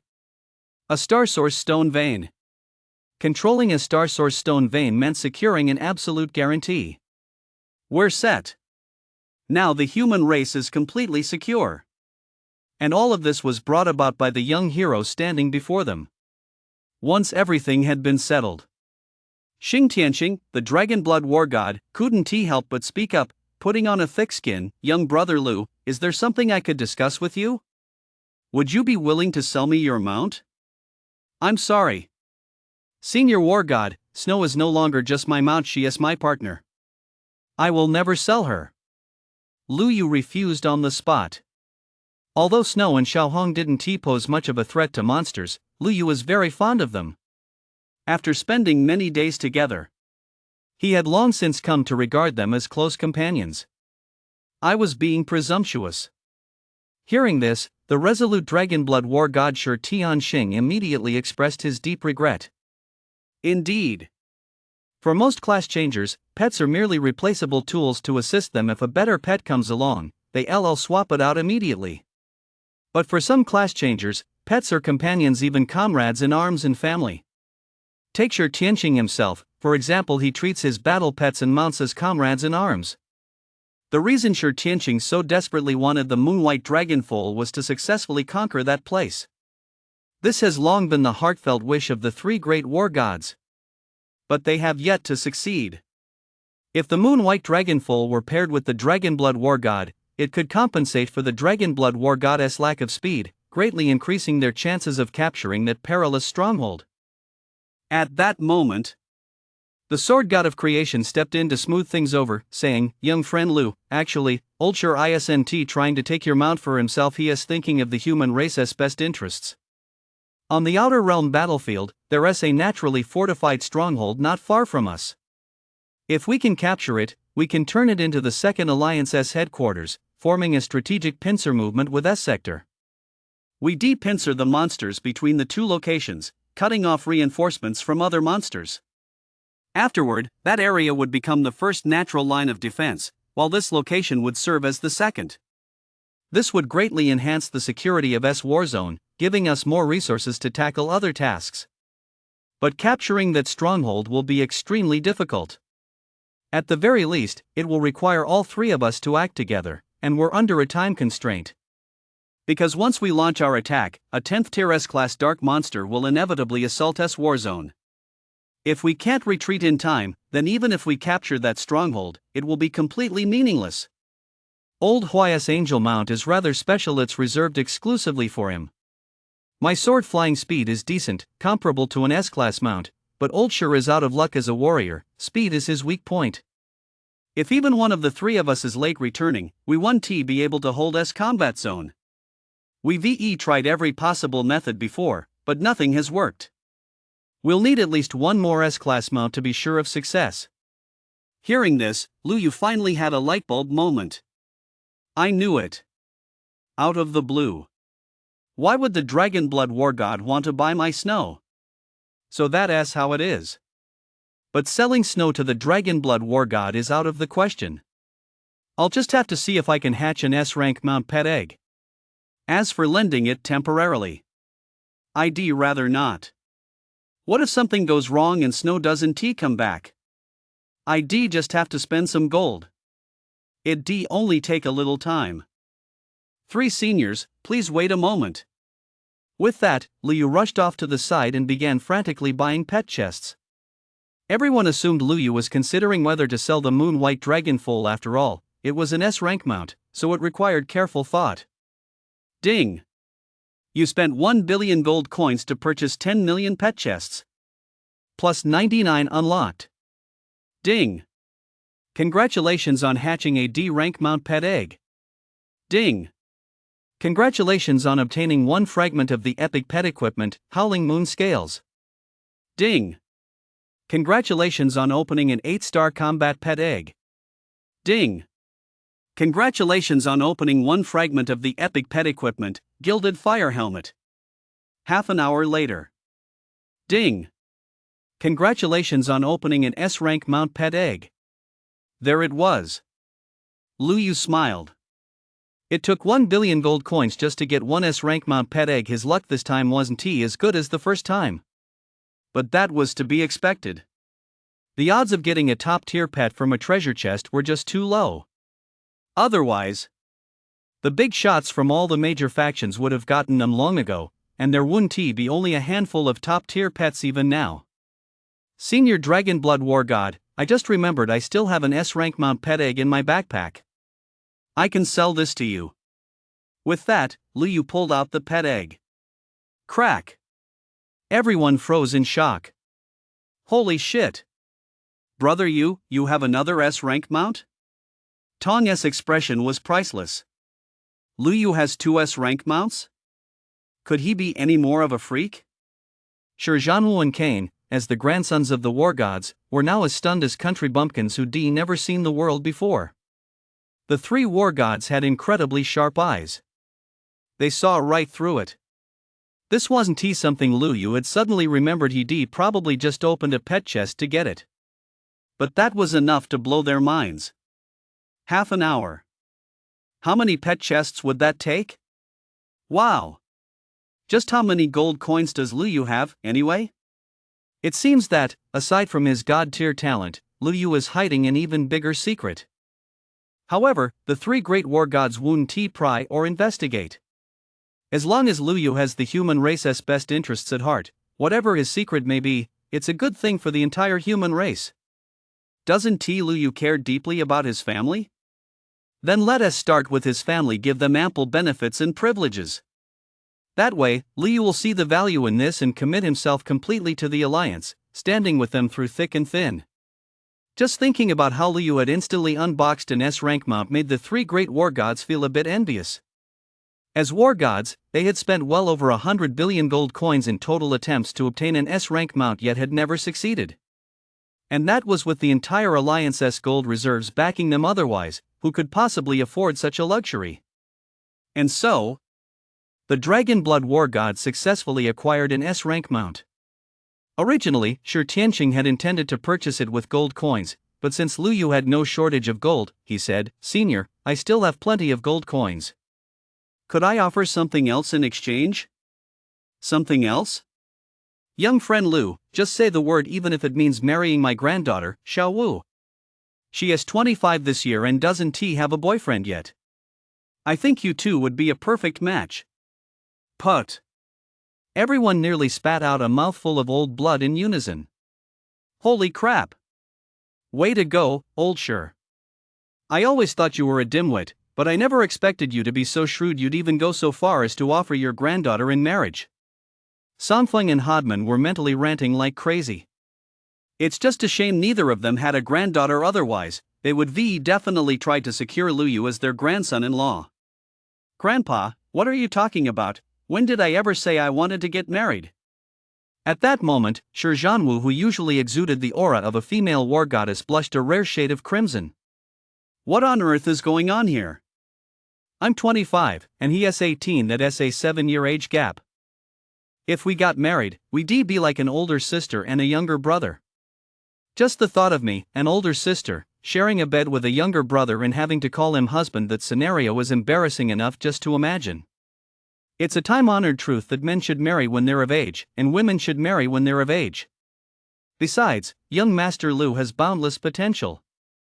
Although he is a bit young, he is an adult now, it's just right. Seeing that Grandpa's remarks were getting more and more out of hand, Shi Zhanwu was too embarrassed to stay there any longer. She quickly fled the scene and lay outside the door, eavesdropping. Ahem, Senior Shi, I'm still young and have no plans to get married just yet. I just wanted to ask you to look out for my former high school homeroom teacher, Jean Ruojia, and help my 2 younger sisters get into the best schools, that's all. Ah? Is that so? Well, that is truly a shame. No problem, I'll personally see to it. Thank you very much, Senior. Lu Yu was at a loss for words. It was the first time he discovered that the imposing dragon-blood war god had such an endearing side.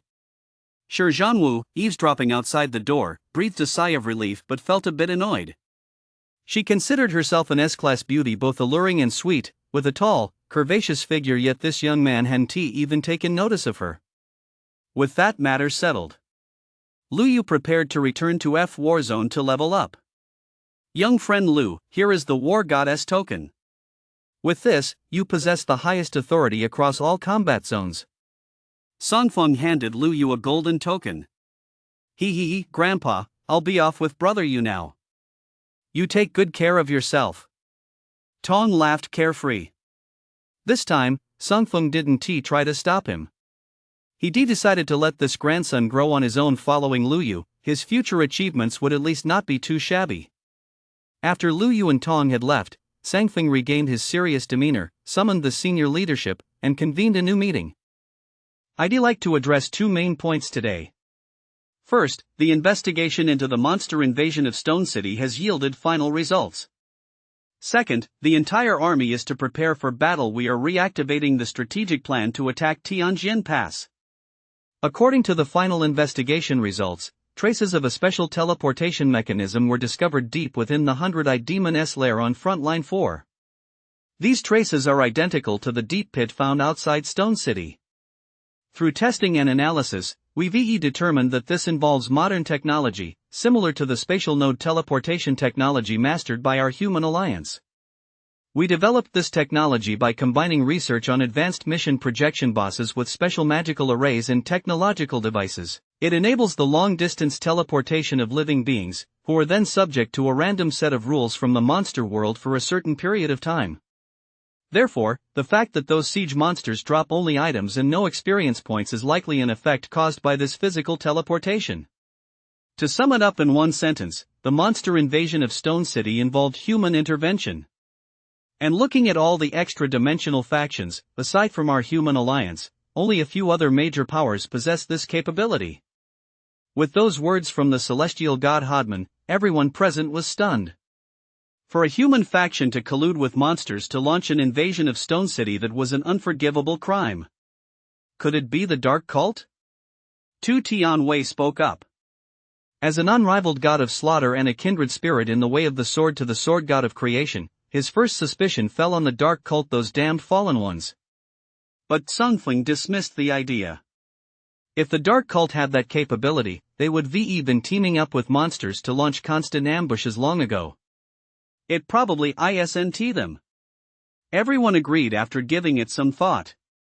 The Dark Cult was essentially a pack of lackeys bred by the Dark Monsters. If they possessed spatial node teleportation technology, Warzone S would have been overrun by the Dark Monsters long ago. If it's not them, then it must be one of the four major factions, the Demi-Human Guild, the Church of Light, the War Alliance, or the Soul Concealers. Keep this under wraps. Secretly dispatch an undercover team to investigate the territories of these four factions. Once we confirm which faction is responsible, show no mercy, eliminate them immediately.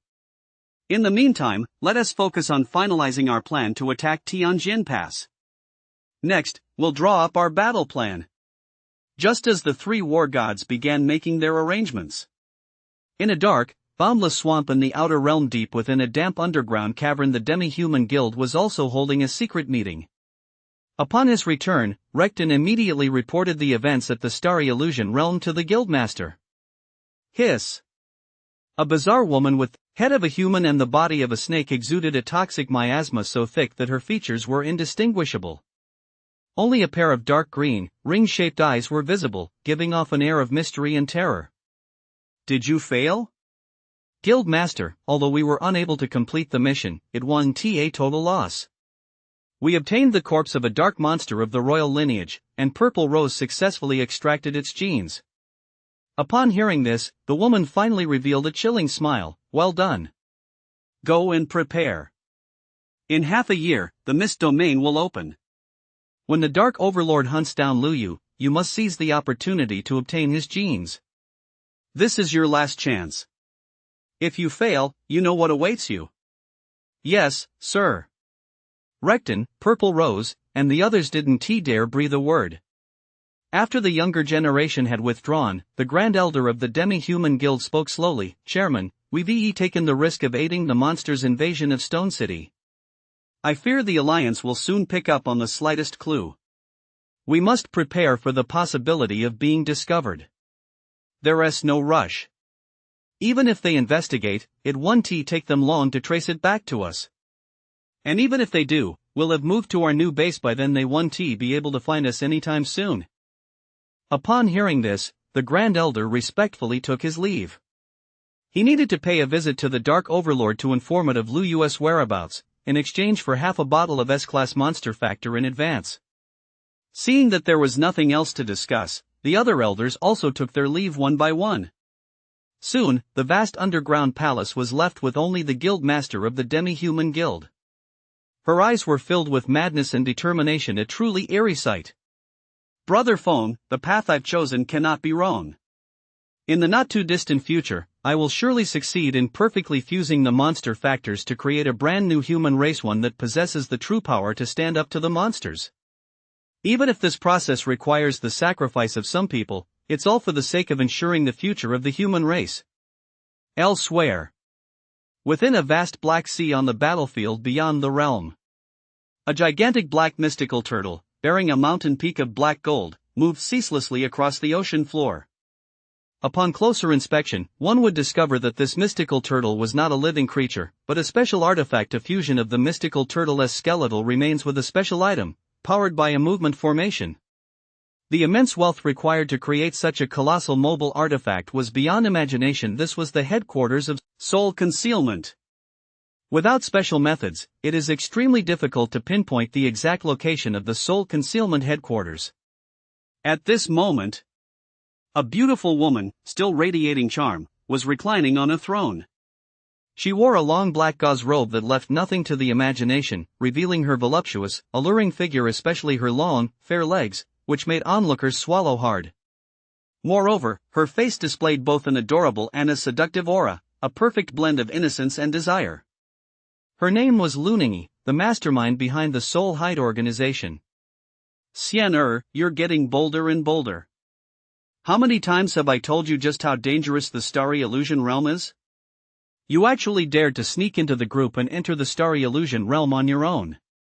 If anything were to happen to you, how would I explain it to your father? Mom, I know I was wrong. Luo Qingxian immediately went to her mother's side, obediently massaging her shoulders and acting all sweet and clingy. As the young miss of the Soul Hide organization, Luo Qingxian usually carried herself with an air of pride and aloofness. It was only in front of her mother that she would reveal this little girl side of herself. At the same time, scenes of her and Lu Yu gazing into each other's eyes kept flashing through Lu Qingxian's mind, those bashful moments she just couldn't shake off. It was your father's spirit watching over you from heaven. But with this opening of the Starry Illusion realm, even though we at Soul Hide collected a large amount of Star Source stones, we still took a huge loss. That boy, Bayren, he was the only supernova level prodigy besides you, and he died just like that in the Starry Illusion realm. As she spoke, Luningi noticed that her beloved daughter's demeanor was a bit off, at times bashful, at times giggling foolishly, looking exactly like someone who'd been charmed by some scamp. Xian what's wrong? Luningi asked with a frown.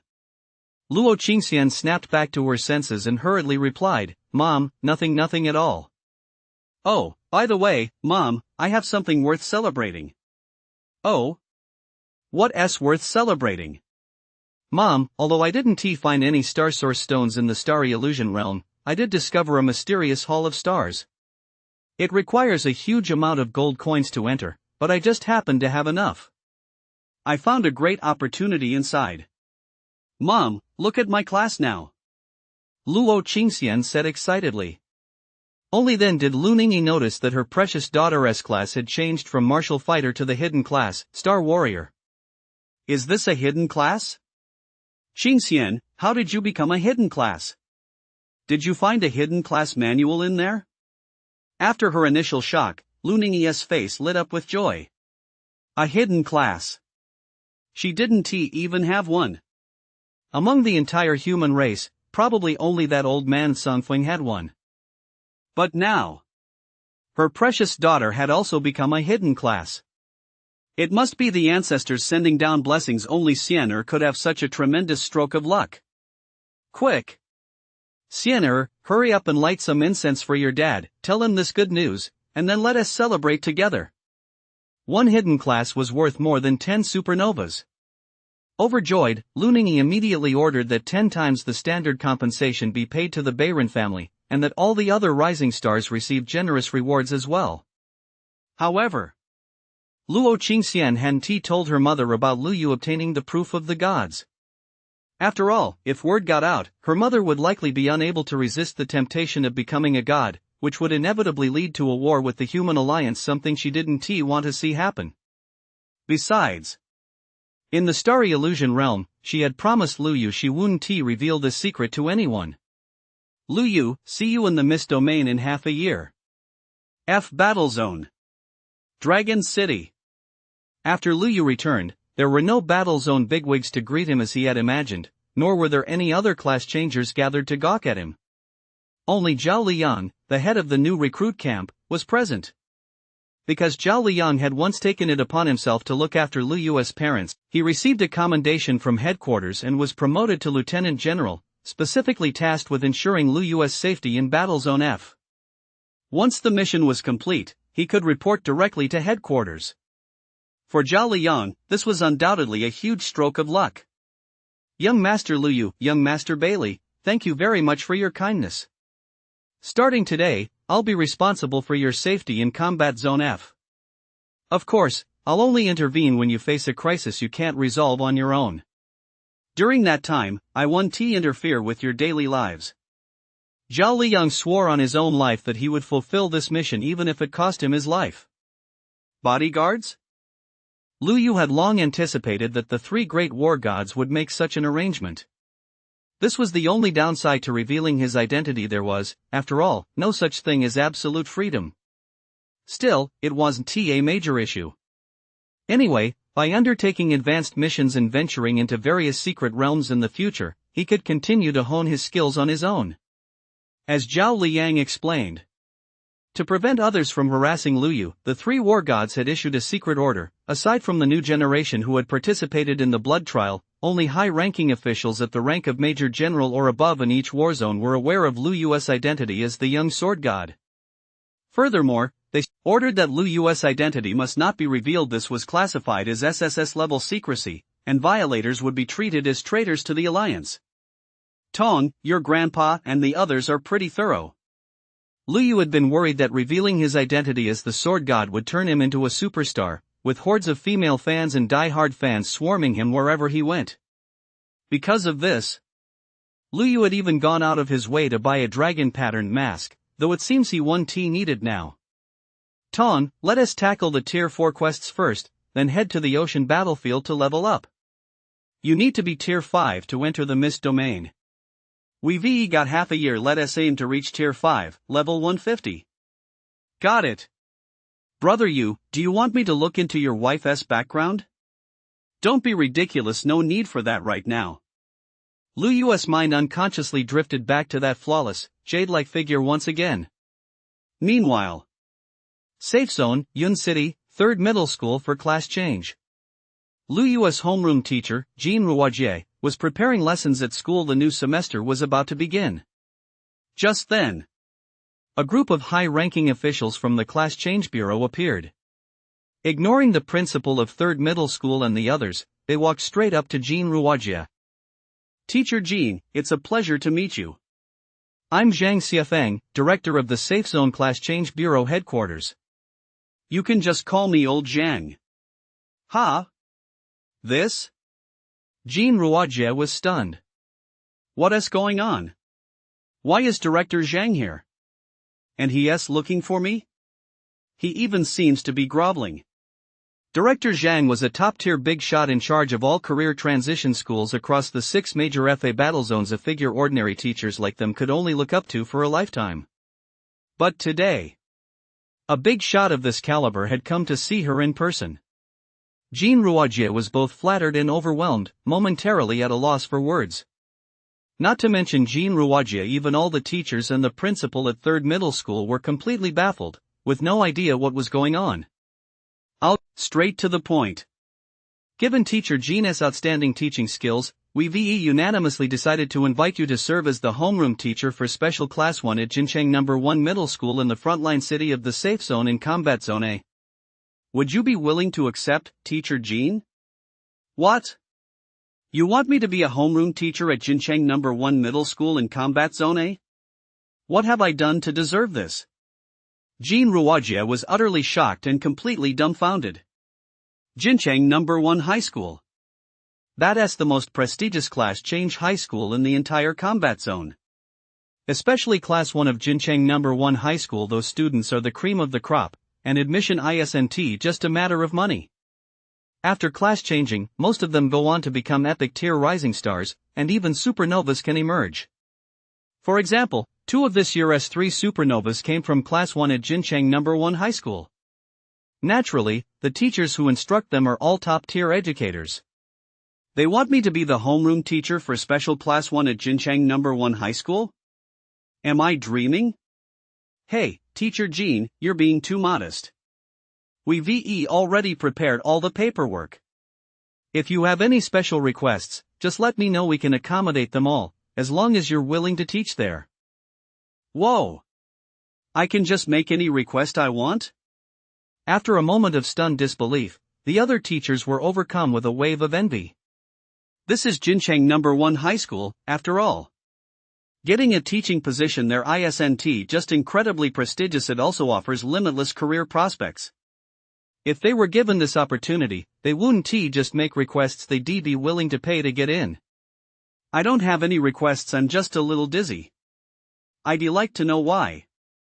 That's a matter of headquarters confidentiality, we can't disclose it. Well then, pack your things, we're leaving today.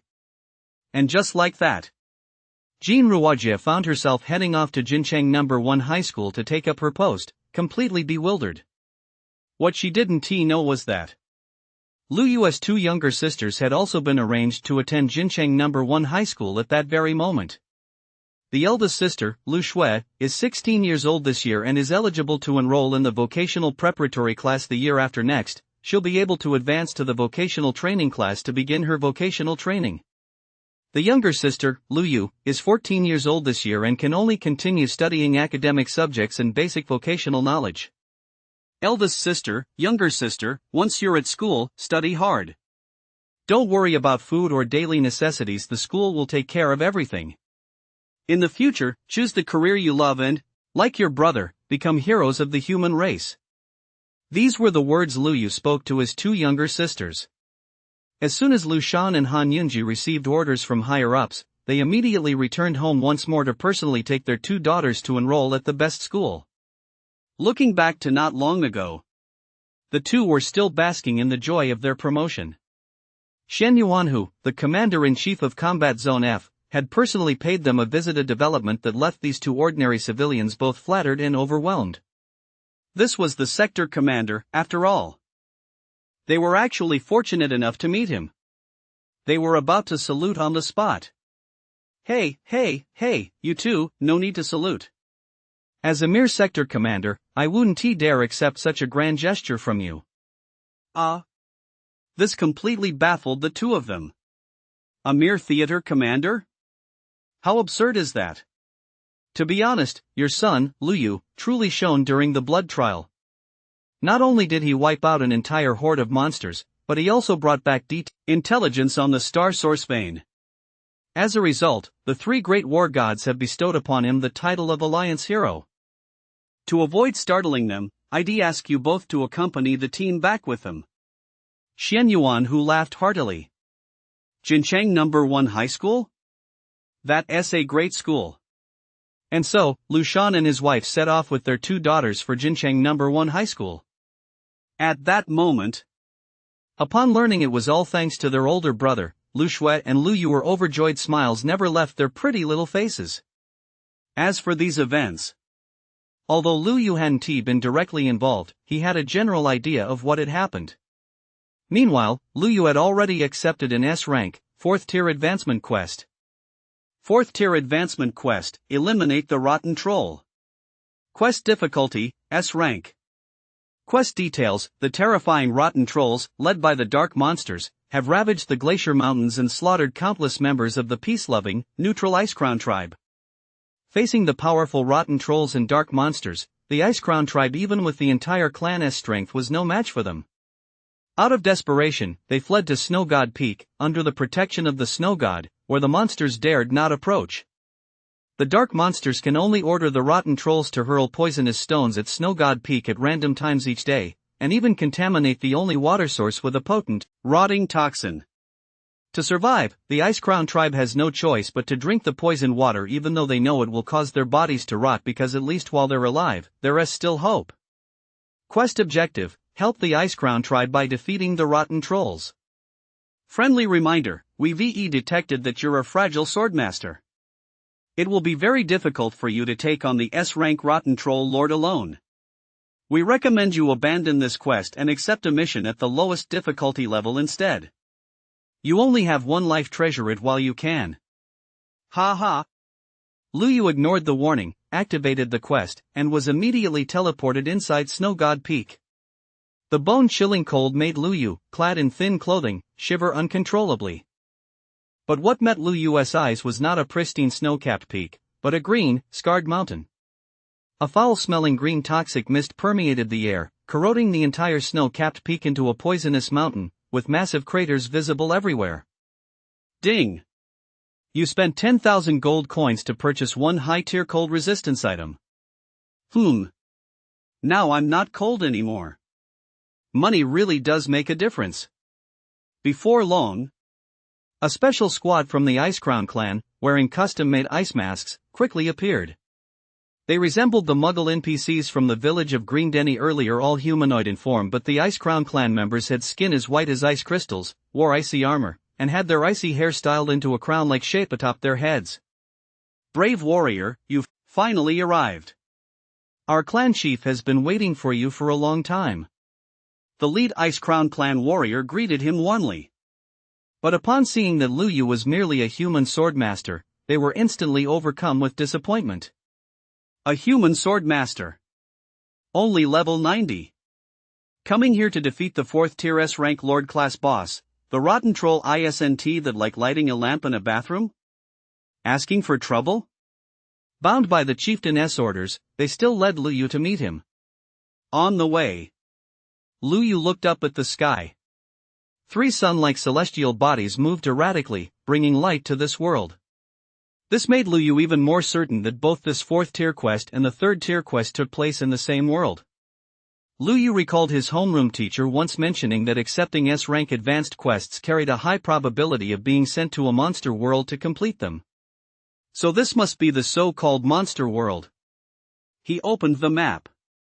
Only the Glacier Mountains region was displayed, everywhere else was a blank void, making it impossible to confirm the monster world's exact appearance. It seemed the map only revealed the mission area, other locations wouldn't appear unless a mission was triggered there. Through these 2 advanced missions, Luyu had also confirmed that the monster world wasn't inhabited solely by ferocious dark monsters, there were other creatures capable of standing up to them as well. To be precise, these aren't really monsters anymore, but rather entities similar to NPCs. However, these NPCs are living beings who can die. As for why he was able to interact with these NPCs while accepting advancement quests from the human race, Luyu had no idea. He figured that only by launching a counterattack against the dark monsters and breaking into the monster world in the future would he be able to unravel this mystery. A little over 10 minutes later, Luyu arrived at a cave on Snow God Peak and met the chieftain of the Ice Crown clan. Name, Ares.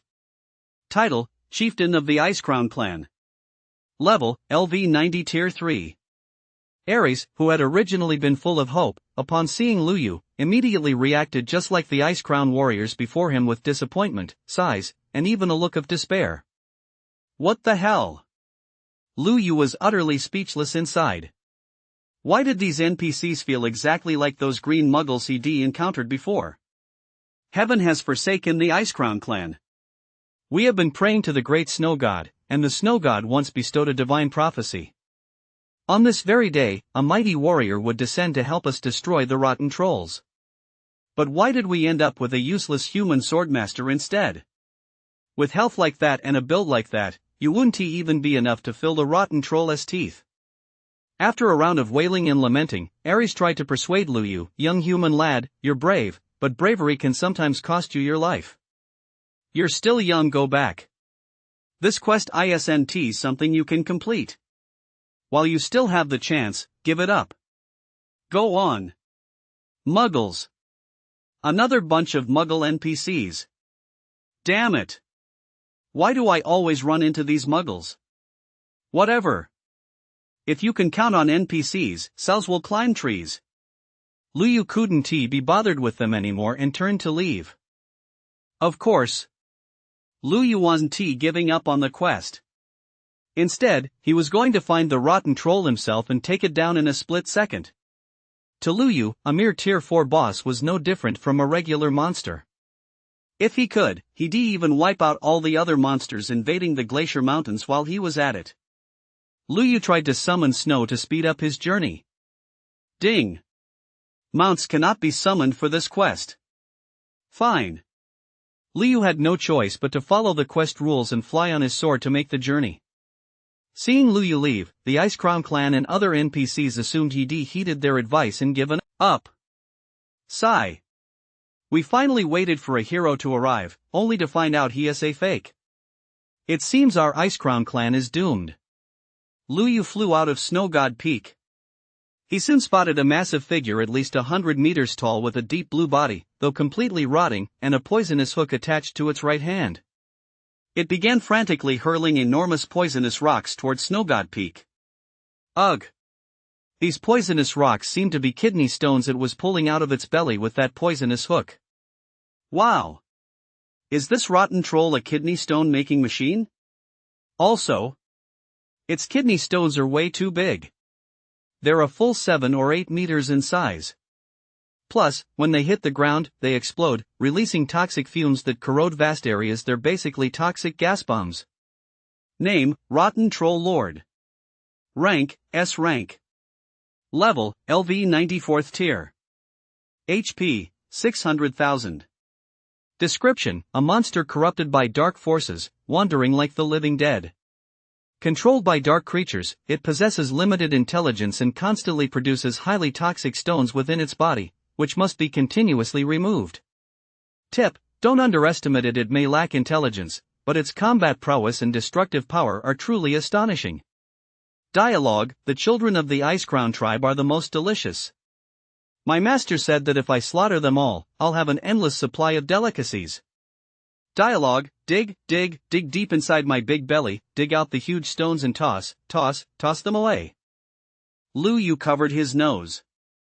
The putrid stench emanating from this monster lord was unbearable. The smell was like countless corpses rotting together in a sewer. That sour, pungent stench was something he'd never forget for the rest of his life. Ha! Someone escaped? Eat 'em. Eat 'em. Eat 'em all. Luyu suppressed the churning in his stomach, transformed into the sword god, unleashed all 3 of his sword god techniques at once, and instantly killed it. Dialogue, no. I'm invincible, how could this? Ding. Congratulations on earning 432,000 gold coins. Ding. Congratulations on successfully defeating the rotten troll. Please return immediately and find the Ice Crown clan chieftain to submit the quest. Hearing the quest prompt, Luyu smiled faintly. Well, might as well see it through. He'd help them take out the other evil monsters and see if that triggered a hidden quest. And so, Luyu, alone with his sword, charged straight toward the evil monster's stronghold. On the other side of Snow God Peak, the dark monsters responsible for attacking the Glacier Mountains were feasting on the fresh, sweet flesh of the Ice Crown clan's corpses. Report! Great King, we're in big trouble. An enemy human sword god has accepted a quest to help the Ice Crown clan. He is single-handedly slaughtering our army with just his sword. You worthless piece of trash. How dare you falsely report military intelligence? Do you really think those human ants are capable of such a feat? Great King, it's absolutely true. If we don't leave now, he'll be upon us. The dark monster was so enraged it was about to behead this subordinate who had ruined its fun. Suddenly, its throne room was shattered by countless flying swords, and a peerless sword god appeared before it. Who goes there? The dark monster was taken completely by surprise. But what answered it was a divine sword that obliterated everything in its path. In a matter of seconds, this grade A, 4th tier dark monster was beheaded. Until its dying breath, it couldn't fathom how a human sword god had suddenly appeared.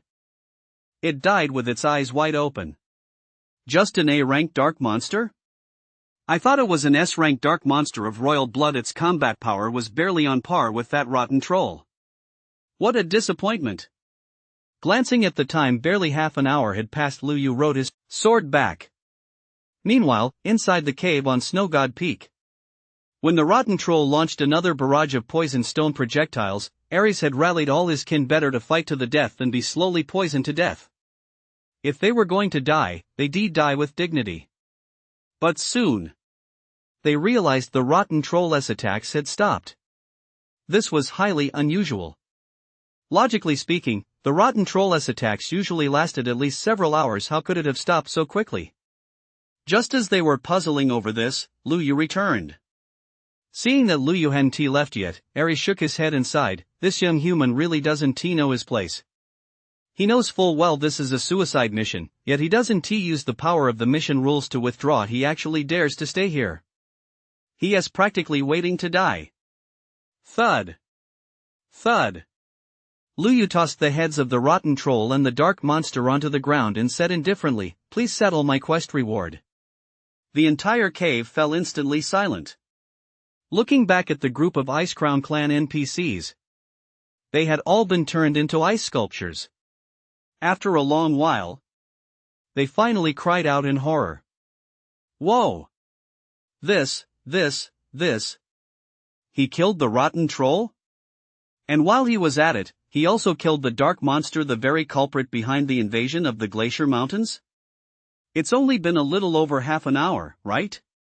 How did he do it? Ares, the chieftain of the Ice Crown clan, hurriedly verified the identities of the heads. After verifying it a full 100 times, he let out a wild shout, "Reconnaissance squad, go investigate immediately." Before long, the reconnaissance squad relayed the news, "Chieftain, it's confirmed the rotten troll has indeed been slain. The threat of our Ice Crown clan's annihilation has been lifted. May the snow god protect us." Ares led all members of the Ice Crown clan in kneeling before the snow goddess ice statue, chanting mysterious ritual incantations. After the ritual concluded, Ares finally rose to his feet and clasped Lu Yu's hands tightly. "Oh my, I knew it, the human race is full of heroes. You truly live up to the snow goddess prophecy as the warrior destined to save our clan. Actually, I could tell at a glance, you were destined to slay the rotten troll and save us. Just now, I was merely following the mission script. I had no choice but to go through the motions." Hearing this, the corners of Lu Yu's mouth curled up slightly. "I don't believe a word of it. You're a sneaky old man in mission script? You're clearly looking down on me." These so-called NPCs all look down on the human race. No wonder. In their eyes, it's been at most 100 years since the human race began producing class changers. 100 years, in the grand scheme of the monster world, is nothing more than the blink of an eye. How many truly powerful class changers could possibly have emerged in that time?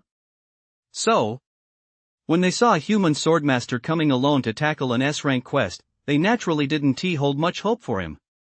Back when the sword god of creation teleported to the monster world to undertake these high-difficulty quests, he was also looked down upon by these NPCs. Yes. Let us wrap up this quest quickly so I can complete my advancement and return. Lu Yu hurriedly dismissed them. "Young hero, please wait a moment. You've slain the dark monster beyond the quest requirements and completely rescued our Ice Crown clan from danger, proving your strength. Could you do our Ice Crown clan one more favor?" "Young hero, our homeland has been completely corrupted by the rotten troll's rot poison and is no longer fit for us to live in. Could you escort us to a new home?" If you complete this quest, We're willing to present you with a hidden treasure chest that our clan has passed down for generations as a gift. Ding! Congratulations on triggering a hidden quest. Do you accept it? Lu Yu's eyes lit up. He had actually triggered a hidden quest. But the conditions for triggering it were truly no easy feat. Without absolute strength, it would be absolutely impossible to trigger. He had to accept this. The Ice Crown clan chieftain had finally done something worthwhile. Accept. Ding. You have accepted the hidden quest. Please escort the Ice Crown clan to their new home. Immediately, a quest map popped up. Lu Yu tapped the map and discovered a new location. A new region appeared on the map, right next to the Glacier Mountains. Hulk Basin. The Hulk Basin was no smaller than the Glacier Mountains. In fact, it was even slightly larger. And because it was right next to the Glacier Mountains, it also had plenty of icebergs, making it well suited for the Ice Crown tribe to live there. Young hero, the Hulk Basin has also been invaded by dark monsters, and the green people there are extremely hostile toward other tribes. So, it will be very difficult to successfully secure a new home. Ares spoke up. The green people? Lu Yu couldn't help but picture that group of muggles in his mind. It can't be them, can it? The map for the previous Tier 3 quest only showed Green Denny Village, not the entire Hulk Basin, and Green Denny Village wasn't even near the Glacier Mountains. First, escort the Ice Crown clan there. If any difficulties arise, a single sword strike will settle the matter. With that in mind, Lu Yu led several hundred members of the Ice Crown tribe on their journey.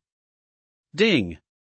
Since most of the Ice Crown tribe are infected with a potent, rotting poison and those in critical condition could die at any moment, please ensure that 30% of the Ice Crown tribe survive to reach their new home. Otherwise, the hidden quest will be deemed a failure. Lu Yu was speechless. It seemed this hidden quest was the most troublesome of all.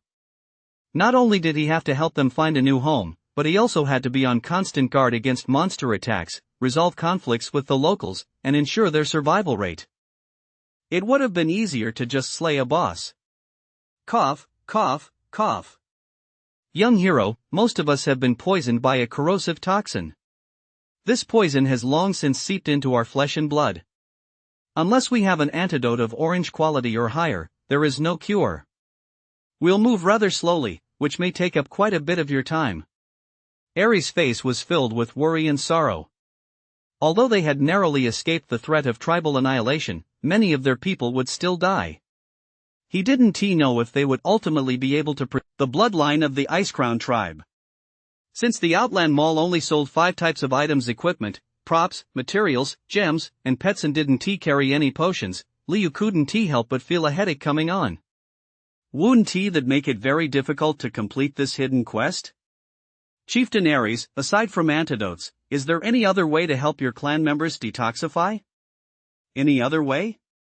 The only option is to obtain special resources and undergo the bloodline baptism.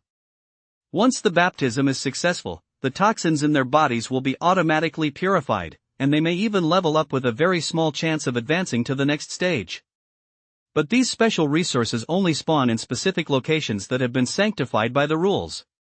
How could our Ice Crown clan possibly obtain them? Lu Yu thought to himself.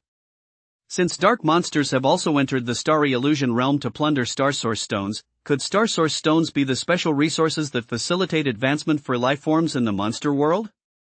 So, Lu Yu took out a Star Source Stone and said, "Chieftain, try absorbing this Star Source Stone and see if you can advance." My God! A Star Source Stone, this is one of those special resources. Young hero, you actually possess such a divine artifact? Hearing this, Lu Yu was overjoyed. This was looking promising. Ares immediately absorbed the energy of the Star Source Stone, and a light resembling a baptism surged from his body. The next second, the Ice Crown clan chief in A rank, Tier 3, level 90, being successfully completed the purification ritual, his level rising to 91, and the toxins within his body were cleansed. For creatures in the monster world, aside from their innate growth level, the only way to continue leveling up is by obtaining special resources such as Star Source Stones to break through to the next tier. Otherwise, they'd be stuck at their innate growth level for the rest of their lives. This is also why, after all these years, some races in the monster world still remain at such low levels. Seeing that it really worked, Liu quickly pulled out several hundred star source stones he could easily afford, the small expense, hoping only that the hidden treasure chest would yield something truly valuable. Here, one for each of you. Hurry up and undergo the baptism, don't die. The entire Ice Crown clan froze in shock once again. They were dumbfounded. These incredibly precious resources, each one was worth a fortune. It could be said that, in ordinary regions, the mere appearance of a single one of these resources would cause the races in that area to fight tooth and nail over it. This wasn't the kind of rare resource that could be bought with gold coins. Generally, such resources were controlled by the major races. For other races, it was a stroke of luck just to get one. But now, a human teenager had casually produced hundreds of them. It was simply unimaginable. Although these star source stones served only as energy sources for magical arrays and the like to the human race, they were still an extremely important strategic resource. Shouldn't they be saving them to build more defensive arrays to ward off invasions by dark monsters? Were the human races under attack by dark monsters really that wealthy? Liu couldn't be bothered to delve into the thoughts of these NPCs right now. He just wanted to make sure he completed the hidden quest and then return as soon as possible to level up.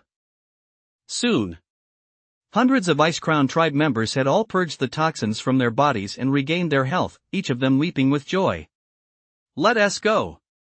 Led by Liu, the Ice Crown tribe marched forward swiftly, heads held high.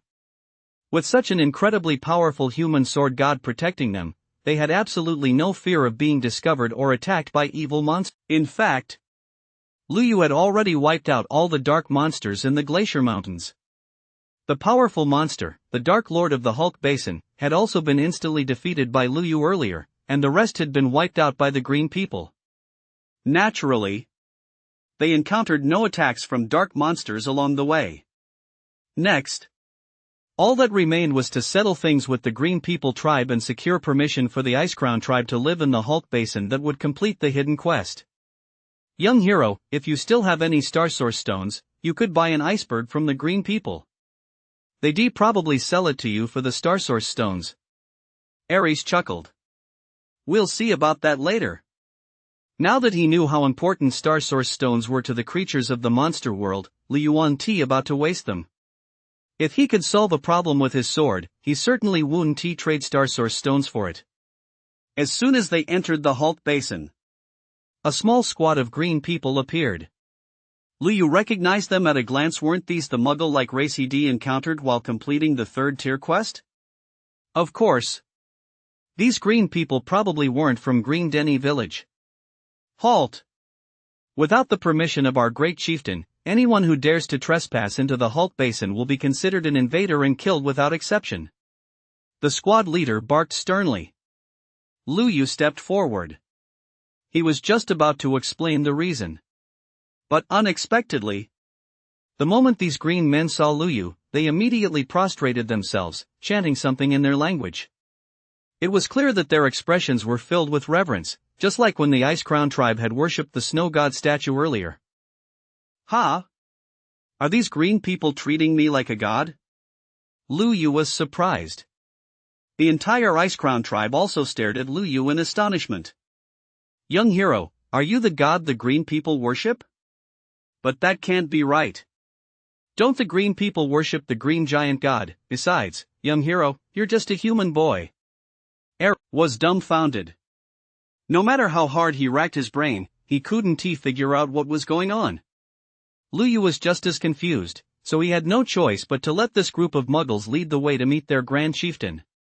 The Green People sang and danced, summoning a large crowd of their own. They all surrounded Liu, continuously offering sacrifices and paying homage. Wow! He'd actually become a deity worshipped by the Green tribe. Liu was speechless inside. Not long after, Liu was led to a familiar place. Holy crap! Isn't this exactly where Green Denny Village used to be? Huh? How did Green Denny Village turn into a Muggle city? Judging by its size, this city seems pretty big. Wow!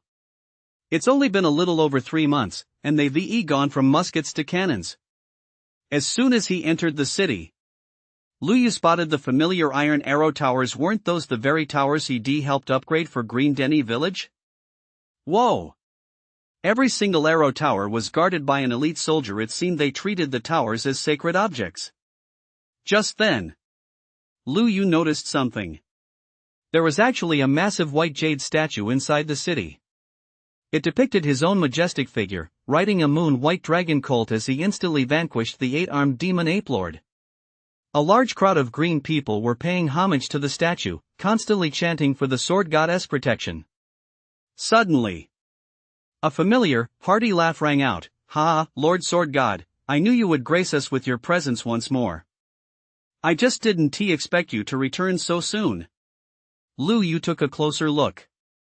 Who else could this be but the village chief of Ladini Village? Name, Ladini Yukai. Title, Lord of Mughal City. Rank, A class. Level, LV 104th tier. No way. The Ice Crown clan chieftain made up his mind. Once they were settled in their new home, he would follow the green people in worshipping the sword god. Not him. His Ice Crown clan had been wiped out today. Soon after, Yukai arranged the largest iceberg as a new home for the Ice clan and personally organized the green people to help them build their new settlement. "Thank you so much, your divine sword god, for saving our clan.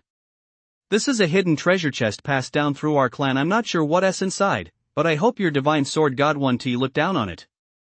Ares produced a mysterious treasure chest. Ding!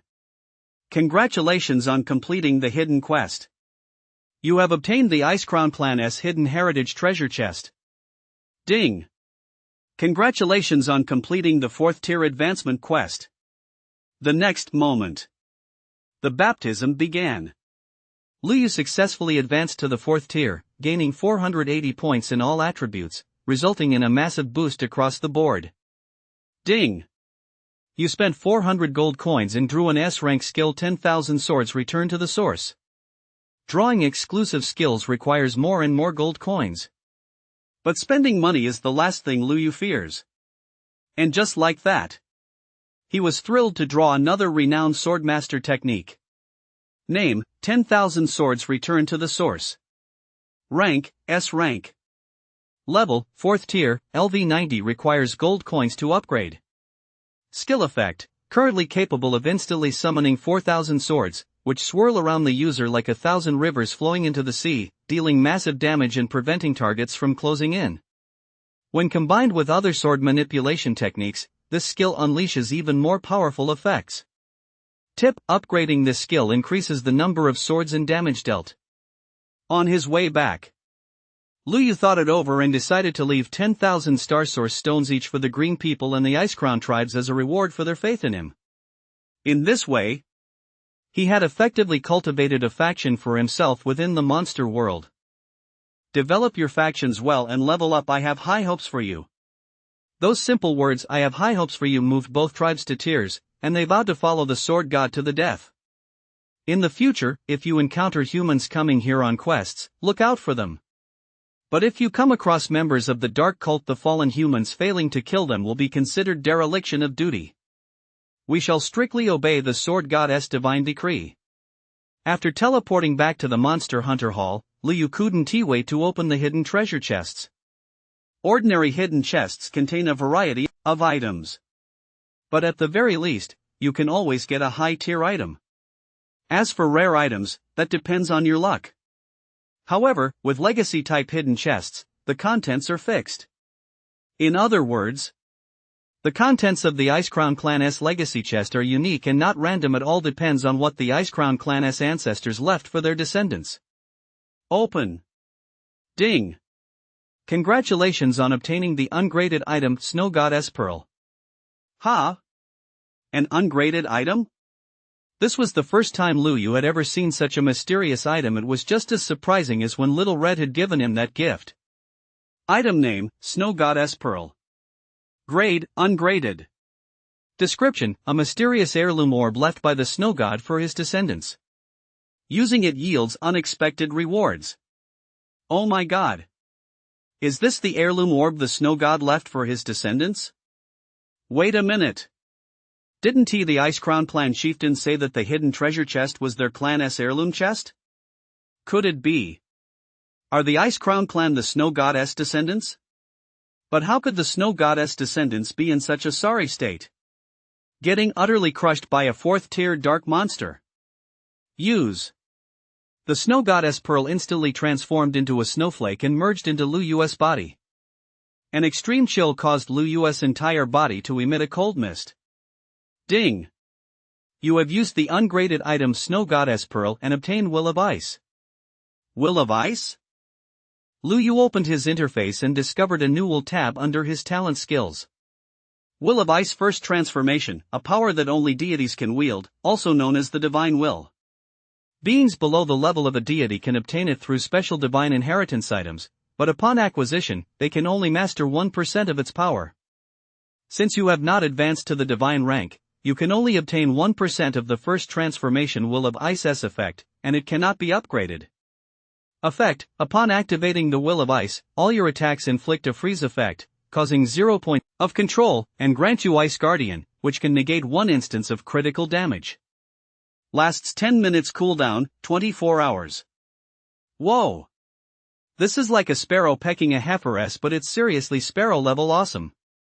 A hidden treasure chest from a 4th-tier hidden quest dropped Will of the Gods. If word of this got out, it'd knock out a whole bunch of creatures in the monster world. Even though it's only 1% of the Will of the Gods effect, it's still absolutely mind-blowing. Whether it's negating 1 instance of critical damage or having all attacks inflict a 0.01 second freeze effect, both are incredibly practical. Most importantly, this Will of Ice effect is perfectly suited for a Swordmaster.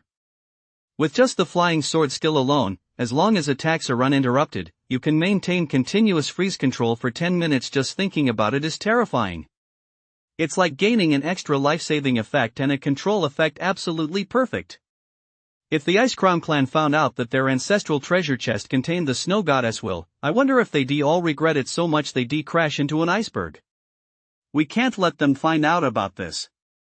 If we meet again in the future, I'll just compensate them with some extra resources. With that thought, Lu Yu glanced around but didn't see Tong. It seemed he was still working on his advancement quest. So, Lu Yu went to take the 4-star hunter assessment first. Lu Yu currently had a large number of military merits. In addition to those earned from farming bosses on the missed battlefield earlier, the reward for placing second in the blood trial alone amounted to 100,000 military merits, more than enough. When Lu Yu successfully passed the assessment and received his 4-star hunter medal, Zhao Liang walked over with a smile. Young Master Lu, congratulations on advancing to Tier 4. Here is a complete set of Tier 4, level 120 orange gear suitable for a Swordmaster, all fully socketed with level 4 gems. Previously, he had consistently addressed Lu Yu as Young Master, which Lu Yu found quite uncomfortable, so he asked him to start calling him Young Master instead. Orange gear can be socketed with 2 gems. Therefore, every piece of this orange gear set was embedded with 2 gems covering attack, stamina, and critical strike, making it a perfect fit for a Swordmaster. However, Lu Yu couldn't wear this gear just yet. He wasn't high enough in level, and he didn't need it at the moment anyway. Thank you for your trouble, Lieutenant General Zhao. Since this was arranged by the 3 great war gods, Lu Yu had no choice but to accept it. For now, at worst, he could always return it to the Alliance later. By the way, Young Master Lu, if you need any specific types of Swordmaster Tier 4 skills, I can get them for you right away. If we don't have them, headquarters will send them to you later at a minimum. They all be B rank. Only B rank? Lu Yu shook his head. He'd see if he could open an S rank Swordmaster skill first. If not, he'd just make do for now. Since Tong hadn't completed his mission yet, Lu Yu went ahead and purchased skill chests right then and there. They were only 50 gold coins each. Lu Yu bought a full 10 million skill chests to open. Ding! Congratulations on obtaining the 5th tier S rank skill, Dominant Sword Body. Ding! Congratulations on obtaining an S rank Mysterious Scroll. Ding! Congratulations on obtaining an S rank Mysterious Scroll. Ding! Congratulations on obtaining an S-rank mysterious scroll. Not bad. It took 500 million gold coins to get just one S-rank Swordmaster skill and 3 mysterious scrolls that can upgrade skill ranks. Dominant Sword Body. A defensive skill that boosts HP, defense, HP regeneration, and control resistance. It's a perfect fit for a Swordmaster and will greatly improve their survivability. With 3 S-rank mystery scrolls, Liu could acquire 3 more S-rank skills. So, Liu checked all the Swordmaster skills that had appeared up to the 4th tier, then asked Zhao Liang, Lieutenant General Zhao, "Do we have Shattered Sword Style and Shadowless Sword?" Upon hearing this, Zhao Liang checked with Commander-in-Chief Xin Yuanhu. After receiving a reply, he smiled and said, "Yes. But one is C rank and the other is D rank. The ranks are a bit low. Should I request higher rank versions from headquarters?" "No need. The rank doesn't matter." Zhao Liang was momentarily speechless. The skill grade doesn't matter? The higher the grade, the better the effect, right? It's very important. However, learned skills can be removed by purchasing a skill forget scroll with gold coins, and then relearn later. Liu must be planning to use low-grade skills to grind monsters and hone his skills. Soon, a soldier brought Liu the 3rd tier blocking skill, sword breaking style, and the 4th tier single target attack skill, shadowless sword. After purchasing a skill forget scroll from the Alliance store, Liu unlearned the B rank block, replaced it with sword breaking style, and then learned his 8th skill, shadowless sword. Immediately afterward, he used 3 S-rank mystery scrolls to advance sword breaking style, shadowless sword, and Blue Lotus sword dance to S-rank. Ding! You spent 2,000 gold coins to upgrade the tier 3 sword breaking style to tier 4. Ding! You spent 6,000 gold coins to upgrade sword breaking style to level 90. Name, sword breaking style. Rank, S rank. Level, tier 4, level 90 requires gold coins to upgrade. Skill effect, uses sword energy to parry the target S attacks. Currently parries 100% of attacks from skills up to tier 4. Has a chance to interrupt the target S spellcasting. Cooldown, 18 seconds. Tip: upgrading this skill reduces its cooldown. The final cooldown is 3 seconds.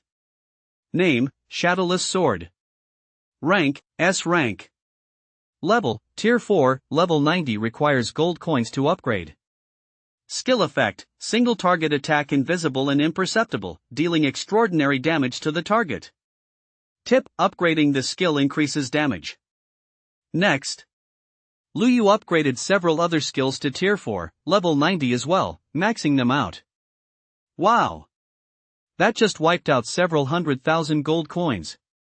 The higher the level, the more gold coins it costs to upgrade skills. No wonder gold coins are in such short supply across the entire alliance. It's a real money sink. Thanks to the coin drop system, without it, Liu really wouldn't have dared to choose the Swordmaster class, which requires massive in-game spending in every aspect. Now, with 8 S-rank skills and a full set of orange gear, even without any talents, Liu was confident he was on par with a supernova. Suddenly, ding! As you are the first class changer to learn 8 S-rank skills, you have earned the title of Sword Art Grandmaster, and this announcement will be broadcast across all channels. This notification cannot be hidden. The very next second. Channel-wide announcement: congratulations to Swordmaster Liu on successfully learning 8 S-rank skills and earning the title of Sword Art Grandmaster. The announcement played 3 times. The whole world was in shock. Liu? At that moment, Jean Ruojie, the homeroom teacher of Special Class 1 at Jincheng No. 1 High School, looked utterly astonished. Liu? Which Liu? Was it one of her students? After a moment's thought, Jean Ruojie couldn't help but smile. It seemed highly unlikely. 8 S-rank skills, after all. How many gold coins would that cost? And just how much luck would one need to possess them? Not even the sword god of creation has 8 S-rank skills. Lu Shui and Liu, who were in class, smiled with their eyes half closed. They knew it had to be their brother. Their brother was the greatest of all. Meanwhile, F Battle Zone headquarters. Commander-in-Chief Shen Yuan, who frowned deeply, he seemed to be facing a major dilemma. It turned out that, ever since the three great war gods concluded their alliance conference, they had allocated a significant amount of star source stones to each battle zone and issued the highest tier alliance mission, requiring each battle zone to construct a certain number of magic array cannons within half a year. An F battle zone's quota was 100 magic array cannons. It might not seem like much, but these had to be level 10 super magic array cannons. A level 10 magic array cannon is one whose single shot packs the same destructive power as a 10th tier attack skill. Crafting a super magic array cannon of this caliber requires an enormous amount of materials. There was plenty of star source stone, the primary energy source. The other materials could be gathered with some effort, but there was a severe shortage of the key ingredient, sea crystal iron. This is an essential material for crafting magic array cannons. This precious material can only be found in special areas of the ocean battlefield. Resources in the F battle zone are already scarce, so we can barely manage to craft a few intermediate-level magic array cannons. Of course, there is a chance to obtain it from material chests purchased at the Outer Realm Mall, but setting aside the cost in gold coins, the sheer low probability is enough to drive anyone to despair. Half a year. It's simply impossible to collect enough sea crystal iron by opening material chests. The only option is to head to the ocean battlefield. And in the F battle zone's ocean battlefield, there's south only one place where sea crystal iron is abundant, the sea skeleton battlefield in the South Sea region. It's a battlefield with special rules. Transcendence above tier 6, monsters, and items are all barred from entering. The boss of the sea skeleton battlefield is a unique octopus lord, though its head is a skeleton, giving it a rather terrifying appearance. It's level ISNT high. It's only a rank. But its body is enormous, and its attack range is vast. Especially with its unique body structure combined with special skills, it can transfer damage it takes to its tentacles, putting it in an unbeatable position from the start. Unless you can quickly sever all of its tentacles, you won't be able to deal any damage to it. But that's incredibly difficult. Shi Zhanwu, the granddaughter of the Dragonblood war god, once came to challenge this boss at the 6th tier, but she failed. She couldn't land a single hit on this peculiar boss. There are countless monsters in the ocean, far more than on land. There are also quite a few bosses like this one with special abilities. The problem now is that without defeating this boss, it will be very difficult to collect enough sea crystal iron to complete the mission assigned by headquarters. This is only because headquarters gave F sector special consideration out of respect for Luyu. The mission load for other sectors is far greater than that of F sector. The three great war gods are about to launch an assault on Tianjin Pass in the Outer Realm, a matter of vital importance to the future of the entire human race. No matter how great the difficulty, we must resolutely complete this mission. And so, on the very day Shen Yuan who received the order, he had the Monster Hunters Hall issue a sea crystal iron mission with an extremely high bounty, and he mobilized all regular troops up to 6th tier within Sector F to form an expeditionary force. But they've just received news from the sea skeleton battlefield. That tier 6 lord had suddenly advanced from Class A to Class S, causing its combat power to skyrocket, making it even more invincible now. A derivative monster has evolved. A major reason for this is that the even more powerful lord monster behind it has also evolved. It's highly likely that another tier 10, Class S ocean overlord has been born. No one knows exactly how many ocean overlords there are. As of now, there are at least 10 known worldwide, more than the number on land. Due to rule restrictions, they cannot come ashore, so they have taken over every sector of the ocean, causing humanity to completely lose control of the seas. Commander-in-Chief, that bizarre lord has advanced in rank. Our forces have suffered heavy losses. It's no longer possible to defeat it. Why not order them to withdraw from the sea skeleton battlefield? Said an admiral helplessly. Withdraw? If we withdraw, how are we supposed to complete the mission assigned by Alliance headquarters? We cannot withdraw. If we can't kill that boss, then we won't kill it. We'll just take its damage head on. Even if it costs us our lives, we'll bring back enough sea crystal iron for me. As long as the three great war gods successfully capture Tianjin Pass, the defensive line on the Outer Realm battlefield will become even more secure, and the three great war gods will be free to take on more tasks. This is a turning point for the fate of the human race. Shen Yuan, who immediately slammed his fist on the table, making up his mind. Upon hearing this, every general wore an expression of grief. That's all well and good. But this effectively meant trading the lives of a large number of young and middle-aged soldiers. Moreover, even if they made massive sacrifices, there was no guarantee they could gather enough sea crystal iron. That boss's attacks covered nearly half of the Sea Skull battlefield. Transmit my orders. Abandon the mission to kill that boss and focus all efforts on seizing the sea crystal iron. Shen Yuan, who knew this mission would be extremely difficult. But no matter how difficult it was, even if it meant wading through mountains of knives and seas of fire, they would see it through. For the greater good, they were willing to sacrifice themselves without hesitation. Just as a general was about to relay the commander-in-chief's orders to the commander of the sea skeleton battlefield, a channel-wide announcement stunned them all. Upon reading the announcement, Shen Yuan, whose face, which had been as heavy as dark clouds hanging over the city, instantly brightened with joy, as if the clouds had parted to reveal the sun. 8S rank skills. How incredibly game-changing. The title of the Sword Art Grandmaster.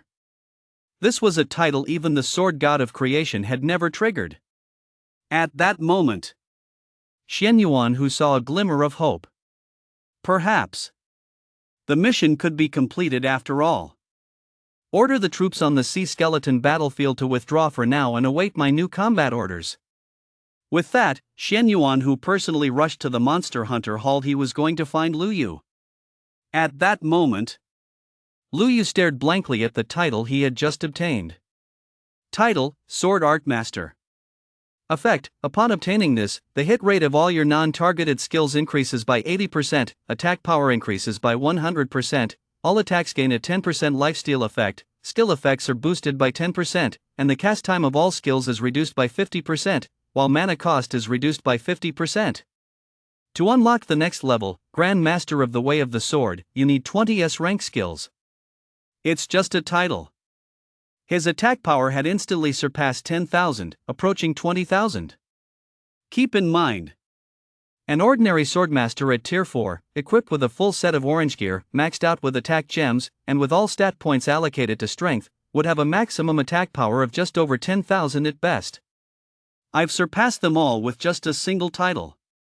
And that's even though I've been primarily investing in stamina. Otherwise, my attack power would be absolutely off the charts. And this is just one of the stat bonuses from the Sword Art Grandmaster title. The other 4 bonuses are also incredibly impressive. If I got such an awesome title just by learning 8s rank skills, wouldn't the Grandmaster of the Sword title be even more incredible? Holy crap! With stats like these, even without relying on my talents, I'm already better than a supernova, right? Wahaha, brother, you wouldn't believe it, Star Source stones actually work on NPCs. Thanks to them, I successfully completed a Tier 4s rank quest. Too bad I didn't trigger the hidden quest. Before long, Tong finally returned from the quest, looking like he had an easy time of it. There are plenty of follow-up advancement quests coming up. You'll have a chance to trigger one, who knows, maybe you'll even follow in your grandpa's footsteps and become a hidden class. That's for sure. Let us go. We're heading to the ocean battlefield to level up fast. The moment the two stepped out the gate, they ran into the commander-in-chief rushing toward them. You two, please wait a moment. Tong, is he looking for you? I don't think so. I don't have any dealings with the commander-in-chief of Sector F. He must be looking for you, brother you. As they spoke, Shen Yuan, who approached Lu Yu and said excitedly, "Young friend Lu, could I ask you for a favor? I'm afraid you're the only one in the entire sector who can handle this." What is it? Lu Yu was puzzled. Please follow me inside to discuss this. Lu Yu and Tong, still completely baffled, followed the commander-in-chief to an office in the Monster Hunter Hall. I'll make this brief. Our F sector is facing a crisis. Alliance headquarters is planning an assault on Tianjin Pass in the Outer Realm, and they need our sector to forge 100 level 10 magic array cannons. Currently, our sector is severely short on sea crystal iron, the primary material needed to craft these magic array cannons.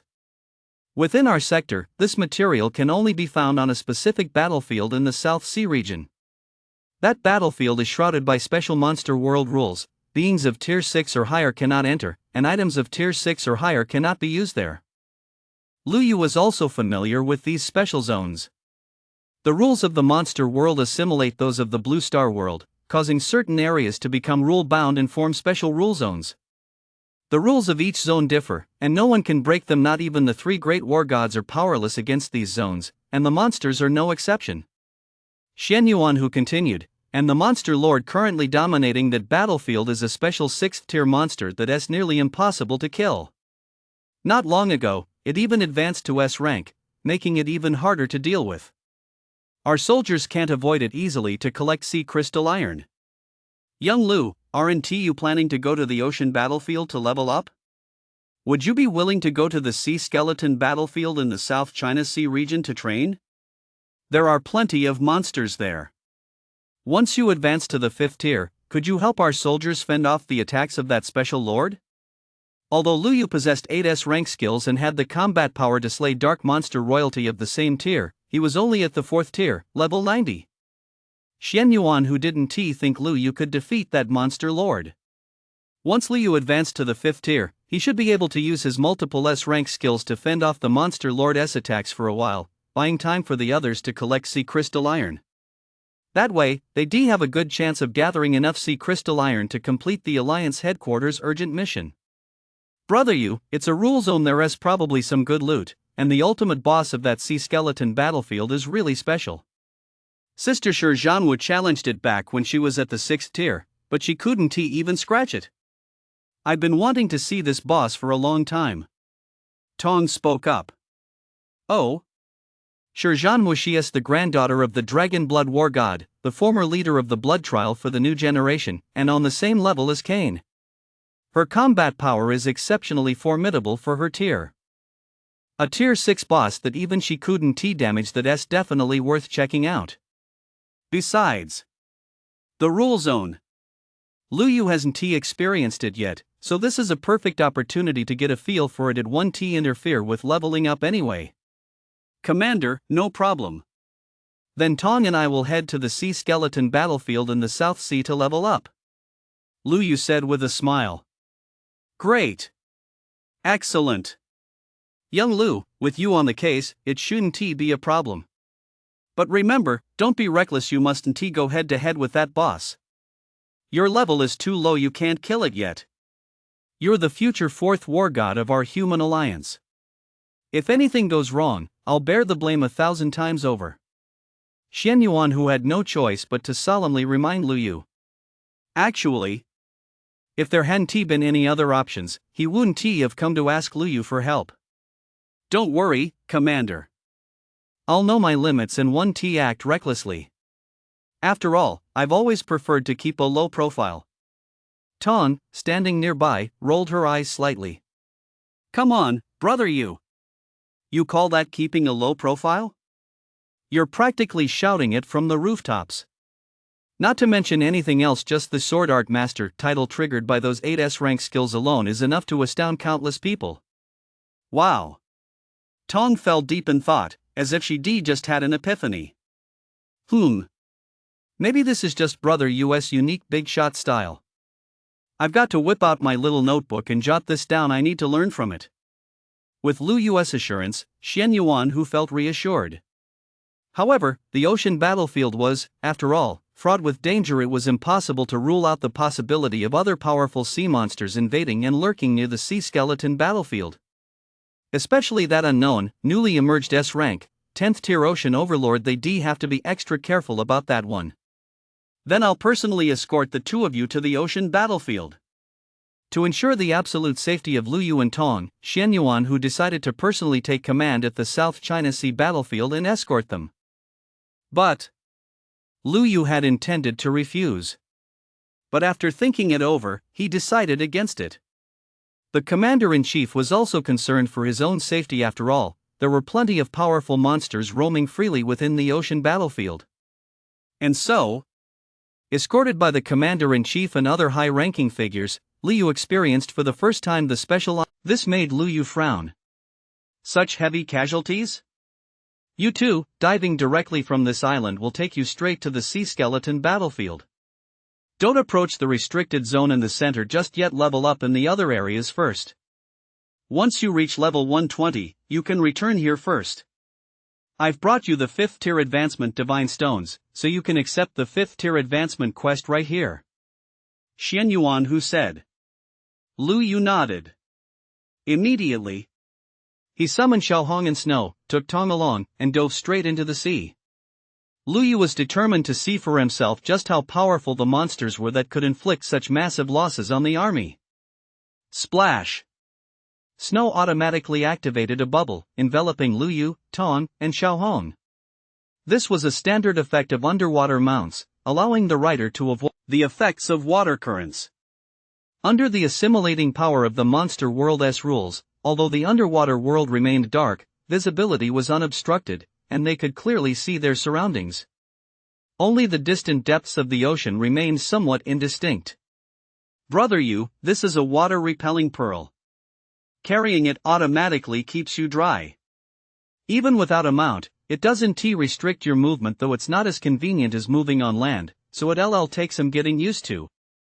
Tong handed Lu Yu a deep blue pearl. Lu Yu took it, and instantly it felt as if he were wearing a thin wetsuit, shielding him from the seawater. It's actually pretty convenient. The underwater scenery is truly beautiful. But often, the more beautiful something is, the more dangerous it is. Ordinary fish have long since vanished from these depths. All that remains are ferocious sea monsters. Swoosh! A 5th tier common fish demon darted out from the coral reef, thrusting its trident toward Lu Yu's back. But thud! 20,310. The fish demon was instantly killed. Fish demon? Ha! Brother Yu, did you cast a skill? Tong blinked his small eyes, looking a bit surprised. Yeah, the 4th tier skill Shadowless Sword. It worked pretty well. Lu Yu smiled slightly. Holy crap! An S-rank Shadowless Sword is just insane. Regular Shadowless Swords, while invisible, still leave a trail of the sword's path, so you can still track them. But your Shadowless Sword, Brother Yu, leaves absolutely no trace at all. You can strike first and catch your opponent completely off guard. Tong blended his flattery with the actual situation so skillfully that even Lu Yu couldn't help but feel flattered. This ocean battlefield truly lived up to its reputation as the largest battlefield. It took them over an hour of diving before they finally reached the sea skeleton battlefield. The reason this place is called the Sea Skeleton Battlefield isn't just because the final boss is a squid skeleton head. The most important reason is that countless human skeletons are buried here. After all, this was the only place in Combat Zone F where sea crystal iron could be obtained, so battles were constantly raging here, resulting in far more skeletal remains than on other battlefields. As soon as he arrived, Lu Yu noticed a large gathering of monster hunters and regular troops, all 4th to 6th tier class changers. However, none of them were approaching the massive undersea volcano at the center of the sea skeleton zone, the restricted area. Instead, they were clearing out the smaller monsters constantly emerging from the surrounding areas. Lu Yu? A familiar voice called out. Lu Yu turned his head and saw none other than Captain Yang Zhang. Captain Yang, what are you doing here? Headquarters has issued a 6-star mission with a massive bounty. There is no limit on the number of participants. Any hunter between Tier 4 and Tier 6 can accept it. I just had to come over to do my part for the Alliance and try to get some sea crystal iron materials. Lu Yu, congratulations on finding the star source vein in the blood red trial and earning the generous rewards from the 3 great war gods. Yang Zheng's words left both Lu Yu and Tong completely baffled. Captain Yang, what do you mean? Ha? Still playing dumb? Check the Alliance channel. The Sword God of Creation has personally posted a statement saying you discovered a star source vein, earned the title of Alliance Hero, and received a Hero's Grand Reward. That's why you had the chance to learn 8S rank skills. Lu Yu opened the Alliance channel, and sure enough, the top video was the Sword God of Creation's announcement. In an instant, Lu Yu realized what was going on. The Sword God of Creation was giving him a plausible explanation for the origin of his 8S rank skills, to avoid arousing suspicion. Although the explanation seemed a bit far-fetched, given the sword god of creation's influence, it held water, and everyone was convinced. The three war gods had really gone to great lengths to protect him.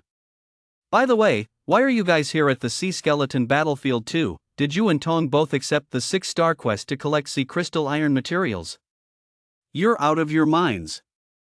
You're only at the 4th tier. This isn't a place for you. Even I don't have absolute confidence that I'll make it back alive.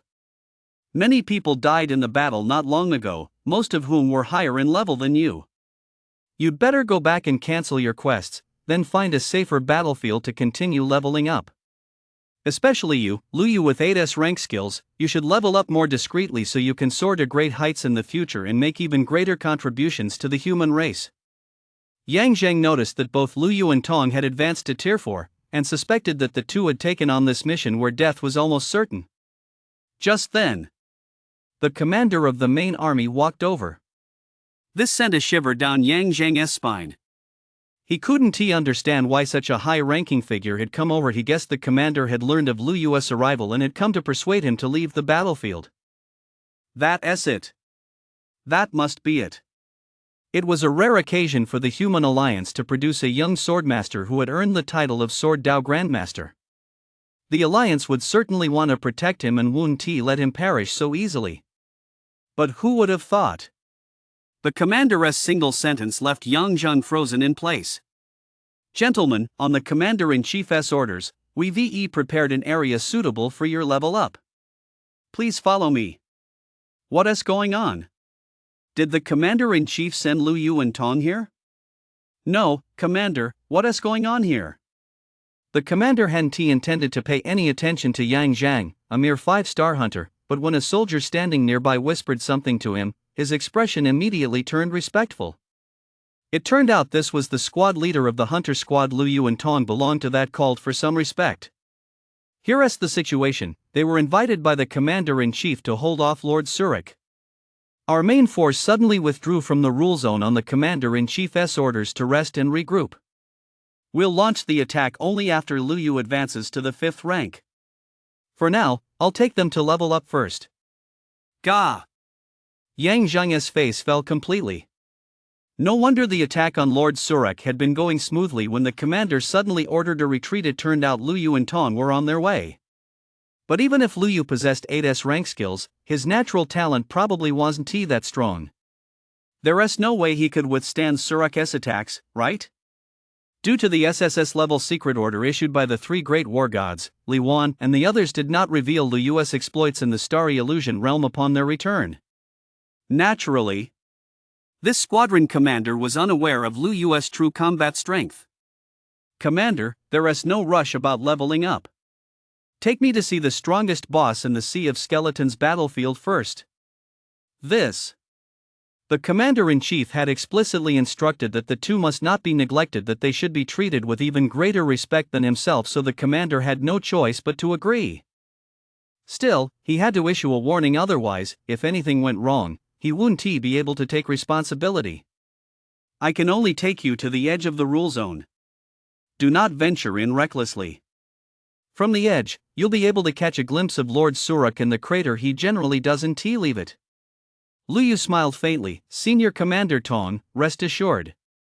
I've always kept a low profile and won't take unnecessary risks. Tong narrowed his eyes. If brother Yu says he is keeping a low profile, that likely means something is about to happen. And so, the group arrived at the edge of the rule zone. Lu Yu scanned the horizon. A giant octopus skeleton head, as large as a small mountain, loomed ahead in the massive undersea crater. According to others, this lord was actually a giant boss, a squid-skulled, snake-bodied creature with a pair of demonic fire wings. However, most of its body was submerged in volcanic magma, with only its head exposed. Name, Surik. Class, S-Class. Level, LV1 86th tier. HP, 3 million. Mutated skill, Tentacle Embrace. Skills, Crushing Sea Wave, Death Quagmire, Deep Sea Tidal Surge, Tentacle Smash. Deep Sea Intimidation. Description, Special Type Derived Monster. Guys, we've seen enough. Let us go level up first. Holy shit. When the commander saw what happened next, his head nearly exploded. In the blink of an eye, Lu Yu and Tong had already appeared atop the volcano on white horses, facing the boss head-on. Oh my god. Holy smokes. Is this what you call keeping a low profile? What kind of mounts are those? How can they be so fast? Once he came to his senses, the commander issued an urgent order, quick. Go save them. Even if the entire army is wiped out, we must bring those two back. But Commander, the Supreme Commander ordered us to hold the line outside the designated zone. No buts. Rescue them. Rescue them at any cost. I'll take full responsibility for the consequences. The army sprang into action immediately. But anyone with eyes could see that the army's morale was at an all-time low. Their morale had already been shattered during the previous assault on the Lord of Surak, where they'd been forced to risk their lives just to collect sea crystal iron. They'd finally received the Commander-in-Chief's order to withdraw and regroup, yet now the commander was sending them back to face the terrifying, invincible boss, all for the sake of two teenagers. Naturally, their morale was at rock bottom. In fact, many soldiers were overcome with fear. This had a severely detrimental impact on the entire South Sea battlefield. Yang Zhang, standing nearby, was stunned. Without a second thought for his own life, he was the first to charge into the rule zone. These two were members of the squad he led as squad leader. He had a duty to save them, even if the chances were slim. But after running just a few steps, Yang Zhan was completely dumbfounded. Lu Yu and Tong, riding their snow horses, had actually charged straight into the crater. Oh no! It's over! No matter how hard Yang Zhang racked his brain, he couldn't fathom why Lu Yu and Tong would go looking for death. The commander dropped to his knees. His face was ashen. Charging straight into the volcano, how was that any different from walking straight into the monster's jaws? It's over. I'll never be able to shake this blame for the rest of my life. Meanwhile, Lu Yu transformed into the sword god. With overwhelming force, he commanded thousands of flying swords, slicing through every single one of the boss's tentacles. No matter how massive the boss's body was or how many tentacles it had, they were no match for Lu Yu's flying swords. 46,969. A bright red damage number popped up above the boss's head. Without its tentacles to absorb damage, the boss was effectively left with no means of survival. As for Tong, he hadn't lifted a finger. He was just sitting on Snow's back, watching the show. The soldiers rushing to provide backup froze in shock when they saw the massive damage number appear above the boss's head. Lord Surak had actually taken damage? How was that possible?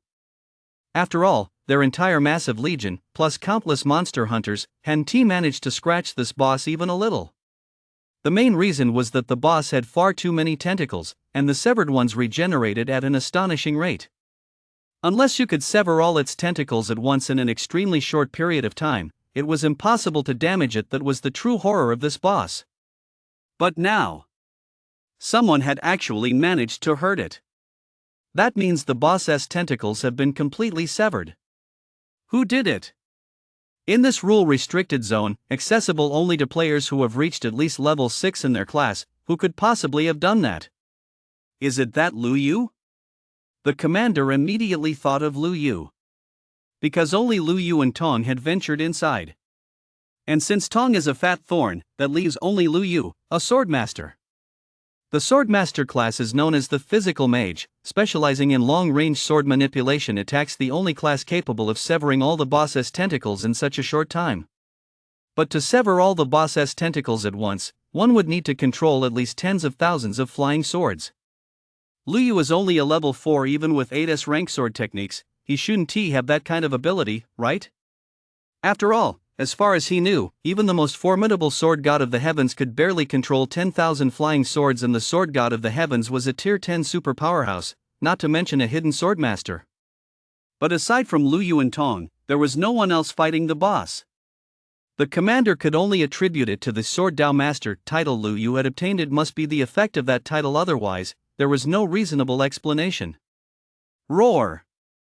The colossal Lord Surak, as massive as a mountain, had been wounded by a human for the first time and by a mere fourth-tier ant, no less. He roared toward the heavens, intent on unleashing the ultimate skill deep-sea intimidation to obliterate this demonic human youth, the sword god.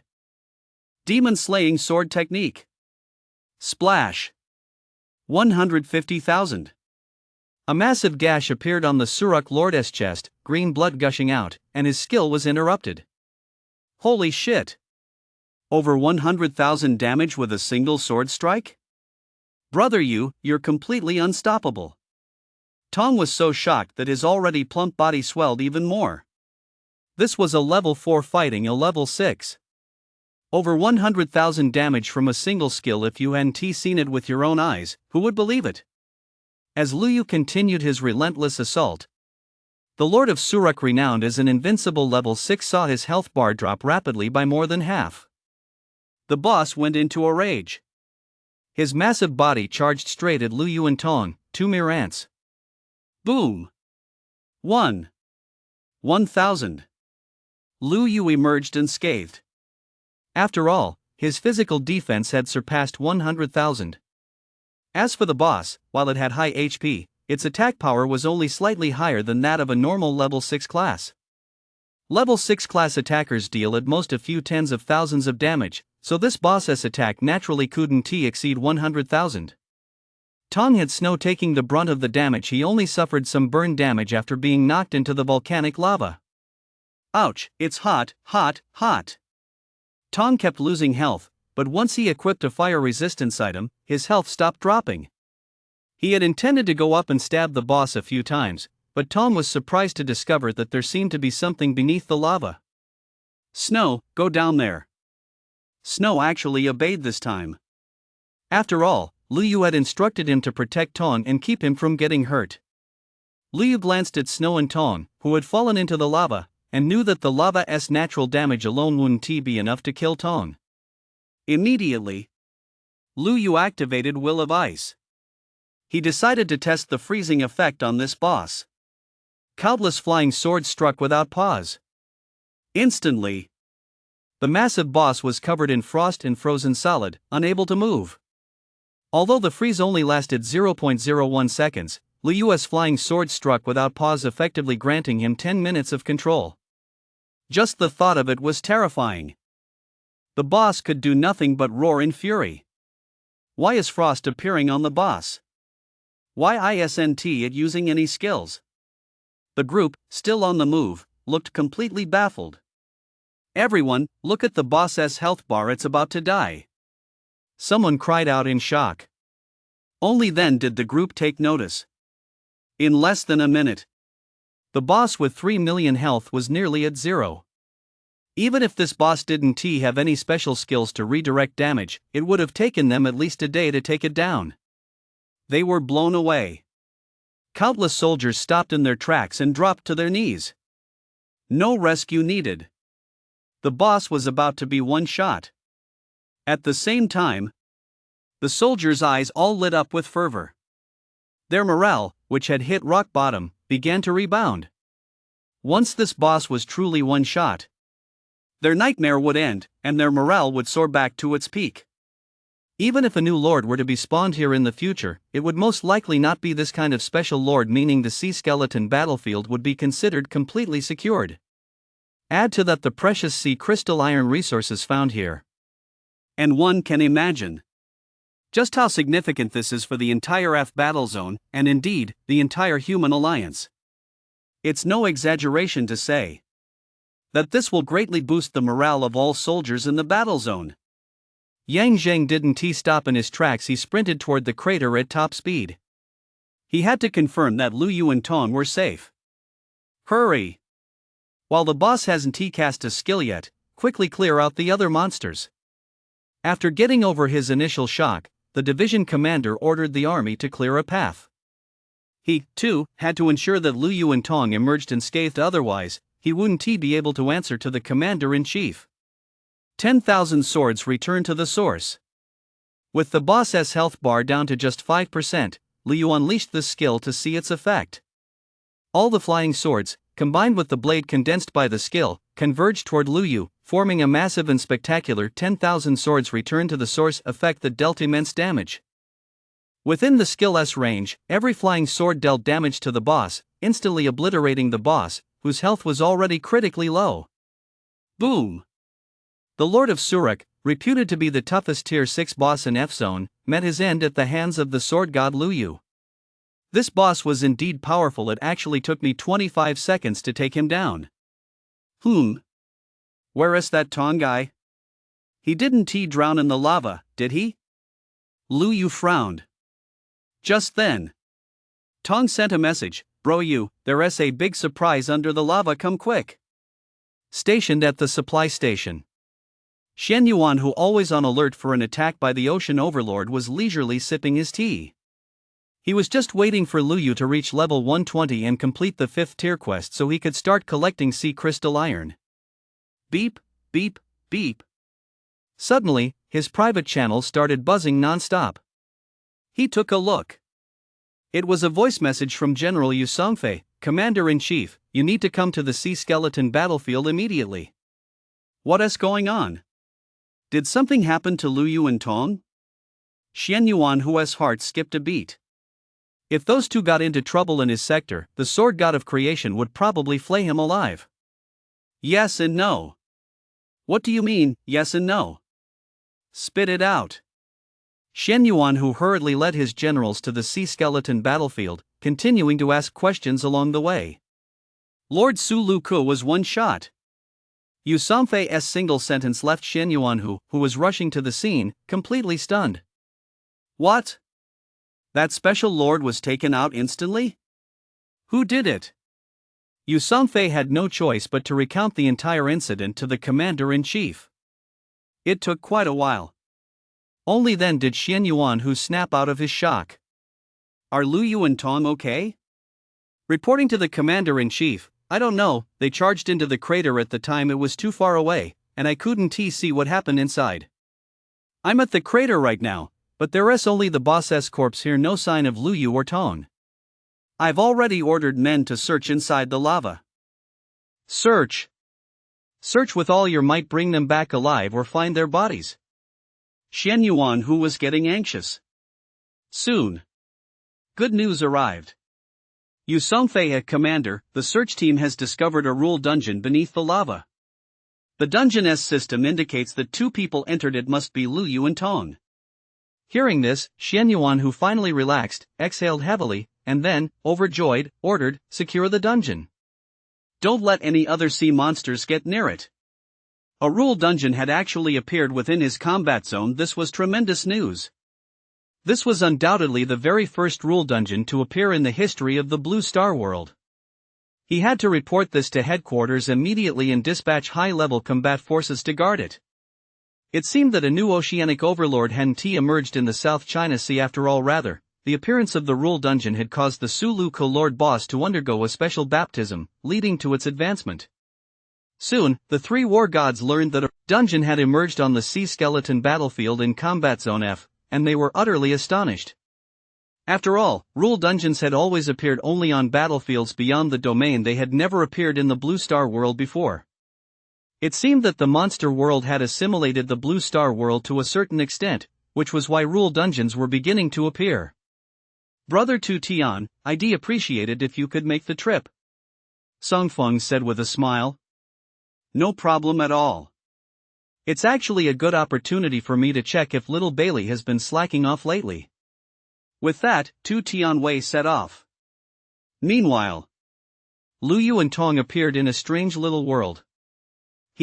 Brother Yu, isn't this quite a surprise? This is a rule dungeon." "What's a rule dungeon?" This was the first time Liu Yu had heard of such a dungeon, so he was naturally curious. "Brother Yu, you've already seen a rule zone. Each rule zone has a specific set of rules.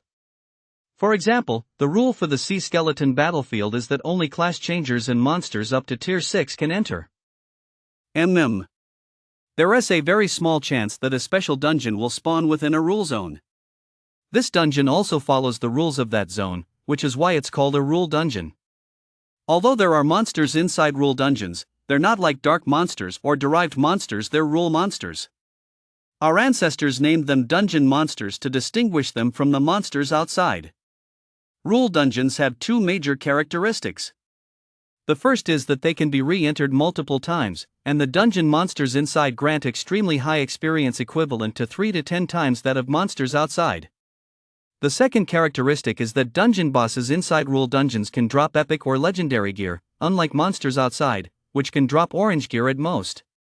Tong seemed to know everything and was very familiar with the ins and outs of rule dungeons. What did you say? The dungeon monsters in here can drop gear of orange quality or higher? Lu Yu's eyes widened. Epic gear. Legendary gear. Lu Yu knew all too well just how hard they were to obtain. Lu Yu had opened quite a few gear chests, but hadn't he even caught a glimpse of a single piece of epic gear. Needless to say, it was incredibly difficult to obtain gear of orange quality or higher. So the value of this rule-based dungeon was beyond imagination. That's right. By the way, brother Yu, the drop rate for orange quality or higher gear on the first clear of this rule-based dungeon is actually pretty high. Plus, the first team to enter gets a dungeon clearance protection period. That means, whether we succeed or fail, the dungeon 1T officially open to others until we VE left. As he spoke, Tong grew puzzled again. Brother Yu, as far as I know, these rare rule dungeons have always appeared only in the outer realm. How did one suddenly pop up here? Lu Yu surmised that it must be due to the monster world and the blue star world having fused to a certain extent, otherwise, a rule dungeon 1T have suddenly appeared out of nowhere. In the not too distant future, dungeons might also emerge in other rule zones of the blue star world. If that happens, bro Yu, it's no use. On the outer realm battlefield, many veterans have tried to befriend her with all sorts of treasures, but the NPCs show no reaction after accepting them. Is that so? Lu Yu pondered for a moment, then pulled out 10,000 gold coins and offered them to her, but Huaxia showed no reaction after accepting the coins. 10 million. No reaction. 100 million. Still no reaction. 500 million. Still no reaction. I just 1T believe it. Money can even make a female ghost kneel down and sing conquest for me. 1 billion. Ding. Your sincerity has successfully moved Huaxia. She is now on good terms with you. The next second, Huaxia affectionately cupped Lu Yu's hand. I'm so touched, my dear human friend. After you defeat the lava sea monster boss, don't rush off. Use its blood to cast a summoning spell at LL awaken the slumbering lava sea monster king. Defeat it, bring me its heart, and I'll reward you with an epic piece of gear. With that, Huaxia pulled out a mysterious summoning item and handed it to Lu Yu. Depang, look. I've actually managed to befriend a dungeon NPC. Lu Yu laughed heartily. Put. Tong inwardly ranted. Damn it. Who would spend 1.6 billion gold coins just to befriend a dungeon NPC? Besides, not many top players even have that much gold. Still, Tong had heard clearly just now, spending a total of over 1.6 billion gold coins would give him a chance to obtain a single epic piece of gear. But no matter how you looked at it, this deal was a total loss. After all, this was just a 6-star dungeon, so the epic gear he'd get would be level 180 at best. A level 180 epic piece of gear wasn't worth 1.6 billion gold coins by any measure. Lu Yu, on the other hand, felt he'd hit the jackpot. If this is a way to get epic gear, then in the future he could visit various rule-based dungeons, build good relationships with the NPCs there, and quickly acquire a full set of epic gear. That's way faster than opening blind boxes or gear chests. It's just a measly 1.6 billion gold coins. For others, that might be a figure they could never hope to reach in a lifetime, but for Lu Yu, he could rack it up just by grinding monsters. After advancing to Tier 4, the base gold amount from the coin drop system had jumped to 60. The gold farming speed was like riding a rocket. Huaxia, we're ready for battle. Let us begin. Sure thing. My dear friend. With a wave of Huaxia's hand, lava sea monsters instantly appeared throughout the dungeon. They all shared the same form: shark-headed, lava-bodied humanoid monsters, each bearing their fangs and claws. These dungeon monsters are subject to strict rules. They won't attack unless you enter their designated activity zones. Big fat, let us start clearing. The dungeon map wasn't large, but it wasn't small either. The exact monster distribution and numbers would have to be figured out on their own. Moreover, the boss wouldn't respawn until all the minions were cleared. Put 120,000. 120,000. 120,000. Lu Yu, in his sword god form, used his sword god skill to instantly kill 10 minions in front of him, speeding up the farming process. After all, the cooldown for his sword god transformation is only 180 seconds. Ding! Congratulations on earning 180/60 is equal to 10,800 gold. Ding! You've earned 18,003 is equal to 54,000 experience. That is some great experience. It's 3 times what you get from monsters outside. It takes 1,843,200 experience points to level up from 90 to 91, so you only need to clear 34 normal dungeon mobs to level up once. Bro, the drop rate is pretty good. We got a few dozen gold coins and a level 180 green gauntlet. Tong had become the dedicated loot-gathering sidekick. 1 green item from just 10 mobs. The drop rate for this first clear dungeon is indeed pretty good. Let us keep going. Lu Yu and Tong excitedly scoured the dungeon for monsters to farm. At this rate of experience gain, they stood a good chance of reaching level 120 by the time they cleared the dungeon. Meanwhile, outside the dungeon, General Yu Songfei ordered his men to quickly gather sea crystal iron materials while simultaneously excavating deep into the undersea volcano. Speed up the lava cleanup. We must secure the rule dungeon as quickly as possible. As long as they firmly controlled this dungeon, it would be equivalent to controlling a strategic stronghold for rapidly boosting their strength. On the Outer Realm battlefield, the Alliance headquarters controlled only the chaotic forest as a rule dungeon. Most rule dungeons were still under the control of monsters. Of course, monsters entering a rule dungeon cannot gain experience or level up by killing monsters, but they can farm gear inside and have a low chance of dropping special resources. No wonder the Dark Monster Royalty-esque gear is so good. They control quite a few of these rule dungeons. Commander-in-Chief Xian Yuan Hu and his group of high-ranking officials arrived at the Sea Skeleton battlefield, but they could only remain stationed outside the undersea volcano area and were unable to enter the rule-restricted zone. Old Su returned to Dragon City personally and organize an elite legion, along with high-level life profession engineers and others. Bring ample city building materials and hurry here. I need to construct a top-tier defensive city here immediately. Yes, Commander-in-Chief. At that moment, Yang Zheng's head was buzzing as he watched everything unfolding before his eyes. It was too surreal. Lu Yu and Tong, the two he brought along, had suddenly gained the strength to slay a 6th-tier special lord, and they even discovered a rule-based dungeon. With that kind of combat power and luck, they already left him far behind. What the hell? I haven't even officially led a single squad mission yet, and 2 of my squad members have already skyrocketed? Yang Zhang shook his head self-deprecatingly. Comparing yourself to others really is infuriating. Think about himself. It's been nearly 10 years since he graduated, and he is still only at the 5th-tier level. Meanwhile, 2 rookies who graduated less than a year ago, whom he barely met a few times, were already one-shotting 6th-tier bosses.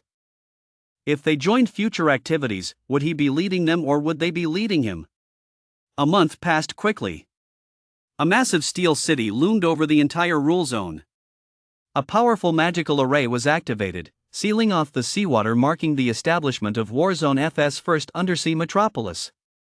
Furthermore, to safeguard the rule dungeon, a defensive perimeter was formed around the city, guarded by Warzone FS' most elite legions. The undersea volcano at its center had been hollowed out, with the magma diverted away, revealing the entrance to the rule dungeon within the volcano. This entrance consisted of a magma gate covered in runes resembling those of a class transfer stone. At its center was a vortex of flame that periodically emitted strange, warm energy fluctuations. It's been a whole month already. Logically speaking, both Lu Yu and Tong possess the strength to crush the Lord of Surik. A mere 6-star dungeon, they should have cleared it and come out long ago. A group of high-ranking figures sat in the newly constructed underwater frontline command center, holding a meeting. At that moment, Tu Tianwei spoke up. There's no need to worry. If they were really in trouble, Tong would have sent out a distress signal.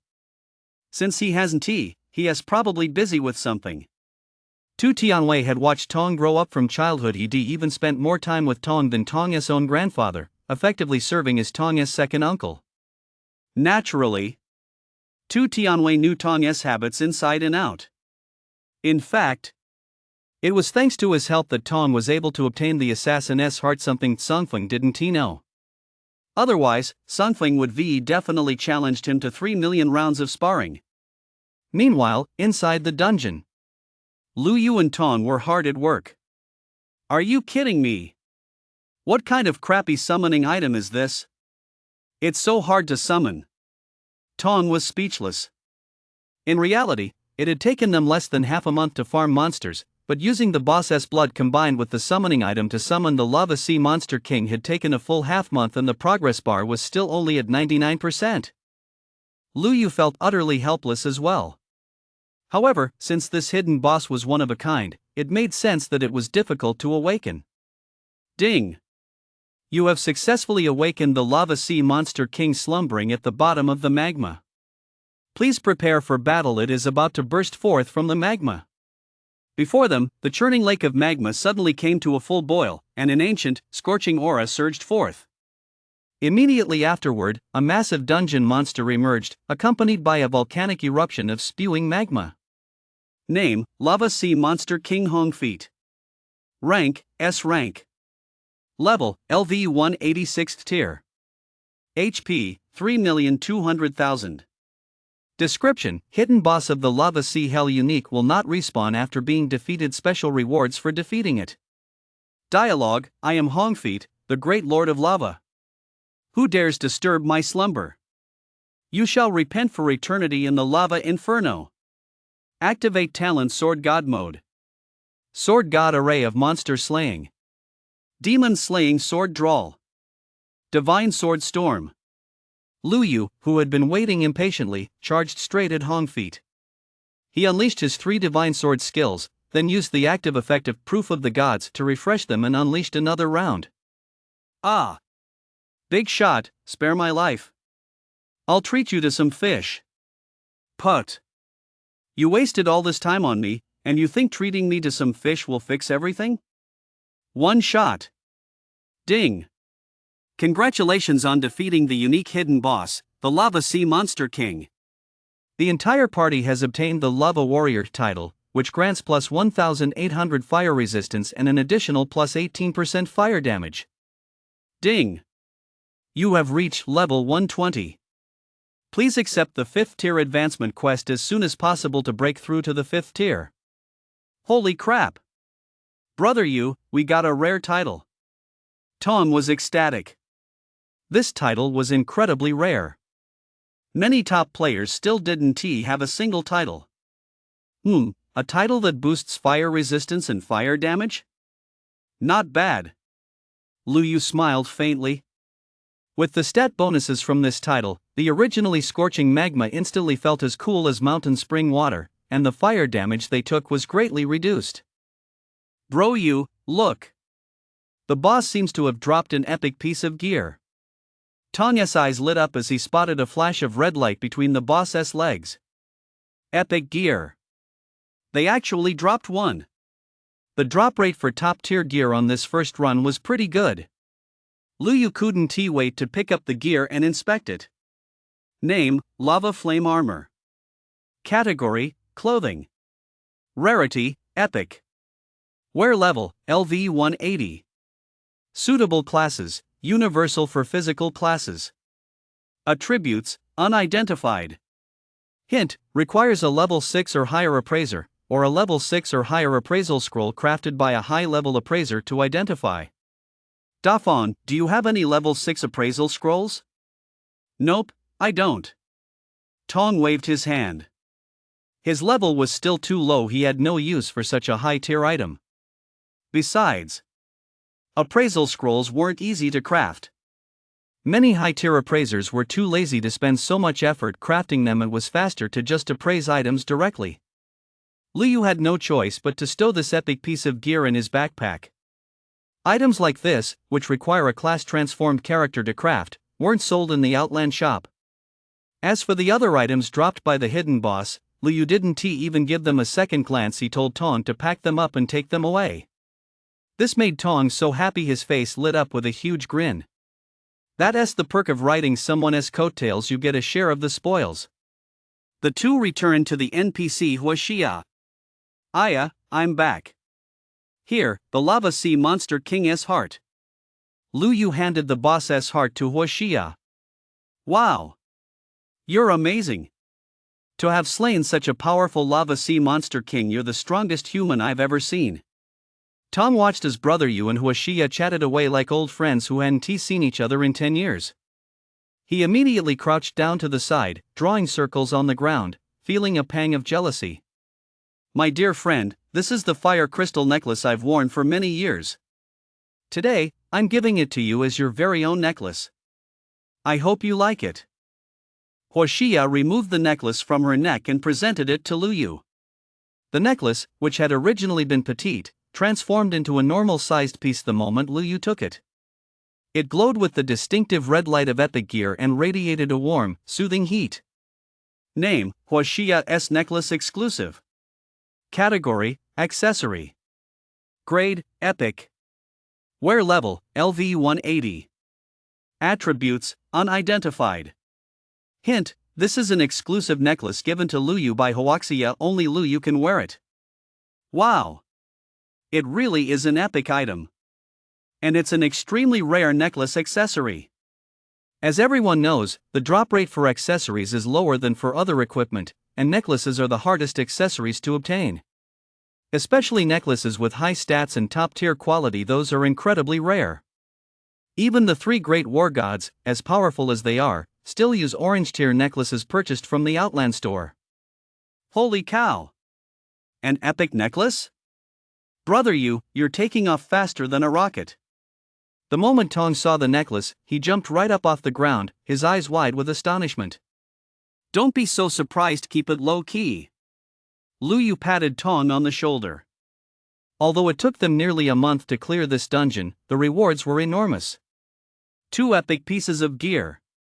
Plus, they de-leveled up to 120. At this leveling speed, there is probably no one else who can match them. Ding! Congratulations on successfully completing the first run of the Lava Sea Hell Dungeon. Your names will be forever etched in history. Ding! Since you were the first to clear the dungeon, you've earned a chance to open a treasure chest. The next second, 9 treasure chests appeared in front of both Lu Yu and Tong. Whoa! There are dungeon chest rewards too? Tong, drooling and rubbing his chubby little hands together, randomly picked a dungeon chest. Ding! Congratulations on opening a stamina potion bound. Upon consumption, it permanently increases your stamina by 180 points. Whoa! Brother Yu, I got a stamina potion.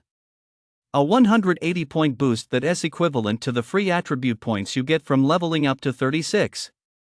I'm about to take off. Tong immediately jumped for joy. Lu Yu smiled and prepared to open a chest of his own. Just then, Huoxia chimed in, "Dear friend, the items from dungeon chests are bound and cannot be traded. If you'd like, you can give me some gold coins, and I can check what is inside these chests for you, but I'll only tell you, and no one else." Ha! Tong was dumbfounded. Damn it! You can actually do that? Is this what they call preferential treatment? Suddenly, Tom realized that spending 1.6 billion gold coins to be on good terms with a dungeon NPC didn't seem like such a bad deal after all. Lu Yu, on the other hand, readily handed Huoxia a pile of gold coins. Ding! You spent 100,000 gold coins. Huoxia tells you that the first chest contains a strength potion. Ding! You spent 200,000 gold coins. Huoxia tells you that the second chest contains a strength potion. Ding! You spent 25.6 million gold coins. Huoxia tells you that the ninth chest contains a 10-star battle pet egg. My dear friend, out of all the treasures in these 9 dungeon chests, the 10-star battle pet egg is the best. Huoxia laughed. Holy crap! A 10-star battle pet egg? Brother you've hit the jackpot. Tong was stunned. Lu Yu nodded. Let us go with that. Ding! Congratulations on opening a 10-star battle pet egg. Ding! Congratulations on successfully contracting the 10-star combat pet, Sea Prison Azure Dragon. Name, Sea Prison Azure Dragon. Category, Combat Pet. Potential, 10-star. Level, LV1. Talent, Azure Dragon Domain. Skills, none. Did I just get a real dragon? Lu Yu was speechless for a moment, then burst into joy. This Azure Dragon S-form was similar to that of the Moon White Dragon foal when it transformed into a white dragon, but its entire body was covered in deep blue scales, making it incredibly dreamlike and stunning. Moreover, it was an Eastern-style dragon, not a Western lizard-like dragon. As he gazed at the Sea Hell Azure Dragon, which was emitting blue mist from its body, Lu Yu found himself liking it more and more the longer he looked. This was a combat dragon pet. Just imagining himself riding a sword to slay monsters with the white dragon on his left and the azure dragon on his right was thrilling enough to make his heart race. Moreover, this was likely the second combat dragon pet in human history. A glance at the combat pet rankings revealed that, aside from the blood dragon of purgatory belonging to the dragon blood war god, there were no other dragon pets in the top 10. And while the dragon blood war goddess blood dragon of purgatory was a Western-style dragon, he himself now possessed 2 true Eastern dragons. Ding! Your combat pet, the Sea Hell Azure Dragon, has reached the top of the combat pet rankings.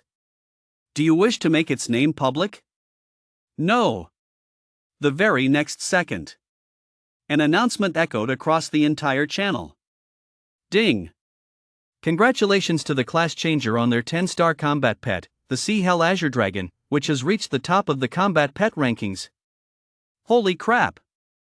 Which god tier player got a 10-star dragon pet?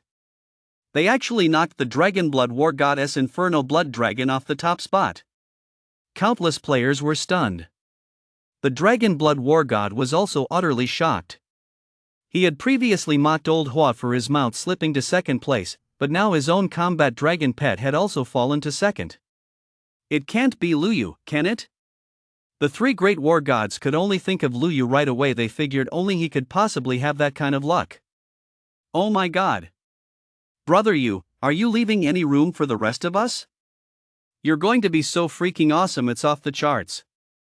Tong had always dreamed of having a top-tier pet that was awesome, handsome, flashy, and absolutely mind-blowing. I don't want to either, but my strength 1T let me. A handsome guy can only get even more handsome.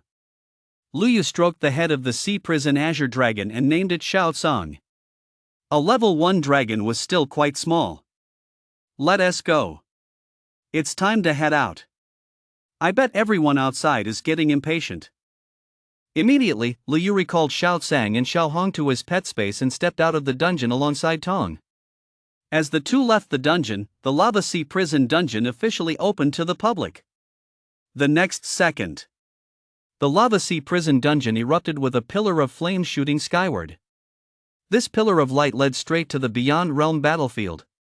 In an instant, it caught the attention of all factions, large and small, on the Beyond Realm battlefield. Isn't that the special pillar of light that erupts only when a rule dungeon opens? It looks like it's erupting from the Blue Star world below. Quick! Send people back to the Blue Star world immediately to confirm whether a rule dungeon has appeared there. Once the pillar of flame dissipated, the crowd waiting outside finally saw the information displayed on the dungeon. Dungeon, Lava Sea Hell. Rating, 6 stars. Entry level, level 180 or below. Party size, up to 12 players. Special restriction, each player may enter only once per month. First clearers, Lu Yu, Tong. You too, don't act so recklessly next time you scared the life out of me. Only after Lu Yu and Tong emerged did Zhang Zheng finally let out a sigh of relief. Captain Yang, we just wanted to experience how powerful the boss was. We didn't expect it to go down so easily. Brother Yu hadn't even had a chance to show his stuff before it went down. Tong chuckled. The entire group hung their heads in shame.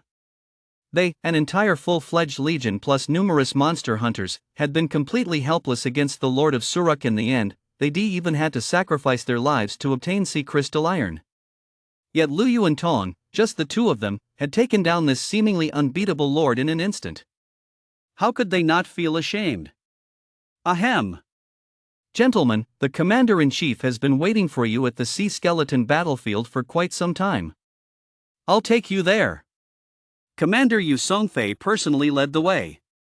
Before leaving, however, Lu Yu sketched a rough map of the dungeon's monster distribution and gave it to Captain Yang Zhang, so that the captain could minimize the risks of running the dungeon. Shortly after, Yang Zhang, accompanied by an elite squad composed entirely of Tier 6 players, entered the Lava Sea Hell dungeon, an arrangement made by the commander-in-chief as a special favor to Yang Zhang. Along the way, Lu Yu couldn't help but marvel at the Alliance's infrastructure prowess. In just 1 month, they actually built such a massive defensive fortress. Who knows how many resources and manpower that must have required. It was just a rule-based dungeon, yet the Alliance took it so seriously. It seemed he underestimated the value of rule-based dungeons after all. As soon as they arrived at the high command room, Tong immediately spotted Grandpa Tu Tian sitting in the center seat. Grandpa Tu Tian? How did you get here? Tong immediately ran over, smiling happily. I came to check on my little Bailey. To see if you've been slacking off these past few days. You're already level 120. Looks like you haven't been slacking off at all. You've been working hard. Tu Tianwei smiled kindly. Xian Yuan Hu and the others were speechless. This Tu Tianwei was the founder of Monster Hunters and, to date, the only 10-star legendary hunter. He was an absolute monster-slaying god. Rumor had it that back in the day, he had more than enough strength to compete for the title of war god, but he chose not to, opting instead to live the carefree life of a monster hunter.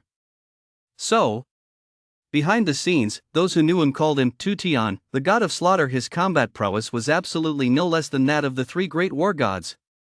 But who would have thought that this great god of slaughter had such a kind and cheerful side? Probably only the grandson of the sword god of creation could bring him to act this way. He, Grandpa said, be around the strong and you'll grow strong, be around the weak and you'll grow weak. Since I'm following Brother Yu, I can't help but work hard to get stronger. Tong was speaking from the heart. But what he didn't say was that the longer he spent with Lu Yu, the more he realized just how towering Lu Yu's peak was. So high it reached the clouds, leaving him with nothing but to look up in awe. If he could ever even come close to matching him in this lifetime, that would be more than enough. Lu Yu, you're truly remarkable. You're the most talented young swordsman I've ever seen, even stronger than Lu Yu and the sword god of creation were in our day. Well done, the future of the human race rests on your shoulders. Tu Tianwei looked at Lu Yu, his piercing eyes brimming with admiration. For a god-tier sword art prodigy like Lu Yu, he had nothing to offer in terms of guidance. Such a genius could only hone his skills through his own efforts. No one else was qualified to teach him, not even the sword god of creation. Thank you, Senior, for your kind praise. Lu Yu replied modestly. With such natural talent, yet neither arrogant nor impatient, modest and unassuming, you are a role model for our generation. Xiao Bailey, you must learn from Lu Yu in this regard. Tu Tianwei continued to lavish praise. I'm going to learn Brother Yu's humility. Tong nodded earnestly to himself. Lu Yu, Tong, you two eliminated the most troublesome 6th-tier lord for us, sparing our combat zone from major losses and restoring our morale. This ensures that from now on, we can smoothly gather enough sea crystal iron to forge magic array cannons, a tremendous contribution to the entire human alliance. I've already reported this to Alliance headquarters, and the Alliance has issued instructions to fulfill any of your requests. If it weren't for Lu Yu, not to mention the number of young and middle-aged forces that would have been lost, even the urgent mission to produce 100 level 10 magic array cannons might not have been successfully completed. He just hadn't expected Luyu to be this extraordinary, a mere 4th-tier transformer who could effortlessly crush a 6th-tier lord that had previously been an insurmountable challenge for them. A transformer with this kind of potential is truly one of a kind, past and present. I have a need right now. I wonder if any of you elders happen to have 2 appraisal scrolls for tier 6 or higher. I'd like to appraise 2 unappraised level 180 pieces of equipment. Luyu spoke directly. Wait. Luyu, think this through. You only want 6th tier appraisal scrolls? Isn't that a waste? Xian Yuan, who was dumbfounded. You could ask the Alliance headquarters for anything. And for such a rare opportunity, you're only asking for 2 6th tier appraisal scrolls? Luyu smiled but said nothing. He wasn't lacking anything. 2 appraisal scrolls were all he needed. I have 10 appraisal scrolls of tier 6 or higher right here. Consider this a reward from the Alliance. Tu Tianwei grew even fonder of Luyu. If only he were eligible to be his teacher, otherwise, he'd do anything to snatch up such a sword art prodigy as his disciple. Luyu accepted the scrolls with a smile. Thank you so much, Senior Tu Tian. You deserve it. By the way, was that Sea Prison Azure Dragon the number 1 on the Battle Pet ranking, something you obtained in a dungeon? Tu Tianwei asked. The name Sea Prison Azure Dragon sounded very similar to the dungeon's name, so everyone immediately guessed it must have been obtained by either Luyu or Tong. That's right. I got lucky on my first run through the dungeon. I opened the dungeon treasure chest and got a 10-star Sea Prison Azure Dragon. Luyu didn't elaborate further. The big shots all lost their composure. You can just get something like that by luck? The odds are no better than finding a needle in a haystack, right? Could Luyu be the reincarnation of the Chosen One? Tong chuckled to himself.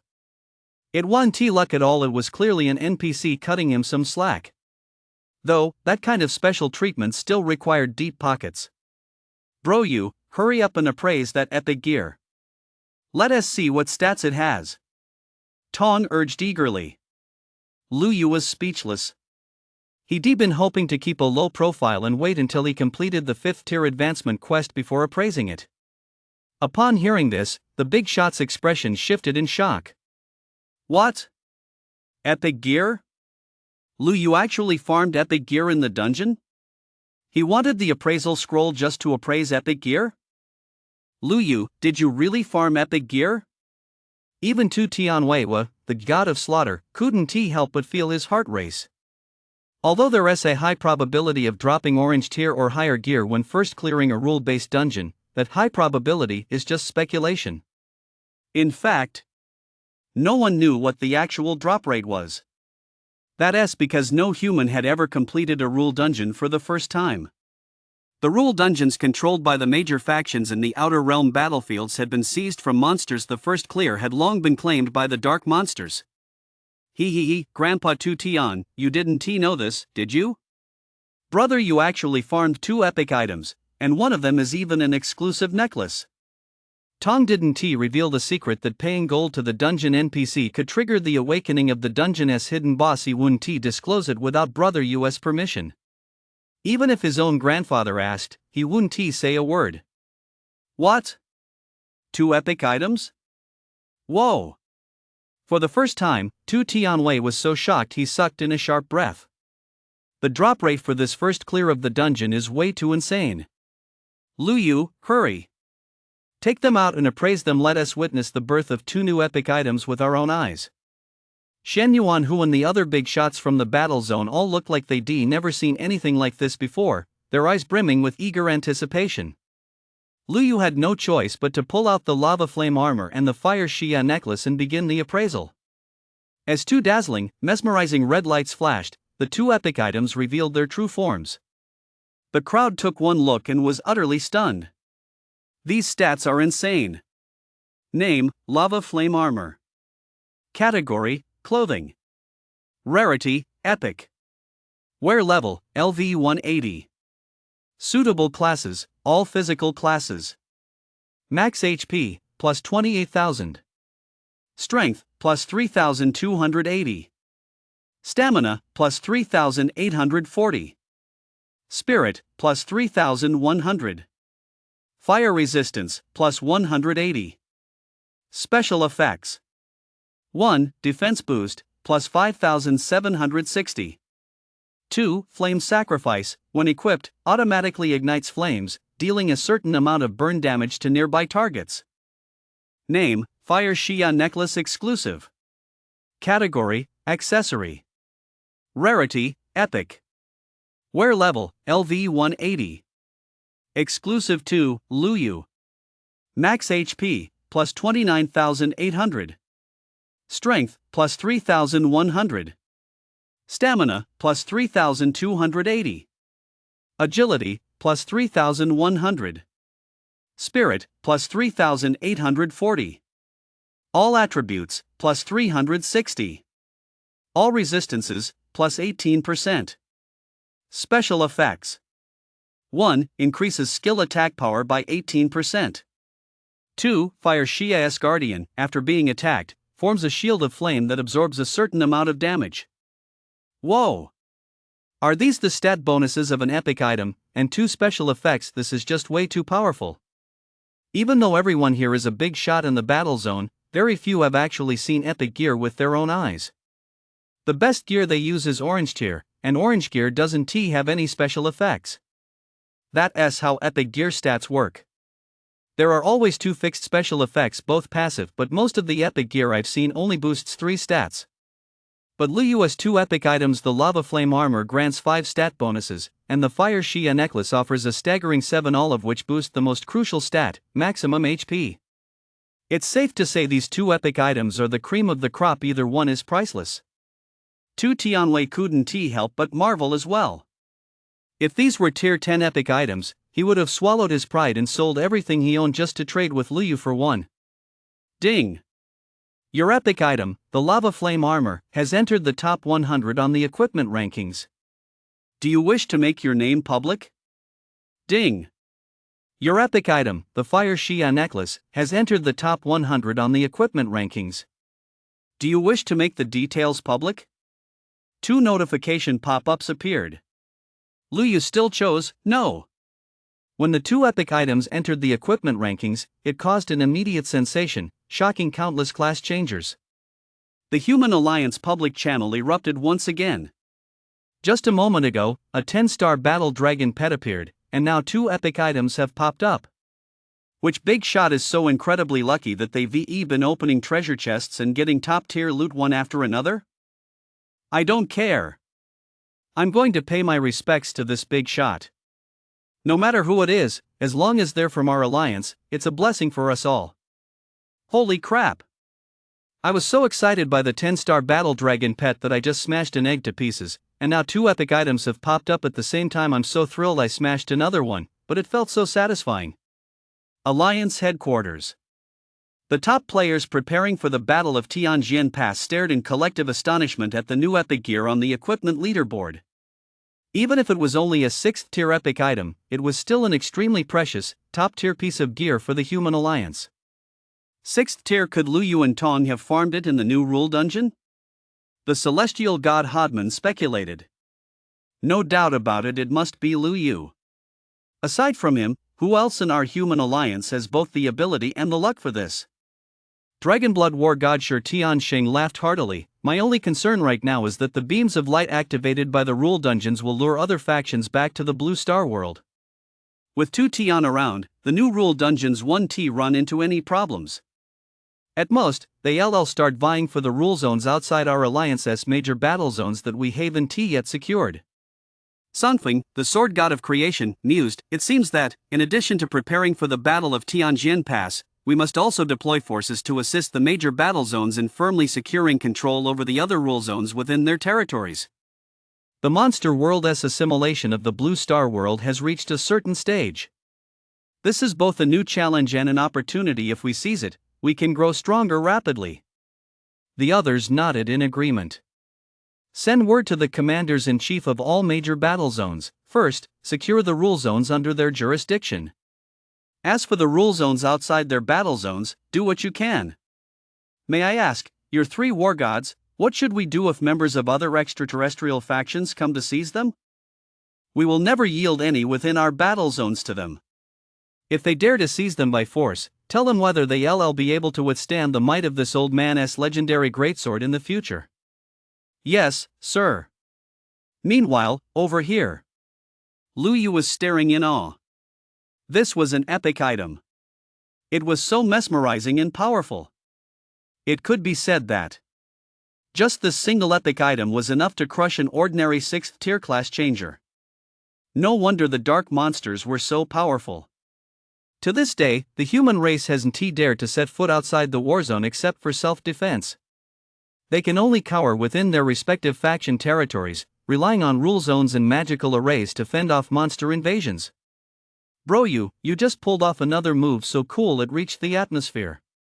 If you ever go public with this and let everyone know that all the epic gear, battle pets, and mounts that have appeared recently are yours, you'll definitely become a global sensation. Tom kept running his hands over the 2 epic items, practically drooling over them. It's just 2 epic items. Do you really have to be so dramatic? Bro, just for you, but for us, those are the top tier items we can only dream of. Lu Yu was momentarily at a loss for words. It seemed he had a point. Alright, we need to get ready for the tier 5 quest. We've got 5 months left to level up. Maybe we'll have a chance to advance to tier 6. Lu Yu put away the epic gear. Lu Yu, before we tackle the tier 5 quest, I need to fill you in on something. Tu Tianwei suddenly said. Please go ahead, senior. Lu Yu looked a bit puzzled. It's just a level 5 quest, we can just accept it and get started. Why does Senior Tu Tian look so serious? Grandpa Tu Tian, let me handle this. You're too serious, you're not cut out for teaching. Tong chuckled. Tu Tianwei was exasperated, muttering to himself, way to go, little Bailey. With so many people here, couldn't you spare a thought for this old man's dignity? Shen Yuanhu and the others all bit their lips to keep from laughing. This was the first time they'd ever seen the god of slaughter look so flustered. Just as Tong was giving Lu Yu a detailed explanation of the differences in the 5th tier advancement quest, a soldier rushed in. Report! Commander-in-Chief, we're in big trouble. Members of an external faction have arrived and intend to force their way into the Lava Sea prison dungeon. What? The crowd grew furious. At that moment, Tu Tianwei slowly drew his crimson sword. Perfect. I'd been feeling a bit on edge myself. With that, Tu Tianwei walked out. Everyone silently prayed for the intruders, hoping they'd make it out alive. Brother Yu, to sum it up in one sentence, the 5th tier quest is a test of one's professional dedication.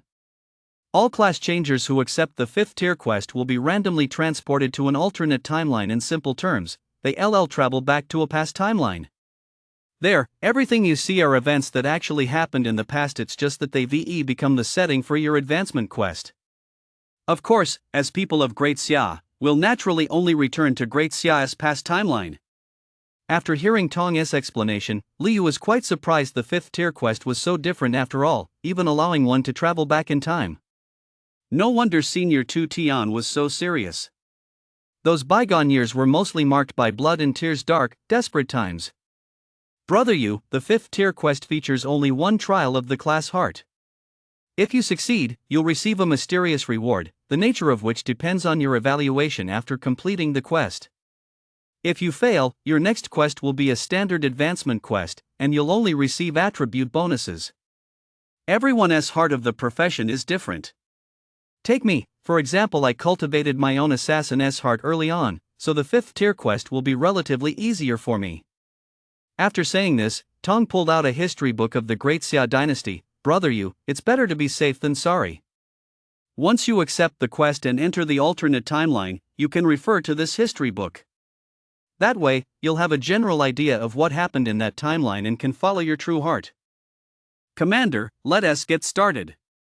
Having fully understood the details of the 5th tier quest, Liu was ready to face any trials of the class heart. And so, Shen Yuan, who produced the 5th tier advancement divine stone. Lu Yu and Tong immediately accepted the 5th tier quest. Ding! First-time acceptance of a 5th tier quest has no difficulty classification. All are uniformly designated as the class heart trial in an alternate timeline. You have accepted the 5th tier quest. Quest name: Trial of the Professional Spirit. Quest description: you will be randomly transported to a specific location at a specific point in time within the Great Xia human race's timeline to undergo the trial of the professional spirit. Hints: 1. This quest has no specific requirements. You are free to act as you see fit. While in the alternate timeline, you may do whatever you wish. 2. This quest lasts for 3 months. After 3 months, your success in the trial of the class heart will be determined. If successful, you will be scored based on your performance and receive corresponding rewards. If you fail, you may accept a level 5 quest again, but it will not be the trial of the class heart. 3. Any damage sustained during the quest is real damage, and you can die. Proceed with caution. After confirming the mission details, Liu immediately activated the mission teleportation and entered a specific spacetime node. The next moment, Liu's vision turned into a blinding white haze. Before the scene had even materialized, Liu heard the wailing of an infant, along with the incessant sounds of cannon fire, gunshots, screams, and cries of terror. After a moment of disorientation, Liu found himself in a city ravaged by war. Right before him, a baby sat amid the ruins, surrounded by corpses, horrifically mutilated corpses. A woman, her body cut in half, held the infant in her arms. Her face was etched with reluctance and streaked with tears, yet she had long since ceased to breathe. The infant's wail was piercing, yet no one answered him. At that single glance, Liu's heart instantly grew heavy. Was this what the days of the Great Xia Empire had once been like? Just then, a fighter jet streaked across the sky, billowing thick smoke as it plummeted straight down. Tap, tap, tap. A squad of grime-covered soldiers appeared, all wearing the standard uniforms of the Great Xia military. There was no hope in their eyes, yet their morale remained undiminished. They continued to defend their homeland with fearless determination. At this point in time, the human race had not yet entered the era of class changes, so naturally, they relied on firearms to combat the invasion of powerful, unknown monsters. But these monsters were far too powerful. Some were completely impervious to the attacks of firearms. Great Xia had plunged into a time of utter darkness, with countless casualties. Just then, a piercing screech rang out from the sky, and a flying monster suddenly dove toward the wailing infant. Liu narrowed his eyes and, with lightning speed, shielded the child beneath him. With a single sword strike, he cleaved the diving flying monster in two. The captain of that squad had originally intended to come and rescue the poor child, but he happened to witness Liu's strike and was instantly struck with shock. The captain's uniform was already tattered and torn, and his cap was missing, but he carried no firearms. Instead, he held a gleaming white bone sword as he walked toward Liu. The captain looked very young, still the appearance of a teenager. When Liu saw the approaching figure, he froze in surprise. Huh? Tong? You've come to this timeline too? Tong? My name isn't Tong, it's Sunfeng, an ambitious young man determined to become the sword god and save the Great Xia. The youth was resolute and unwavering, his tone solemn. What? You're Sunfeng? Liu was speechless. Could this person actually be the young Kai Tian sword god? Only then did Liu take a closer look. Although the youth before him bore a striking resemblance to Tong, he had a slender build, star-like eyebrows, and piercing eyes, a stark contrast to Tong's shifty, rat-like gaze. Tong, brother, these are my charming little eyes, not shifty, rat-like ones. You know me? Sunfeng narrowed his eyes slightly. He had no recollection of anyone like this. Ahem. No, I don't know you, I've just heard of you. I'm from somewhere else. Could you tell me where this is? What happened? And what time is it now? Liu asked hurriedly. Sunfeng eyed Liu with some confusion. You're here for the rescue mission too, right? Don't you know this is Jinling City? You don't even know it's the year 2024 of the Great Xia calendar? 2024. Jinling, Great Xia. Liu pulled out a history book, flipped through it, and quickly found the events that occurred at this point in time. The fall of Jinling City. Hundreds of thousands were slaughtered by monsters. The rescue team also suffered heavy casualties and was ultimately forced to abandon Jinling City, which fell into the monsters' hands. The historical records state that the sword god of creation had participated in this rescue operation. They also note that at this time, the three great war gods of Songfeng had not yet brought back the class transfer stone from the battlefields beyond the realm. In other words, at this point, the human race relied solely on firearms, artillery, and even nuclear weapons to combat the monsters. It remains a mystery how the Songfeng war gods ultimately managed to bring back the class transfer stone from the battlefield beyond the realms, where they faced certain death at every turn. Just as Lu Yu was lost in thought. Roar! A hideously grotesque monster burst out from the pile of rubble. Oh no! It's a second-tier monster. Brother, take the child and run, I'll hold it off. Lu Yu's expression darkened as he looked at the repulsive monster, and he shoved the toddler in his arms into Songfeng's embrace. Didn't you say you wanted to become a sword god? Watch closely, this strike is going to be epic. Blue Lotus Sword Dance. A single sword strike. Like an immortal dancing with a sword. Amidst the graceful and magnificent movement, the monster stood motionless, already dead. Songfeng had never imagined that such an exquisitely exquisite sword technique existed in this world. This was the very technique he had dreamed of mastering. If he could learn this technique, he would be able to slay countless monsters and save even more people.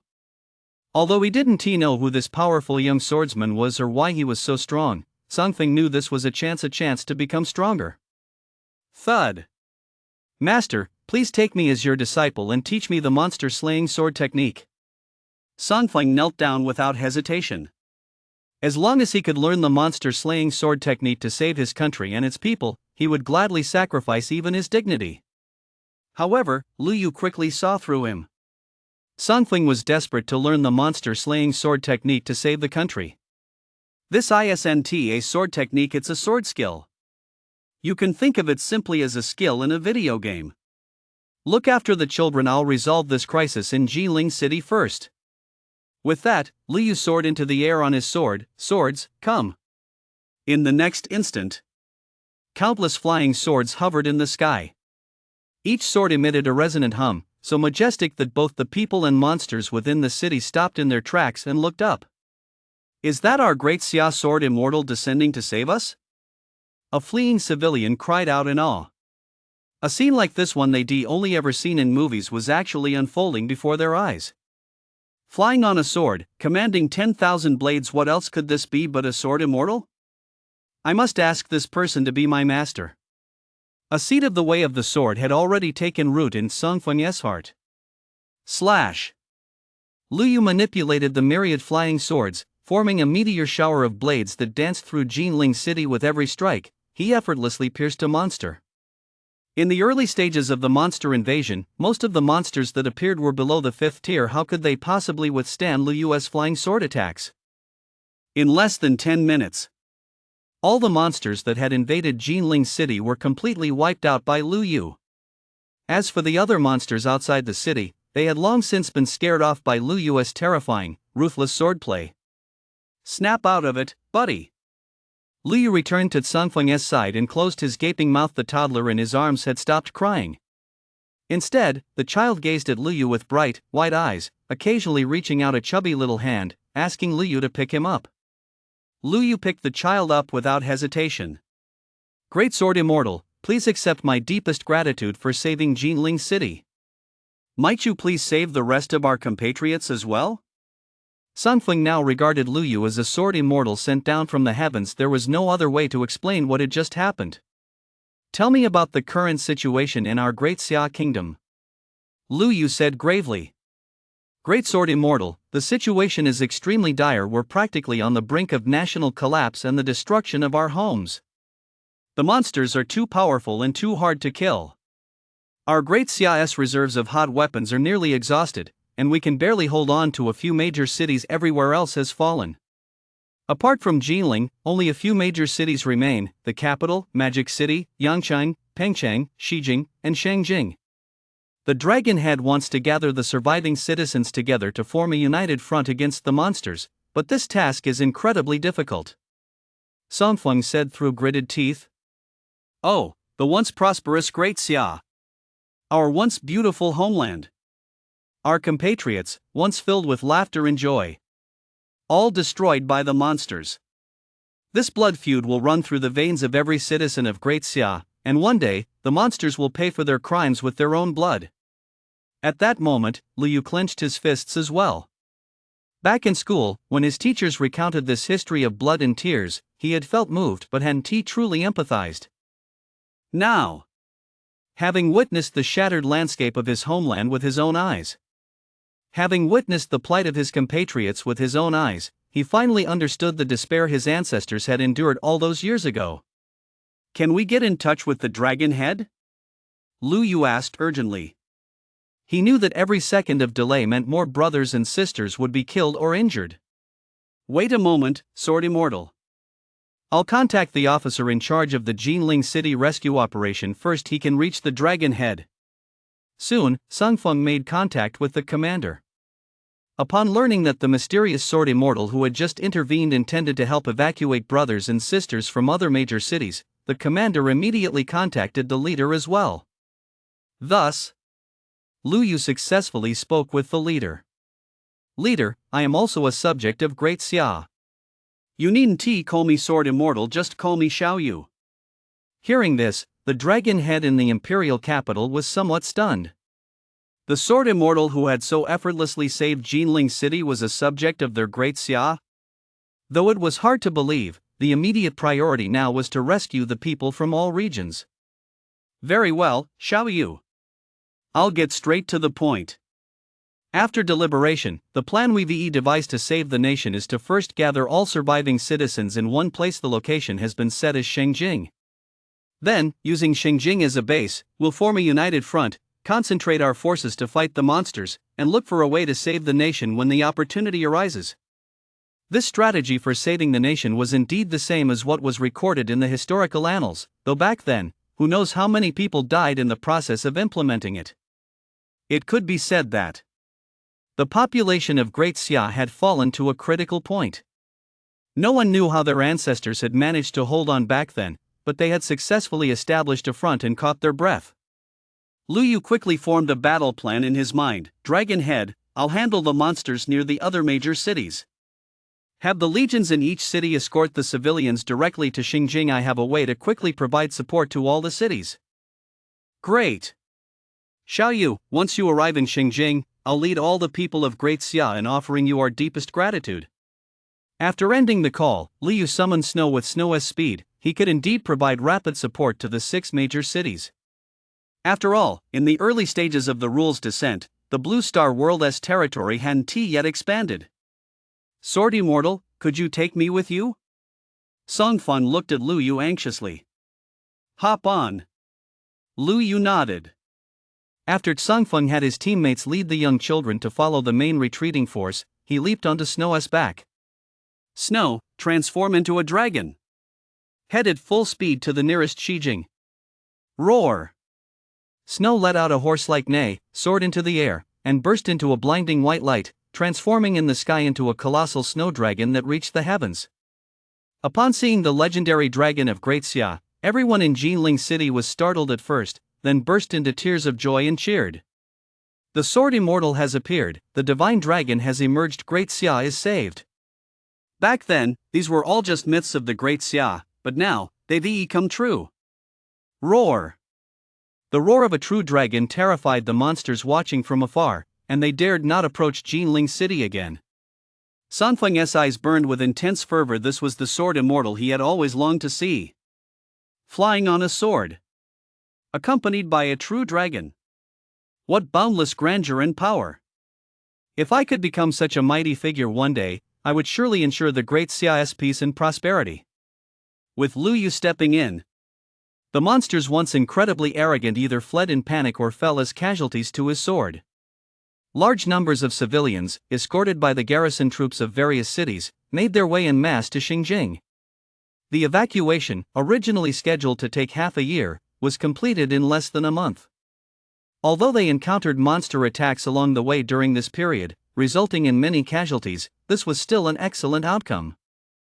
According to the original plan, each city was expected to lose 70% of its population. Now, the loss was less than 10%. When Lu Yu appeared in the skies above Xingjing riding snow, everyone knelt and bowed their heads in gratitude for Lu Yu's life-saving deeds. But Lu Yu knew now was not the time to let his guard down. Because the crisis had not yet truly been averted. Historical records state that back then, the leaders of the nations still existing across the world decided to dispatch a suicide squad to the skies into the monsters' world, also known as the Outer Realm battlefield, to find a way to combat the monsters. Hundreds of thousands went, but in the end, only a few dozen returned alive. Among them were the future 3 great war gods. They brought back the class transfer stone, which finally allowed the human race to enter the era of class transformation. Lu Yu made up his mind. First, he would help the nation establish its front lines, then personally venture to the outland battlefield to retrieve the class transfer stone and the advanced divine stone. He would usher in an era of class transformation for all. Dragonhead, may I ask, what is your specific plan for constructing the defensive front lines? As a time traveler from the future, Lu Yu had a general understanding of the frontline structures across various battle zones and was able to offer some advice to his predecessors in this timeline. Xiao Yu, this is the frontline map we drew up earlier. Dragonhead unfolded the classified blueprints with complete confidence. As soon as he looked at the blueprints, Lu Yu was instantly speechless. Weren't these exactly the structural diagrams of the various battle zones from the future? It was just that this version was a preliminary design and not yet fully refined. He never would have imagined that his predecessors were so brilliant. Even their designed battle lines were so ingenious that they've been used in the future to this day. Immediately, Lu Yu offered suggestions to address the imperfections in the battle line diagrams, over 1,000 of them. It could be said that Lu Yu shared everything he knew with his ancestors. As long as they built the defensive lines according to the revised blueprints, they would essentially be identical to the defensive lines of later generations. The only difference was that these defensive lines lacked magic array cannons, powerful artifacts, and defensive magic formations. Upon hearing this, everyone looked at him with admiration. They never would have imagined that such a young Lu Yu not only possessed the mysterious power of a sword immortal but also such keen insight, able to spot the flaws in the defensive line's design at a glance. Someone, quickly begin constructing the defensive line according to the blueprints revised by Xiao Yu. The group began to work together with one heart and one mind, swiftly building the Great Xiao Battle Zone. Lu Yu joined in as well, utilizing the powerful strength of Snow and Xiaofeng to rapidly construct the defensive line. Even Xiao Hong, who had always been dismissive of everything, suddenly took an interest and offered to help. Lu Yu had no choice but to recall Xiao Tsang and summon Xiao Hong instead. And sure enough, Xiao Hong's strength exceeded even Lu Yu's imagination. For example, Xiao Hong lifted a boulder weighing several metric tons with just one paw. Don't forget she's a cat. So Lu Yu found the zero-star Xiao Hong even more mysterious. Once the defensive line had taken shape, Lu Yu immediately opened the item panel in the Beyond the Realm shop. There were still some items he could use for the time being, such as conductive stones and flame mechanisms. The quality wasn't great, but they should be more than enough to handle early game monsters. At that moment, Lu Yu noticed that his gold coins were divided into 2 rows. The top row contained the gold he had saved previously, with a note stating it couldn't be used in this alternate timeline. The bottom row contained the gold he earned by defeating monsters in this timeline, with a note stating it could be used. In other words, only the gold earned by defeating monsters in this timeline could be used within this timeline. However, this wasn't a problem at all for Lu Yu. In this timeline, the coin drop system was still active, and the gold dropped by monsters was the same as in the outside world. While previously aiding various cities, Lu Yu had already defeated quite a few monsters, so he still had a substantial amount of gold. So, Lu Yu purchased a large quantity of useful items and deployed them along the front lines, leaving Long Tu and the others speechless. They had never imagined that such miraculous and powerful defensive items existed in this world. If they depossessed these magical items from the start, the Great Xia Empire wouldn't have been overrun by monsters. Xiaoyu, we've all been wondering where did your power, your pets, and these magical items come from? Long Tu couldn't help but ask. Everyone listened intently. If they could uncover the source of this mysterious power, it would be a blessing for Great Xia and indeed for all of humanity, and might even signal the start of a counteroffensive against these invading monsters. Lu Yu paused to consider for a moment. Although he wasn't sure whether this alternate timeline was real or not, or whether current events would affect the future. He had come here. As a citizen of Great Xia and a member of the human race, he couldn't stand idly by. In this timeline, he would be the one to usher in the era of universal class advancement. Dragon Head, to be honest, there is a massive divine stone on the Outer Realm battlefield. It possesses a mysterious and powerful force that allows us humans to choose our classes and gain the strength to fight monsters. As long as we bring this divine stone back, we humans can usher in the era of universal class advancement, giving everyone the power to fight monsters just like me. Upon hearing this, everyone was stunned. Dragon Head was the first to react. Although he didn't know what this power was, he understood that it could be used to fight monsters. So, he said excitedly, "Is what you're saying true?" Lu Yu nodded with the utmost seriousness. Standing nearby, Sangfeng's eyes flashed with determination as he declared firmly, "I will definitely bring that divine stone back." Dragon Head, however, shook his head and said, "Sangfeng, since Lu Yu knows of the divine stone's existence and has obtained such powerful abilities, yet hasn't brought it back, the difficulty involved must be considerable." As he spoke, Dragon Head kept his gaze fixed on Lu Yu. Lu Yu didn't offer any further explanation. After all, he couldn't very well say he came from the future and was in this timeline solely to complete a mission. All he could do now was bring the Dark Age to an early end, giving his ancestors the strength to fight the invading monsters. With that in mind, Lu Yu turned to Sangfeng, smiled slightly, and said, "All right, then come with me to the Outer Realm battlefield, let us bring this divine stone back together." According to historical records, as soon as these invading monsters appeared in the kingdom of Sakura, it took them only a single day to annihilate the entire kingdom. Immediately afterward, the ancestors of Great Xia established a front line. They then joined forces with other nations around the world that had not yet been destroyed to form the Human Alliance. In search of a way to combat the monsters, the Alliance turned its attention to the mysterious vortex in the sky. That was the only way to enter the Outer Realm battlefield. However, as the rules assimilated the world, the vortex vanished. To reach the Outer Realm battlefield again, one could only pass through a giant teleportation array. At great cost, the Alliance managed to successfully send Sangfeng and other human elites into the Outer Realm battlefield. In the end, however, only a dozen or so returned alive. Yet they did not fail in their mission. They successfully brought back the class transfer stone, ushering in an era of class changes for all, and thus securing the future of the human race. This time, Lu Yu decided to alter the fate of his predecessors in this timeline, allowing them to experience hope and joy even if it were only a dream. "Great Sword Immortal, please take me with you. I want to do my part for Great Xia too." The speaker was Xing Shitian, the future Dragon Blood War God. At this moment, he was still a passionate and ambitious young man. Unlike Sangfeng, he carried a massive bone blade on his back and already possessed a hint of the war goddess aura. "Please take me along, too." This was a young girl dressed in an emerald green bodysuit, with naturally ring-shaped eyes. Her name was Dong Li, and she was Sangfeng's childhood friend. "And me." Tu Tianwei, the future god of slaughter, also stepped forward to volunteer.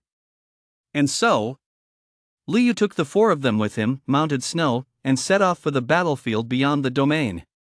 This was a fifth-tier mission in an alternate dimension. No matter how formidable the dark monsters might be at this stage, their levels wouldn't be too high. Naturally, Lu Yu remained very confident in his ability to keep the four of them safe. Snow, transformed into a giant dragon, passed through the vortex and carried the group to the Outer Realm battlefield. No sooner had they arrived than Lu Yu spotted numerous monsters, as well as dark monsters waiting for the rule restrictions to lift so they could enter the Blue Star world. Upon seeing a giant dragon carrying 5 humans appear, the dark monsters collectively froze for a moment. Before they could react, Lu Yu had already transformed into the sword god and slashed at them with his sword.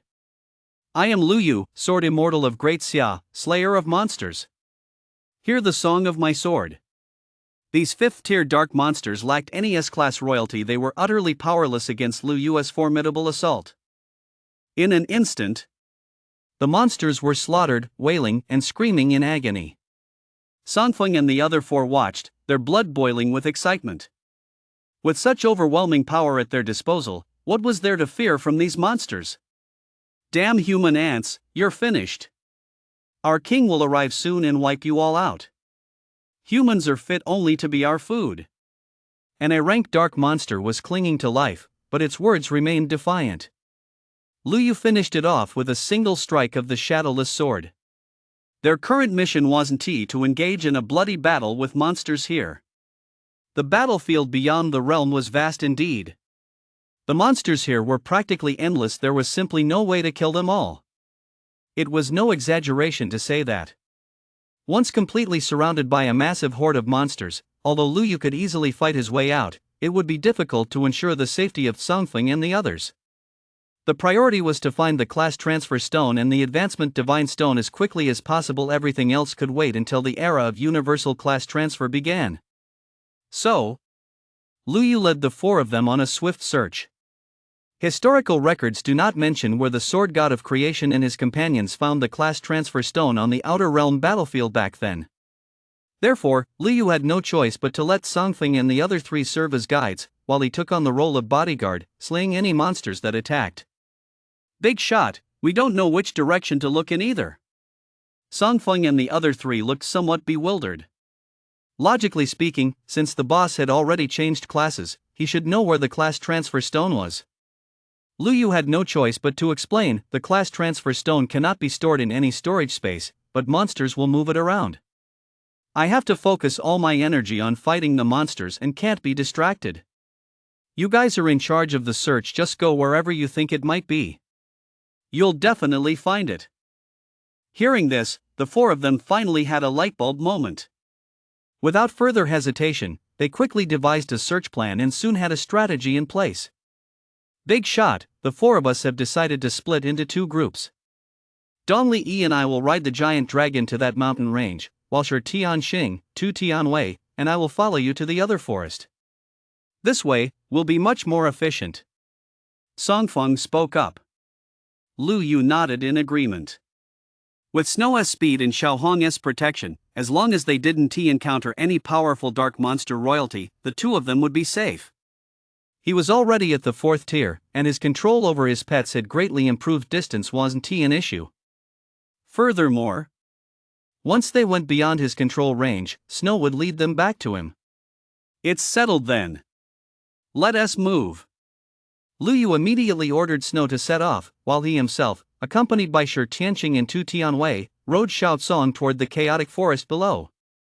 This vast forest was a realm of chaos, where the environment was extremely disordered, and various elements combined to create a terrifying landscape of natural disasters. Flames, frost, razor-sharp blades, violent thunder, bottomless swamps, and more. These were everywhere. It could be said that danger lurked at every turn. One false move, and one would face certain death.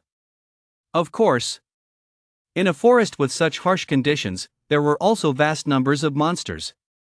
They had evolved here and had long since adapted to the environment. In fact, quite a few monsters even fed on the chaotic elements found here. Name: White Tiger Horned Monster, Fire-type monster. Level: LV 120. Name: Blackwood Ear Monster, Wood-type monster. Level: LV 122. Name: Pink Abalone Monster, Water-type monster. Level: LV 125. Whoosh. Thud. Instant kill. Facing monsters with various elemental abilities, Lu Yu used his flying sword to clear a path, sweeping through the area. Ding. Your pet, the Sea Hell Azure Dragon, has leveled up to LV 90. Although he himself couldn't gain experience, his pet could. Little Song hadn't reached the maximum level yet, and with so many monsters here, leveling up was naturally as fast as a rocket. And so, Lu Yu and his two companions made their way around dangerous areas, fighting their way deep into the chaotic forest. Here, Lu Yu found a mysterious tower. Dungeon, Tower of Chaos. Ha! A rule-based dungeon? I didn't expect the chaotic forest to have a rule-based dungeon this early on. Lu Yu was quite surprised. He had intended to enter the dungeon to investigate, but upon realizing that non-class changers couldn't enter, and for the safety of Shi Tianqing and Tu Tianwei, Lu Yu had no choice but to give up. Once he completed the advancement quest, it wouldn't be too late to farm this dungeon on the Outer Realm battlefield later. Boss, something's off about that lake. Tu Tianwei pointed at the icy lake not far from the Tower of Chaos. Lu Yu took a closer look. Mysterious lights flickered intermittently in the center of the icy lake. For now, he couldn't tell if they were the glow of a divine stone or an effect caused by a monster in the lake. Lu Yu decided to go down and take a look. Meanwhile, Song Feng and Dong Li had also entered the Black Bone Mountains, where a horde of undead monsters was chasing them. But Snow's speed was astonishing. No matter how hard they tried, the undead monsters simply couldn't catch up. Song Feng, let us go check out that mountain peak. Dong Li pointed to a strange, skull-shaped mountain ahead. Song Feng nodded and directed Snow toward that direction. Before long, Snow arrived above the skull-shaped mountain. Song Feng glanced down and immediately spotted a large stone radiating a mysterious glow. From what Big Brother Lu Yu had told them, this was the class transfer stone. They found it. Moreover, there didn't seem to be any monsters around this divine stone. No. To be precise, there were monsters and quite a few of them. But those monsters couldn't seem to get close to the class transfer stone. It appeared as though a mysterious force was holding them back. Big Brother Snow, take us down. Song Feng and Dong Li both broke into beaming smiles. The moment the two touched the class transfer stone, a radiance of class change surged around them. Is this the class change Big Brother Lu Yu was talking about? It's so magical, so powerful. Song Feng's face was beaming with excitement. Looking at the class change prompt that appeared on the screen, Sang Feng chose the Swordmaster class without a moment's hesitation. With a ding, Sang Feng's body flashed with golden light, and he successfully changed classes right on the spot. But just then, a gigantic beast appeared in the sky, blocking out the sun. Sang Feng, who had just changed his class, looked up and his expression changed drastically. What did he see? A colossal dark dragon, its wings spread wide enough to block out the sun. Its size was no smaller than Snow's when she took the form of a giant dragon. Big Brother Lu Yu had told them that Snow was just a mount and had no offensive capabilities. Big Brother Snow, let us get out of here fast. Song Feng acted without hesitation, immediately stuffing the class transfer stone into his backpack. But Little Red reached out a paw. Song Feng thought Little Red was about to fight this terrifying dark dragon, so he hurriedly pleaded, his forehead beaded with cold sweat, Big Shot Xiao Hong, that must be the king the monster mentioned. Without Big Shot Lu Yu here, we'd better get out of here. The dark aura emanating from this suddenly appearing terrifying demon dragon was utterly terrifying. The fact that Song Feng and Dong Li, who had just changed classes, didn't faint from fear speaks volumes about their incredible willpower. At that moment, Shi Shao, a 6th tier S-class dragon human from the Dark Monster Royal Clan, who had come to hunt down the humans who had trespassed into the Outer Realm battlefield, also spotted Snow and Song Feng, who stood out clearly below. Humph. A bunch of good-for-nothings. You can't even handle two humans who just changed classes. Shi Shao's nostrils flared with two bursts of black flame as he raged. Big Shot Little Red, let us get out of here fast. This monster is way too strong, there's no point fighting it now. We should go find Big Shot Lu Yu first. Song Feng continued to urge her. A mere 6th tier magic dragon dares to harbor murderous intent towards Snow and me? It's time to roast it. Ha! Song Feng and Dong Li were both completely dumbfounded. Wait, no. Big Shot Xiao Hong, you're a cat. How come you're suddenly talking? That's so scary. Plus, you said it's a 6th tier demon dragon, but Big Shot Lu Yu is only 4th tier. But the very next second, Songfeng stood there with snot hanging from his nose, his mouth agape, his face contorted, completely frozen in shock. Just then, Big Shot Xiaohong formed a hand seal, and 10 suns appeared above the demon dragoness head. What? Shi Shao's pupils contracted as he sensed death approaching. 10 suns in the sky roast. Xiaohong shouted softly. No! Before the demon dragon could beg for mercy, the 10 suns instantly roasted it to ashes. Deep within the chaotic forest, Lu Yu successfully found a high-tier advancement divine stone in the cold lake. As soon as he emerged from the lake, Lu Yu noticed something unusual in the direction of the Blackbone Mountains. 10 massive fireballs had suddenly appeared in the sky. Let us go. We need to hurry over and check it out. As soon as he arrived at the Blackbone Mountains, Lu Yu witnessed a delightful sight. Songfeng and the others had actually found the class transfer stone. What just happened? Was that a supernatural phenomenon caused by obtaining the class transfer stone? Lu Yu asked immediately. As soon as Xiaohong saw Lu Yu, she happily bounded into his arms and said sweetly, Master, no, it wasn't he that.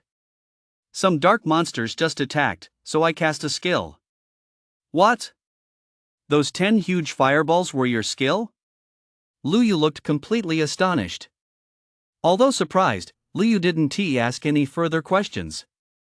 He'd been too far away to see clearly. He'd only thought they were 10 huge fireballs, not 10 suns.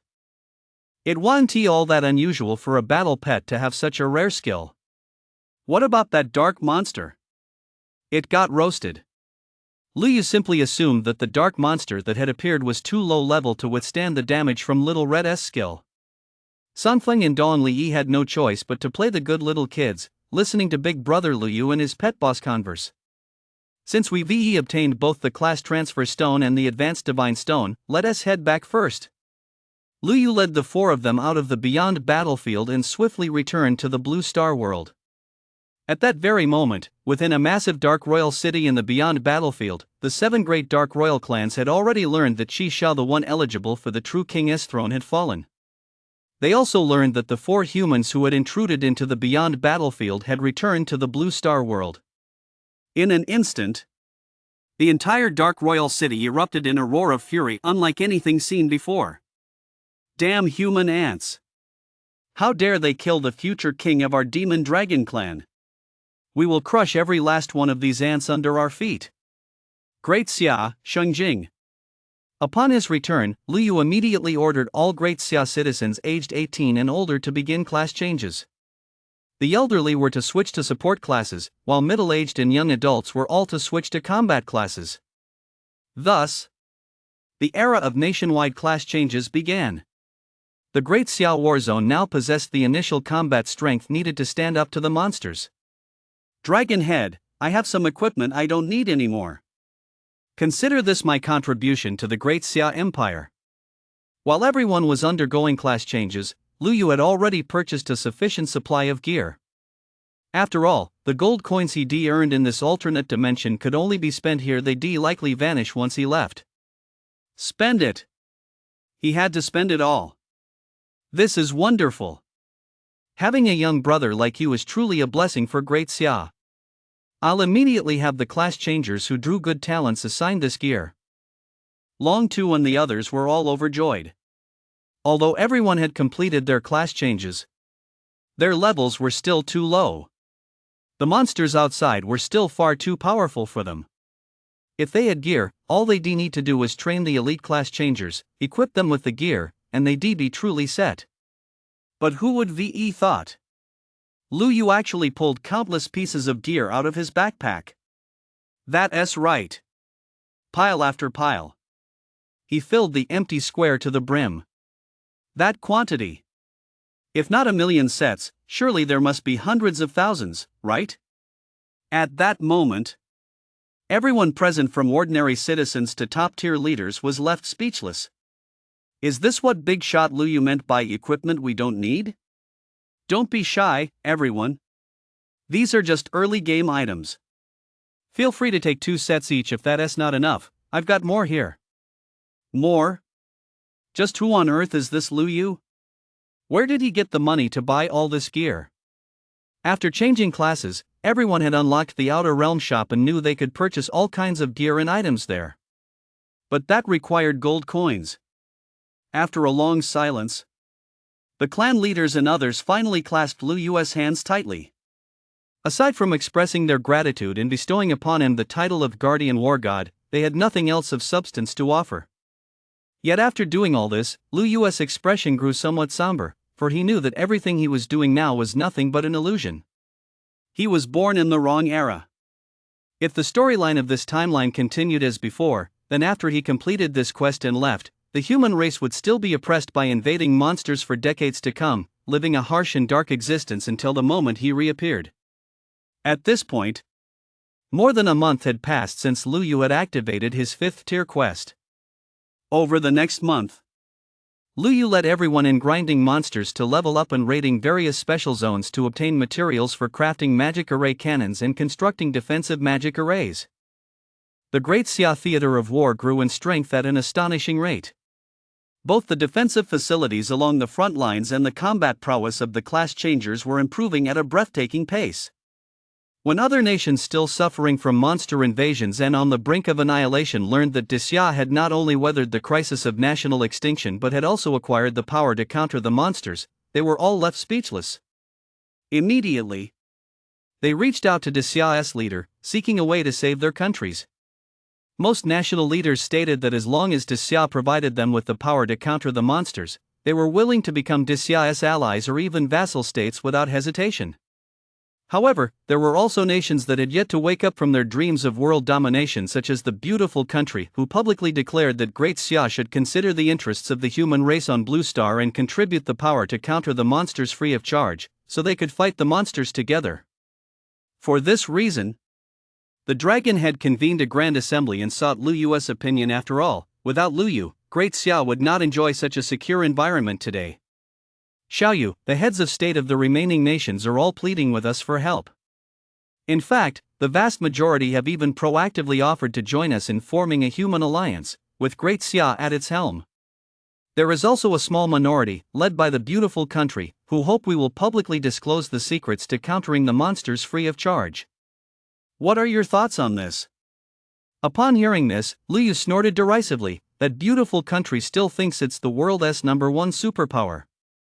Leader, my opinion is this: we needn't pay any attention to the beautiful country and other nations with wolfish ambitions. Let the monsters wipe them out. As for the other nations, we can certainly form an alliance.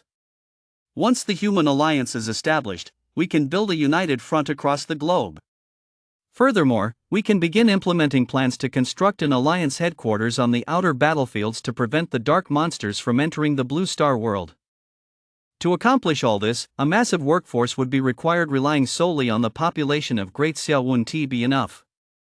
Thus, the human alliance was soon officially established. Meanwhile, the beautiful country and other nations, amid their wails of despair and regret, were wiped out one by one by the monsters, their end coming peacefully.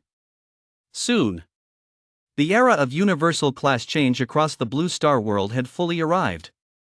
With the assistance of a vast number of class changers from Great Xia, 8 super battle zones were established around the globe. Meanwhile, Lu Yu, accompanied by future powerhouses such as Tsangfeng, Shi Tianqing, and Hodman, headed to the battlefield beyond the domain to establish the Human Alliance headquarters Warzones. Thus, people within the major war zones no longer had to worry about being devoured by monsters.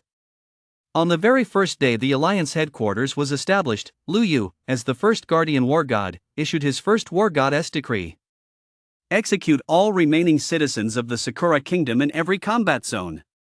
This. War God Lu, may I ask why? Everyone was taken aback. Logically speaking, the Sakura Kingdom had been annihilated, and the remaining citizens of the Sakura Kingdom shared an irreconcilable blood feud with the monsters. Why would Lu Yu order their execution? At that moment, Lu Yu turned to Dong Li and asked, if the Great Xia Kingdom went to war with the Kingdom of Asan, which side would you support? Hearing this, Dong Li replied without hesitation, of course I support the Great Xia Kingdom because I'm from the Great Xia. What if the Kingdom of A fought against the beautiful country? Dong Li paused for a moment, not quite understanding Lu Yu's meaning. After thinking it over, she said, I would support the kingdom of A, because I'm Asian. Lu Yu smiled slightly at Dong Li, nodded, and continued, what if the beautiful country fought against aliens? Who would you support? This time, not only was Dong Li a bit confused, but so was everyone else.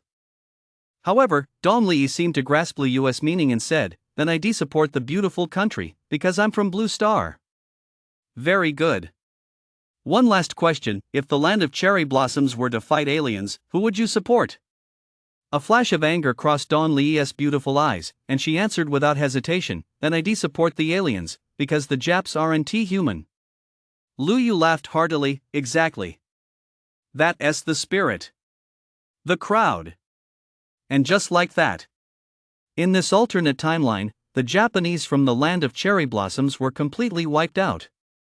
Not long after, the 3-month heart of a professional trial was about to end. Just as Lu Yu thought everything was settled, the greatest crisis struck. It turned out that, among the dark, fallen beings who had betrayed the human race and sided with the monsters were not only the cowardly Japanese from the land of cherry blossoms but also the malevolent Fias villains, driven by malicious intent. They had deactivated the defensive magic array of S Battle Zone and had long had their sights set on the dark monster royalty here now. They had mobilized en masse to surround S Battle Zone. There were no fewer than 6 dark monster kings leading the charge, all of whom had reached the 7th tier and the real trial had only just begun. To avenge the previously fallen Shi Shao, the Dark Royal clan had gathered all their spawn monsters, surrounding the area from the sky, the ground, and even underground, a veritable inescapable net. Meanwhile, the defensive formation in S Battle Zone had been destroyed and could not be repaired in the short term. Faced with such a massive crisis, Lu Yu's brow furrowed deeply.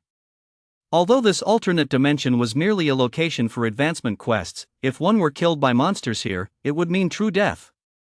But at that moment, without a powerful defensive formation to rely on, it was simply impossible to withstand the onslaught of the vast horde of monsters. The only option was to fight their way out immediately, pass through the vortex passage, and return to the Blue Star world. Only then would there be a sliver of hope. With snow there, it wouldn't be a problem for him to lead a portion of the group back to the Blue Star world. But if he were to leave, the other soldiers would be torn to shreds by the monsters. They'd have absolutely no chance of survival.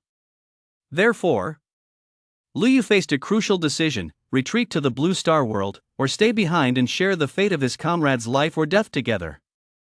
How despicable! Those traitors from Phase C, all of humanity is sworn to never coexist with them. Songfeng was about to draw his sword to slay these fallen traitors. Songfeng, stop! Killing them now won't accomplish anything. Let us hear what the war god Lu has to say first. Everyone turned their gaze toward Lu Yu, their eyes filled with a glimmer of hope. They all knew that this mysterious sword immortal standing before them was the human race's only hope. No matter what decision Lu Yu made, they would support him unconditionally, even if it meant walking to their deaths. At that moment, Lu Yu's inner turmoil was beyond description. He couldn't die yet. There were still so many things he had yet to do. He had promised his older and younger sisters that he would attend their future class change ceremonies. But he couldn't back out either. If he backed out, how could he ever live up to the trust placed in him by the countless soldiers of S Warzone? Even though he knew this was an alternate dimension, after spending nearly 3 months with them, Lu Yu had long since come to regard them as real, living people. If he really did retreat, leaving them to face certain death, he would live with guilt for the rest of his life and he would be unworthy of the titled Guardian War God. For a moment, Lu Yu was in agony. He simply didn't know what to do. Just then, the Dark Royal clan had already launched an attack, leading a massive horde of monsters. War God Lu, you are the hope of the human race.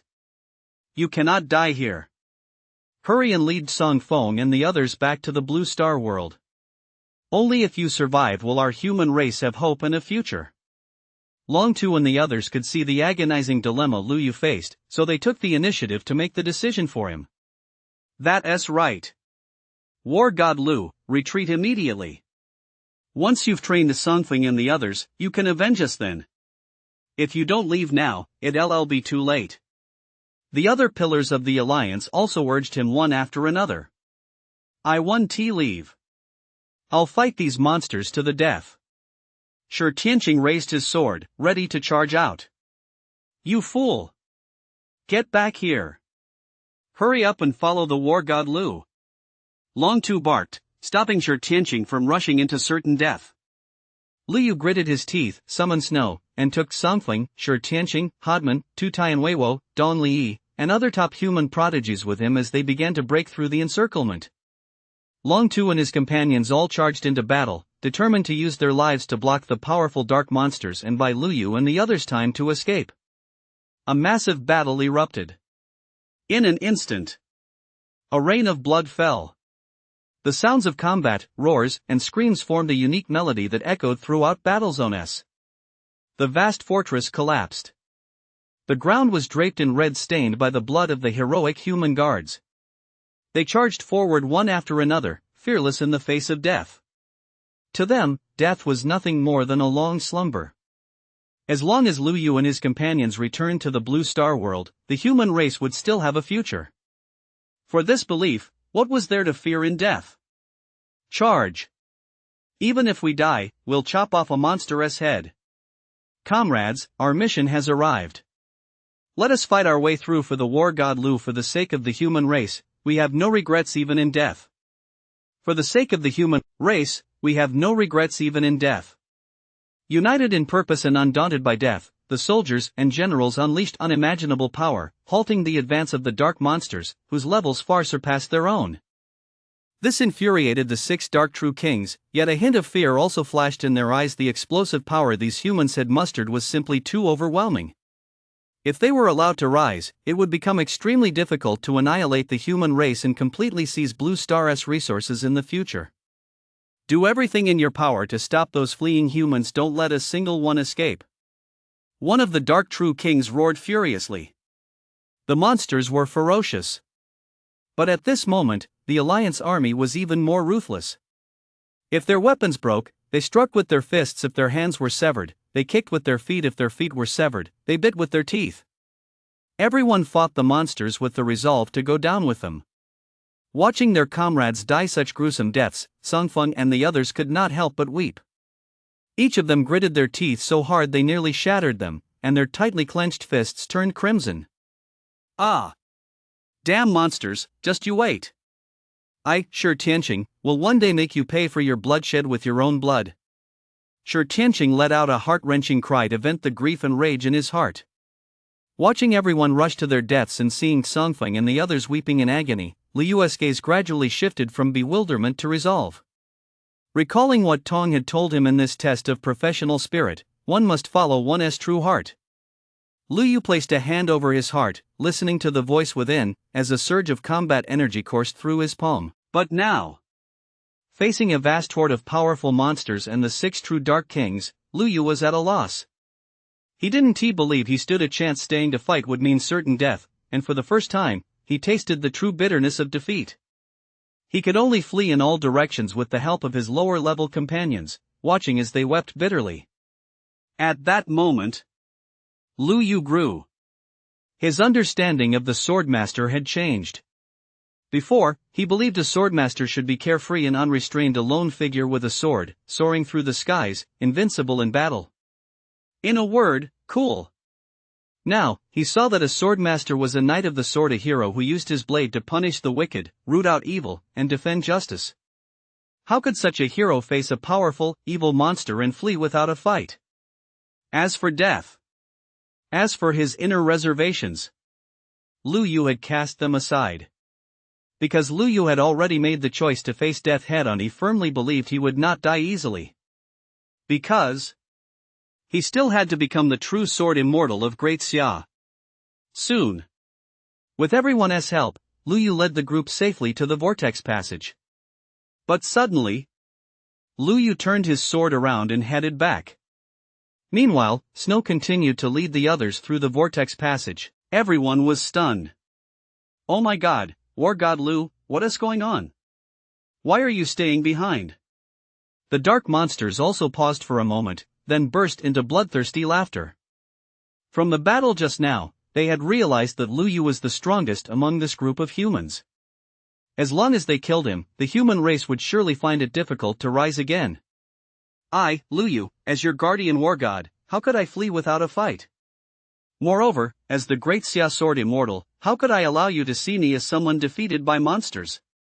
As he finished speaking, Lu Yu pointed his sword at the 6 dark true kings and said calmly, "My name is Lu Yu, the great Xia Sword Immortal. Remember it well, for this name will be etched deep into your souls, striking fear into your hearts at all times." The great Xia Sword Immortal? Make us fear you?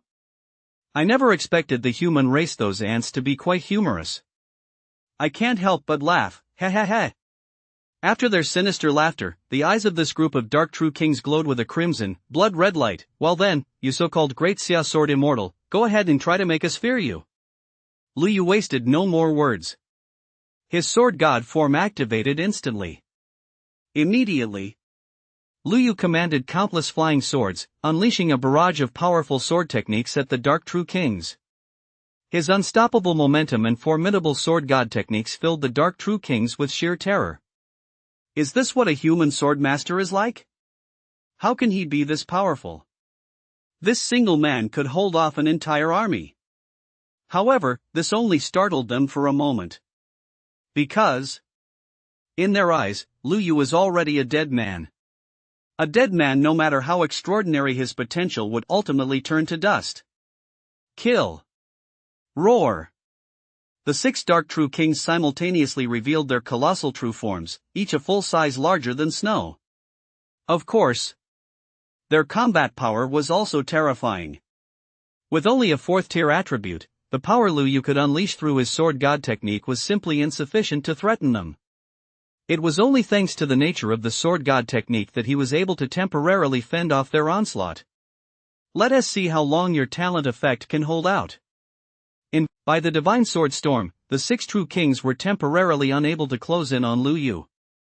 Although Lu Yu's return to the battlefield had drastically eased the pressure on the alliance forces, this relief was only temporary. Once the effect of Lu Yu's talent wore off, they would once again face a hopeless, life or death situation.